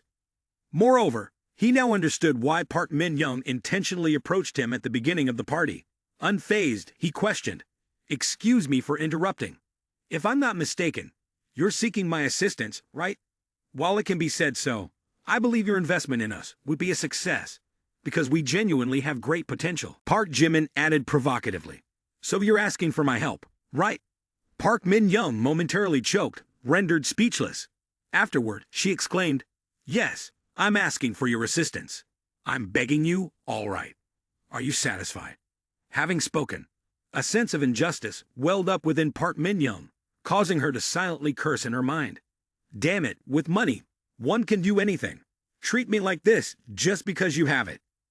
Observing the once proud Park Min-young now having to humble herself, Park Jimin couldn't help but smirk. His gaze became more ruthless. "No need to act so high and mighty. Do you think you're worth a lot? Sometimes, you have to beg me like this to know what it's like to beg." The more he thought this way, the more Park Jimin wanted to tease her. He leaned in close to Park Min-young, lifted her hair, and with a mocking glint in his eyes, he taunted, "Miss Park, when you beg someone, you should do it with the right attitude. Sometimes, to achieve something, you have to sacrifice something. Do you understand what I mean?" When Park Min-young faced Park Jimin, she could sense his breath and the faint fragrance of shampoo on him. She blushed slightly, furrowing her brows, and a sense of unease surged within her. The chauffeur, who had observed everything through the rearview mirror, understood upon hearing this. Park Jimin is indeed a scoundrel. He's trying to take advantage of this opportunity to dominate that beautiful girl. This scene made him feel sorry for the girl and silently cursed Park Jimin in his mind. This guy is truly despicable, a disgusting, low-life scumbag. Meanwhile, Park Min-young couldn't help but nurture resentment towards Park Jimin. Just a while ago, she thought Park Jimin seemed to have depth and a profound soul. Little did she know that his character was so despicable. Suddenly, Park Min-young turned and slapped Park Jimin's face, exclaiming, "Park Jimin, you are truly a destructive person. You even want to sleep with me. Do you realize how wrong that is towards Kim Jisoo?" Park Jimin just wanted to tease Park Min-young a bit, But her reaction was so intense that it caught him off guard. However, what he didn't expect was that she could come up with such dark thoughts. Fortunately, his reaction was quick and sharp, surpassing that of 3 ordinary people, so he managed to stop that thunderous slap. Despite successfully blocking the slap, Park Min-young's goodwill towards him continued to decline. Park Min-young's friendliness subtracts 5. Park Min-young's friendliness subtracts 5. Park Min-young's friendliness subtracts 5. When the system notified, Park Jimin was at a loss for words. This woman really doesn't know how to joke. He had to change his attitude towards her. Sleeping with you is a laugh, Miss Park. You've overestimated yourself. I have no interest in such cold-hearted women like you. Upon hearing Park Jimin's words, Park Min-young suddenly felt that she was no longer a beautiful woman, but just an ordinary woman sitting next to him. This made her widen her eyes in astonishment. Subsequently, Park Min-young suddenly became more reserved. However, the tone still carried a fierce reprimand. Park Jimin, you don't want to sleep with me. Then what do you mean? Park Jimin looked at Park Min-young with a cold and indifferent gaze, then slightly smirked with a hint of sarcasm. Do you think the world revolves around you? If you want an investment, I have to invest in you. We've only met twice, not that close, and the last time, you misunderstood me, never even apologized. Do you ever respect me? Park Jimin's words choked Park Min-young, wanting to respond but hesitating, unable to put her thoughts into words. I didn't tonight, clearly. After uttering a few words, Park Min-young's voice suddenly diminished, almost unable to speak any longer. She bit her lip, trying to suppress the rising anger within her. But just a moment later, she couldn't bear it any longer, angrily exclaimed, Fine, I understand your point. I'll bear the humiliation for myself. I'm leaving. Driver, stop here. After speaking, Park Min-young suddenly turned her attention outside. She saw that outside the car window, instead of the tall buildings of the city, there were desolate fields and a smaller road resembling the outskirts. At this moment, Park Min-young felt a bit anxious and looked up at the driver, asking, Where are we? Isn't this the way to Havert? Finishing her sentence, Park Jimin also furrowed his brows while looking outside. He noticed something was amiss too. Park Jimin glanced at the rearview mirror, directing a cold gaze towards the driver. The driver, wearing a brimmed hat, tall and muscular, with hands marked by numerous scars, had a square jaw, but exceptionally cold and unfriendly eyes. Immediately, Park Jimin realized that in the midst of arguing with Park Min-young, he had neglected to be cautious. The taxi driver hadn't inquired about their destination. Instead, he just started the engine and drove off. The taxi was going the wrong way, deviating from the direction of Havert and venturing deeper into deserted roads. Thinking this, Jimin could only bitterly smile. No matter how you go with her, it never turns out well, running into robbers like this. Hearing Park Min-young's words, the taxi driver abruptly slammed on the brakes. The taxi came to a stop in the middle of the desolate road. Shortly after, 2 vans from behind rushed forward, and simultaneously, another van appeared in front, blocking the taxi's path, preventing the driver from escaping. Anticipating that the other party might try to control the driver and flee, from 3 vans emerged over a dozen robust men, holding ropes and bags, fully equipped for a criminal act, prepared for a kidnapping. Among them was a hotel staff member in uniform, displaying a calm face but with intensely cold eyes. Leading the group was the imposing taxi driver, wearing a brimmed hat. He stepped forward, looking at Park Jimin and Park Min-young with a malicious gaze. Witnessing the scene, Park Jimin's expression turned serious. Certainly, this is an organized criminal gang with a purposeful plan, even having a hotel staff member hiding among them. This is a purposeful and well-organized kidnapping. It seems tonight won't end well. While Park Jimin was still contemplating a plan, Park Min-young was already in a state of panic. She knew that with her martial arts skills, she could handle only 2 or 3 thugs. But in this situation, they were all potentially dangerous criminals, armed and ready. If she were to act, it would be genuinely perilous. Unsure of what to do, she turned to Park Jimin and asked, What should we do, Park Jimin? Park Jimin, one side appearing abnormal, the entire facade of strength seemingly dissipating. There's no other way. Only acceptance remains. I can't resist any longer. Upon hearing this, Park Min-young stood as if frozen. Her complexion suddenly turned pale, her eyes reflecting desperation. Recalling a previous kidnapping, she felt a flood of fear. Every thought of what the thugs could do to harm and humiliate her made her contemplate embracing death rather than enduring it once again. The intruders, holding the captive's head, blossomed a satisfied smile, their eyes exuding pride. Surprisingly, success came so easily. Your idea is truly magnificent. The servant also expressed happiness and flattery. Listening to you, I truly admire it. The idea might be mine, but it's only through your guidance that the strategy became robust. While they conversed, Park Jimin hastily clasped his hands, pleading, "Big brothers, please spare compassion. Don't escalate. You only want money. I can give you as much as you want. As for this girl, do whatever you want. I have no objections. We can negotiate everything." In this perilous moment, Park Min-young finally saw the true nature of Park Jimin. Park Jimin, turns out, is a weak and cowardly individual. To protect himself, he's willing to push her into danger. Seeing the two individuals not resisting, only accepting their bound fate, he, holding the restraining ropes, smirked, his voice resonating with satisfaction. "All right, you've been obedient, so I won't make things difficult for you. When tying you up, I'll loosen it a bit." As the leader of the bandits menacingly approached, Park Jimin also wore a gentle smile.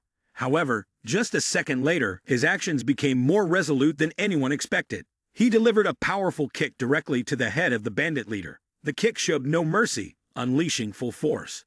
The bandit leader was sent flying, in pain to the point of unconsciousness. Other bandits, witnessing this, were astonished to the point of gaping. "Boss! Boss!" Despite having subdued the bandit leader, Park Jimin did not ease up. These people are clearly well-trained, not your average thugs, but armed robbers. Thinking so, he didn't dare to linger.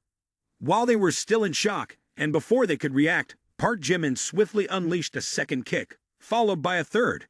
Each kick was as powerful as a sledgehammer, sending the other bandits flying 10 meters away, completely unconscious. Seeing that, they all rushed towards him in unison. "Damn dog, kill him," charged together. The chaotic scene of battle became extremely fierce. Park Jimin was like a gust of wind, swift as lightning. Every kick was as powerful as a sledgehammer.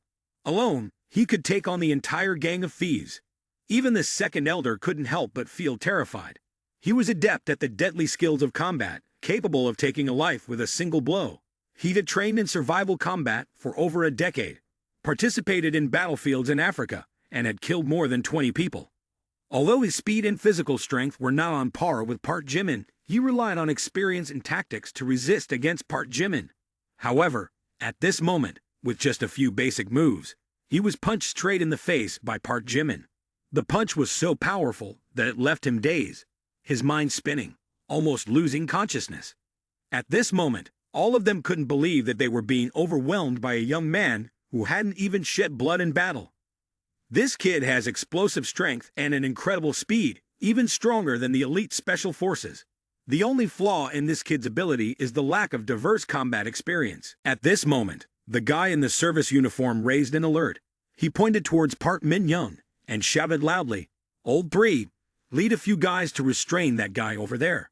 The fourth and I will go capture that woman. If we have her in our hands, this guy will obediently surrender." Upon hearing this, the two robbers swiftly darted towards Park Min-young like lightning. Seeing only two robbers daring to rush towards her, and even calling her a woman, Park Min-young immediately boiled with anger. She gritted her teeth, her eyes flashing red as if about to spew fire. "Just these two pathetic robbers dare to look down on me, huh? They want to die." Clearly, they thought she was a weak and vulnerable girl, easy to capture. In reality, Park Min-young was well-versed in martial arts. She had trained for many years to be able to defend herself. Not only had she mastered the 18 Arhat hand techniques, considered the 18 masterful moves of Shaolin Kung Fu, but she had also practiced the 9 Yin White Bone Claw, the most renowned technique of the Engumai sect. The attacking techniques targeting the opponent's pressure points caused severe injuries. In just a few moves, the guy in the service uniform also received a few kicks from Park Min-young. The scene from the outside became even more frightening. She was like a female tiger roaring loudly, echoing throughout the deserted street. "You people really don't know how to write the word death. Go die, damn it." The guy in the service uniform fell to the ground, blood dripping from his nose. his mouth swollen, teeth scattered around. He looked at Park Min-young with eyes full of resentment, cursing incessantly. This woman is good at fighting too. At this moment, although Park Jimin had confidence, seeing Park Min-young in a confrontation with two thugs, he couldn't help but worry. I can handle all of them alone, but I'm afraid Park Min-young can't endure it. No, I have to quickly end the fight. Enhancement system. 10 points strength, 10 points physique, 20 points agility. Ding, successful enhancement. Name, Park Jimin, 21 years old. Height 181 centimeters. Weight 72 kilograms. Strength 45. Physique 45. Spirit 30. Agility 55 in an extremely robust state. Enhancement completed in the blink of an eye. Park Jimin felt that his speed and strength had been elevated to a new level. In this moment, in Park Jimin's eyes, the criminal's attack speed seemed to have slowed down. However, it wasn't that they had slowed down, but rather his own speed had increased. In the midst of the battle, he felt as if they were moving in slow motion in a peculiar way.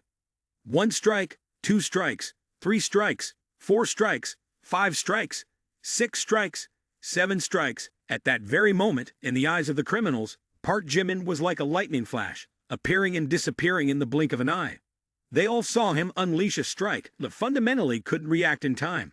Immediately afterward, all those surrounding him were punched far away, lying unconscious on the ground. The guy in the service uniform also exclaimed in astonishment, "Sir 5, Sir 6. However, a second later, he was struck by Park Min-young, sending him tumbling down, meeting an ignominious end. Look at what's happening. You're still here daring to look around. The man doesn't know his own strength." The service personnel, the last remaining adversary, displayed a ruthless glint in his eyes. Without a trace of mercy, he gripped the sharp dagger and thrust it towards Park Min-young's chest. "You wretched woman, I'll show you what respect means. Die, you despicable woman." A scream echoed. Instinctively, Park Min-young turned around.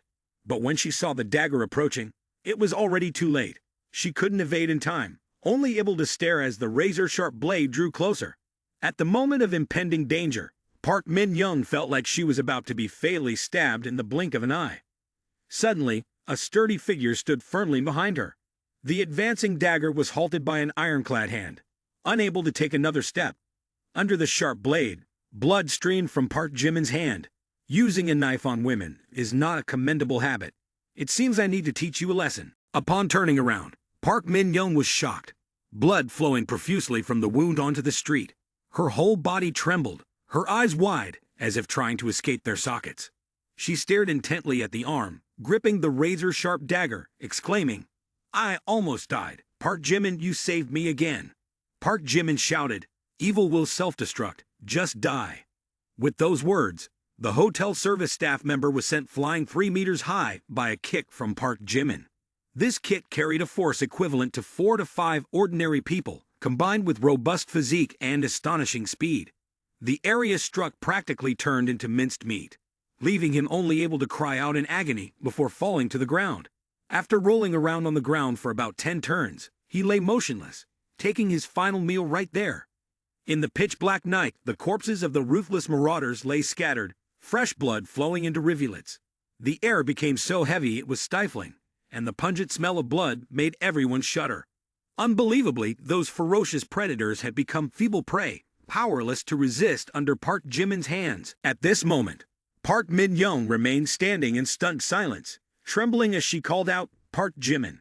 Immediately after, she embraced Park Jimin tightly, as if wanting to melt into him, a surge of unprecedented emotions rushing over her. It was a feeling of warmth, safety, and gratitude. "Just now, I thought I was about to die. Hoo. Certainly, no one could have imagined. Hoo. The tighter Park Min-young held on to Park Jimin, the more she felt the firmness of his shoulders, as solid as rock. She felt that no matter what dangerous situation occurred, he could handle it effortlessly. In the embrace and tenderness of Park Min-young, Park Jimin experienced an indescribable feeling. He sensed love, comfort, encouragement, and sharing from her. His heart pounded with joy, and his cheeks flushed. The renowned Park Min-young, showing such a vulnerable side, truly adorable. In the dark night, Park Min-young continued to hold on to Park Jimin, crying unwilling to let go. She felt safe and warm being beside him. and she would never have to be lonely again. Park Jimin gently patted and comforted her, saying, "It's okay, I'm here. Don't let the words from earlier on the car linger in your heart. In reality, you're a very good girl." Park Min-young looked up at Park Jimin. Her eyes held a vulnerability and sweetness, far from her usual cold demeanor. Then, she trembled slightly, asking softly, with a hint of pleading in her eyes, as if wanting Park Jimin to affirm it once again. "Really, do you think so?" Seeing her soft and flowing expression made it difficult for Park Jimin to absorb, so he quickly changed the topic. "Oh, about the investment in the Vinova app you mentioned, I will consider it. In a few days, I'll visit your company for a survey." Those words from Park Jimin left Park Min-young in awe. In her sparkling eyes, complex thoughts emerged. Park Jimin, truly a person with a sharp tongue, but a golden heart. Unlike other men, he always appears indifferent, but he is stronger and more decisive than anyone. Surprisingly, in this world, there is a man who can defy everything to protect me when I am in danger. Park Min-young gently cradled Park Jimin's injured, bloodied hand against her cheek. She could feel the warmth emanating from his hand, along with the pain he must be experiencing. In that moment, her typically resilient steel-like inner self was flooded with intense emotions and profound fluctuations. Park Jimin, he is my hero. Park Min-young's lickability increases by 30. Park Min-young's lickability increases by 30. Park Min-young's lickability increases by 30. Current lickability level, 80 points. "It's okay, just a minor injury, don't worry. Quickly call the police. I might have to stay at the police station tonight, due be getting a bit rough with them," Park Jimin said, his gaze cold and fixed on the wounded assailant. Following Park Jimin's instructions, Park Min-young took out her phone and dialed 110. She meticulously recounted the incident to the police. The police, upon receiving the report, promptly dispatched to the scene. Before the police arrived, Park Min-young's gaze never left Park Jimin. Park Min-young, originally believing she disliked men due to past experiences witnessing the atrocities men were capable of during captivity, always felt uneasy when a male approached. However, leaning against Park Jimin's chest, she felt remarkably safe and serene. She couldn't tell if it was because of his determined gaze or of his distinctive demeanor, but she found Park Jimin truly captivating. In this moment, she realized something. If a man is good enough, then anything he does will become perfect. The wailing sirens of the police car cut through the silent night air. The police swiftly arrived at the scene, sealing off the area to prevent public access. The injured individuals were rushed into ambulances. All of them were in critical condition. The ringleader and a few lightly injured accomplices were immediately handcuffed and taken to the police station. The number of casualties caused by Park Jimin surprised the police, showcasing his formidable capabilities. While the police were taking statements from Park Jimin and Park Min-young at the crime scene, Park Jimin's face remained expressionless. However, a voice spoke up beside him. "Park Jimin, trouble found you again within a few hours." Park Jimin turned back, somewhat startled. "Why is it you?" Suk-won, arms crossed, nonchalantly remarked. "Why not me?" About 30 minutes later, the police concluded their investigation at the crime scene. All relevant traces and evidence were meticulously collected, including signs of violence such as bloodstains, bruises, and scratches. The police also examined the individuals who received the lunchboxes, covering them with cloths to protect their identities. What puzzled the deputy police chief was, on the bodies of the robbers who received the lunchboxes, there are injuries from punches and kicks, with no signs of any weapons. The more I look at Park Jimin's figure, the more I find it hard to believe that he could defeat so many robbers. A hypothesis is formulated. Park Jimin was accompanied by an SSS-level bodyguard, who helped him defeat the robbers, and then escaped under his orders. After double-checking, he returned to report to Suk-won. "Captain I have examined the crime scene. Aside from the 7 severely injured robbers who were taken away, there are signs of a fierce battle at the scene, resulting in the death of 7 robbers. Among them, 8 of the robbers were on the international wanted list, and one of them, Bin Chemu, even had a beard and a hat, classified as an S-level international criminal. Fortunately, the 7 severely injured robbers were timely treated and saved. If delayed a bit, the significant blood loss could have been life-threatening." Upon hearing this, Suk-won was truly shocked. A tsunami of thoughts surged within her. She then looked around the crime scene and cast a scrutinizing glance at Park Jimin, furrowing her brows in analysis. 8 wanted criminals, an organized and planned robbery gang. Yet he managed to counter-surveil and defeat the 7 attackers who had incapacitated the other 7. Even a formidable FBI special task force, equipped with state-of-the-art weapons, failed to apprehend these criminals over the past 3 years. Yet, he alone can conquer them all, rendering them helpless. He's not just an ordinary guy who plays the violin and dances. How can he be compared to a special forces warrior? The more Suk-won analyzed, the more she appreciated Park Jimin. As she analyzed, she found him to be flawless. At this moment, her eyes carried not only determination, but also a hint of desire. No wonder he's the man I've been noticing. His martial arts skills are on par with the urban military king, Park Jimin. She couldn't help but feel uncomfortable. She tried to reassure herself, thinking, it's just that he's too attractive to women. But the more she thought that way, the more jealousy and anger welled up within her. Yet, he's too flirtatious. Oh Young-sil has just left, and a new person has arrived. It's unsettling. Suk-won regained the demeanor of a police captain. Then she stepped forward to face Park Jimin and Park Min-young, making a serious proposal. Both of you, please cooperate with us and come to the police station to give statements. Park Jimin and Park Min-young got into the police car, and he didn't seem contradictory. Given the magnitude of the incident, going to the police station to provide a statement was following the legal procedure. Moreover, with multiple homicides, Park Jimin couldn't help but worry. Will my actions be considered self-defense or intentional killing? By 3:30 in the morning, Park Jimin and Park Min-young were brought to the police station to give their statements. The criminal investigators here were quite courteous, expressing politeness and respect in their words. Perhaps because they had heard that Park Jimin was the president of Baekhyun, or maybe due to genuine respect for his martial arts abilities, Park Jimin felt quite reassured. Park Jimin and Park Min-young were interviewed separately, mainly providing meticulous answers regarding the reasons and progression of the incident. After a preliminary investigation, the case was concluded as follows. During the first aid process, 2 injured robbers received their just desserts at the scene. The remaining 5 robbers sustained severe injuries, including 2 with fractured ribs, 1 with 6 fractured ribs, 1 with 7 fractured ribs, and the last one with severely shattered limbs. Currently, all 5 robbers are in critical condition. After treatment, they will need an extended hospital stay. Furthermore, the identities of these individuals have been confirmed, and they are suspects in the kidnapping and robbery case, with some of them currently being wanted. Once their injuries stabilize to some extent, a more in-depth interrogation will be conducted. At 6 a.m., the assistant police officer cheerfully approached Park Min-young to deliver the news. Miss Park, you can leave now. The investigation is basically clear. But if the police summon you in the future, you need to cooperate immediately. Hearing this, Park Min-young still felt a bit uneasy. She hastily inquired with a voice tinged with concern and urgency. Yes, officer. Can you please tell me how Park Jimin is doing? Can he leave?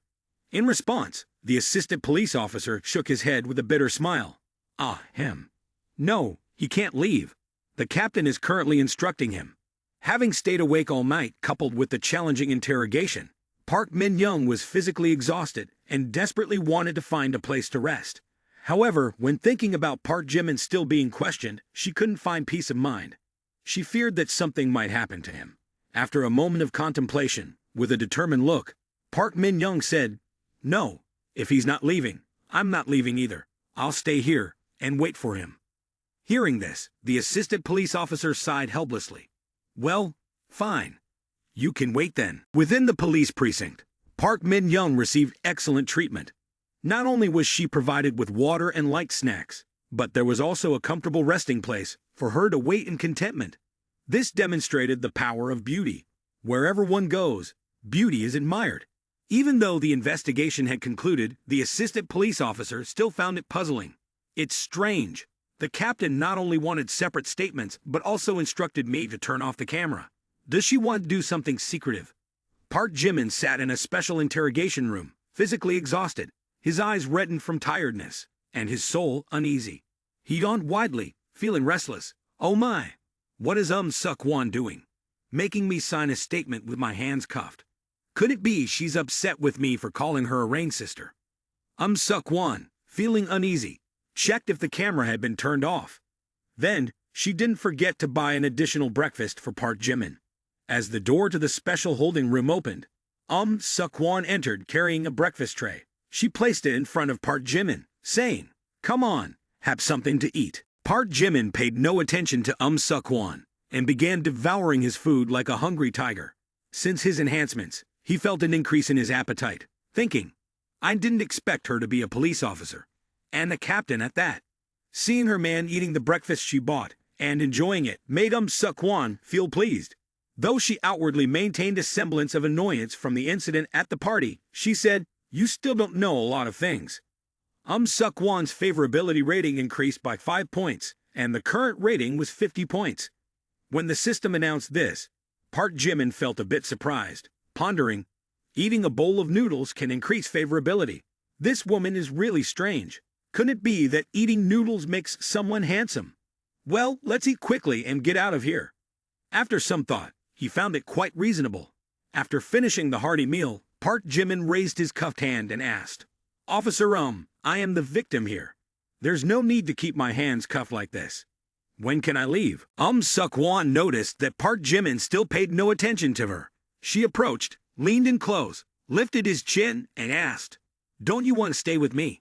You're the victim." "Yes, but you've also killed someone. Besides, what's the deal with that girl Park Min-young?" Despite her provocative actions, Park Jimin remained indifferent. He shifted his gaze away and reluctantly answered Suk-won's question. "She's also a student at Harvard, my senior. She was at the party last night representing Vinova app, inviting me for investment. We took a taxi together, and unexpectedly, this happened." Immediately, Suk-won understood. Apart from Oh Young-sil, Park Min-young is not an ordinary person either.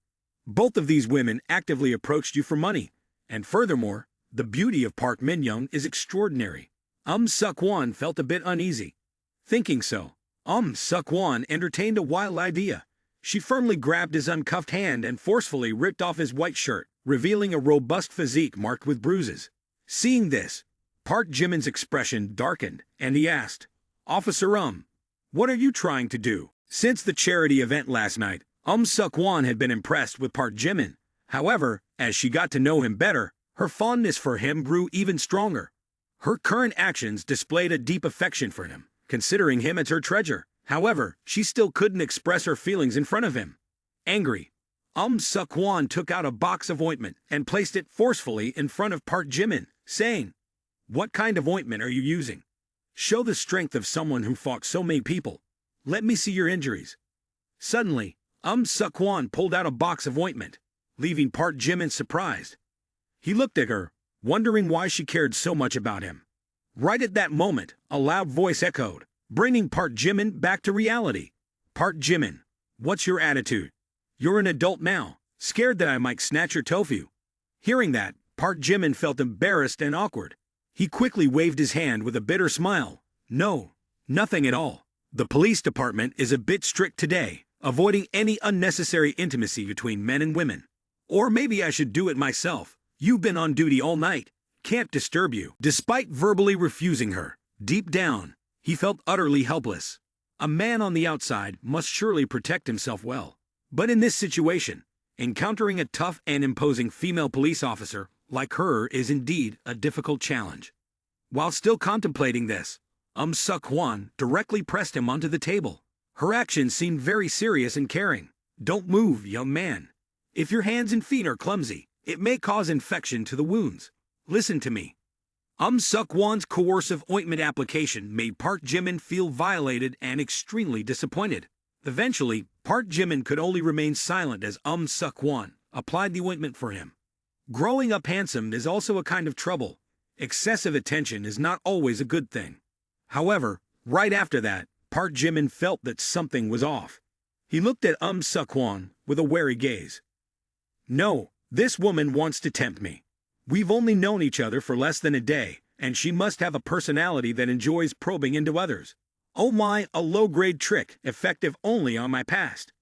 Suk-won, you are very nice, but I'm sorry. This girl employs a seduction tactic that is all too familiar. Initially, she treats you with utmost care and genuine concern, making you sink into her gentleness unknowingly. As you start pursuing her, she becomes ambivalent, oscillating between warmth and coldness, progress and retreat, leaving you in profound agony and emotional imbalance. From a strong and confident man, you gradually transform into a vulnerable, timid individual, enduring bitterness and waiting for her. Eventually, you lose your initiative and become a submissive follower. To my unsuspecting friend, never fall into the traps set by women. It's evident that Park Jimin is a young man who appears quite seasoned and will never succumb to such foolish mistakes. He can only watch as Suk-won tends to his wounds without any resistance. However, after Suk-won finishes bandaging him up, Park Jimin not only fails to express gratitude, but also adopts a cold and indifferent attitude, stating, "Officer I believe it's better for us to maintain some distance. Moreover, we've only known each other for a day." Park Jimin's words made Suk-won feel uncomfortable. However, this discomfort only fueled her desire to conquer him. Things easily obtained are often underestimated, while the unattainable becomes more coveted. Furthermore, her investigation had proven Park Jimin's character. Later, Suk-won looked at Park Jimin with a submissive gaze. "What are you doing? People saw you injured, so I wanted to bandage you up a bit. Are you still mad?" Park Jimin cleverly explained, "I'm not mad. I already had someone I like. I don't want you to misunderstand. You are a very nice girl. If we had met earlier, I might have boldly pursued you. But life doesn't offer many ifs. If I were a fickle man, you would probably hate me, right?" Park Jimin's thoughtful explanation did not make Suk-won angry or disappointed. On the contrary, the more she looked, the more enamored she became. This guy, with his carefree appearance, turns out to be a loyal love warrior. Oh my, he perfectly fits my taste. Having uttered those words, the two did not delve further into the matter. Park Jimin stepped out of the police station. It was already noon. Over a day without sleep had left him exhausted and drowsy. Fortunately, the police station was close to the Vinhome's villa. He decided to call a taxi to get there for a much-needed rest. Standing on the higher floor, Suk-won followed Park Jimin's silhouette until it disappeared. "Park Jimin, we still have the whole day ahead. If you want to push me away, don't even try. A fantastic man like you shouldn't let those wicked women take over." As Park Jimin left, Park Min-young was still fast asleep. She was indeed waiting for Park Jimin, but her waiting was only in dreams. Hoo-hoo! Park Jimin. Over 10 minutes later, Park Jimin arrived at the Vinhome's villa. As he got out of the taxi, he sighed. "A whole day and night, I'm dead tired. I smell awful all over. Need to take a shower and get some sleep." Park Jimin knocked on the door, but there was no response. Seeing this, he decided to enter by inputting the passcode, since the mansion had been in his possession for a while. Moreover, 2 days ago, Kim Ji-soo had changed the passcode and informed him. Her special respect for him carried a deeper meaning, indicating that Kim Ji-soo had no qualms about living together with Park Jimin, and there might even be a hint of anticipation. As Park Jimin entered the room, he heard the sound of rushing water from the en-suite bathroom. Oh, Kim Ji-soo is home. Although he had expected it, he discreetly approached and peeked through the glass door. Vaguely, he saw a graceful silhouette bathing inside. Immediately, Park Jimin's heart raced and his body heated up. He couldn't contain the excitement. The blood in his veins began to surge. "Kim Ji-soo, she's using this to challenge me. She trusts too much in my determination." Park Jimin stood before the glass door, observing Kim Ji-soo bathing inside. The vital fluid in his veins began to boil, and after a few minutes, even a nosebleed ensued.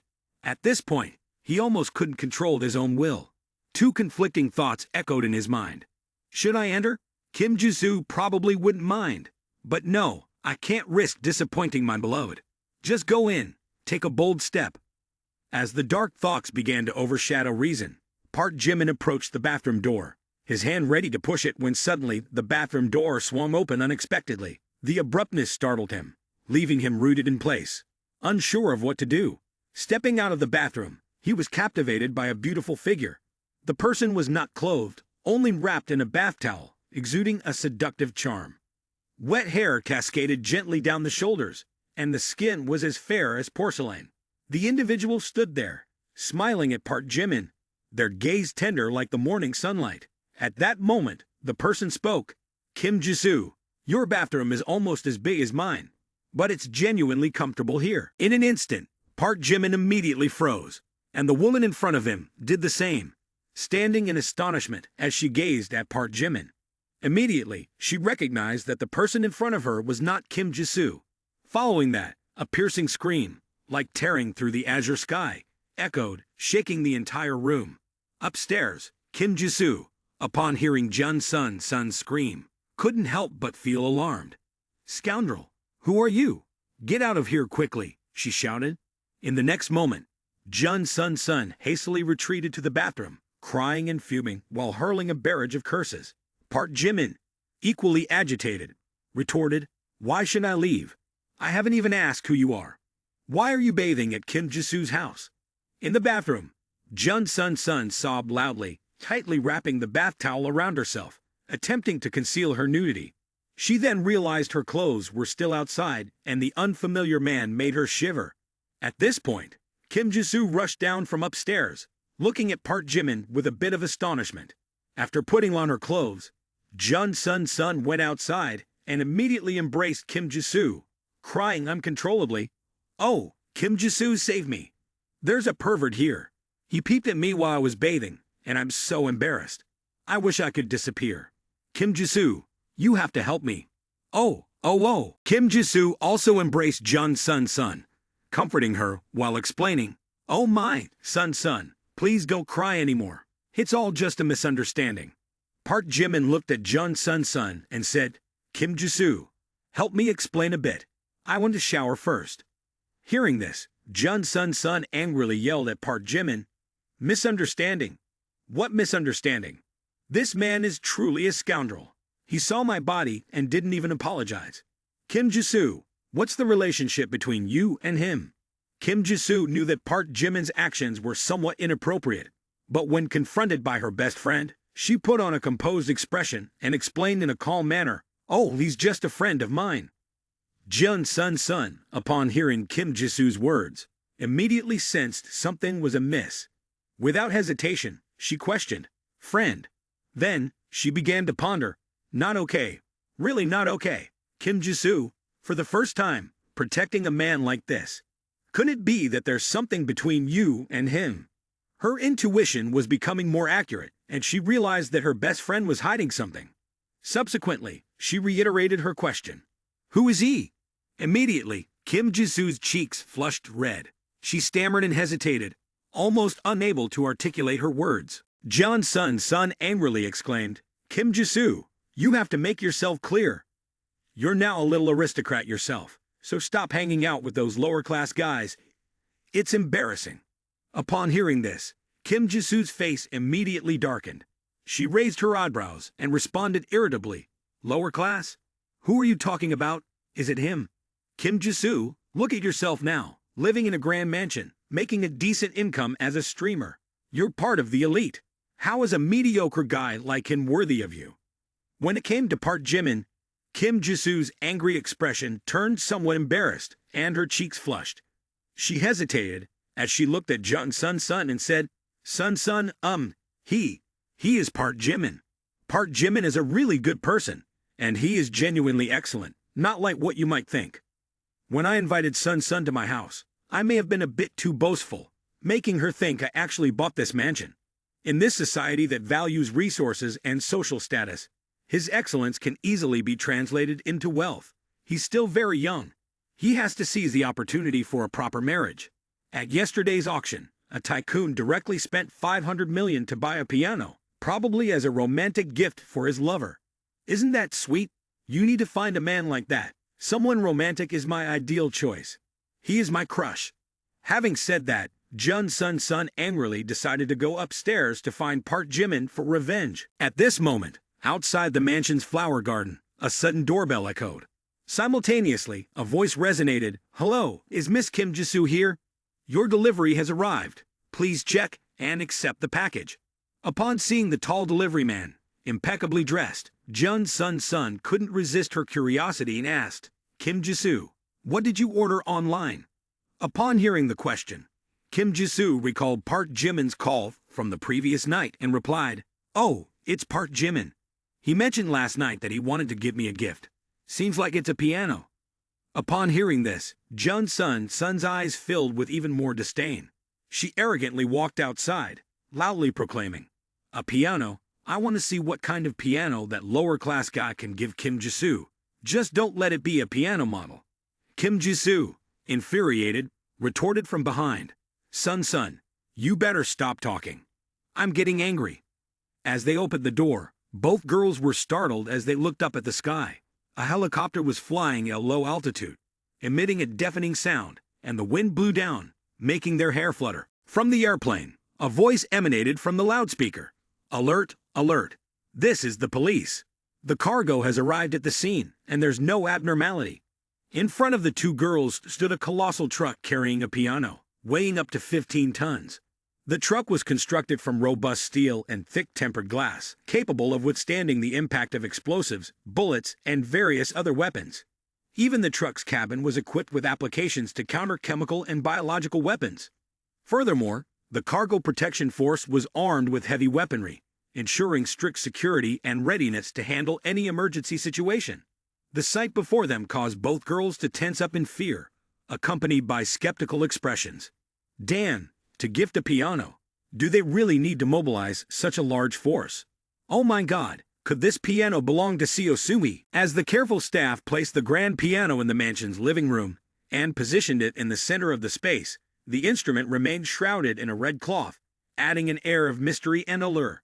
Kim Jisoo and Jun Sun stood beside it, gazing at the piano with intense curiosity. Park Jimin, what kind of piano did you buy? Having it checked by security, I feel like we've received a national treasure, remarked Kim Jisoo. Hearing Kim Jisoo's comment, Jun Sun suddenly felt anger rising within her. In her thoughts, she mused, Park Jimin, a low-class nobody, the gift surely won't amount to anything. It was just a show to win over Kim Jisoo.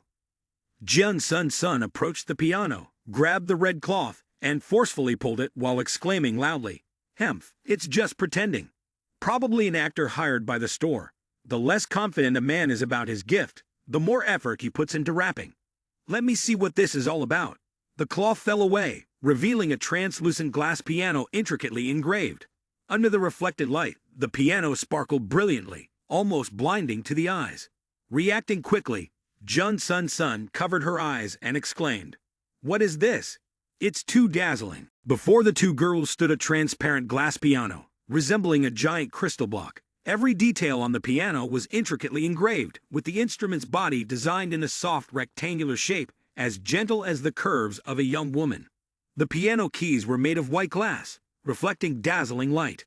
On the piano's surface was a transparent glass panel, allowing a view of the strings inside, made of stainless steel and shining like a mirror.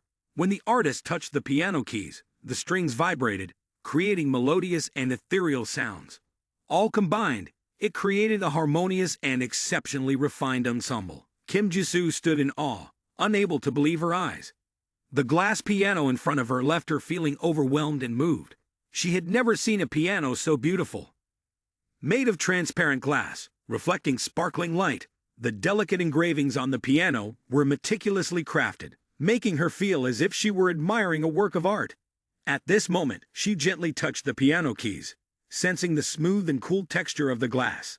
The melodious sound resonated to the depths of her soul, prompting her to exclaim in astonishment and admiration, Is this a crystal piano? It's incredibly beautiful. As for Jun Sun, she carried suspicion in her eyes.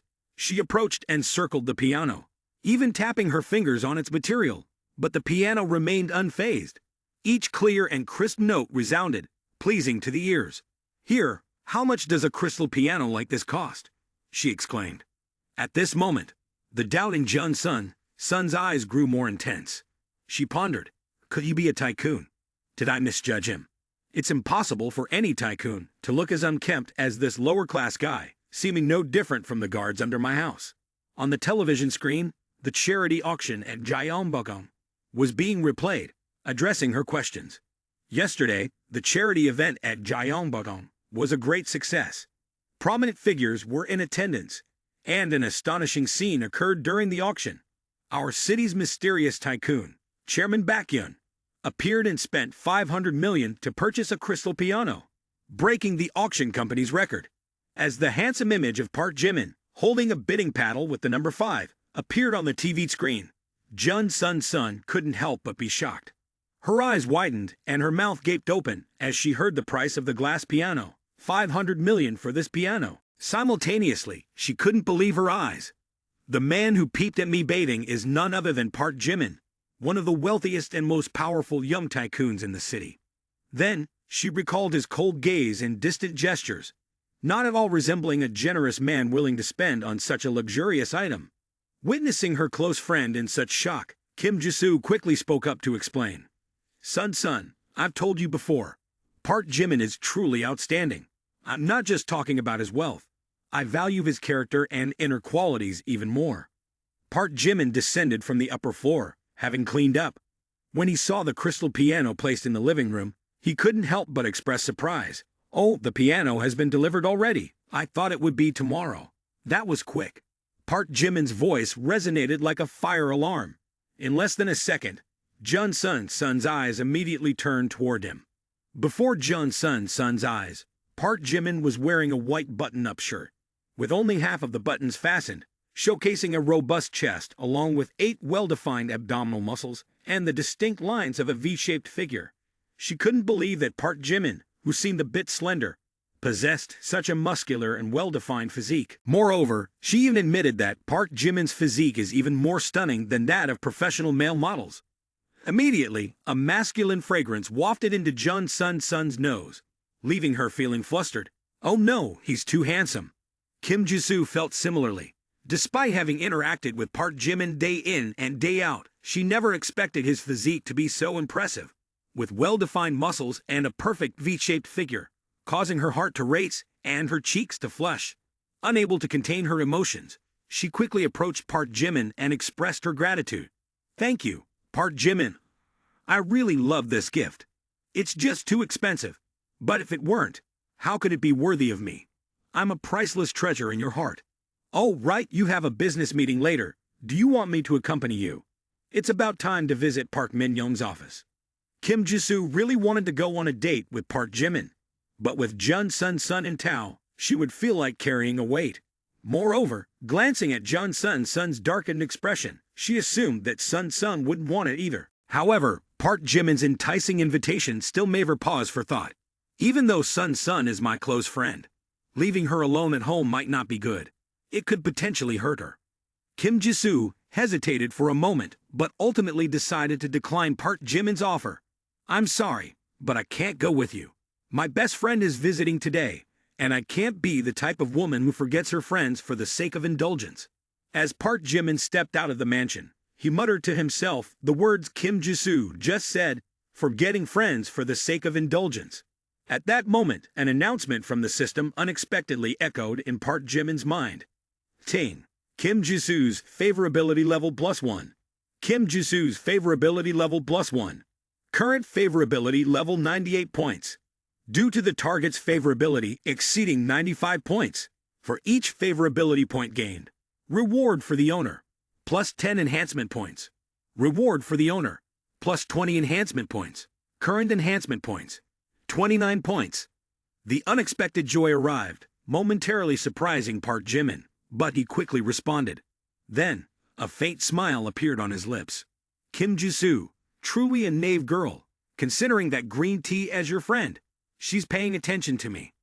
Inside the mansion, Kim Jisoo was excitedly testing the new piano. Sun, listen to this sound. It's amazing. Meanwhile, Jun Sun felt a hint of jealousy. A handsome and wealthy man like this, it would be wonderful if he were my boyfriend. Kim Jisoo declined to accompany him, so Park Jimin had to find someone else to go with. At least I need a lickspittle for appearances. After some thought, Park Jimin decided to call Yang Bai. When he called, Yang Bai was overjoyed. These past few days, he hadn't contacted her, making her anxiously await his call. It was the first time he took the initiative to call her. But this time, he didn't pick her up. He just informed her of a location and time for her to come on her own. Yang Bai agreed, but after hanging up, she showed extreme anger. Damn it, Park Jimin. He disappears for days, and when he finally contacts me, it's just to meet him for business. I never thought the first time I skipped school was for a man. Business is business. Why make me come here on my own? I'm so frustrated. He's been treating me more coldly lately. Is it because he couldn't get in bed with me that night? This is what men are like. Yang Weibai was naturally proud, and being a female student, she couldn't apologize to a male student. So when thinking about that night when Park Jimin left in anger, she became even more furious. Her favorability towards him immediately dropped. Yang Weibai's favorability decreased by 1 point, and her current favorability was 95 points. When the system announced, it immediately left Park Jimin feeling extremely perplexed. Reflecting on the recent call, he felt that he spoke very gently and reasonably. The more he analyzed his behavior, the more he found it confusing. Why is the favorability reduced? I just made an appointment to meet her. There shouldn't be any issues, right? Or is it because I didn't pick her up? Women's thoughts can sometimes be too hard to understand. When Yang Weibai arrived at the meeting point, her face still showed extreme anger. Park Jimin knew he had done something to upset her, but he didn't know how to explain. At the same time, it was time for the business meeting. Park Jimin had to hold Yang Weibai's hand and lead her without asking for her opinion, heading towards the high-rise building. While walking, he called Jo Ju-yeon. "Hello, Ju-yeon, I'm about to arrive at your office. Please send someone down to pick me up." "All right, President Baekhyun, you can rest assured." Park Jimin's tone was extremely domineering, and he didn't even bother to consider Yang Weibai's feelings, making her feel extremely unjust. She wasn't happy, but she didn't complain or ask anything. She just felt more and more unappreciated by this man. If he doesn't truly love me, doesn't genuinely care about me, please don't hurt me like this. While waiting for Jo Ju-yeon, Park Jimin contemplated a solution. "I acknowledge my mistake. Please forgive me. I may apologize verbally, but my true thoughts remain a mystery. If I fail to recognize my fault, would kneeling and apologizing make any difference? Yang Gui, please don't be angry. It's truly troublesome. I cannot let a woman's mood affect me. Starting with admitting fault and apologizing is no different from groveling. Furthermore, whether apologizing or consoling, both are futile and might only provoke the other person further. A man must maintain composure and a firm attitude. If she's not happy, the most effective way is to spend money to resolve the issue. If she doubts my concern, showering her with gifts bought with money might be the only way for her to accept being pampered." Upon learning that Chairman Baekhyun had arrived, Jo Hai and his son went to welcome him. On the way, Jo Hai couldn't help but express his doubts to Jo Ju-yeon. "Son, does Chairman Baekhyun truly have such a background? Is it worth receiving him in this manner?" Hearing this, Jo Ju-yeon patted her chest, confidently pointing to her own face and said, "Trust me, Dad, I can judge people accurately. My assessment of Chairman Baekhyun is spot on. His presence and financial prowess are remarkable. He could buy our entire building if he wanted." Chairman Jo couldn't help but be surprised at this revelation. However, looking at his son's face, any skepticism had vanished. Instead, he became just as enthusiastic as his son. To have someone like him in Gyeongbokgung is extraordinary. Today, I must witness his demeanor firsthand.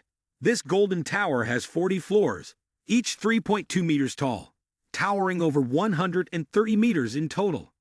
In their haste to welcome Chairman Baekhyun, Jo Hai and his son took more than a year. Along the way, many pedestrians, especially those working in the Golden Tower, noticed them. Each person felt a strong sense of excitement. Compared to the skyscrapers in Mado or Beijing, this Golden Tower might be significantly shorter.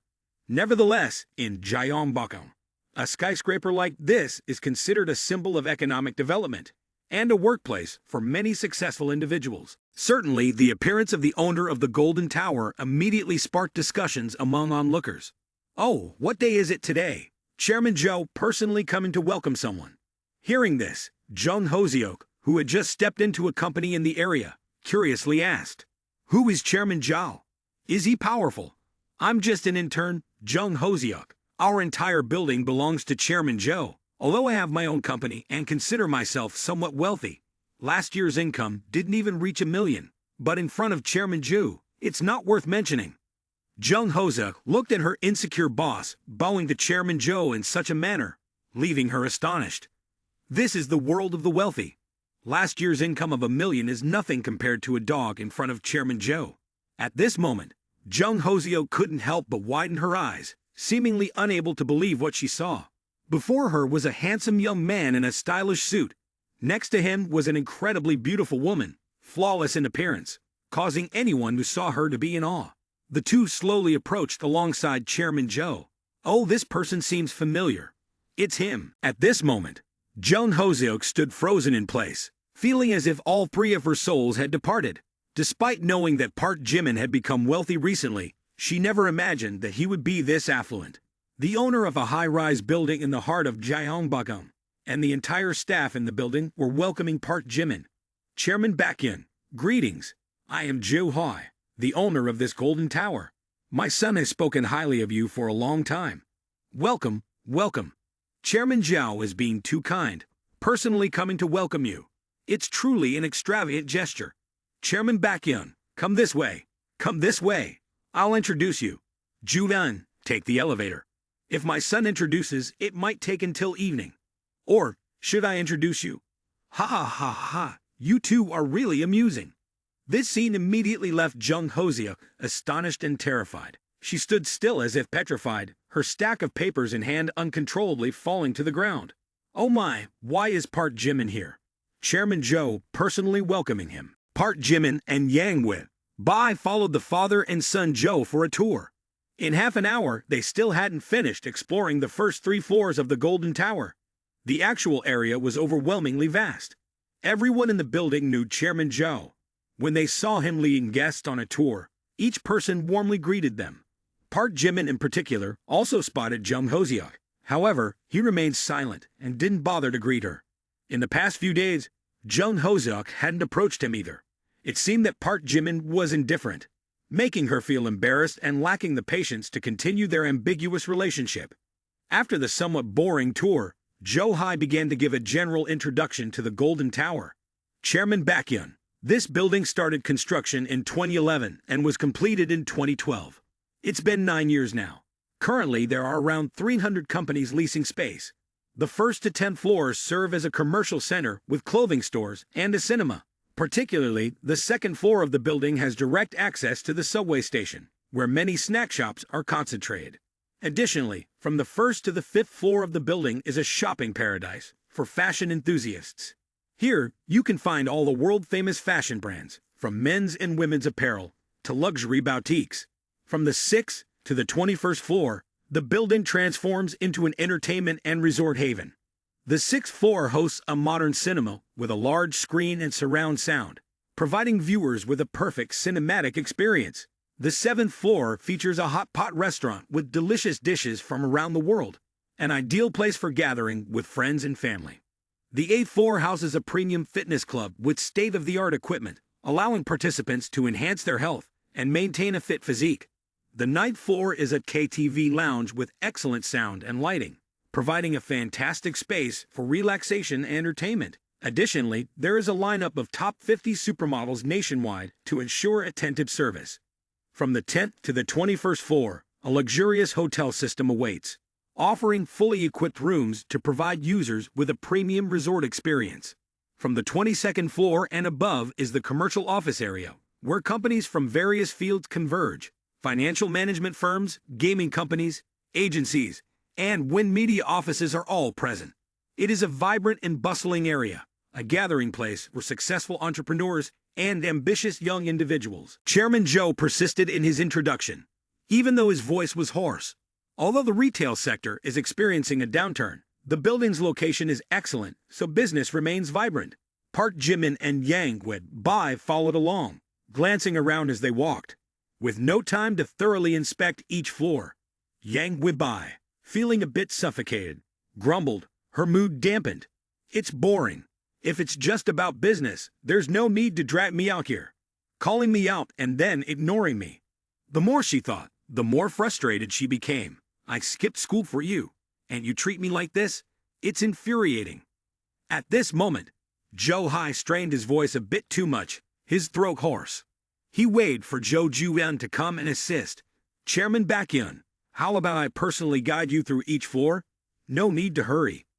After saying this, Park Jimin looked at Yang Bai, her expression visibly displeased, and asked, Yang Bai, how do you find this building? Yang Bai instinctively replied, Oh, it's quite good. Well, good enough for me. I bought this building. Chairman Zhu gave me a price, and he directly transferred it to the woman next to me. Upon hearing these words, Yang Guibi gasped, feeling a profound impact on her very soul. She blurted out, questioning, "For me?" Zhou Juan took a sip of water, and her heart skipped a beat immediately. Zhao Hai, astonished to the point of his soul nearly departing his body, mouth agape, questioned, "Chairman Baekhyun, are you serious? Do you really want to buy Kim Mao Tower to gift it to this woman?" Park Jimin, staring directly into Yang Guibai's eyes, unwavering and resolute, answered without hesitation, "Yes, as long as she likes it. There's nothing impossible." Hearing Park Jimin's response, Juvan took another sip of water, and her heart immediately pounded fiercely, causing her to spray water out in volume 2. Zhao Hai, profoundly shocked, stood still as if petrified. It took him a few seconds to come back to his senses. Buying a grand hall is understandable. After all, Chairman Baekhyun has money, but transferring billions worth of assets in the blink of an eye, this is quite a joke. This time, Yang Guibai was also profoundly shocked, urgently asking, "Park Jimin, are you joking? This is the whole building we're talking about." Park Jimin remained firm, his expression unwavering as he looked into her eyes, his stance unmistakable. "Of course I'm not joking, Yang Guibai. I bought this building for you. From now on, you can stand tall as a real estate owner. You are now the chairwoman of the Yang family conglomerate. While its glamorous exterior may shine, the reality comes with immense pressure. I don't want you to bear that burden alone. With this building in your hands, no matter what happens to the Yang conglomerate, you will always have something to rely on for the rest of your life." His words stirred a deep contradiction within her. At first, she found his attitude overbearing, too dominant, as if he disregarded her feelings. He seemed self-centered, making decisions without consulting her, a trait she once found infuriating. Yet now, even as he remained just as assertive, making choices on her behalf without hesitation, she felt an unexpected warmth. It was a kind of unwavering strength, an image of a decisive CEO that many women secretly longed for. Indeed, his charisma was undeniable. At this moment, Yang Guibai finally understood. "So Park Jimin called me out just to buy me a large building. It turns out I completely misunderstood Park Jimin. He isn't a selfish person, only thinking about himself like I assumed. Park Jimin, a sincere, gentle, and very considerate man. He always thinks about me. Why did I blame him, doubt him? Maybe I really need to adjust my spoiled princess temperament." Thinking so, Yang Guibai lifted her head to look at Park Jimin with grateful eyes.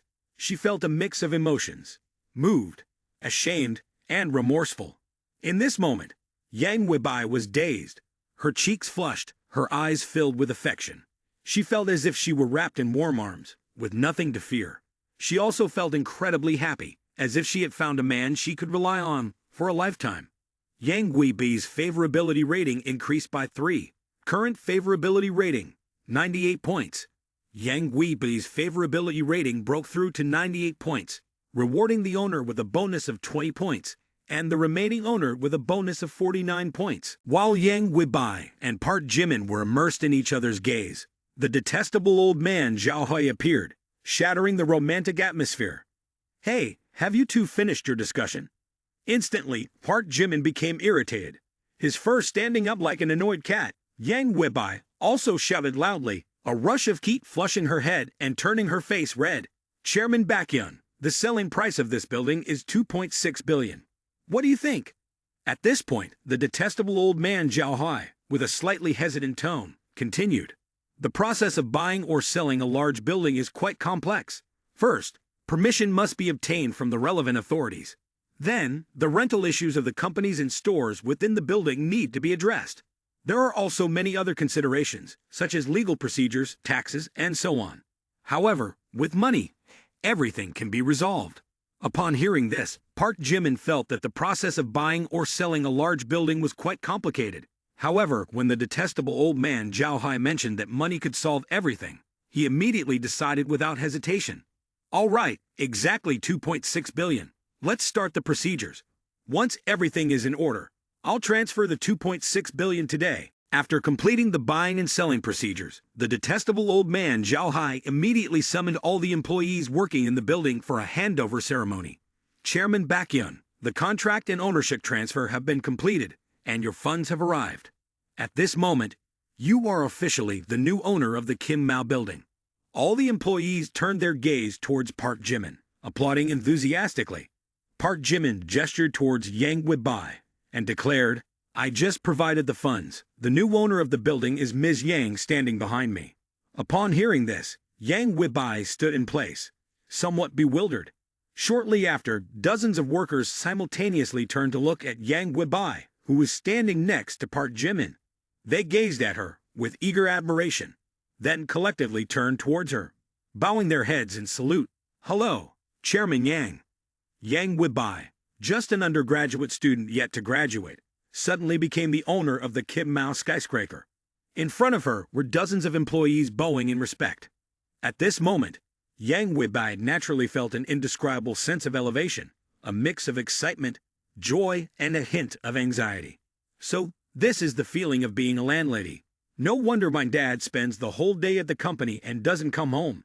The feeling of having people bow wherever you go is truly enchanting and quite refreshing. The afternoon handover ceremony of the Kim Mao skyscraper attracted considerable attention, especially from the employees of the companies within the building. Upon realizing that the new owner of the building was a young and beautiful girl who hadn't even graduated from university, everyone was immediately astonished. Some admired her, others felt jealous, and there were even those who thought fate was unfair. At the same time, Jung Hoseok and her colleagues from the company happened to pass by. Initially, she paid little attention, but when she saw the crowd gathering, she became curious and asked, Hey, why are there so many people from that building? Don't you know? The owner of the Kim Mao building has changed. The current owner is a 20-year-old girl, and rumor has it that someone spent over $2 billion to buy the entire building and gift it to her. Oh my! What a player! Even romantic novels wouldn't dare to depict such a plot. Immediately, Jung Hoseok recognized that the girl was the one who had accompanied Park Jimin. She nearly fainted on the spot, but her surprise quickly turned into indignation. Spending over $2 billion to buy a skyscraper, and Park Jimin is giving it to her. The afternoon handover ceremony of the Kim Mao skyscraper attracted considerable attention, especially from the employees of the companies within the building. Upon realizing that the new owner of the building was a young and beautiful girl who hadn't even graduated from university, everyone was immediately astonished. Some admired her, others felt jealous, and there were even those who thought fate was unfair. At the same time, Jung Hoseok and her colleagues from the company happened to pass by. Initially, she paid little attention, but when she saw the crowd gathering, she became curious and asked, Hey, why are there so many people from that building? Don't you know? The owner of the Kim Mao building has changed. The current owner is a 20-year-old girl, and rumor has it that someone spent over $2 billion to buy the entire building and gift it to her. Oh my! What a player! Even romantic novels wouldn't dare to depict such a plot. Immediately, Jung Hoseok recognized that the girl was the one who had accompanied Park Jimin. She nearly fainted on the spot, but her surprise quickly turned into indignation. Spending over $2 billion to buy a skyscraper, and Park Jimin is giving it to her. However, his explanation sounded so insincere that she couldn't help but burst into laughter. I think so too. Today is truly a meaningful day. But before the ripples settled, another wave crashed in. Hey, do you know Oh Young-sil, Park Jimin? Yang Weibai suddenly asked, catching Park Jimin off guard, causing him to freeze momentarily. He felt like a thief caught red-handed. Oh Young-sil, she's an actress, right? What's up? Park Jimin tried to maintain composure, but inside, he felt like he was on fire. Has she found out something? Park Jimin, don't panic. Stay calm. Not only has she been having many arguments with the On family director recently, isn't it a hot topic? Especially since Soo Jong-yu followed the On family for many years. Today, she spoke out against the On family's unspoken rules. Weibo is exploding today. Hearing this, Park Jimin breathed a sigh of relief, as if a 1,000-pound burden had been lifted. Oh, really? Ha ha ha, I don't care about online gossip. Ha ha ha, it seems like she's just blabbering, scared to death. If she knew about me and Oh Young-sil, she'd probably explode. Thought he had escaped, but unexpectedly. Yang Weibai continued. It's true that the recent online topics are all boring. A few days ago, I saw a hot search about some stupid tycoon spending $500 million to buy a crystal piano. Hearing this, Park Jimin hastily asked, Did you click to see it? Of course not. What's the point of such useless news? Spending 500 million on a piano. There must be something wrong with their head, and I wonder who they're giving it to. Park Jimin received a series of heart-piercing comments, making him sweat profusely. Yang Webai looked at him worriedly and asked, "Hey, Park Jimin, why are you sweating so much?" In this fiery moment, Park Jimin had to try to put out the fire. "Oh, ha ha ha ha. Maybe it's because the subway is too hot." After sitting on the burning coals for more than 10 minutes, finally, Park Jimin and Yang Webai arrived at the dance hall. He greeted her and quickly walked away without looking back. Park Jimin hurried away like an escapee. Only when he was far enough not to see Yang Weibai's figure did he breathe a sigh of relief. This isn't the subway, it's more like sitting in jail. Though some time had passed, the feeling of being caught off guard still lingered in Park Jimin's heart. Even as he approached Harvard, he couldn't shake off Yang Weibai's questions. "Yang Weibai, do you know something? Were you deliberately testing me?" As for Park Min-young, after waking up at the police station, she anxiously searched for Park Jimin. However, the police informed her that he had left since noon. She wanted to call Park Jimin, but then she remembered that she didn't have his phone number, not even on WeChat. After a moment of thought, Park Min-young decided to run straight to the male dormitory and wait for him. At the same time, Mr. Zhu called him.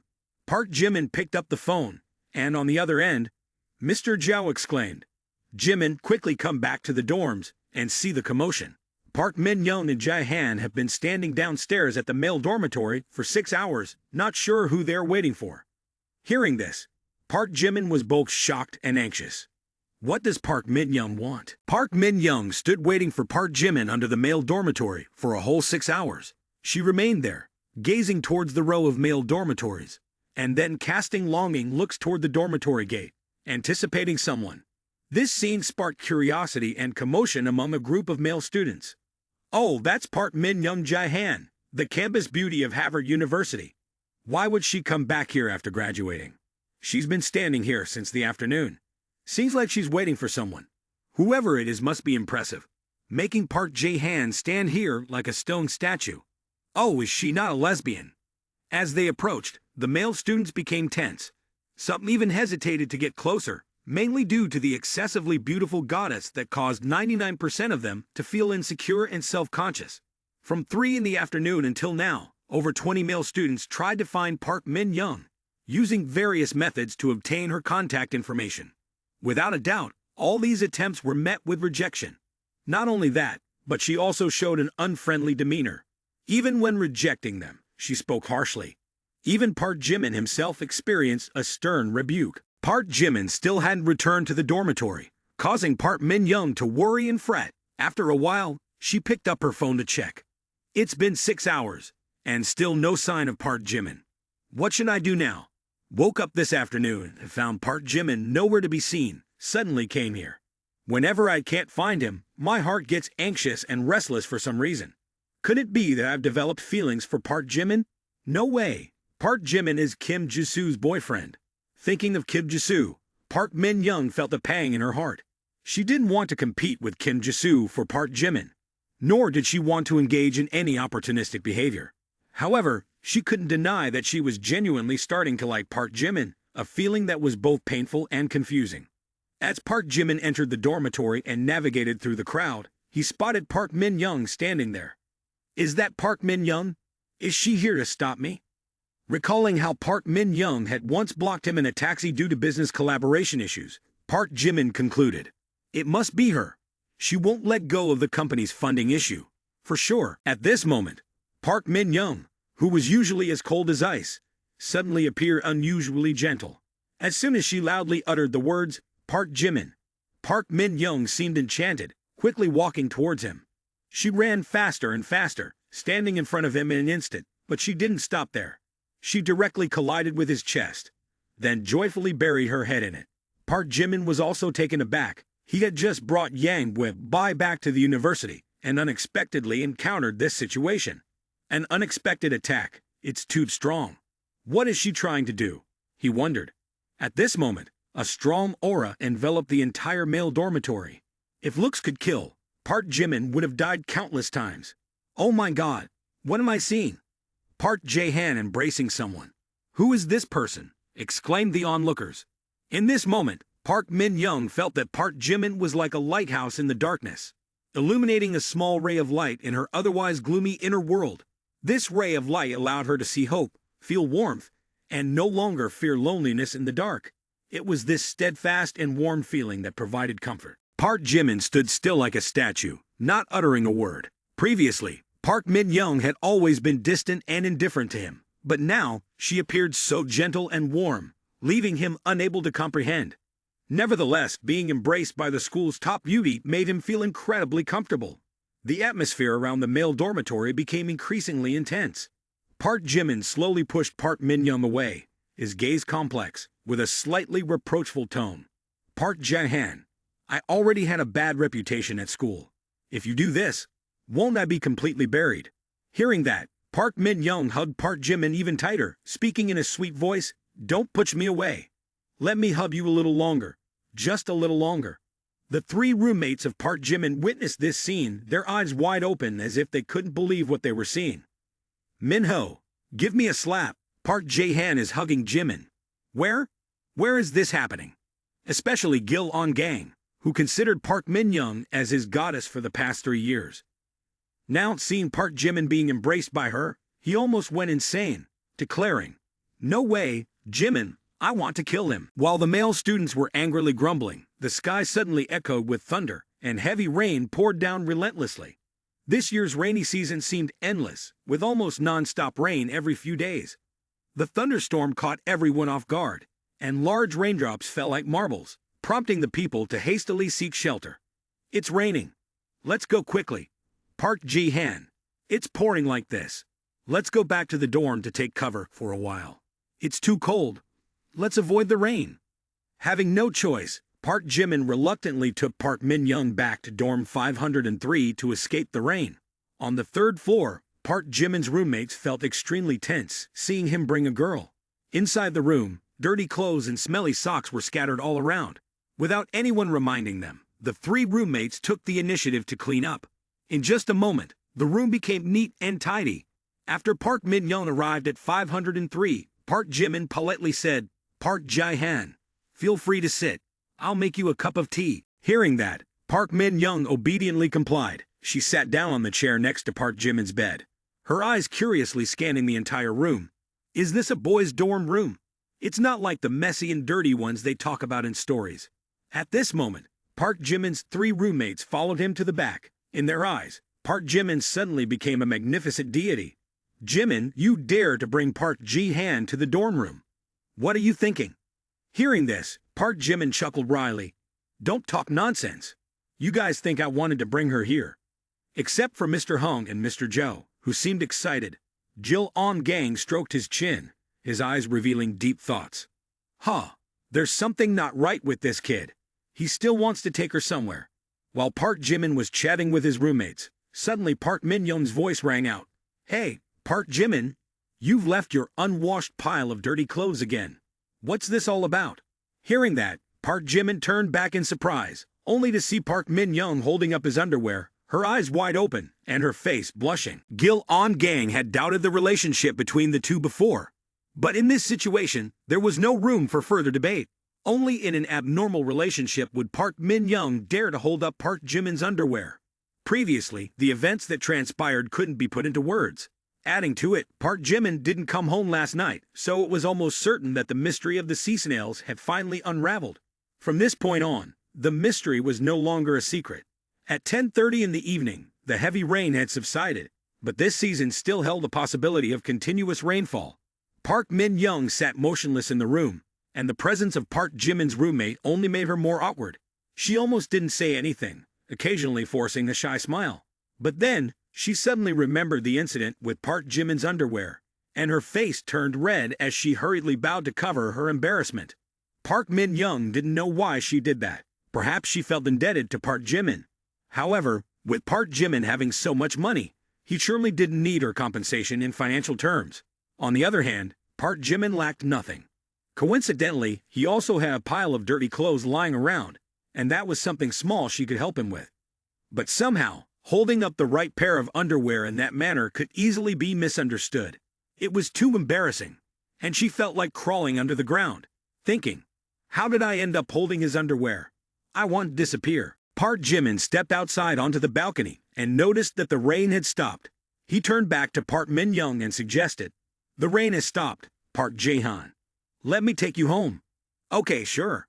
Park Min Young rented a house in the campus area, not too far away. It took about 10 minutes to walk from the school gate. Sensing the atmosphere becoming awkward, Park Jimin broke the silence. "This time you came to find me to discuss fundraising, right? Actually, you could have just messaged me on WeChat." Hearing that, Park Min Young immediately became alert. "Fundraising. Right, I came to find you to discuss fundraising." Finding you was definitely about discussing fundraising. What else could it be? Thinking this way, Park Min Young turned to Park Jimin and said hesitantly, "But I don't have your WeChat. Mainly, I want to invite you to Vanova Company tomorrow. How do you feel about that? Can you give me your WeChat?" Finally said it, "Give me your WeChat." Seeing Park Min Young's blushing face, Park Jimin couldn't help but think, "Waiting for me under the 6th floor for this matter. It's the 21st century, and there are still honest people like this." After contemplating, Park Jimin took out his phone, opened the QR code for Park Min Young to scan, saying, "All right, now you can reach me anytime." After adding Park Jimin's WeChat, Park Min Young seemed quite cheerful. "Really? I can find you anytime then." Immediately after, she realized she might have been too excited and hastily explained, "What I meant was about fundraising. You can find me anytime for fundraising. Feel free about the fundraising. Tomorrow morning, you can take me to survey Vanova Company. I'll go ahead, say goodbye, and go home early to sleep." As Park Jimin left, Park Min Young continued to watch him, feeling confused. She questioned herself, "Am I behaving like a bad woman? But just being near him, I truly feel warm and secure. Yet, he is still someone else's boyfriend, Kim Jisoo's. What will he think of me?" Thinking this way, Park Min Young knew that a romantic relationship between her and Park Jimin was impossible. "If I continue to hold on to unrealistic hopes, I will only become a disruption in someone else's relationship. Therefore, from now on, she will try to be distant from Park Jimin. She doesn't want to hurt him, but she also doesn't want to get hurt herself." Waking up, Park Jimin felt like a soulless being, probably due to a sleepless night making him incredibly tired. After a night of rain, the city seemed to don a fresh coat. The sun was emerging, casting bright golden rays onto the cool asphalt roads, dispelling the remaining dark clouds. The bustling street, now quiet, only had a few slow-moving cars passing by. At 9:30 in the morning, Park Jimin walked out of the school gate, managing his time as he strolled. Simultaneously, Park Min Young left the campus as well. She walked and contemplated the business collaboration between Vanova App and Park Jimin. Later, they took a taxi together to Vanova App. On the ride, a message from Yangwei popped up. "Park Jimin, today the Kid Mao building is available for rent. Can you accompany me? It's my first time." "Oh Yangwei, I'm the president now. Don't handle everything by yourself. Wouldn't it be better to assign this to an employee? I have some business to attend to today." At this moment, Park Min Young turned to look at Park Jimin, wearing an uncomfortable expression. "Are you happily chatting with some girl? Not Kim Jisoo, is it?" As soon as Park Min Young started to distance herself from Park Jimin, she seemed to transform into a different person. No longer gentle and shy as before, she became cold and distant. Park Jimin keenly sensed the change in Park Min Young's attitude. He couldn't help but feel confused and worried. Did I offend her again? Just overnight, and she's back with that unusually dark and distant expression, almost like a coffin. Is this girl experiencing a split personality? On the other side, Park Min Young kept reminding herself, "No matter how enamored I am with his sense of security, he is still someone else's boyfriend. I can't be the third party destroying someone else's relationship. Besides, this guy is not surrounded by just one woman. Hey, President Baekhyun will be here in 10 minutes. Yes, President, I will pay attention." Half an hour later, the taxi stopped and it was nearly 10 o'clock. "Get off, Park Jimin. We have arrived." As Park Jimin stepped out of the car, he felt a bit familiar with the place. But then the towering building in front of him struck his eyes, making him feel dizzy. "Your company is not in this building, right? Is there an issue on the 39th floor?" Park Min Young replied, leaving Park Jimin even more stunned. He truly couldn't believe it. Not in a million years. Jeongbokgung has so many office buildings. Why is it this place? This is too coincidental. If I run into Yangwei, My life is over. Thinking so, Park Jimin dragged Park Min-young to the elevator, heading straight to the 39th floor. He didn't want too many people to recognize him, because there was a secret he didn't want anyone to know. In just about a minute, the elevator opened with a creaking sound. Right after that, he suddenly saw a familiar figure appear before his eyes. The figure was so elegantly beautiful, unmistakably familiar. Park Jimin was shocked, unable to believe his eyes. Could it be such a coincidence? Then that voice echoed, making Park Jimin even more astonished. "Oh, Park Jimin, why are you here? Didn't you say you had something to do this morning?" Entering the elevator, Park Jimin found himself sandwiched between Yang Wei and Park Min-young, immediately causing a sense of panic. His heart raced and his mind felt struck by lightning. Now, absolutely no panicking. Stay calm. Panicking will only make things worse. In unexpected situations like this, staying calm is the best approach. No signs of unnatural behavior. Thinking so, Park Jimin took a deep breath, trying to regain his composure. Then, he turned to Yang Wei with a composed expression. "Yang Wei, let me introduce you. This is Park Min-young, the former student union president at Harvard University, currently working at Vinova Software Company. I'm here this time to discuss collaboration with their company." Seeing Park Jimin acting as if nothing happened only deepened Yang Wei's suspicions. She knew Park Jimin and Park Min-young have an unusual relationship. Otherwise, how could they meet here, especially when Park Jimin lied to her about being busy this morning? This makes it even more likely that he is hiding something. After that, Park Jimin turned to Park Min-young to continue the introduction. "Park Jae-han, this is Yang Wei, my high school classmate. Now, she's the owner of this Kim Mao skyscraper, the building we're in." Hearing Park Jimin's introduction, Park Min-young couldn't help but feel astonished. The alluring and beautiful girl, who looks like she's in her 20s, is the owner of this Kim Mao skyscraper. She's so young and already wealthy. Vinova app, where I rent an office in this skyscraper, costs $1 million a year. Just the rent for a year is already such a considerable amount. And this large building is truly an astronomical figure. Moreover, she's both wealthy and beautiful, and also a high school classmate of Park Jimin. Their relationship seems quite unusual. Park Min-young looked at Yang Wei with a scrutinizing gaze before politely greeting. "Hello, I'm Park Min-young. Nice to meet you." Yang Wei responded with politeness, but her expression seemed a bit uncomfortable. "Hello." Afterwards, Yang Wei also looked at Park Min-young with contemplation. "I like him, and yet he's here with another beautiful girl. She's even his high school classmate. Someone as beautiful as Jae-han engaging in business talks. Park Jimin, who are you fooling? I know wealthy men are often promiscuous, but even if Park Jimin is, he can't be straightforward about it." Thinking about how Park Jimin behaved only made Yang Wei feel more uncomfortable. He makes an appointment with me to collect the rent, claims he has no time. But when meeting the beautiful Jae-han, suddenly he has time. Park Jimin, you're not done with me yet. Regardless of their relationship, I feel belittled by that girl. I can't accept this, I can't condone it. Park Jimin continued to appear calm, as if he came here for a business meeting. However, he could sense the tension in the air, especially when he felt Yang Wei's gaze. He knew that these two women disliked each other, and there was even a strong sense of hostility. Now they had reached the 39th floor, and the elevator door slowly opened. Park Min-young turned to look at Park Jimin, smiling sweetly. "Park Jimin, we've arrived at the company. I'll go in to meet the president first. You wait here for a moment." After saying that, she walked away, her eyes showing a triumphant look. "Park Jimin, are you courting girls everywhere and getting caught in the act? Serves you right. Not long ago, you were dating Oh Young-sil, then Kim Jisoo, and now Yang Wei. How are you going to explain this?" Thinking so, Park Min-young couldn't help but chuckle. Right after Park Min-young left, Park Jimin scratched his head, smiling bitterly, explaining, "Yang Wei, I have something to tell you." Yang Wei felt extremely uncomfortable, but didn't know what to do to relieve it. Now that Park Jimin wanted to find a perfect excuse to explain everything, it made her even more angry. "I'm not foolish enough to remember to apologize now. It's too late, and I can't be placated anymore." The more she thought, the angrier Yang Wei became, to the point where she couldn't control herself.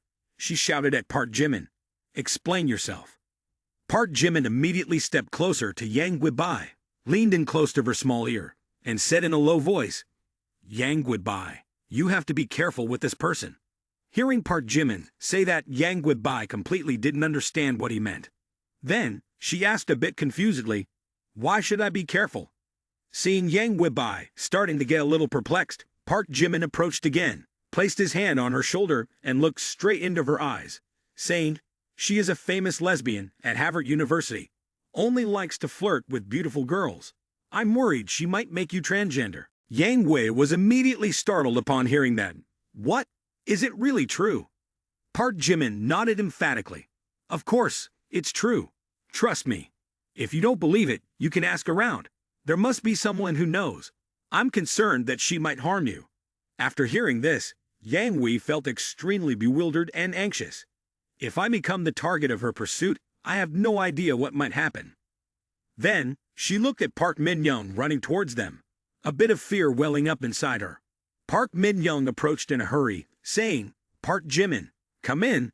The chairman is waiting for you in the meeting room." Park Jimin nodded and then turned to Yang Wei.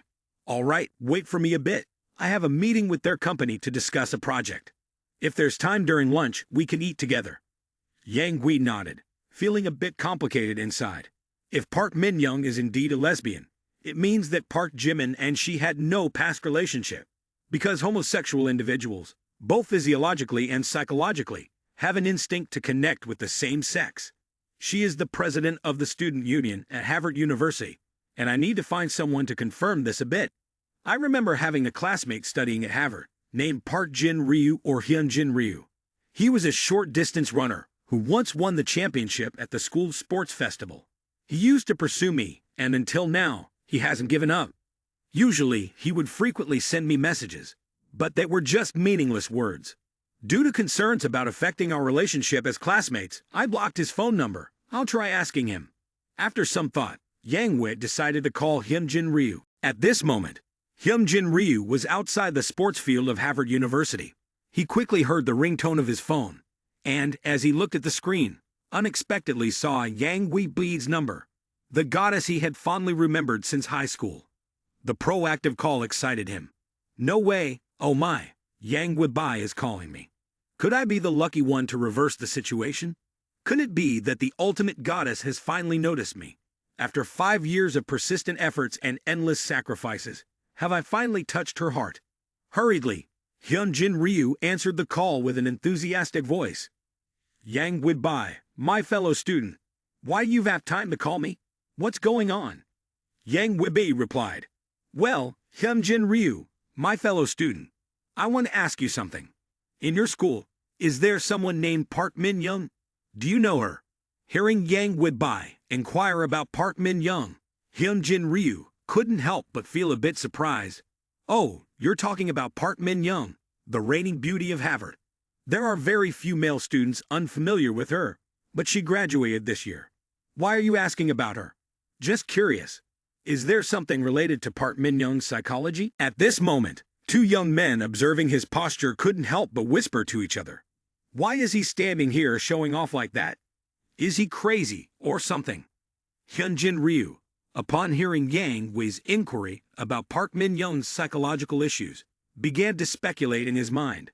Could the rumors about Park Min-young be true? Is she really a lesbian, attracted to women? And for some reason, she happened to encounter Yang Wei, captivated by her beauty and demeanor, leading her to pursue her. Yang Wei must have sensed something abnormal in their friendship, which is why she called me to inquire.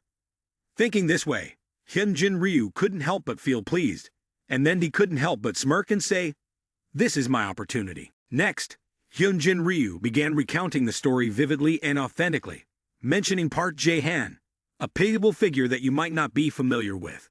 Previously, she was just an ordinary person like everyone else. However, a horrifying incident occurred during her high school summer vacation. Once, she was unexpectedly abducted by a pervert and kept captive in a dark, lightless room underground for an entire month. During that time, she endured unimaginable acts of torture. Upon being rescued, she almost collapsed mentally and nearly became insane. Although her condition showed positive progress afterward, she started to distance herself from everyone, especially from men. She developed a heightened aversion towards all males. Despite her gradual recovery, she became more reserved and unwilling to interact with strangers, particularly men. She maintained a high level of psychological guard, and as a result, Park Min-young became a lesbian, exclusively attracted to girls, and harboring no interest in boys.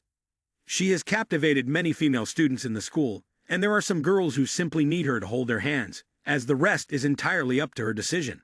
In fact, she has promoted several female students to the student council, turning the entire student body into her own harem. Yang Wei felt relieved after hearing Hyunjin Ryu's explanation. Realizing that she had misunderstood Park Jimin, she expressed gratitude to Hyunjin Ryu for clearing her doubts, and said, "Thank you, Hyunjin Ryu, my classmate, for turning out to be such a good person. Park Jimin, he truly didn't deceive me. He's kind-hearted. It seems there's nothing between him and Park Min-young."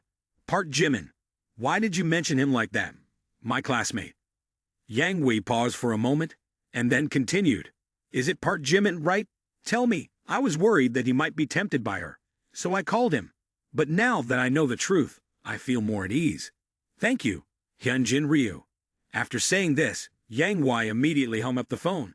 When Hyunjin Ryu heard Yang Wei's words, he couldn't help but feel a sense of irony. He thought Yang Wei had feelings for him, but unexpectedly, she had feelings for Park Jimin. If he had known about this earlier, he would have exerted all of his effort to expose Park Jimin, not allowing him to live peacefully, regardless of the cost. However, what was he doing now? He was helping Park Jimin clear his name, supporting him in pursuing Yang Wei, the one he secretly admired for a long time. Thinking this way made him extremely angry. Park Jimin, that scoundrel, is currently pursuing Yang Wei and at the same time chasing after Park Min-young. But suddenly, that scoundrel encounters misfortune. After that, he came up with a way to solve the problem. He told Yang Wei that Park Min-young is a lesbian.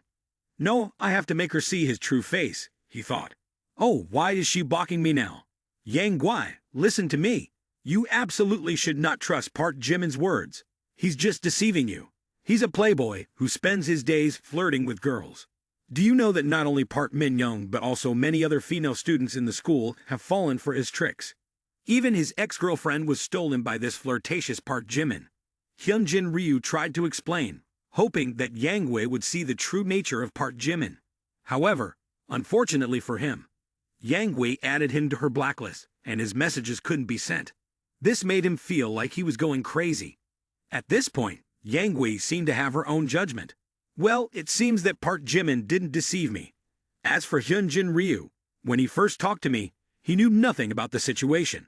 Maybe he was telling the truth, but when he heard that Park Jimin and I were dating, he immediately changed his tone. This Hyunjin Ryu, talking bad about a girl behind her back and pretending to be happy, surely can't be a good person. Well, let's just block him. While Yang Wei and Hyunjin Ryu were having a conversation, Park Jimin followed Park Min-young into a luxurious office, elegantly decorated. Do Ji-sung, the CEO of Innova App, sat in the office on the 39th floor of the building, offering a panoramic view of Gyeongbokgung, the capital. The splendid scenery unfolded before Park Min-young, making her feel like she was dominating the world. Chairman Baekhyun, if you don't mind, could you take a look at our company's financial report? We launched the Innova app in 2018, and in less than 3 years, we have over 30 million users. The daily activity figures are around 5 million. This achievement ranks at the top among all internet startup companies. In the future, we will continue to develop new technical features. I believe with these features, we will be able to dominate the market even more. Park Jimin glanced over the numbers in the report, but he didn't understand their significance. Oh my, so boring, it's putting me to sleep, just talking about things I don't understand. Unable to patiently listen any longer, Park Jimin tossed the report aside, leaned back in his chair, and appeared indifferent. All right, Chairman Do, I've heard what you said. Just go ahead and name your price. What do you think our company is worth? Park Jimin acted in such a way that Do Jae-sung couldn't resist commenting. Based on President Baekhyun's demeanor, it seems he has already investigated my company. If he has nothing to hide, then I don't need to pretend anymore. Why not quote directly? With his background, he indeed has unconventional power. The value of my company is 1 billion. But the last time we tried to raise capital, the other party only wanted to offer 100 million.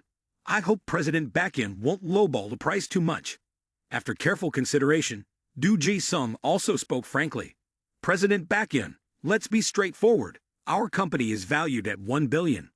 Park Jimin frowned upon hearing Do Ji-sung mention the price of 1 billion, and his expression made Do Ji-sung worry. It seems the opening price is too high. Park Jimin, adopting a lazy demeanor, said, just 1 billion and you keep beating around the bush. Just say it straightforwardly. Upon hearing this, Do Ji-sung was astonished to the point of gaping. Just 1 billion? Before she could gather herself, Park Jimin continued. Like this, I'll buy 49% of your company for 1 billion, but I have one condition. Do Ji-sung pushed his golden glasses up and inquired tactfully, condition, President Baekhyun? If you want to set a condition, what condition is it? Do Ji-sung appeared calm, but her emotions were extremely stirred. Having been in business for many years, Do Ji-sung had encountered numerous successful entrepreneurs who always fought for every percentage of ownership, unwilling to yield an inch. They were ready to employ any means, even cunning strategies, to secure their own interests. Therefore, when Park Jimin proactively offered money to Do Ji-sung, she implicitly understood his intentions. Especially when Park Jimin approached her, she had a tacit realization. Couldn't it be that he wants that? It can't be. I'm 10 years older than him. But it seems that some wealthy individuals have more peculiar preferences, that intricate thing. Simultaneously, Park Jimin, fearing that Park Min-young might overhear and reject him, had to lean close to Do Ji-sung and whisper, my condition is to transfer the shares to Park Min-young. Do Ji-sung narrowed his eyes, revealing a mysterious smile. I understand, President Baekhyun. Let's collaborate happily. Over 10 minutes later, Park Jimin stepped out of Do Ji-sung's office. At the same time, Park Min-young, holding a cup of coffee, was about to enter. She paused upon seeing Park Jimin coming out. Is it done already? That was fast. Then, Park Min-young quickly approached and asked, Park Jimin, how was your conversation with my boss? Park Jimin looked at Park Min-young, his eyes sparkling slightly, then nodded in satisfaction. It's fine, just keep up the good work. With your talent, it won't be long before you get promoted and receive a raise.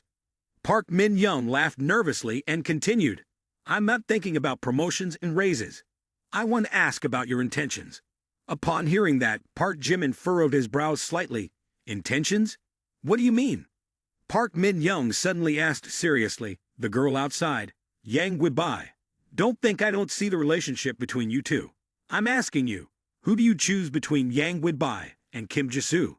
Kim Ji-soo seems genuinely interested in you. Park Min-young uttered those words, attempting to suppress her emotions towards Park Jimin.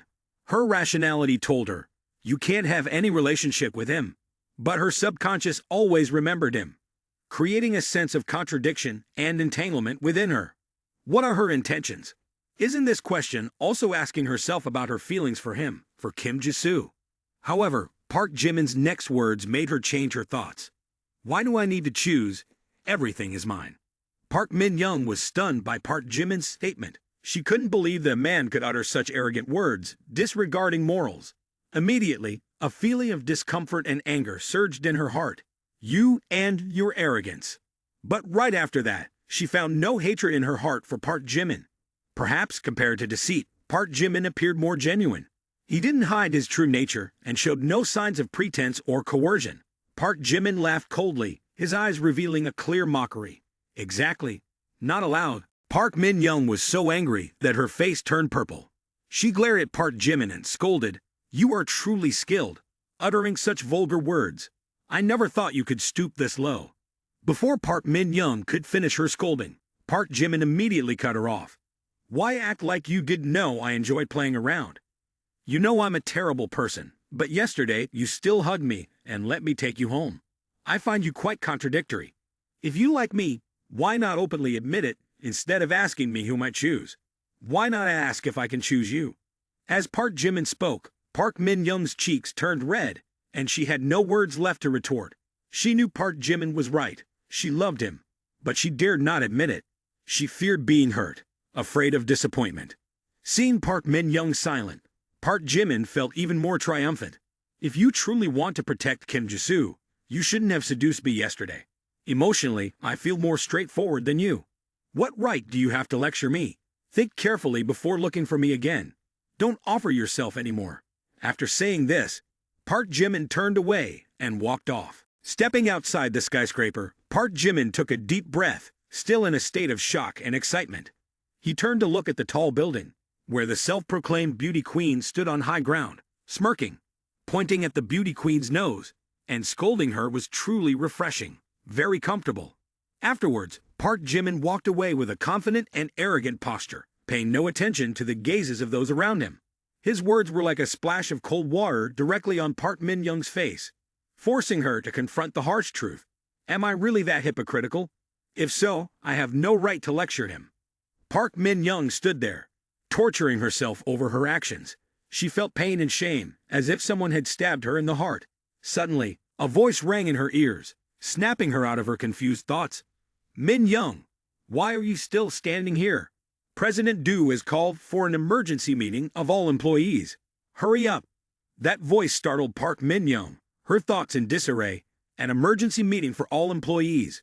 What's going on? Could it be that the financial negotiations have collapsed? In no time, over 300 people from each department, about 100 from each, had gathered in the conference room. Although the conference room wasn't small, it wasn't overly spacious either, measuring just over 180 square meters. For a departmental meeting within the company, the space would still be comfortable. However, with the entire staff present, it seemed a bit cramped. At this moment, employees were fervently discussing the reason for President Du suddenly convening the meeting. Why is there such an impromptu meeting, especially a company-wide one? Didn't we just have a regular meeting a few days ago? Is the company on the verge of bankruptcy? This summoning might lead to immediate dissolution. Don't spread rumors. It could be that they want to give everyone a bonus. As Park Min-young entered the meeting room, she could see many people sitting and waiting. The technical department, sales department, management, human resources, all department heads and employees were present. Hearing the lively discussions, she couldn't help but think, President Du is always systematic in his work. What is he planning this time? It's making everyone uneasy and fearful. After a while, Du Jae-sung entered the conference room, stood before the microphone, and announced to those present, "Everyone, please calm down. Today's emergency meeting is primarily to share some good news. Our company is about to have a new vice president. Previously, the company's vice president was a major shareholder and one of the founders of the Vanova app. However, in 2019, he sold his shares and stepped down from the vice president position. Since then, this position has remained vacant." Du Ji-sung's announcement excited all the high-ranking leaders in the company. They all hoped to be promoted to the vice president position. The atmosphere in the conference room became lively, and people started discussing and exchanging thoughts about their own capabilities and those of others. Du Ji-sung continued, "Taking on the role of the company's vice president will be Park Min-young." Du Ji-sung concluded the meeting with over 300 employees, all turning their attention towards Park Min-young. Even Park Min-young herself was visibly flustered. "Vice President? Me?" At this moment, a senior executive loudly objected. "That's right, Min-young just joined the company last week. How can she take on the role of vice president? In order, she is not deserving." Another company leader also voiced his dissent. "You're right, Chairman Du. Your decision to appoint her seems a bit hasty." "I don't agree." Du Ji-sung maintained a serious gaze and addressed the dissenters. "Hasty? I don't think so. Min-young, although relatively new to the company, has shown exceptional capabilities. You can't imagine how much she has contributed to the company." From the side, the secretary handed Du Ji-sung a share transfer agreement. After receiving it, she coldly looked at those opposing and continued, "This is the share transfer contract. Currently, she is the second largest shareholder in the company, holding 49% of the shares. She has brought in 1 billion in investment for our company. Any questions?" Du Ji-sung's words were like a strong wave and a fierce wind, causing a stir throughout the entire auditorium. No one expected that a newly hired female assistant could pull out 1 billion in finances to acquire 49% of Vanova app's shares. Not only those present, even Du Jae-sung herself couldn't help but feel envious. This is the style of a president. 1 billion to buy shares as a gift. Min-young, if I were back in my 20s, I would definitely compete for this man with you. The fact that Park Min-young bought 49% of Vanova app's shares for 1 billion dong also raised doubts and concerns. 1 billion. Even if the company is packaged and sold, it might not fetch such a high price. How did she do it? Looks can be deceiving. Min Young. Does she have the capability to do this? Does she have her own plans to establish influence within the company? Can I still be friends with her now? Although everyone had suspicions, there were still no accurate answers to these questions. Seeing no further objections, Do Jae-sung raised her hand and declared, "If there are no objections, Park Min-young will officially take on the position of vice president of our company. By the way, I also want to announce another piece of good news. Due to this investment, the company will reward bonuses to all employees who have been with the company for more than 2 years. Additionally, long-serving managers with more than 3 years of tenure will receive dividend shares." Let's give a round of applause for Min Young. As soon as Do Jae-sung finished speaking, applause echoed continuously. This was indeed a promising pledge, and they believed that a bright future lay ahead for them. Park Min Young remained in a daze, no longer hearing the discussions around her. She seemed lost, her emotions incredibly complex. 1,049% of the shares. Thinking about it, there's only one possibility. Park Jimin. Why would he do this? Could it be that he genuinely likes me? The more she thought, the more complicated Park Min Young's feelings became. Then, she suddenly remembered a question that Park Jimin had confronted her with during an angry outburst. "Why don't you ask if I can recruit you into my harem?" That question completely awakened her. He genuinely wants to choose me. He likes me. "Park Jimin, where are you? I want to see you." With reddened eyes, Park Min Young hastily left the conference room. Finally, she was certain, Park Jimin loves me. This guy has silently sacrificed everything for me. At this moment, Park Min Young's tears welled up, and she couldn't contain her emotions any longer. The suppressed feelings that had been building up for so long finally burst forth. Park Min Young's favorability score has increased by 5. Park Min Young's favorability score has increased by 5. Current favorability score, 95 points. Target of licks. Dog number 8, Park Min Young. For the owner, successfully breaking through the favorability score to 95 points. Congratulations to the owner for a successful reversal. The target of licking has spent a total of 1 billion dog licking coins, rewarding the owner with 100 million. Park Min Young has successfully transformed into the owner's dog licker, rewarding 35 strengthening points. Congratulations to the owner for acquiring the masterful combat skill. Remaining strengthening points, 84. At this moment, Park Jimin was on his way to meet Yang Guibai when a continuous stream of system notifications suddenly echoed in his mind. Park Jimin furrowed his brow. Even though he had left Vinova app, he could deduce the reason for Park Min Young's increased favorability score with him. Indeed, the tables had been turned. 1 billion truly held such immense power, and it was evident that a well-thought-out strategy could be much more effective than directly spending money, especially for Park Min Young. Achieving this through Do Jae-sung to gift her shares seemed strategic. This way, she wouldn't feel repulsed or coerced. On the contrary, she might think that he was quietly paying the price for her. Indeed, in the eyes of women, emotions were of utmost importance. However, spending money recklessly only made people feel domineering and insincere, whereas a strategic use of money, through a planned approach, made them feel that one was silently paying the price. Park Jimin was strolling, feeling that this unexpected visit was quite reasonable, gaining experience in spending money wisely. At that moment, the familiar ringtone echoed. Because of my perseverance and the transformation of bad habits. Taking out his phone, Park Jimin found a call from Oh Young-sil. "Oh Young-sil, why is she actively calling me?" he wondered. As soon as he answered, Oh Young-sil burst into tears. "Boo-boo boo-hoo, Park Jimin, am I really foolish?" Hearing this, Park Jimin couldn't help but feel confused, and then he inquired with concern. "What's wrong? Why are you crying? And what's the situation? Isn't everything going smoothly?" Upon hearing his question, Oh Young-sil cried even more intensely. While sobbing, she explained, "Public opinion has turned against me. Some prominent actresses have come out to support director Ho. Now, everyone online is cursing me. Boo-hoo. But I am clearly innocent. Boo-boo boo-hoo." Especially on the web, there's a shocking piece of news in the entertainment industry about the renowned actress Tong Ji-yen. Tong Ji-yen boasts over 60 million fans and has collaborated with Hollywood superstars worldwide. According to some estimates, her acting fees for a single film have reached up to 300 million. Currently, She owns her own media company, and the market value of the company has exceeded 6 billion. Since Tong Ji-yen spoke out in support of director Ji-ho, many figures in the entertainment industry have also voiced their support for Ji-ho. Public opinion has flipped, and Oh Young-sil has become the target of criticism. Her account has been frozen, and she has to face various troubles.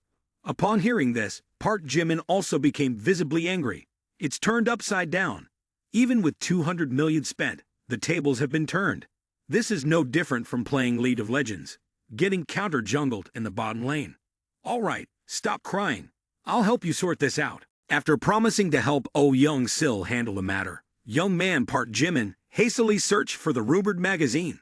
Ji-ho had a clandestine date with the model Tan Teen at the nightclub, known in the film industry as the big-hearted romantic, and referred to as Ji-ho by On-na. Considered a big shot in the industry, Ji-ho is believed to exploit his relationships to coerce connections with female artists, always shrouded in secrecy and not exposed. However, this time, the main reason causing public opinion to reverse is that some rising stars are standing up against Ji-ho. Among them, the most prominent is the film queen Tong Ji-yen. Park Jimin, holding a steaming cup of coffee, couldn't hide his surprise and muttered, "Tong Ji-yen, she has such significant influence." Tong Ji-yen, talented and virtuous, belongs to the category of masterpieces, enjoys philanthropy, and has an excellent public image. She regularly donates money to charitable causes. Someone reported to Park Jimin. This time, Ji-ho could be overturned, almost entirely thanks to her influence. So I think to defeat Ji-ho, we need to employ a strategy. Upon hearing the two words strategy, young man Park Jimin immediately had an idea. The other person handed him a document and said, "I've hired a few detectives. They are currently investigating and believe this person may have sensitive information about Ji-ho. The address is Ho-ha-dong, number 305, Yangsa-kim. If we find this person named Yangsa-kim, it might be easy to overthrow Ji-ho." Young man Park Jimin stared intently at the paper containing the address and the name of the person to find. Ho-ha-dong, number 28, room 305, Yangsa-kim. Quickly, Park Jimin reached Ho-ha-dong number 28, lifting his head to look at a dilapidated building. He muttered to himself, who would open an office in a place like this for business? As Park Jimin took a few steps inside, a loud voice echoed, "Your mom, last month said this month. This month said next month. Do you think I'm running a charity here?" Park Jimin, puzzled, couldn't comprehend what was happening. Young man Park Jimin approached the room and discreetly peeked inside. It seemed that Park Jimin recognized the person kneeling there and thought to himself, "Oh, it's him."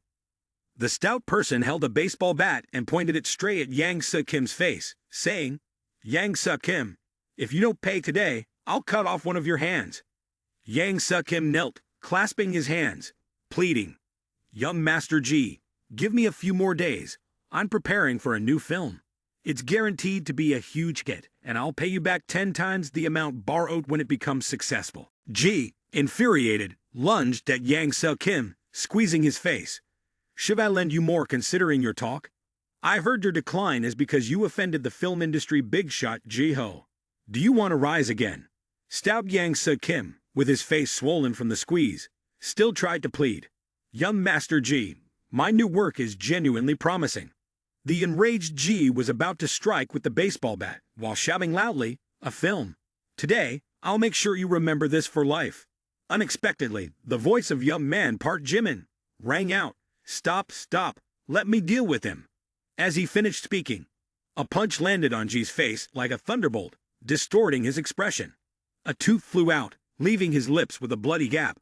He was thrown far and slid across the floor with a loud crash. Getting up, he touched his swollen face with one hand, angrily shouting, "Who dares to seek death?" Park Jimin walked over slowly, seeking death. "Even if your father Ji Cho-hee stands in front of me, he wouldn't dare to act recklessly like this. Jia-yun, I advise you to watch your language. Don't involve your family in this." Stout Jia-yun quickly realized, "Oh my, it's the deity, Chairman Baek-yun, heir to the hidden wealthy Park family, the current successor of the Park family." Jia-yun gritted his teeth, recalling, "Dad warned me explicitly never to provoke him again." Subsequently, he cowered like a dog, clasped his hands, and bowed before Park Jimin, saying, This is not my Jimin anymore. Since you're here, I have to leave. Please don't see me off. I'll go right away. Yang Suk-kim found Ji's young master's behavior very strange, both submissive and fearful in front of Park Jimin, utterly perplexing. Immediately afterward, Ji-yeon dashed away, leaving his shoes behind. Seeing him sprint so swiftly surprised both Park Jimin and Yang Suk-kim. Yang Suk-kim started to feel a mixture of fear and admiration, thinking, the Ji family in Gyeongbokgung is known to be very influential. But how can this young man terrify Ji-yeon to the point of running away barefoot? With such a strong support, what is there to fear from Ji-ho? As Yang Suk-kim moved away, Park Jimin spoke up. All right, the nuisance is gone. You're Yang Suk-kim, right? I need your help with something. Yang Suk-kim adjusted his glasses and quickly replied. The assistance will be discussed later. First, I have a small request. Immediately, he knelt down, bowing repeatedly. Park Sr., please accept me as your subordinate. I will serve and support you in the future. After repeatedly rubbing his forehead to relieve the ache, Yang Suk-kim sat down, sipping tea, awaiting the response from the young boss Park Jimin. Curiously, he asked Park Jimin, so boss, are you looking to overthrow Ji-ho? Park Jimin, in a loud burst of anger, replied, I've said it. I'm not your foster parent, but I came to you because of this matter. Yang Suk-kim furrowed his brows, thinking to himself, does he know what I've hidden? However, this person seems influential.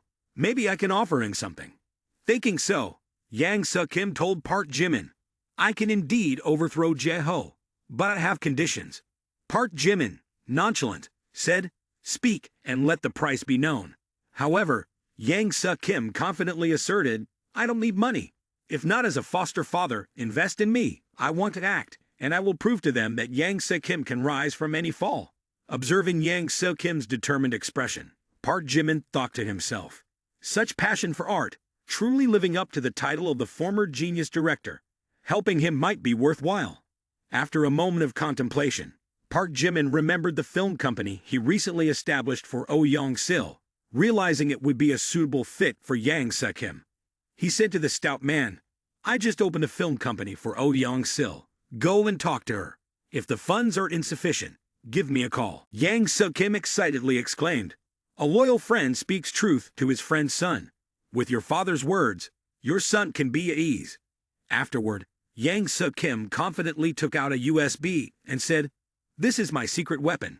This video, once revealed, will shake not only Ji-ho, but the entire entertainment industry.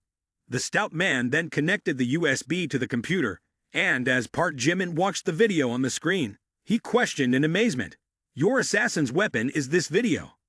Even though Park Jimin hadn't officially accepted him as a foster son, the stout man insisted with determination, exactly, just open it, and you'll understand.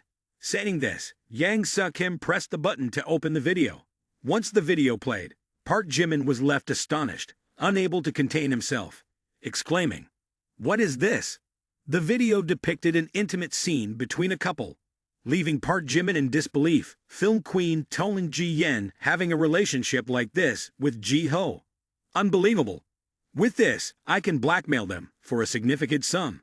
Yang Suk-kim cautiously responded, I dare not. Blackmailing leads to jail, and besides, I don't have any backing. Who knows, I might be eliminated before I can react. Park Jimin draped an arm around Yang Suk-kim's shoulder and reassured, don't worry, now I've got you covered. With this piece of evidence, Ji-ho and Toling Ji-yeon are done for. Yang Suk-kim had a relieved expression. Yes, Dad, it won't be a problem. Switching scenes to another location, Oyeong-sil was looking at her phone, muttering, Ji-ho and Toling Ji-yeon. How many young and reckless idiots have they hired?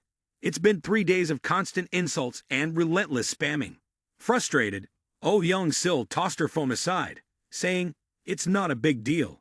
At most, I'll withdraw from the entertainment industry. I'm too naive, completely not their match. Unexpectedly, at this moment, Park Jimin called. Oyeong-sil found the call a bit surprising and puzzling. Why is he calling at this time? After some thought, Oyeong-sil answered the phone. Park Jimin's voice echoed from the speaker. Oyeong-sil, are you at home? Oyeong-sil, in a timid voice, replied, yes, I'm at home, all alone. What's up? Are you coming over? I'll show you a hot movie. After saying that, Park Jimin hung up, blushing. Oh Young-sil muttered, Park Jimin, this rascal is coming over. Why is he looking for me? And deliberately asking if I'm home alone, and what's with the mention of a hot movie. Right after that, Oh Young-sil thought of a grim scenario, clutching herself tightly. Perhaps he can't control himself anymore, wanting to take advantage of my body. When the scene shifted to Oh Young-sil's mansion, Park Jimin and Yang Suk-kim arrived at the door. As the doorbell rang, Oh Young-sil glared and thought to herself, fast, indeed, quite impatient. Seems like he and the other men aren't much different after all. Afterwards, Oh Young-sil spoke up. Come in. She stepped out to open the door, and as the door swung open, she saw another unfamiliar man. Oh Young-sil thought to herself, why is there another person? Who is this? She glanced at Park Jimin and then muttered in a corner, Park Jimin, this damn guy thinks what of me, bringing another person along. Park Jimin saw Oh Young-sil's expression, but didn't understand. The young man exclaimed in confusion. Then, looking at Oh Young-sil with a puzzled expression, Park Jimin said to her, first, don't say that. He gestured towards Yang Suk-kim and continued, let me introduce. This is director Yang Suk-kim. This time, we plan to completely overturn Ji-ho. Thanks to him. Yang Suk-kim politely raised his hand in greeting. Hello, Chairwoman Oh. At this moment, the girl realized she had misunderstood the situation. Oh Young-sil felt embarrassed and thought, so he wasn't trying to sleep with me, but genuinely helping me find a solution. After this realization, Oh Young-sil also greeted politely, nice to meet you. Oh Young-sil gazed steadily at Park Jimin, while the young man was discussing something with Yang Suk-kim. The feeling of having someone to rely on like this is truly amazing. After watching the video, Oh Young-sil felt extremely excited. She exclaimed with enthusiasm, damn, it's amazing. I never expected Tong Ji-yen to be that kind of person. Park Jimin affirmed. With this evidence in hand, Ji-ho and Tong Ji-yen are now nothing more than scum. Having obtained evidence to defeat her opponents, Oh Young-sil joyfully exclaimed, I love you, Park Jimin. Park Jimin replied, I'll give you 20 billion. Quickly handle this. Then establish a film company. Director Dong also has capital to make the movies he wants, mutually benefiting each other. Once again, having successfully spent a large sum of money, Park Jimin gleefully thought to himself, spending 20 billion at once, and still having a film company to continue burning money. Oh Young-sil, I've got this woman. After the video was uploaded, it quickly became a hot topic online with the headline, Reality Unveiled, Viewers Shock, Not Suitable for Children. Director An Na and famous actress Tong Ji-yen's explicit video surfaces, featuring no modesty and even close-ups. The video attracted a large number of interested fans.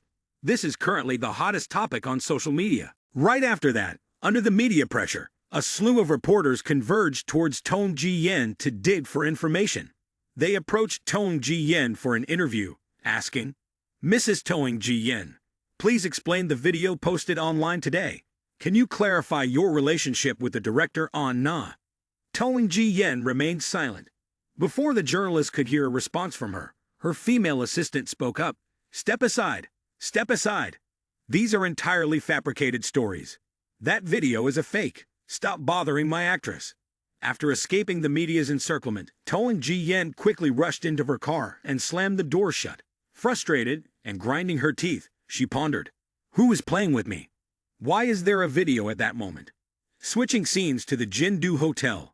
At this moment, An Na was entangled in bed with another girl when the police stormed into the room. Is this An Na?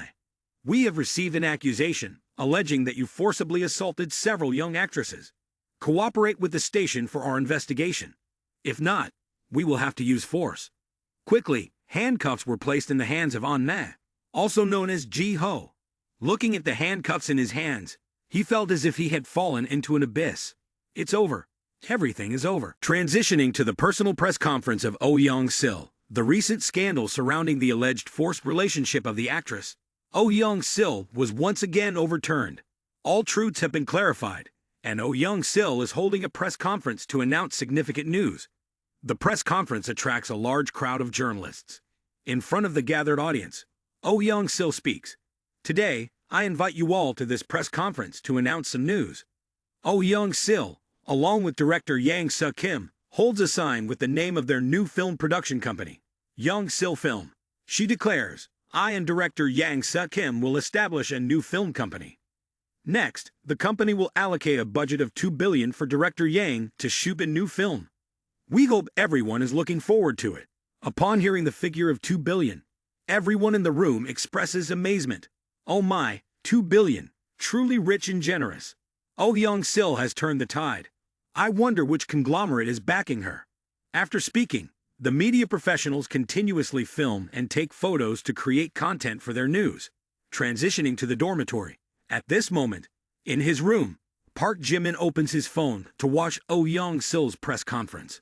Hearing the mention of the conglomerate, the financial support behind actress Oh Young-sil, Park Jimin thinks to himself, why do I feel like I'm a bit like a secret boss behind the screen now? Anyway, this feeling is not bad at all. Ha ha ha.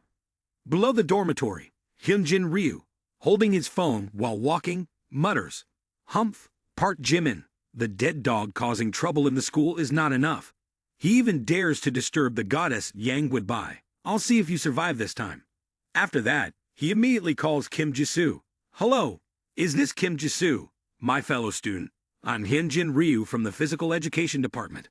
I have some things to talk to you about. Closing the scene at the university campus, after receiving the call from Hyunjin Ryu, Kim Jisoo was hit by a surge of jealousy. This time, she no longer trusted Park Jimin as she had before and hastily went to the university to find the young man to clarify everything. Seeing Kim Jisoo in a hurry, her friend in the green shirt advised, Kim Jisoo, don't be too hasty. Are you planning to confront Park Jimin just because of a phone call? Kim Jisoo walked quickly, drawing curious glances from many passing students. Her eyes reflected a mixture of sadness and a hint of disappointment as she said, Hyunjin Ryu, bringing out his whole gang to swear that Park Jimin is fooling around with many girls inside and outside the school, even stealing his girlfriend. Doesn't it sound like a made-up story? Walking and explaining her emotions to her green-shirted friend, Kim Jisoo continued, of course, I know it's too daring to go looking for Park Jimin just because of a phone call from Hyunjin Ryu. But lately, Park Jimin hardly seeks me out. Kim Jisoo's face clearly showed a sense of unease. Her eyes vacant as she said, I feel a bit uneasy. Women's intuition tells me he's acting strangely. The girl in the green shirt comforted Kim Jisoo with kind words about Park Jimin, saying, I understand. A wealthy and outstanding man like him would make anyone anxious about potential loss. But Park Jimin seems to be a faithful person. In the midst of tranquility, a group of students suddenly became noisy, directing their attention to one side. They excitedly discussed the arrival of Park Min-young. Hurry! Look! Here comes Park. Is she going after that Park Jimin again? He's really lucky. The girl in the green shirt added, Park Jimin probably won't be fooling around with women. Just as she finished saying that, they saw Park Min-young standing right in front of them. She stood there silently, as if contemplating something. Park Min-young, with a puzzled look, thought long and hard about how to express herself to Park Jimin. She emptily mused, how should I say it to him? If Park Jimin really likes me, should I agree or decline? Coincidentally, as Park was contemplating Kim Jisoo's boyfriend, Kim Jisoo herself arrived. Kim Jisoo exclaimed loudly, Hey Park, why are you here? Park Min-young startled and turned around, exclaiming, Kim Jisoo. Perhaps due to a quirk, she seemed startled. Park Min-young muttered, Damn, why is she here? Kim Jisoo widened her eyes and asked her senior, Park, you've graduated. Why are you back at school without telling me? Caught off guard, Park Min-young hesitated, her cheeks turning red. She explained, Oh, I came to find Park Jimin. Please don't misunderstand. I'm here to discuss business with Jimin. After responding to Kim Jisoo, Min-young thought to herself, I shouldn't have mentioned Park Jimin's name. Kim Jisoo must be suspicious now. Damn it. As Park Min-young expected, mentioning Park Jimin made Kim Jisoo doubtful. However, she didn't say anything to Park, silently pondering. Park used to dislike Park Jimin. Why is she collaborating with him now? When did they become close? A honking sound interrupted the scene as a car was parking right in front of the dormitory. The students resumed gossiping, directing their attention towards the car. Who's that? The car has parked right below the dorm building. The black car stopped in front of Kim Jisoo, and Park Min-young. Slightly surprised, the two women paused their conversation, curious about what was happening. A beautiful girl stepped out of the car, capturing the admiration of the students on campus. They praised Yang Weibai, saying, "Oh, she's from the film industry, right? So gorgeous." Everyone complimented Yang Weibai, acknowledging, "She's quite stunning. Our campus beauty queen can't compare." Kim Jisoo also fell under the enchantment of Yang Weibai's beauty and exclaimed, "She's truly beautiful." Her friend in the green shirt couldn't help but sigh. She had such charisma. Park Min-young, with a wry smile, muttered, "Why is she here too? It's like a cosmic collision of Mars and Earth." Yang Weibai approached and inquired, "Hello everyone, may I ask if Park Jimin, a second-year literature student at Harvard, lives here?" Hearing Yang Weibai mention her boyfriend's name, Kim Jisoo stood still for a few seconds, then hesitated and asked, "Are you looking for Park Jimin? What's your relationship with him?" Yang Weibai's eyes sparkled, and she didn't respond, only making a sound. With tactful language, Yang Weibai asked Kim Jisoo, "I wonder what your relationship is with Park Jimin." Her demeanor at this moment was undeniably dignified, calm, and contemplative. The faces of Kim Jisoo and Yang Weibai, as they looked at each other, had changed from the initial impressions, as if an unseen thunderbolt struck between them. The girl in the green shirt raised her hand and advised, "Let's find a place to sit and talk. Standing here isn't the best." Transitioning to a cafe, all four girls sit together to discuss the matter involving Park Jimin. Except for the girl in the green shirt, everyone has tense expressions, resembling taut strings. The four of them sit in silence, gazing at each other for quite a while, none willing to break the silence. Sensing this, Yang Weibai speaks up. "Since neither of you is speaking up, I'll go first." Yang Weibai stirs her coffee with her hand, and then looks at Kim Jisoo, addressing the issue directly. "Do you like Park Jimin?" Faced with Yang Weibai's straightforward question, Kim Jisoo rolls her eyes and blushes in embarrassment. At the cafe, after a while of staring at each other, Yang Weibai broke the silence. She asked Kim Jisoo, "Do you like Park Jimin?" Kim Jisoo, surprised by Yang Weibai's direct question, raised her eyebrows and replied, "Yes, I like Park Jimin. He likes me too. What's the problem?" Kim Jisoo's tone sounded somewhat resentful and uncomfortable. Yang Weibai raised both hands in a dismissive gesture, smiled, and said, "Like you? Don't kid me. Park Jimin has been pursuing me for 5 years. In high school, he even took a beating for me. Making mistakes in love is forgivable, but you have to admit it." Hearing Yang Weibai speak, Kim Jisoo angrily shouted, "No, that's not true." The girl in the green shirt immediately defended Kim Jisoo, saying, "What she means is, Kim Jisoo from our family is the third party. Although Park Jimin got into fights for her, he once gave Kim Jisoo a mansion worth over $1 million, not to mention a piano worth $500 million. And what about you? What do you have?" Hearing this, Yang Weibai also had some doubts in her heart. She thought to herself, "Firm determination, a crystal piano auctioned off mysteriously by Park Jimin. He truly is sailing 2 ships with 1 foot." But no matter what, Yang Weibai is determined not to lose face in front of Kim Jisoo. "No way, how can I lose to them?" Thinking about it, she confidently recounts the gifts Park Jimin has given her. "Oh, $500 million is a lot. Park Jimin gave me an office building worth over $2 billion. Ladies, who do you think Park Jimin likes more?" At this point, suspicion about Park Jimin in Kim Jisoo's heart has started to rise. Could it be that Park Jimin is really having an affair? Were all his previous words just deceiving me? Kim Jisoo is contemplating when Park Min-young speaks up. "Actually, Park Jimin also gave me a $1 billion worth of shares." Park Min-young hesitates, admitting to receiving gifts from Park Jimin, and then apologizes to her younger sister for this action. "I'm sorry, Kim Jisoo." The atmosphere among the 4 girls becomes more stifling, each of them looking uneasy, as if contemplating something. After a while of pondering, Kim Jisoo decides to call Park Jimin. "I have to call Park Jimin. Ask clearly why he's having an affair, being promiscuous like this. Why he still wants to define things with me." She fumbles with her phone to dial, then suddenly remembers. Wait, it seems Park Jimin has never confirmed our romantic relationship from beginning to end. It's just my misunderstanding. The girl in the green shirt looks at Kim Jisoo with a puzzled expression. Yang Weibai agrees with Kim Jisoo's statement. "Hayes, That's right. Every time I mention confirming the relationship, Park Jimin always changes the subject. The girl in the green shirt shifts her gaze to Yang Webai, and after a moment of contemplation, she realizes, no wonder he doesn't define the relationship. He can remain ambiguous with girls without being morally condemned. Park Jimin indeed plans things well. Feeling heated, Yang Webai stands up determinedly to find Park Jimin and get the truth. I'm going to make Park Jimin explain. Yang Webai will never share a man with other girls.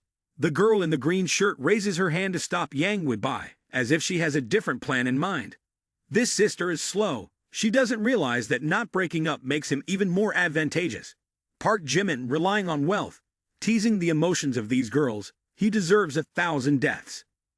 Due to her anger, Yang Webai can't think of a better solution.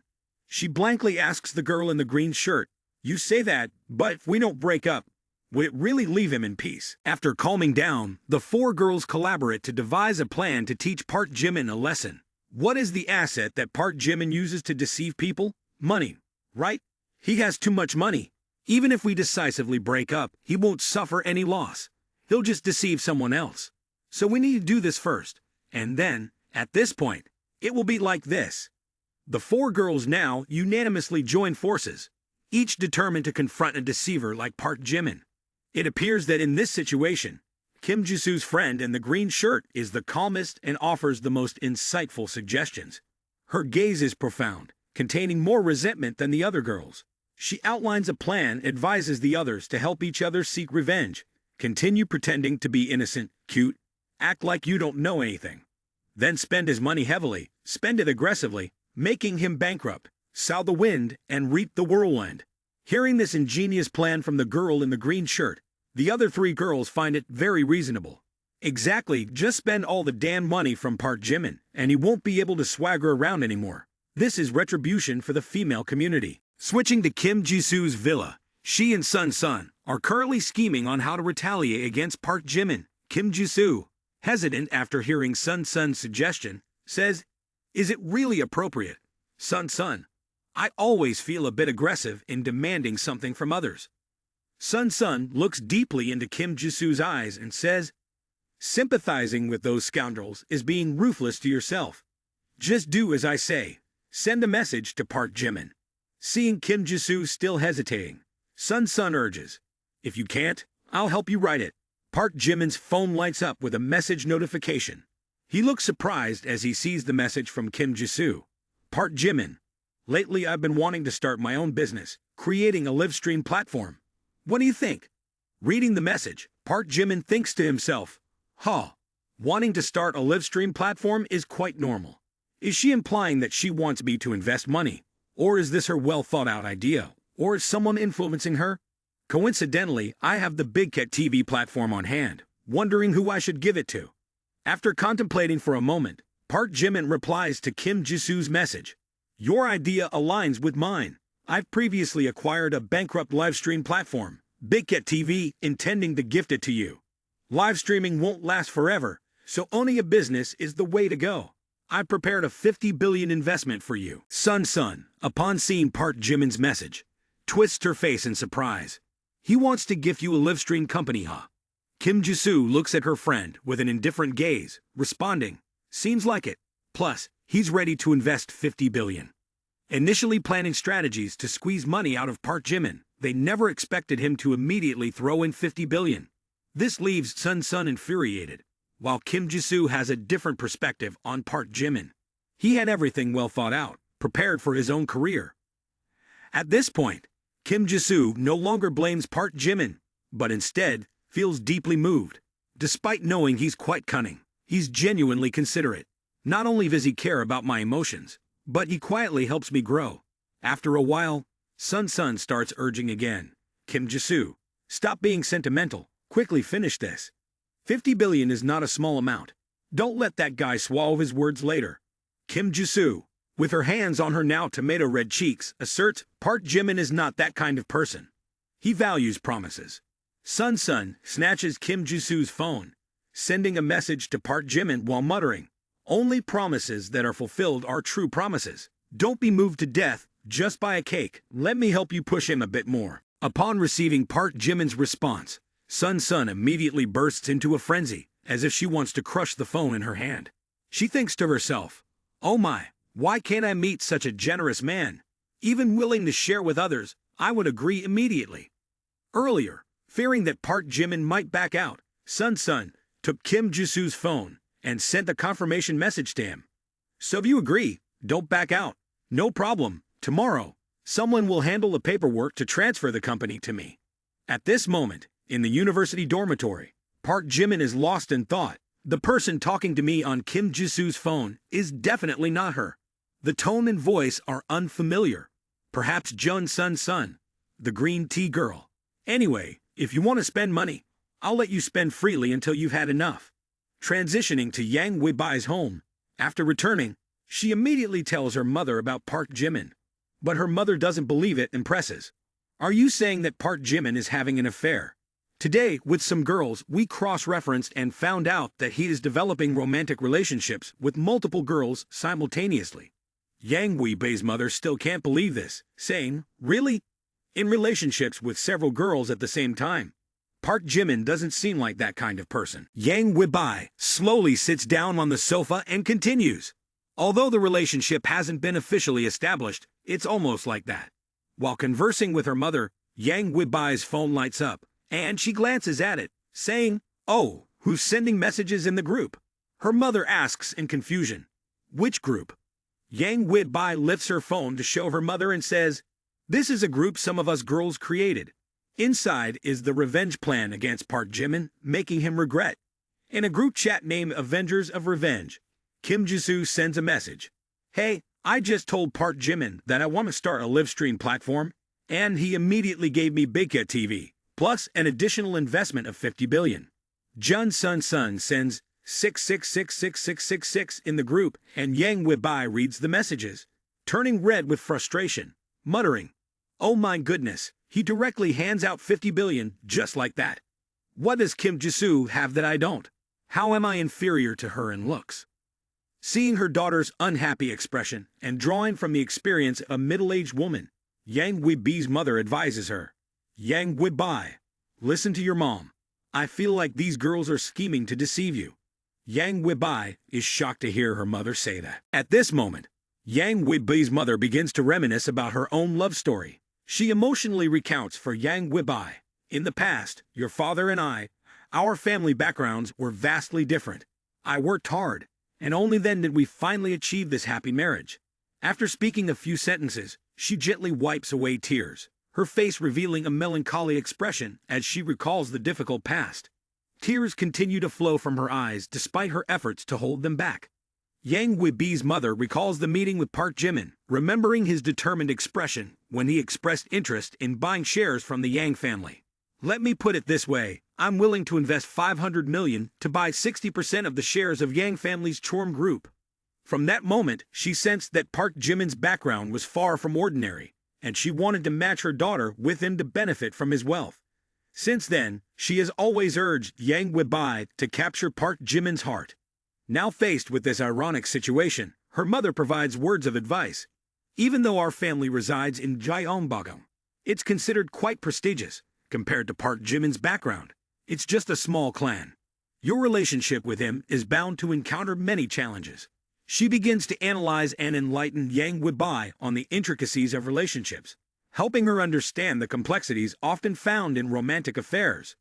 For a young and inexperienced girl in love like Yang Weibai, the advice from a middle-aged woman like her mother proves invaluable. Yang Weibai's mother advised her, "Men who stand out too much will attract attention from the girls around them. But you must believe in your own capabilities." Yang Weibai lowered her head, blushing. Normally, she was a smart and savvy girl, but for some reason, she felt stuck in this situation. There was a conflict in her mind. Park Jimin is indeed quite flirtatious, but I cannot deny that his status is impressive. Yang Weibai hesitated in responding to her mother. "But Mom," her mother gently placed her hand on Yang Weibai's shoulder, looking straight into her perplexed eyes, and said, "Yang Weibai, those girls always talk about Park Jimin in a negative way. So why haven't they left him? Have you thought about that?" Her mother's eyes suddenly became deep and mysterious. Yang Weibai's mother affirmed to her daughter, because they all want the other person to leave, to possess the hidden tycoon Park Jimin. After her mother clarified her thoughts, Yang Weibai seemed to understand her intention. Her eyes lit up. So that's how it is. Her mother glanced at Yang Weibai, assessing her reaction, and then urged, the more critical the situation, the stronger you must advance. Resolve your ties with Park Jimin. Your happiness lies ahead, my daughter. Yang Weibai's spirit became more uplifted. She clenched her hands with determination, saying, exactly, that's right. These past few days, engaging in a cold war with Park Jimin was a mistake. I can't let other women take advantage of this situation. Hearing Yang Weibai's words, her mother silently rejoiced. After clear thinking, she immediately sent a text to Park Jimin. The young man, dressed in casual clothes, was preparing to go out when his phone lit up. Park Jimin raised his phone with a hint of surprise, but the content of the message from Yang Weibai was even more unexpected. Park Jimin, I apologize. I blamed you wrongly. Frowning, Park Jimin was perplexed. What is this message about? Why is she apologizing to me? Park Jimin began to piece together the events of the day involving Kim Jisoo and Yang Weibai. Today, both Kim Jisoo and Yang Weibai were acting strangely. Could it be that they both know about each other's existence? If that's the case, I need to take the initiative and figure this out. Immediately after, Park Jimin called Yang Weibai. Startled by the ringing phone, Yang Weibai jerked, her legs and arms entangled in confusion. She nervously turned to her mother with pleading eyes. Mom, it's Park Jimin calling. What should I do? Listen to it. He must have sensed my signal. Upon her mother's advice, she quickly picked up Park Jimin's call. Hello, Park. Park Jimin. Park Jimin went straight to the point. Yang Weibai, there's something I feel I need to discuss with you. Recently, I invested in a live streaming app, and then I handed it over to Min Young, Kim Jisoo, to manage. It's nothing special, but I thought I should let you know. Yang Weibai's expression immediately changed, her cheeks flushing. I didn't expect him to talk to me about this. In her mind, she thought, I might have misunderstood Park Jimin. She hesitated before responding. Live streaming? I know about it. After the phone call, Yang Weibai's mother curiously asked her daughter, what did Park Jimin say? Yang Weibai looked at her mother with an indifferent gaze. Park Jimin talked about investing in Kim Jisoo's live streaming app. Her mother nodded approvingly. As I said, in his heart, you are still the most important person. With just one phone call, Yang Weibai's attitude toward Park Jimin had completely changed. She realized, so Park Jimin isn't as bad as I thought. He likes me. Thinking about this, Yang Weibai was moved to tears. He doesn't hide anything from me, and I collaborated with another woman to extort money from him. Recognizing herself as a wicked woman, Yang Weibai cried out loud, I am indeed a wicked woman. Hoo. Her mother held her daughter's hand to comfort her. Oh, my precious daughter, why are you crying? Yang Weibai sniffled, saying, I feel guilty towards Park Jimin. I want to make it up to him. Her eyes suddenly sparkled like stars, and a thought popped into her head. I have to give him a gift. He will surely be surprised. The next day, Kim Jisoo worked with the representative of Big Cat TV. Ms. Kim, please sign this document. The procedures will be completed. Kim Jisoo quickly signed the document. Oh, all right, so it's done. Yes, it's done. Now, you are the owner of Big Cat TV. Information about Big Cat TV's financial losses is also recorded in the corresponding report, and you can review it. Kim Jisoo, while reviewing the financial report, broke into a cold sweat, her face looking somewhat troubled. A loss of over 10 million. No wonder Park Jimin transferred money to me. If I were to manage the company myself, it would have gone bankrupt before even starting. Kim Jisoo thought to herself, it's just like that, but he is reliable and considerate, yet a womanizer. Park Jimin transferred this 20 million without hesitation. I should take some action to reciprocate. Otherwise, I become an ungrateful person. Switching scenes to another central area, Kim Jisoo headed to a car showroom. Looking around, Kim Jisoo pondered, to gift a car to Park Jimin. Which car model would he like? I remember he had a Lamborghini before. Maybe I should gift him another Lamborghini. Suddenly, Kim Jisoo jumped at the unexpected scene before her. Why is it her? The girl in front was Yang Weibai, who was also browsing the cars. Seeing Kim Jisoo at the car showroom, Yang Weibai asked curiously. Kim Jisoo approached with an awkward expression. creating a coincidental moment. Why are you here, Sister Yang? She thought to herself. Why is she here with me? Yang Weibai, sweating as well, replied, nothing much. It's almost my father's birthday, so I came here to choose a birthday gift for him. And what about you? Planning to buy a car to gift to Park Jimin? Even though it was just a casual response, Yang Weibai secretly thought, Kim Jisoo, is she investigating me? Or does she also want to buy a car to gift to Park Jimin? How could that wretched guy be deserving of it? At this point, Kim Jisoo was sweating profusely, her legs trembling, and she replied, I'm just here to buy a birthday gift for my father. Both continued to sweat and feel embarrassed. Really? What a coincidence, huh? Yeah, it's just a genuine coincidence. Out of the blue, a girl's voice echoed, making Yang Weibai and Kim Jisoo turn around. Oh, why are you two here as well? Yang Weibai and Kim Jisoo turned back in unison, asking Park Min-young, why are you here too? Park Min-young hesitated before replying, oh, I came to pick a birthday gift for my father. What a coincidence, huh? Our fathers are all having birthdays soon. Right. Could it be that we share the same father, huh? After a moment of pretending to play along, Yang Weibai became serious and said, buying a birthday gift for your father? Don't fool me. Surely you want to buy a car for Park Jimin. My mom was absolutely right. Punishing that guy is all fake. Speaking of Kim Jisoo, she received 20 million from Park Jimin a few days ago. And now, I don't have as much money in my pocket as she does. I might need financial assistance. Cut to Yang Weibai's mother's house. Upon receiving the call from her daughter, Yang Weibai's mother asked, what's the matter, Yang Weibai? Why did you suddenly call? Planning to gift a car to Park Jimin, but don't have enough money. Don't worry, Yang Weibai. Mom will help you. After hanging up, Yang Weibai's mother called, Uncle Park, transfer money from the family fund and send it to Yang Weibai. Uncle Park replied, that's not the money. It's for the young master's use when getting married. Yang Weibai's mother interrupted. Uncle Park, please stop talking. The current major issue for the Yang family is tying Park Jimin to our boat. Everything else is not important. The place for the young master can only be for the little one to sacrifice for the family to endure submission. Uncle Park, at this point, had a weary expression. The young master is indeed pitiful. Immediately, Yang Weibai's phone notified her of a bank message. Looking at the received amount, Yang Weibai whispered, too quick. They transferred 60 million to me. Always thought parents loved their son. Didn't expect them to misunderstand. Mom, rest assured, I won't lose to Kim Jisoo. In another corner of the car showroom, Park Jimin asked, has my reserved Bugatti Veyron arrived? Quite fast, huh? Park Jimin, focus on your work. Rest assured.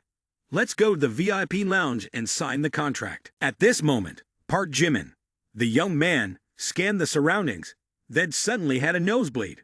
There were many beautiful women at this car exhibition, the gorgeous models of car manufacturers with well-proportioned figures, perfectly rounded chests, and ideal curves, making it a visually pleasing day for the young man. After checking out all the beautiful girls, he thought, if it were in the past, I wouldn't have dared to approach. Unexpectedly, the young man spotted Kim Jisoo and Yang Weibai talking to each other. What's happening here? Kim Jisoo and Yang Weibai came together. Are they close? Then he noticed Park Min-young in the mix. Seeing the three girls seeming friendly, the young man thought, this is a trio of sworn sisters. With women's keen intuition, Park Min-young always felt something was up. Strange, always feel like someone is watching me, she thought. Kim Jisoo, noticing Park Min-young deep in thought, asked, what's wrong, Min-young? Let's continue looking. Meanwhile, Park Jimin bent down, avoiding the situation, prompting Ayan to ask with confusion. Park Jimin contemplated. Even though I expected there would be a day when I'd be turned down, I didn't think it would happen so quickly. It seems they both know each other's existence. But even so, they haven't severed ties with me. It looks like they still can't bear to cut me off. At this moment, In noticed Park Jimin's peculiar expression and asked, Chairman Baekhyun, are you okay? Is there anything uncomfortable? After all, both of them have a favorability score of over 95, and vice versa is an opportunity for me to turn the tables. After a brief thought, Park Jimin replied to Ayan, no worries, just had a muscle cramp a moment ago. By the way, Chairman Yu, which is the most expensive car here for you guys today? Ayn seemed well prepared for the question. Because I've spent a lot of thought today. The three most expensive cars tonight are the Pagani Zonda, Lamborghini Poison, and the Bugatti Veyron you reserved. Park Jimin decisively said, "All right, I want all three. Give me the prices." This unique buying introduction by Park Jimin left Ayn stunned. All three. Using three cars to test the solidarity of your alliance. Yu Ayn's name made me freeze with just one response. One at all. Quite challenging though. Park Jimin, a calm young man, replied, "Money is not the issue. You understand my spending level." Yu Ayn immediately clarified. "You misunderstood. It's not about money, but both have already been claimed by someone else." Surprised by this answer, Park Jimin inquired, "Claimed? By whom? That's quite audacious." Yu Ayn gestured to the side and said, "It's Chairman Baekhyun. Look over there. He's the heir of the Jung conglomerate, the wealthiest family in the country. Jung Hair reserved the remaining two cars last year, intending to gift them to his younger sister. The Jung conglomerate, a former hegemon, dominates the entire nation, and now I've crossed paths with them over a car. Chairman Baekhyun, please wait. I have another luxury car in my place. I'll choose the same one as you." Unexpectedly, Park Jimin witnessed an unusual sight, seeing Jung Hair continuing his conversation with Yang Weibai. "Hello, miss. I'm from the Jung family. Would you honor me by adding your WeChat to get acquainted? I know it's quite abrupt, but you look remarkably similar to a friend of mine who passed away due to illness many years ago. It's my biggest regret in life. Meeting you years later feels like encountering my friend again. Feel free to block me. I just hope to make up for the remorse." Yang Weibai hesitated awkwardly. "Sorry for that." She noticed Park Jimin. Park Jimin. Yang Weibai thought to herself. His gaze is so cold, as if he's transformed into someone else. Why did I even consider adding this person? What gives him the right to look at me like that? It's fine if he's playful, but if I do the same, it's like being a thief. Based on what? Well, at most, adding WeChat without talking. It might make Park Jimin feel threatened. After contemplating, Yang Weibai intentionally provoked Park Jimin and responded to Jung Hair. "Sure, you said it. Let's add each other on WeChat." She looked back but didn't see Park Jimin. "Oh, where's Park Jimin? Is what I did right or wrong? Why do I feel a sense of bitterness?" "You asked Park Jimin. Chairman Baekhyun, do you know that girl? Did you know her before, or is it a recent acquaintance?" Hearing this, Yu In intervened and asked, "Yu In, Jung Hair's car? I'll cover it. 1 billion. Is that enough?" Even though the price to buy those two additional cars is sky high, Yu In will definitely agree. However, Park Jimin remains nonchalant and says, "Yu In, I know you always uphold integrity in your business. If you find it too troublesome, consider that I never said anything." As Park Jimin speaks, a look of disappointment and sadness appears on his face. In his heart, Yang Weibai has always been the woman with a certain position, a memorable first love. Even after so many years, his feelings for her have never faded. However, today marks the end of everything. Initially, Park Jimin had no intention of buying those cars. But because Yang Weibai easily added the WeChat of Jung's young master, he decided to make both of them look good this time. Then, bid farewell to Yang Weibai. Hearing Park Jimin quote 1 billion, Yu In's legs and hands tremble, unable to stand firm. Despite not wanting to offend President Jung earlier, it seems he's reconsidering now. A business deal this lucrative, even in his dreams, Yu In wouldn't dare to think about. Money in hand is not to be left untouched. Yu In is no longer concerned about whether he'll lose President Jung's favor. He didn't bother to care as he stepped forward, draping his arm over Park Jimin's shoulder, cheerfully saying, "No trouble at all. Absolutely no trouble. What's a billion to young Master Jung?" Park Jimin had already anticipated Yu In's agreement, so his expression showed no surprise. The young man looked at Yu In intently and added, "Of course, I talk straight to the point." Despite the outwardly cheerful demeanor with Park Jimin, with his experience, Yu In soon realized why the young man had thrown out such a sky-high price. Along with what he witnessed earlier, Yu In saw Park Jimin's gaze towards Yang Weibai and silently affirmed to himself, "Seems like it's a jealousy competition over a woman. offending young Master Jung for not making 800 million. Only a fool would do such a thing. In Yu An's mind, the only thing at this moment is the lucrative deal in front of him. Young Master Jung is of no importance. Originally planning to greet President Jung and his sister a bit, Yu An has now disregarded them to accompany Park Jimin in settling the payment for the cars. He mutters to himself as he walks. Sorry, young Master Jung, in my place, I'm not worth 800 million. Park Jimin enters the room and begins to use his Black Power card to pay for the luxury cars. After completing the payment, the young man casually sits cross-legged, sipping tea, while the money swiftly transfers into Yu An's account. He raises his teacup, inviting Park Jimin, and nods, saying, "All right, the money has been transferred. Let's cooperate happily, President Baekhyun. Do you have any other distributions?" After deciding to buy all of young Master Jung's cars, Park Jimin also has another thought in mind. He wants Yang Webai to leave with a heavy heart. Park Jimin heads to Yu An, asking for his help in the matter. I really need your assistance. Soon, I want to organize activities at the car exhibition hall. Even though Yu An knew that everything Park Jimin did today was related to relationships, he still couldn't guess what was in Park Jimin's mind. Hearing the young man, Yu An asks in surprise, "Organize activities? What kind?" Outside, Yang Webai scans the surroundings looking for Park Jimin, but doesn't see him. She feels a bit uneasy in her heart, wondering, where did Park Jimin run off to? While searching for Park Jimin, Yang Webai unexpectedly sees a piano being wheeled in front of her. Everyone at the car exhibition was curious, gathering around to see what event was about to unfold. Yang Wei felt a bit perplexed and stared intently at the piano, muttering, "This is a musical performance. But who plays the piano at a car show?" As more people became intrigued by the piano, a man exclaimed, "Where did this come from? Is it a special program?"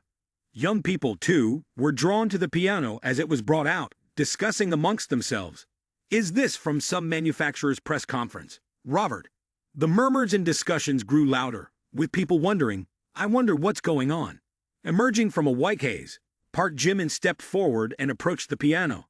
The young man didn't utter a word but convey his emotions through each keystroke.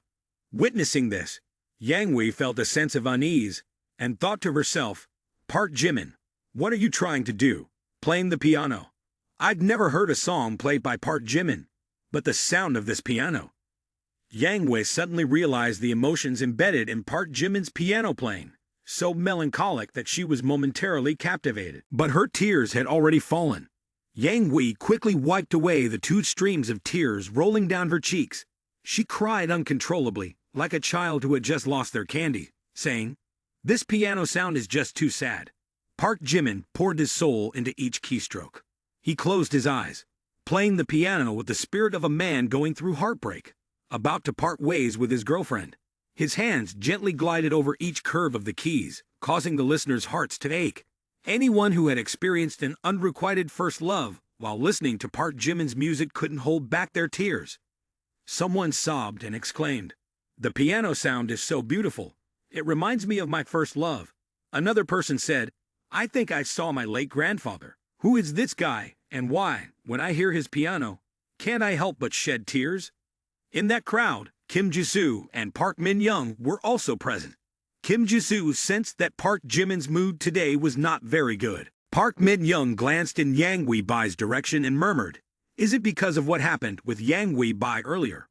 Earlier, when she saw Jung approaching Yang Weibai to talk, Park Min Young had sensed Park Jimin's mood today, which was directed towards Yang Weibai. She thought to herself, Park Jimin's piano is filled with melancholy, sadness, and disappointment. All the guests at the car exhibition seemed to be led into another world, where only the emotional nuances of relationships existed. As for Yang Weibai, she felt lost, overwhelmed by the emotions that Park Jimin was expressing through his piano. Memories of the two of them slowly appearing and quickly fading away. Park Jimin continued playing the entire song. At this moment, Yang Weibai approached and Park Jimin gently spoke a few words to her. "Loving someone means letting her be free, even if I ache all over. Yang Weibai, you're free now." After that, Park Jimin turned and walked away. At this point, Yang Weibai felt she was wrong and tears fell. "Park Jimin, Don't go, I was wrong. Don't leave me alone. After saying the necessary words, Park Jimin simply walked away, leaving Yang Bai standing there with a deep sense of regret. Yang Bai shouted Park Jimin's name. Park Jimin, please don't go. However, no matter how loudly she called, Park Jimin seemed indifferent. He continued walking away without looking back even once. As Yang Bai was about to chase after him, a sudden appearance of a staff member carrying a file interrupted her. Please stop, are you Yang Bai? The staff member glanced at Yang Bai with inquisitive eyes before continuing. Yes, I am. What's the matter?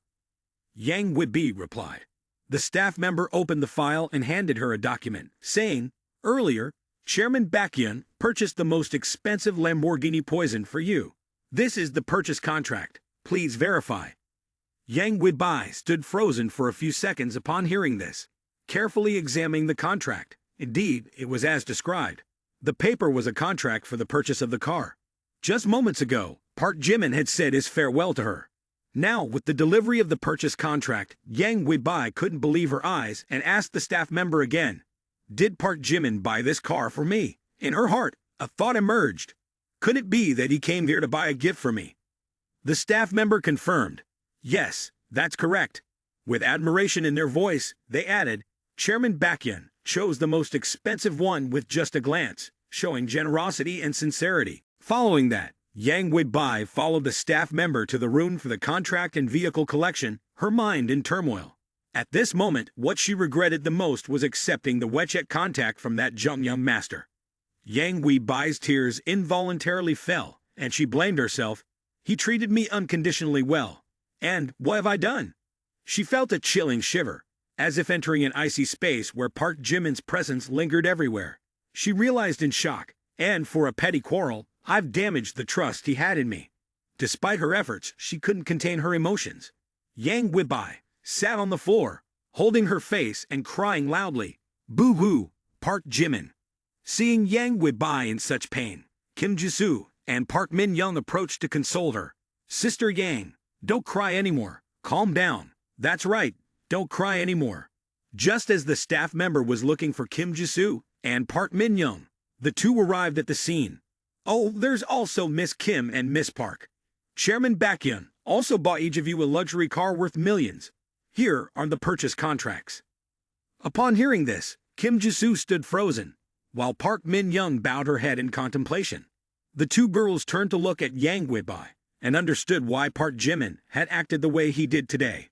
Park Min Young affirmed, it seems that Park Jimin knew early on we've become involved in a series of events. Kim Jisoo nodded in agreement. Exactly, but even so, he doesn't hesitate for us, spending for our sake. It was only at this moment that all three girls truly grasped Park Jimin's heartfelt gestures towards each of them. He sees through yet remains silent, carefully maintaining a balance in our relationships. Despite being flirtatious, he genuinely treats each of us. By now, the three girls no longer blamed Park Jimin for his flirtatious nature. Instead, they were deeply moved by his genuine feelings. Kim Jisoo was emotional as she spoke about Park Jimin. He's always like that, silently sacrificing for others without expecting anything in return. Park Min Young was equally touched, recalling their first meeting with Park Jimin. Despite her constant suspicion and unjust accusations, he never abandoned her. Park Min Young lowered her head, her eyes filled with sadness. He's always trustworthy. Even though I always misunderstood him, he still protected me. Yang Bai wiped away tears gently, expressing through sobs. Park Jimin is kind-hearted, and I collaborated to deceive his money just because of societal pressure. I am truly foolish. The admiration of all three girls increased further. Their current admiration scores were equal, all reaching 99 points. Kim Jisoo, Park Min Young, and Yang Bai each had different emotions at this moment, but all share the commonality of being moved by what Park Jimin had done for them. After settling things with Yang Bai, Park Jimin quickly left in his car. The vehicle sped down the road, and the young man's mind was filled with various emotions. However, these emotions leaned towards financial gains rather than thoughts of relationships. Park Jimin smiled to himself, almost reaching 100 points, not wasting this billion. The young man felt excited about nearing the 100-point mark. wondering what rewards the system would grant him upon reaching this milestone. Transitioning to Harvard University, the young man received a text message while walking. Part Jimin, I was wrong. Can you forgive me? Part Jimin promptly replied, let's both calm down. Right now, I just want some time alone. Let's give each other more time. He thought to himself, let her be for a few days. Otherwise, she might genuinely believe I have unclear principles and can't cater to women too much. Lost in his thoughts, he suddenly heard a call from behind. Part Jimin, it's really you. Startled, he turned to look back, a girl waving at him. From a distance, I felt it was you. And indeed, it's you. It's been a while, Jimin. After looking at the girl's face and her alluring figure, the young man slowly remembered, Kim Jenny. Why do I feel she's a bit different today? Surprisingly, Kim Jenny ran up, grabbed Part Jimin's hand, and pulled him along, saying, Part Jimin, come with me, I'll show you something. The young man was taken aback. Sure, where are we going? Don't ask, just follow me. In his mind, the young man wondered, what is she planning to do? Is she trying to get me to buy some designer bag she fancies? My girls, they only remember me when they're short on money. Let's see what she'll try to sell from her purse this time. Kim Jenny led Part Jimin from the sculpture park, heading towards an apartment. Curious, Part Jimin asked, what do you finally want to do? Kim Jenny replied promptly, Mr. Part Jimin, hold on, I've prepared a surprise gift for you. Kim Jenny quickly opened the door and entered the apartment, saying, take a look at this. Inside the apartment, every wall was adorned with paintings, featuring Part Jimin as the central figure. The young man was utterly surprised. All of this? You painted all of them? Blushing, Kim Jenny replied, yes, indeed. I just bought this apartment, and the living room felt a bit empty, so I decided to hang up some of my sketch paintings. The young man laughed heartily and praised, very beautiful. So these are the unexpected gifts you prepared for me. Kim Jenny, with a tomato-red face, denied, no, not at all. I painted these just for the joy of it. Then, summoning her courage, she declared, this house is the real gift I've prepared for you. Upon hearing this, Part Jimin stood still in utter surprise. Usually he was the one actively gifting cars and houses, but today, a girl was taking the initiative to give him a valuable gift. This house, I want to say that I'm giving this house to you. Yes, last time, you lent me money, and you even helped my father teach those debt collectors a lesson. Thanks to you, my father may never gamble again. Our family has overcome difficulties, and things are starting to improve. As our family situation got better, I started reflecting on myself. I used to be too extravagant, too selfish, merely a girl chasing after money. Part Jimin, not liking me is entirely normal. Listening to these sincere confessions left Part Jimin at a loss for words, and he could only respond with a silent ellipsis. Kim Jenny raised her hand cheerfully and said, I want to become a girl worthy of you, then once again pursue you, Part Jimin. Upon hearing Kim Jenny's offer of a house and her active pursuit, Part Jimin felt somewhat shocked and incredulous. Is this still the same Kim Jenny, the mining girl? How can she just give me a house like that? The young man hesitated and said, although you're pursuing me, directly giving a house seems a bit too precious. Kim Jenny calmly replied, you lent me $5 million before, and this house is just over $3 million. I've checked. I asked your roommate Lee Min-ho, and he said you always come home late, and there's no accommodation outside the campus. So I bought this house. For you, this house may not mean much, but it's the limit of what I can repay. Hearing these words, Part Jimin thought to himself, so that's it. No wonder Kim Jenny hasn't been in touch lately. Turns out she's been waiting to play her big move. Among the girls tied down, Kim Jenny has the worst family conditions. Even though she's not clever, agreeing to this suits my preferences. After a moment of contemplation, Part Jimin replied, if that's the case, then I accept. Unexpectedly, a familiar ringtone echoed. The girl he didn't want to see hurt, learning how to love tenderly like his love, so the young man answered the phone. On the other end, his friend spoke loudly, Jimin, gather in the evening. Moonlit bar, take a break and have dinner with us. Okay, no more issues. I'll be there soon. After ending the call, Part Jimin turned to Kim Jenny and said, Kim Jenny, tonight my roommates and I are having dinner. Come with me. Excitedly, Kim Jenny responded, really? That's wonderful. Kim Jenny's favorability increased by 1 point, and she felt as if she had won the lottery. Park Jimin, this is bringing me into his private circle, with me in his heart. The current favorability score announced by the system was 96 points, and the host received a reinforcement of 10 points. At this moment, the young man took the opportunity to think, Kim Jenny is not a simple girl. It seems there's a big fish in this pond. I want to see how much she can stir up this murky water. But don't let me down, Senior Kim Jenny. Kim Jenny took advantage of the time to reapply some blush, adding radiance to her appearance. In another scene, inside a taxi, Park Min-young thought to herself, what should I do? Park Jimin gave her such an expensive car. Later, she sighed with a hint of frustration. But I don't even have a driver's license. Simultaneously, the taxi driver turned and said, this is where you said, the fare is 24 yuan, you can scan the code. Oh, wait a moment, let me scan. As she raised her phone to scan the code, Park Min-young noticed a familiar figure walking with another girl. Isn't that Park Jimin? And that girl is, after a while, Min-young recognized. That's the famous beauty from the art academy, and they are together. Seeing Park Jimin leaving, Min-young turned to the taxi driver waiting for payment. Driver, help me follow the car in front. I'll pay double the fare. Pay it all at once, okay? The driver quickly followed the car in front. At this moment, Min-young thought to herself, my sixth sense is telling me something is definitely happening. As Park Min-young was contemplating dark thoughts, when she saw Park Jimin arriving at the restaurant, she expressed a bit of surprise. I thought we were going to a hotel or something. But it's just for a meal. Noticing Min-young's unusual behavior of not scanning the payment code for the taxi fare, the worried taxi driver sweated and asked, can the beauty pay for the fare? Only when called did Min-young startle. I'm sorry, driver, let me scan the code. Then, she got out of the taxi and followed Park Jimin, thinking, I want to see what Park Jimin is up to. Upon Jimin's arrival, his friends discussed, Jimin, you're here.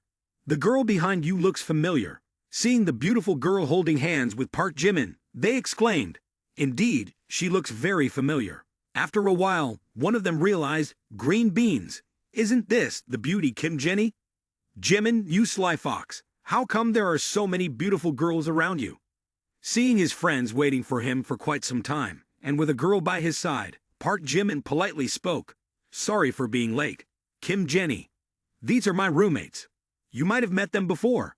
His friends then took the initiative to introduce themselves. The one in the middle spoke first. I'm Lee. The bespectacled one said, I'm Gil. The chubby one waved 2 fingers and said, I'm Hu. Let me introduce you to Kim Jenny. Park Jimin hadn't finished his sentence when Mr. Hu interrupted, saying, don't introduce anymore. Even if she transforms, I can still recognize her. Hearing his friend about to speak some nonsense, Mr. Lee immediately pressed Mr. Hu's head down, saying, Mr. Hu, what are you saying? Your intention is obvious. Who wouldn't recognize the beauty Kim Jenny? Ha ha ha ha. Meanwhile, Mr. Gil appeared serious, as if a rival was trying to steal his girl. So what's the relationship between you two now? He asked. Seeing Mr. Gil being too serious, both Park Jimin and Kim Jenny were a bit stunned, and the other 2 friends turned their eyes to Mr. Gil. Kim Jenny mumbled, what kind of relationship? I don't know either. Maybe I am pursuing Park Jimin, but he hasn't agreed yet. Someone has even gifted him a house, and he's still considering. It's tough for me. Upon hearing this, the 3 friends were shocked and couldn't believe it. True or false? A house as a gift, and the beauty is pursuing Park Jimin. Not only that, but also giving a house. Jimin's determination is frightening. Even online novels wouldn't dare to write such a plot. What kind of demonic charisma does he have? Unexpectedly, a coffee cup spilled, the table next to them, and the whole Park Jimin group jumped. At the adjacent table, Park Min-young, hearing that Kim Jenny had given a house to Park Jimin, was startled and accidentally spilled her coffee. She thought to herself, it won't be discovered, right? Giving a house. This girl gave Park Jimin a house like that. Now thinking back, Park Jimin has done a lot for me, and it seems I haven't repaid him for anything. If I continue like this, Park Jimin's impression of me will decline day by day, and she will gradually gain the upper hand. Park Min-young could vividly imagine the graph of Park Jimin's impression of her plummeting uncontrollably. Meanwhile, Park Min-young's impression of Kim Jenny skyrocketed. No, this girl is a love rival. I must quickly inform my sisters. Park Min-young immediately messaged in the group chat. Park Jimin, having dinner with a girl named Kim Jenny at the Moonlight Bar. It seems Kim Jenny gave Park Jim a house. After reading this message, both Kim Jisoo and Jung Sun asked with curiosity. Yang Guibai replied promptly. Is it the Moonlight Bar? I'm on my way. Wait for me. After a satisfying meal, with all the food and drinks consumed on the table, the group called the server for the bill. A waitress approached, greeted them, and pointed towards Kim Jenny, saying, Your bill. This beautiful lady has already settled it. While Kim Jenny smiled, the entire group focused their attention on her. Kim Jenny, why did you? Kim Jenny spoke up. I'm glad to meet you all today. It's just a meal. No need to worry. Feeling awkward about letting the girl pay, young Park Jimin said, Why let be like this? I'll transfer the money. Kim Jenny replied, Absolutely not. How can you be so stingy? Jimin, didn't you also give me a few bags as gifts? Inviting you all for a meal is nothing. My internet cafe still has work. Go ahead. Bye-bye. Observing Kim Jenny's expressions and sharpness, Park Jimin whispered to himself, Indeed, a skilled player is different. Taking a step back as a move forward, Kim Jenny has strategies, but they don't make people hate her. His friend remarked to Park Jimin, Kid, you're really fortunate. As everyone left, Park Min-young marveled in admiration. Truly impressive. She's indeed a love rival. It's challenging to learn this kind of manipulation. If her status in my mind was an A before, now it can easily reach an S. Jimin. Your skills in pursuing girls can truly be passed on to others. Park Jimin quickly responded, I dare to teach this, but you wouldn't dare to learn. Stop kidding, Jimin. Kim Jenny's reputation at school wasn't great before. People said she was promiscuous and had a chaotic personal life.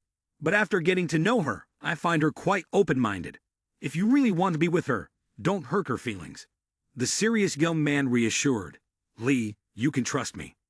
Amused, Park Jimin added, I'm not the promiscuous type. Who knows, you might be. You're even more promiscuous. Suddenly, the young man spotted a familiar figure. It's Hyunjin Ryu. He's also here for a meal. Hyunjin Ryu and his friends approached, and the whole group passed by each other without acknowledging anyone. Hyunjin Ryu thought to himself, Park Jimin may not know he's stirring up trouble, thinking too much and getting a headache. Ha ha ha. Too amusing. Unexpectedly, a luxury car pulled up. The group gasped, Rolls-Royce Phantom, worth over 9 million. And we can encounter it in reality. Am I dreaming? Yang Guibai stepped out of the Rolls-Royce Phantom, and Hyunjin Ryu's eyes widened. It's Yang Guibai. Why is she here? Seeing Yang Guibai quickly approaching Park Jimin, Hyunjin Ryu thought, Is she here to settle scores with Park Jimin? Some interesting drama to watch. Surprisingly, Yang Guibai ran up and hugged Park Jimin tightly. I was wrong. Please forgive me. Yang Guibai gazed at Park Jimin with pleading eyes, her voice soft as she begged. I've already deleted that person's WeChat. Please, just forgive me this time. Park Jimin's 3 roommates couldn't help but remark, She really doesn't give up, huh? One of them shook his head in admiration. Man, what kind of background does this guy have? Not only did he win over Chung Fu Mai, but she's completely under his control. That's some next-level mastery. Meanwhile, Hyunjin Ryu, watching his goddess Yang Guibai in such a pitiful state, felt a mix of confusion and disappointment. He muttered under his breath, Why is this happening? She's nothing like I imagined. My goddess looks like a total simp lord. Park Jimin, unfazed, met Yang Guibai's eyes and replied coolly, You're not wrong. Then, he raised a hand and gestured toward the car parked nearby, his words cutting deep. We don't have any special relationship. I have no right to interfere with who you choose to befriend. Yang Guibai panicked at his response and hurriedly tried to explain. It's not what you think. That day, I went to the car exhibition to pick out a gift for you. I don't even know how things ended up like that. Besides the cars you bought, the most expensive one there was the Rolls-Royce Phantom. With that, she handed the car keys to Park Jimin. This was the real reason she had come today, to give him the car as a way of making amends. Deep down, she hoped he would understand and give her another chance. Looking at him with desperation in her eyes, she pleaded again, her voice barely above a whisper. I know you don't care about money, but this is my way of apologizing. Will you accept it?" But Park Jimin remained indifferent, unmoved by her words. At this point, everything she said only made him feel exhausted. Witnessing this scene, Hyunjin Ryu's heart felt like it was burning, and his heart began to shatter. Why? Why is it like this? I've invested so much, and you still want to cling to him. I love you like this, and you never bother to look at me. Park Jimin held the keys in his hand, silently thinking.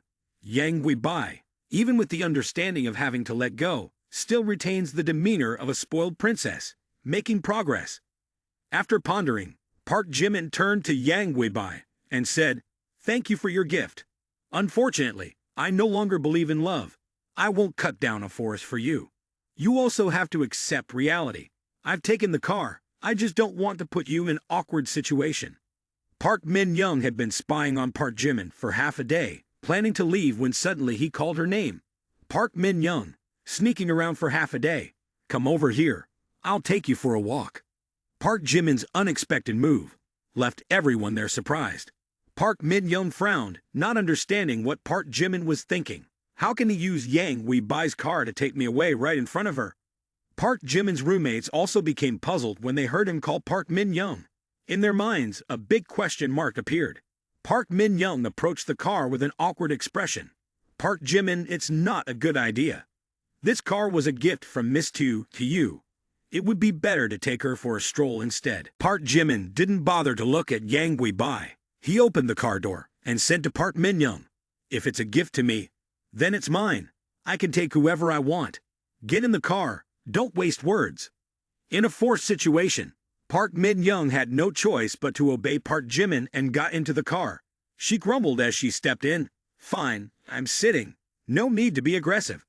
Park Jimin accelerated the car, not bothering to say a word to Yang Guibai, leaving behind a trail of dusty smoke. Hyunjin Ryu felt sorry for the girl and sighed. "Yang Guibai, don't be sad anymore. Park Jimin, that guy is just playing around. He doesn't have any real feelings. You gave him a car, and he threw you on the side of the road to take a stroll with someone else. He's just heartless." In response to Hyunjin Ryu's comments, Yang Guibai felt even more irritated. "Hyunjin Ryu, do you think speaking ill of Park Jimin will save you? You don't understand how much Park Jimin has done for me." Hyunjin Ryu tried to explain. "No, Yang Guibai. I just want what's best for you." Yang Guibai, abandoned by the guy and now being lectured by Hyunjin Ryu, became extremely annoyed and snapped. "Yang Guibai, what's that? Can't you just call me by my name? My relationship with Park Jimin is none of your business. Even if he's playing around, it's my business." At this moment, Yang Guibai felt, "Park Jimin, this is his way of teasing me. It shows he's still paying attention to me. I need to seize this opportunity even more." Sitting in the car, Park Min-young still felt uneasy. She found Park Jimin's actions perplexing. It was the first time she had seen his unbelievably indifferent expression. Despite numerous instances of her playing pranks on him, Park Jimin had never paid her much attention before. After waiting for the young man to cool off a bit, she asked, "Park Jimin, why do you treat Yang Guibai like that?" Park Jimin coldly replied, "No reason. Maybe she didn't live up to my expectations. A bit disappointing. That's all. The one at fault may not be her, but me." Park Min-young also knew quite a bit about Park Jimin and Yang Guibai's relationship, both being women. She felt some sympathy for Yang Guibai. Park Min-young raised her hand to gently touch her hair, and then looked at Park Jimin with a probing gaze. "Even though I don't know what happened, you still pay attention to her. You two are third-year friends. Isn't she your first love?" Park Jimin, who had basically lost faith in romantic relationships, responded indifferently. "A person like me doesn't have a first love." Hearing this, Park Min-young raised an eyebrow, displaying a skeptical attitude. "Only a devil would believe you. Oh man." Park Jimin snorted and calmly retorted, "Humph. Woman." As he turned away, something flashed in Park Min-young's mind, and she suddenly remembered something. "Right, Park Jimin. I have another question for you. You must seriously think about it and give me a sincere answer." Hearing Park Min-young's serious tone, Park Jimin looked at her intently. "Go ahead and ask. Why do you want to give me a 1 billion carp technology stake? What do you have in mind?" At this point, Park Jimin leaned close to Park Min-young's face. his gaze becoming deep and unpredictable. Do you want to hear the truth, or do you prefer lies? Park Min-young tightened her grip on the table, affirming, I told you'd be serious. Feeling that the joke was over, Park Jimin turned his face back to its original position. He drove and answered with an indifferent look, I have no intentions toward you. Giving you the stake is just to take advantage of your favor. Park Min-young felt a bit disheartened. Though she couldn't confirm Park Jimin's feelings for her, she didn't expect him to answer so decisively without any hesitation. Summoning the last bit of courage as a girl, she said to him, I don't believe you have no intentions toward me. Why do you want my favor? Park Jimin no longer hid anything. He spoke plainly, making Park Min-young understand that he needed her favor to accomplish a mission. Hearing the words, mission, Park Min-young exclaimed in surprise, mission. Suddenly slamming on the brakes, Park Jimin caused Park Min-young to jerk forward. After pulling the car to the side, Park Jimin continued to explain his mission. That's right. I have a system that gives me 90 billion. I can spend it however I want, but only on girls. You are one of my targets, and this billion is just a small gesture. Upon hearing this, Park Min-young's expression changed instantly, finding Park Jimin's words utterly absurd. Such things don't happen in real life, she thought. Park Min-young believed that the guy was making up a story. Park Jimin, can you please stop joking? Even if you're making up a story, make it somewhat believable. A system mission or whatever, you won't find that in online novels. Seeing that Park Min-young remained unconvinced even after his elaborate explanation, Park Jimin switched to a story he had secretly contemplated for a while. All right, I admit I spend money on you because you're beautiful. My goal is to trick you into bed. Are you satisfied? Upon hearing Park Jimin's response, Park Min-young involuntarily clenched her fists at her sides, stunned by his audacity. Trick me into bed. Considering Park Jimin's current situation and what he had provided for her, the idea of ending up in bed with him was entirely plausible. Park Min-young recognized this and muttered to herself, if it's Park Jimin, maybe it's not so bad. At this thought, Park Min-young's cheeks suddenly turned as red as tomatoes. While Park Jimin felt a bit annoyed, he rested his hand on his forehead, muttering, I remember this sister used to be different, reserved and quiet. Why does she act like a curious child now?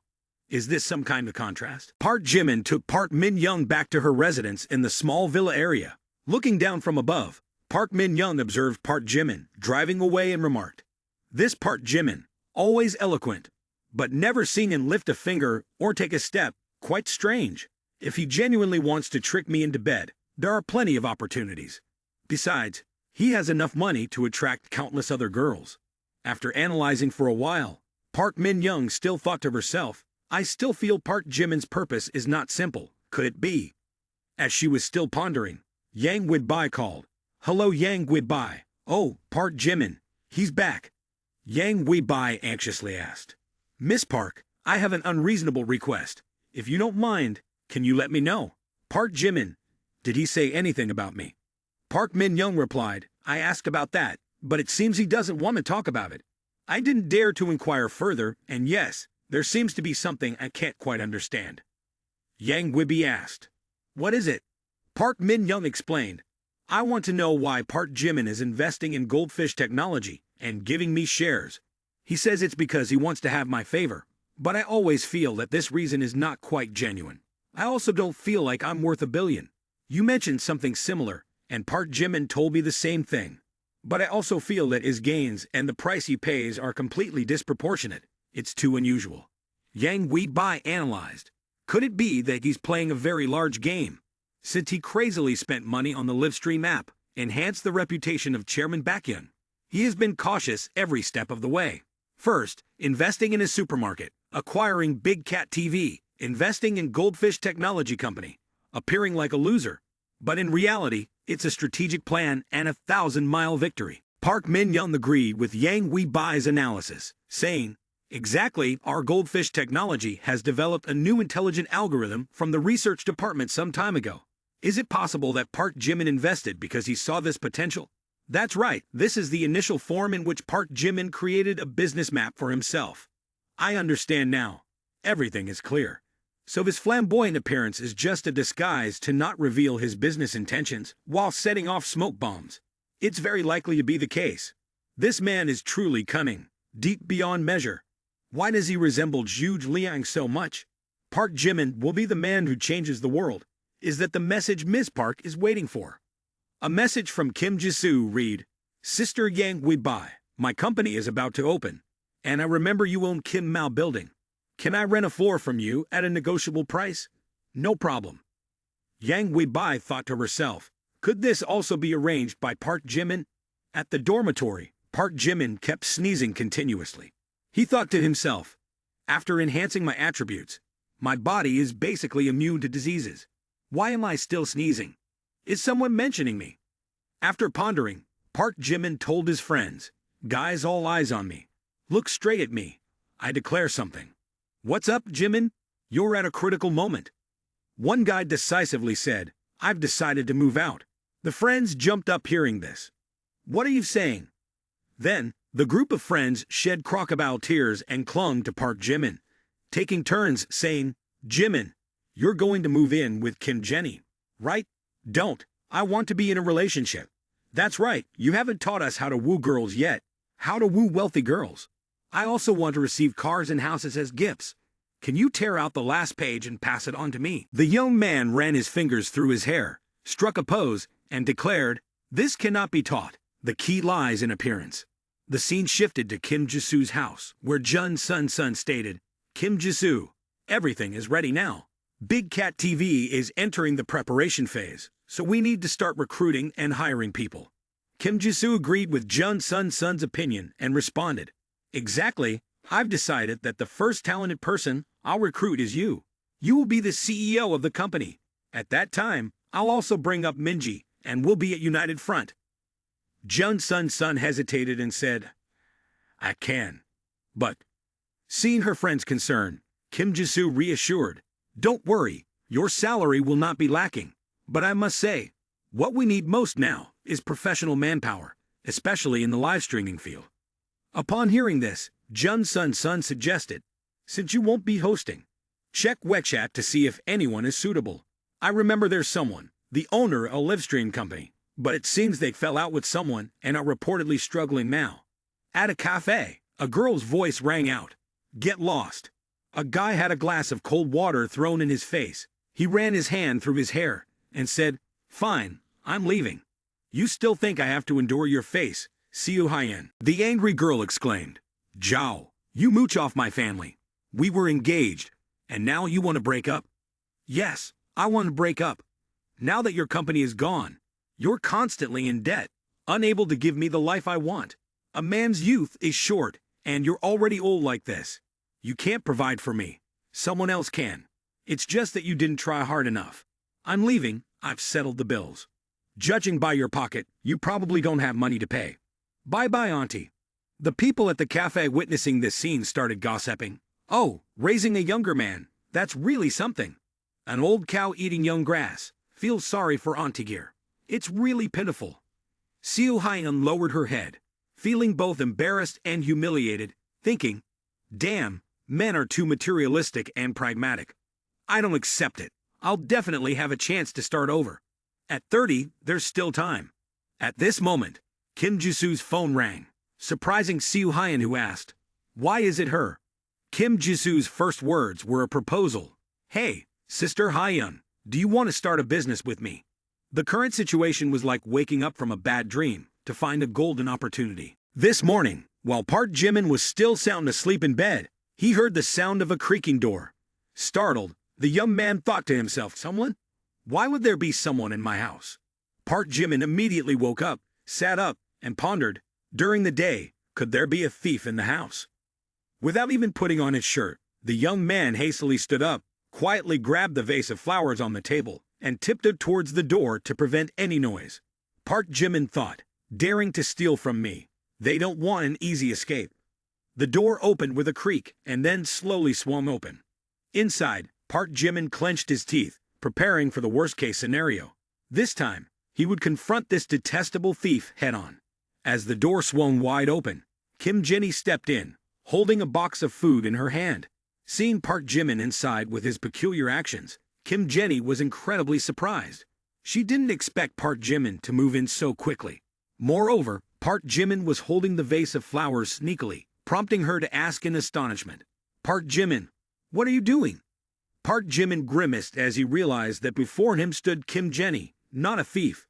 The young man's eyes widened for a few seconds before he exclaimed, "Kim Jenny."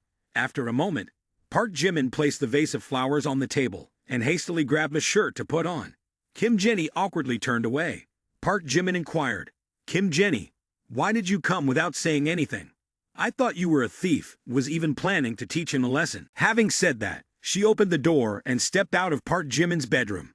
Just as she left the door, Kim Jenny's face turned as red as two tomatoes.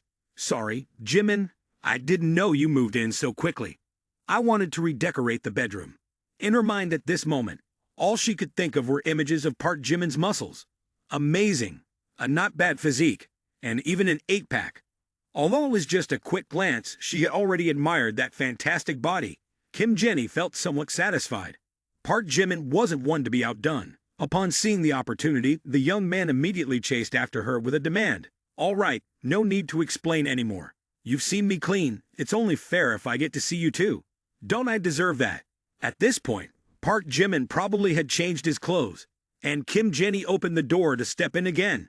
She blushed, biting her nails and saying, "If Jimin really wants to see, it's not like I can't show." Seizing the once-in-a-lifetime opportunity, the young man responded, "Want to see, huh? I can't believe you're not afraid of me." In his mind, he thought, "If she wants to tease me, let's see who's more mischievous." Thinking that Kim Jenny was just joking, he was taken aback, which he began to undress, saying, "All right then, I'll show you." The young man was shocked, mouth agape. No, I was just kidding. Don't take it seriously. This girl has no defenses. Isn't she afraid of playing with fire?" Seemingly able to guess Park Jimin's thoughts, and with her carefree personality, Kim Jenny silently thought, "Playing with fire, huh? I wonder which one of us is the wood, and who's the fire. Hi. Then she said, Ha, I'm just kidding. I bet Jimin is hungry. I brought breakfast for him." Kim Jenny set the food on the table, and Park Jimin, leaning in, playfully asked, "Didn't you say you didn't know I moved in? Why did you bring breakfast then?" Not sincere at all, my friend Kim Jenny. Caught off guard, Kim Jenny could only respond with a playful tone. "Oh, Jimin, don't pay attention to details." With everything prepared and the atmosphere seemingly becoming enjoyable, Park Jimin, looking at the cute dumplings on the table, exclaimed, "You even know how to make dumplings. These dumplings look delicious, so plump and round." Kim Jenny beamed and replied, "Of course, I not only know how to make dumplings, but also how to cook soup. As long as you want, I can cook for you every day." Hearing this, Park Jimin was overjoyed. "Having someone cook breakfast for me every day, I'm definitely willing." After some playful banter, while enjoying the meal, the young man suggested, "Then let you be my activity assistant. There will be a salary. Mentioning money is quite tricky. You don't need money. You can work for me for free every day." Handing the chopsticks to Park Jimin, Kim Jenny intentionally brushed against the young man's skin, trying to stimulate him. Meanwhile, the young man kept staring at Kim Jenny's ample and round bust, thinking, "Oh my, a young man in his 20s. Who can resist such a sight? Oh, these dumplings really do taste delicious." Kim Jenny, fully aware of her teasing, truly living up to her nickname of straight-talking girl, took advantage of the situation. Suddenly, Park Jimin's phone rang, playing a familiar tune. The young man was somewhat surprised to see Oh Young-sil calling. Why is it her? He quickly answered the phone, and on the other end, Oh Young-sil sounded a bit rushed. "Hey, Park Jimin, you must help me." Continuing to savor the dumplings, the young man said, "What's going on again? Keep it short, I'm busy here." "Oh, I really have no other choice but to ask for your help. The company is opening, and Director Sun's new film is about to start shooting. However, the Film and Television City has made things difficult for us and refused to cooperate." Director Sun, that Director Sun. Oh, the Dan Chubby one who calls you foster father. Why can't you remember anything? He's been calling you foster father forever. You're so indifferent to me. At least help Director Sun. Both of these phones are burning money every day, getting my help. It's not just the Film and Television City causing trouble for my sister. I've transferred 50 billion for her. We can build our own Film and Television City. Just as she finished speaking, a bank message on Oh Young-sil's phone rang. Income statement for valued customers. Your bank account has received 500, a lot of zeros. Oh Young-sil began counting. 100 million, 100,000, million, 10 million, 500 billion. Counting to this point, Oh Young-sil was extremely incredulous, thinking she might be dreaming. Did it really get transferred like this? Park Jimin's voice resonated again. 500 billion has been transferred. In a few days, I'll visit your company to see if there's anything. Find me if needed. Oh Young-sil, still in a daze, found it hard to comprehend. This is 500 billion. Why does it feel like he's talking about 50 yuan? After hanging up the phone and finishing all the food on the table, the young man smiled and said, Kim Jenny, I really appreciate your breakfast, but I still feel it's better if I move out. Park Jimin's words struck Kim Jenny like a bolt out of the blue, and she jumped up, asking, Why? Is there something wrong with where I live? A while later, the young man told Kim Jenny, If you keep entering without saying hello, I'll feel uncomfortable. Pretending to laugh awkwardly, Park Jimin said, I hope you can provide a spare key. At this moment, the young man thought to himself, If you bring a wolf into the house, there won't be peaceful days ahead. Kim Jenny obediently handed over the spare key, saying, All right, here's the spare key. After Park Jimin turned away, she mischievously thought, Hi anyway. I don't have just one spare key. In some way, Park Jimin knew that Kim Jenny still had the spare key, and the young man came back to playfully threaten Kim Jenny, saying, I know you have more than one spare key. Thanks for breakfast, but if you can't respect my privacy, I'll move out. Hearing this, Kim Jenny was both startled and worried. Okay, I get it now. Satisfied that the truth was revealed, the young man happily said, You're smart to understand people's feelings. I'll be on my way. Bye-bye. Women often need reminders.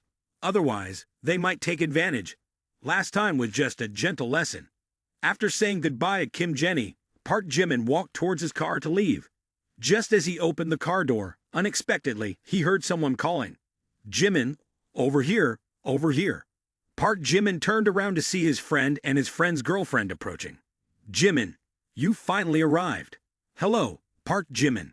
The young man thought to himself, Why is Yu Hai-ri here too? I initially wanted to have a private conversation with Jong-ki. This is inconvenient. When Jong-ki noticed Park Jimin on a new car, he asked, Young man, you changed your car again. Where are we going for a meal? Get on the car, and we can talk. Yu Hai-ri, scheming in her mind, thought, I'm quite clever. Park Jimin and Song Jong-ki have such a close relationship. With Park Jimin's status, the place he chooses for a meal must be high-end. I didn't waste my effort on makeup. However, a while later, when they arrived, it turned out to be not a fancy restaurant, but a casual eatery. Hai-ri jumped in disappointment. Am I mistaken? What's this rundown place? My stomach hurts. Contrary to Hai-ri's feelings, Jong-ki found it amusing. Jimin, that's great. This eatery is the real deal. I was afraid you'd take me to eat some fancy black pearl or something, and I wouldn't be able to enjoy it. Park Jimin replied, Am I someone who shows off? Today, just enjoy yourself. Meanwhile, Hai-ri shed 2 tears of regret for not being able to savor the taste of traditional herbal medicine-infused salted egg yolk sauce. Jong-ki turned back and said, Hai-ri, this place is really good. You're lucky to be eating here. She had to respond casually, Oh really? Ha ha ha ha. Thank you then. She frowned and thought, Park Jimin, is this a poor devil pretending to be rich? Eating street food, could I be mistaken? At this moment, the sound from the nearby TV echoed. Hello everyone, this is a press conference organized by the famous artist Oh Young-sil. Oh Young-sil mentioned that her film and television company, Young-sil Entertainment, has important news to reveal. Park Jimin jumped up. Oh Young-sil. Hello, everyone, I'm Oh Young-sil. Today, the main purpose here is to announce something. She doesn't understand the meaning of humility, always organizing press conferences. These things are not good. Truly foolish. The renowned Chairman Baekhyun has invested 1 trillion in our company. We are about to build the largest film and television facility in Asia, and even the world. Oh Young-sil's remark hit the young man like a splash of water, indeed a sharp arrow aimed at him. Oh Young-sil doubled the amount, and Jong-ki turned to inquire. Chairman Baekhyun, Jimin, wasn't it you she referred to? Do you want to establish a film and television foundation? The young man could only feign a cough to gloss over the situation, while Hai-ri, upon hearing the amount, had her eyes light up. 1 trillion. Park Jimin is still so wealthy. She immediately formed a different opinion about Park Jimin. Maybe called a billionaire, but unreserved about street food. Very charismatic. Park Jimin frowned, silently thinking. Nerve-wracking. You're just putting on a show. What's the point of involving me? Now the whole country knows me. How can I still pursue someone else? Jong-ki turned and asked, Jimin, if you happen to know all the female celebrities, when will you get me an autograph? Also, what's the deal with our TV base? Oh well, no matter, it's just a thing. 1 trillion. You can print money. Before Jong-ki could finish, Park Jimin forcefully stuffed food into his mouth, saying, Eat your own. Stop talking nonsense. Hai-ri, seeing her boyfriend struggling, felt a bit sorry. Song Jong-ki, the ladder of my life. Jimin, be a bit gentler. I must hold on to him. Park Jimin, spending money at will is enough for a wealthy life. I've improved my fate thanks to him. Jong-kai, grown up like this and still not paying attention to meals, I'll wipe for you. Thank you. At the Kim Mao building, the sound of gratitude echoed. 1 trillion. At this moment, 4 girls focused on observing the large screen in the building. Sun asked Kim Jisoo, didn't you say he only had 500 billion, and furthermore, he knows Oh Young-sil? Kim Jisoo replied, this could be his modesty. Park Min-young added, I know this. Park Jimin participated in the charity night before. Took photos with gifts for Oh Young-sil. They have known each other for a while. Jun Sun wondered, so is Park Jimin trying to court her this time? Yang Wei-bai spoke up, it's not that simple. The 1 trillion project is a massive undertaking, not something decided on a whim. This matter was probably settled long ago. They just used Oh Young-sil to make the announcement. Indeed, spending 1 trillion just to impress a girl would be too extravagant. Yang Tu Food's analysis is correct. Park Jimin's actions may seem extravagant, but there is a deep thought behind it. Yang Wei-bai found it difficult to understand. The Vinova program, Big Cat TV, are now television bases. Park Jimin, what are you arranging? I truly cannot fathom. Jun Sun suggested to Kim Jisoo. If at this moment, Kim Jisoo, you reveal that our Big Cat TV is also invested by Chairman Baekhyun, won't there be a large number of live streams, and industry insiders will come to participate? Joyful, Kim Jisoo exclaimed. Exactly, Sun, you're really smart. With a billionaire backing us, others surely see the immense potential for Big Cat TV to thrive. Anyway, the boss's perspective is quite accurate. Curious, Yang Wei-bai inquired. Could this be Park Jimin's plan as well? This man is too formidable. Oh, Chairman Park, what are people discussing? Oh, nothing. Oh Young-sil, isn't she at the press conference? We're discussing Chairman Baekhyun, her investor. Chairman Baekhyun, she keeps saying Chairman Baekhyun is Chairman Baekhyun. Who else could it be? He's the most famous one. Hyen doesn't know anyone else. Our company is also invested in by Chairman Baekhyun. Upon hearing this, older sister Hyen asked abruptly, can I resign now? Soo Hyen's reason was straightforward, leaving Kim Jisoo unable to accept it. Immediately after, Kim Jisoo frowned, speaking with concern. Why, sister Hyen? Didn't you agree before? Why change your mind now? Did I do something wrong? Back when I was a streamer, you were the one who guided me into the profession. I genuinely want you to join the company. If you're not satisfied with the salary and benefits, we can discuss it further. And if you're concerned about the company's development, you've seen it yourself.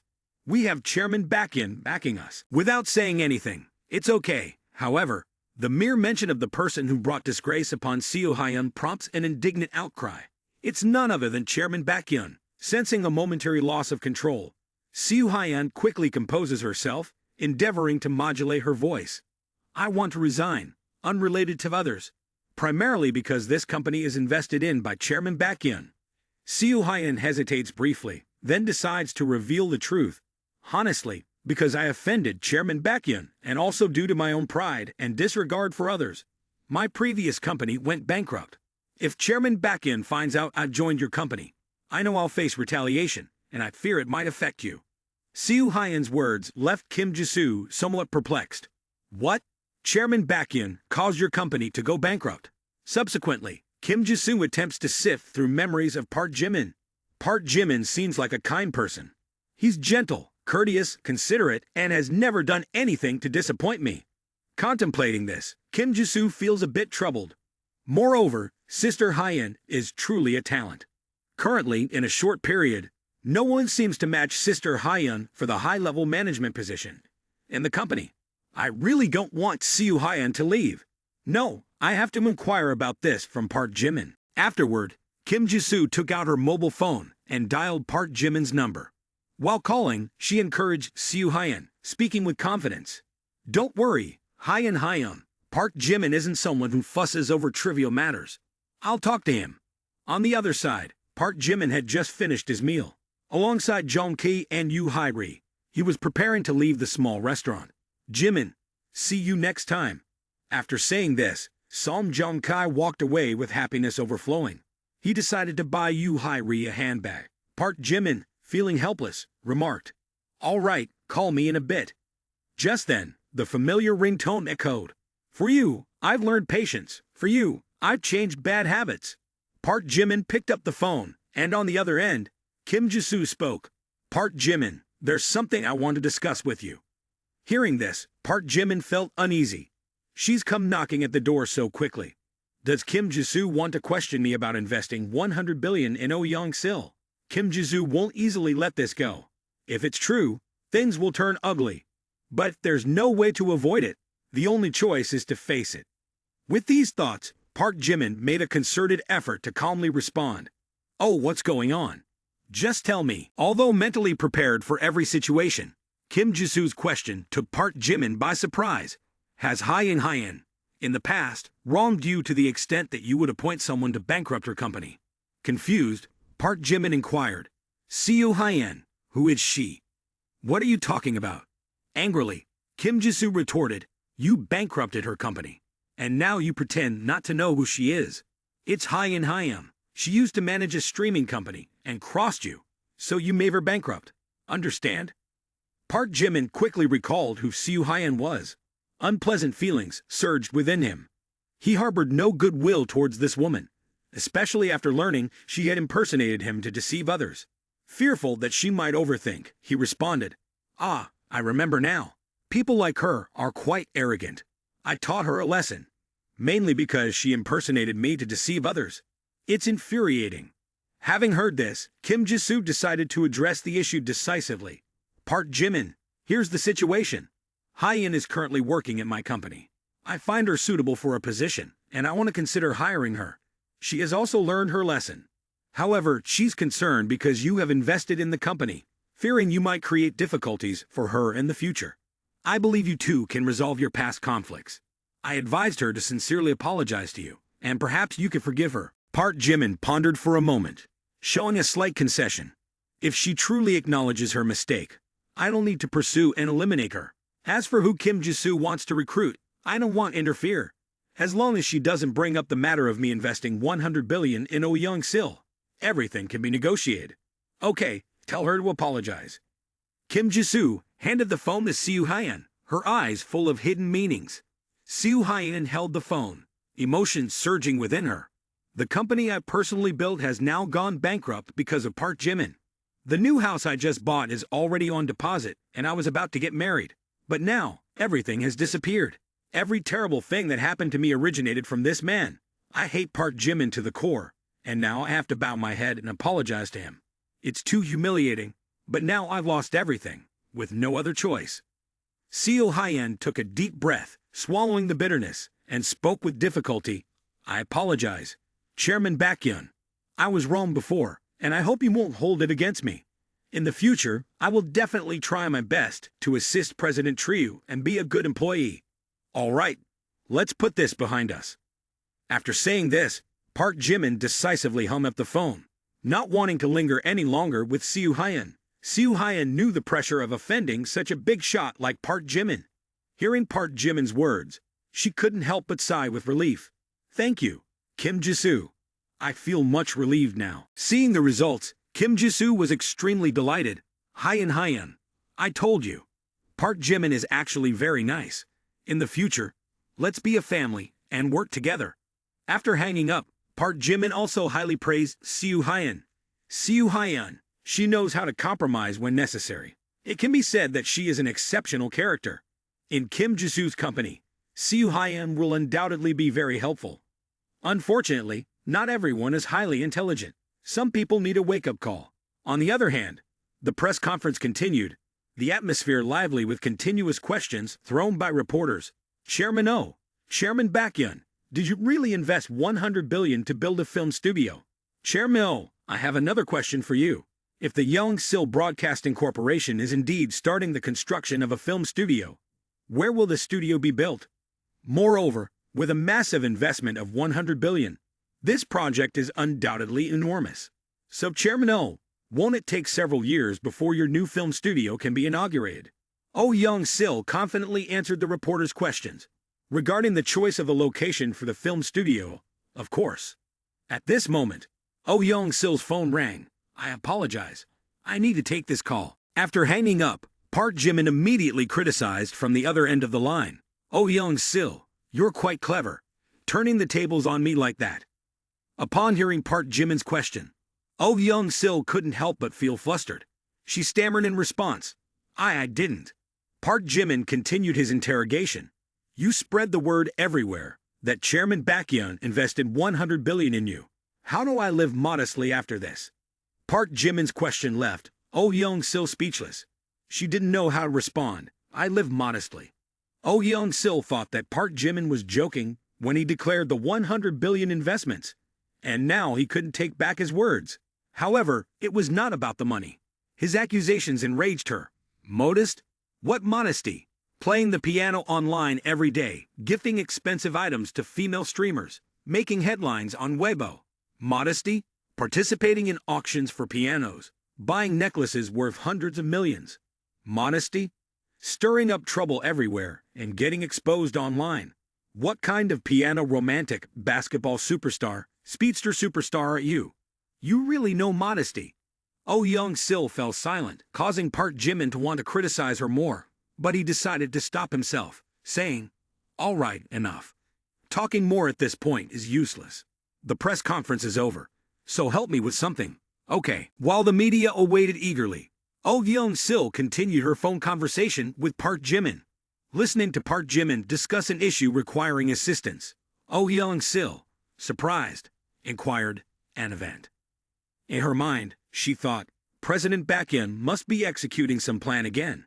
Despite such thoughts, she still agreed with Park Jimin, saying, All right, I understand, no problem.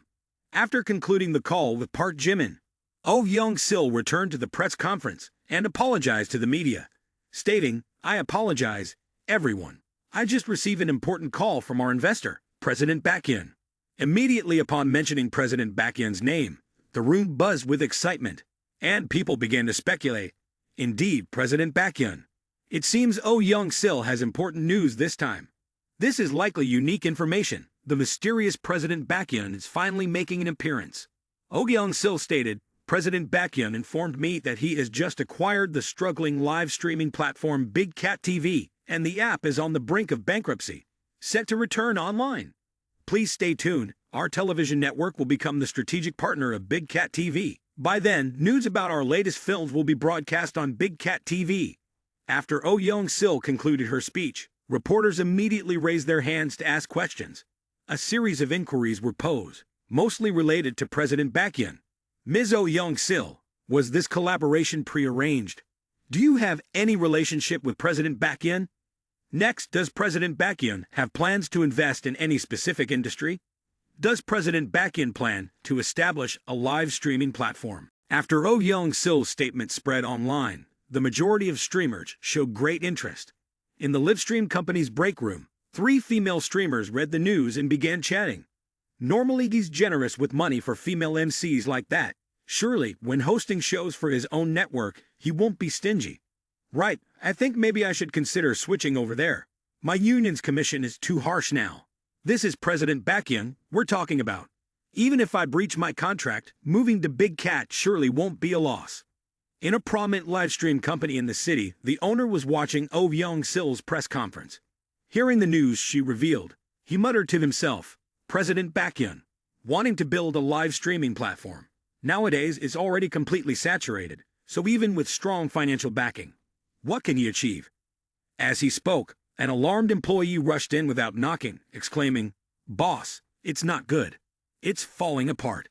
Everyone, all the operational departments are resigning. Many unions under my control also reported that their leaders have started quitting." The owner, upon hearing this, broke into a cold sweat. How can this be? Could this be his way of breaking the situation? After learning that Park Jimin planned to start a live broadcasting company, Kim Jisoo immediately said to Yang Webai, "Yang Webai, you were absolutely right. Oh Young-sil promoted Big Cat TV multiple times, and the only explanation is that Park Jimin had calculated everything." The deep gaze of Yang Webai when talking about Park Jimin. "Actually, I was just speculating, not thinking it would be accurate. Park Jimin is truly a business genius, connecting all the dots. His seemingly erratic behavior before has finally been proven to be a deliberate strategy." After listening to the girls piecing together the details of Park Jimin's actions, Sun exclaimed, "So, if Park Jimin is indeed like that, all of his previous flirtatious behavior, it's all for investment." Yang Webai seemed to think the same way, responding to Sun with a soulless gaze. Exactly, when Park Jimin spent so much money before, it wasn't just for flirting. His purpose was business profit. Park Min-young was also surprised. She was momentarily speechless before saying, "He gave us money, basically not to pursue us." Kim Jisoo, at this point, also understood everything. He just saw that we have great potential as his employees. In the minds of the four girls, speculations about Park Jimin were overflowing. Even though, after connecting the details, they all believed that Park Jimin's pursuit was related to business, each girl held a faint hope that Park Jimin might have genuine feelings for them. Each one wondered, does Park Jimin truly love me? There's an intriguing paradox in love, where the man you can't quite grasp ends up making you invest all your passion and effort to conquer him. In this case, all the girls shared this sentiment. The atmosphere suddenly became heavy and stifling, especially for Yang Webai. Having been humiliated by Park Jimin before, she experienced immense pain. Currently, Park Jimin hasn't made a choice yet, intensifying her emotions. Perhaps they think like me, but hesitation at this moment will lead to failure. What's crucial is that my parents at home are very pleased with Park Jimin, to the extent that I want to marry him. Therefore, I cannot retreat, or else I would disappoint the expectations my mother has for me. Thinking this way, Yang Webai asserted her sovereignty, expressing her intense and undeterred love. I don't know whom Park Jimin likes. He might like everyone, or he might not like anyone at all. Even if he's a scoundrel, before he makes a choice, I am ready to sacrifice myself, accept any hurt to be by his side. As her words concluded, the atmosphere suddenly became tense. Kim Jisoo, Park Min-young, and Jun Sun all felt extremely uncomfortable. The smiles on their faces gradually faded, replaced by a cold demeanor and eyes filled with hostility. Soo Hyun clapped her hands to express her opinion. All right, let's temporarily not discuss this anymore. I believe that even as women, we should focus on our careers. Relying on men is not a long-term solution. The most reliable person is ourselves. When we are strong and excellent, naturally, others will value us. At 28, Soo Hyun, truly different, took a step ahead of the other girls for 7 consecutive years. After offering some words of encouragement, she immediately infused strength into the disappointed girls. That's right, then rely on yourselves. The one who can help Park Jimin earn the most money is the one who can go with him to the end. Returning to the life of Jung Hoseok, after breaking up with Park Jimin, she diligently worked as a well-behaved employee. Moreover, since the day she learned that he bought a high-rise apartment for another woman, she often felt sad and unfocused. Currently, Jung Hoseok works in the reception department. Hello, with number 8917. Jung, can you please help me retrieve some goods? Sure, please wait a moment. This is your package. Do you need help unpacking it? Thank you. Beside a colleague who finished reading news on Weibo, she excitedly exclaimed, Damn, Jung Hoseok, today's news is so hot. Oh Young-sil, in the press conference, declared a 100 billion investment in the film studio area, and within half an hour, it's already trending as a hot search on Weibo. Discussing celebrities is not Jung Hoseok's hobby, but upon hearing this, she couldn't help but ask curiously, Oh Young-sil, wasn't she the actress who had a feud not long ago? Just returned, and where did she get 100 billion? Must be someone backing her up, a mysterious tycoon. But who? Chairman Baekhyun, perhaps. While this story may not be related to Jung Ho-seok, the mention of Chairman Baekhyun made her shudder. In the process of opening a parcel with a paper cutter, she unknowingly cut her finger. Her younger sister beside her still looked worshipful, saying, "I heard he not only invested 100 billion in building the film studio, but also acquired Big Cat TV. This is going big." The rich indeed like to do as they please. Hearing this, a male colleague enthusiastically joined the conversation. "Is it true about Chairman Baekhyun? Once I watched a live stream, luckily saw him giving away 100 missile props. It was terrifying." Exactly, it was him. The streamer of that channel is really lucky. Ordinary people like us probably wouldn't have the chance to encounter such tycoons. However, they were unaware that the more they talked about Park Jimin, the darker Jung Ho-seok's expression became. In this moment, Jung Ho-seok fell silent, her heart pierced as if by 1,000 arrows. Park Jimin. It's Park Jim again, unexpectedly investing 100 billion this time. What have I missed? Unable to bear it any longer, Jung Ho-seok collapsed to the floor, sobbing loudly, tears soaking the entire floor. At the International Financial Center motto, atop the most prosperous skyscraper, a man stood quietly gazing into the distance. The bustling and lively city below seemed miniature within his sight, but within his heart, a boundless anger was hidden. Holding the coffee cup in hand, Jin Jia-mu couldn't contain himself and threw it directly at the picture hanging on the wall. The shattering sound echoed, and the broken pieces scattered on the floor. "This is outrageous. It's that Chairman Baekhyun again. What does he want this time? Is he intentionally challenging me? I refuse to let the film studio collaborate with Oh Young-sil, so he directly decides to build a new one. This is a direct slap in my face." At this moment, an elegant figure approached, her beauty and figure almost perfect. "Jin Young Master, calm down. I've sent someone to investigate this person." Jin Jia-mu remained silent, only staring intensely at the radiant picture of Oh Young-sil on the wall, her refined beauty making him extremely uncomfortable. Just a short year ago, the little bunny once rejected sharing a blanket with me, and now she has transformed into an entirely different beauty. Young-sil, is he your support?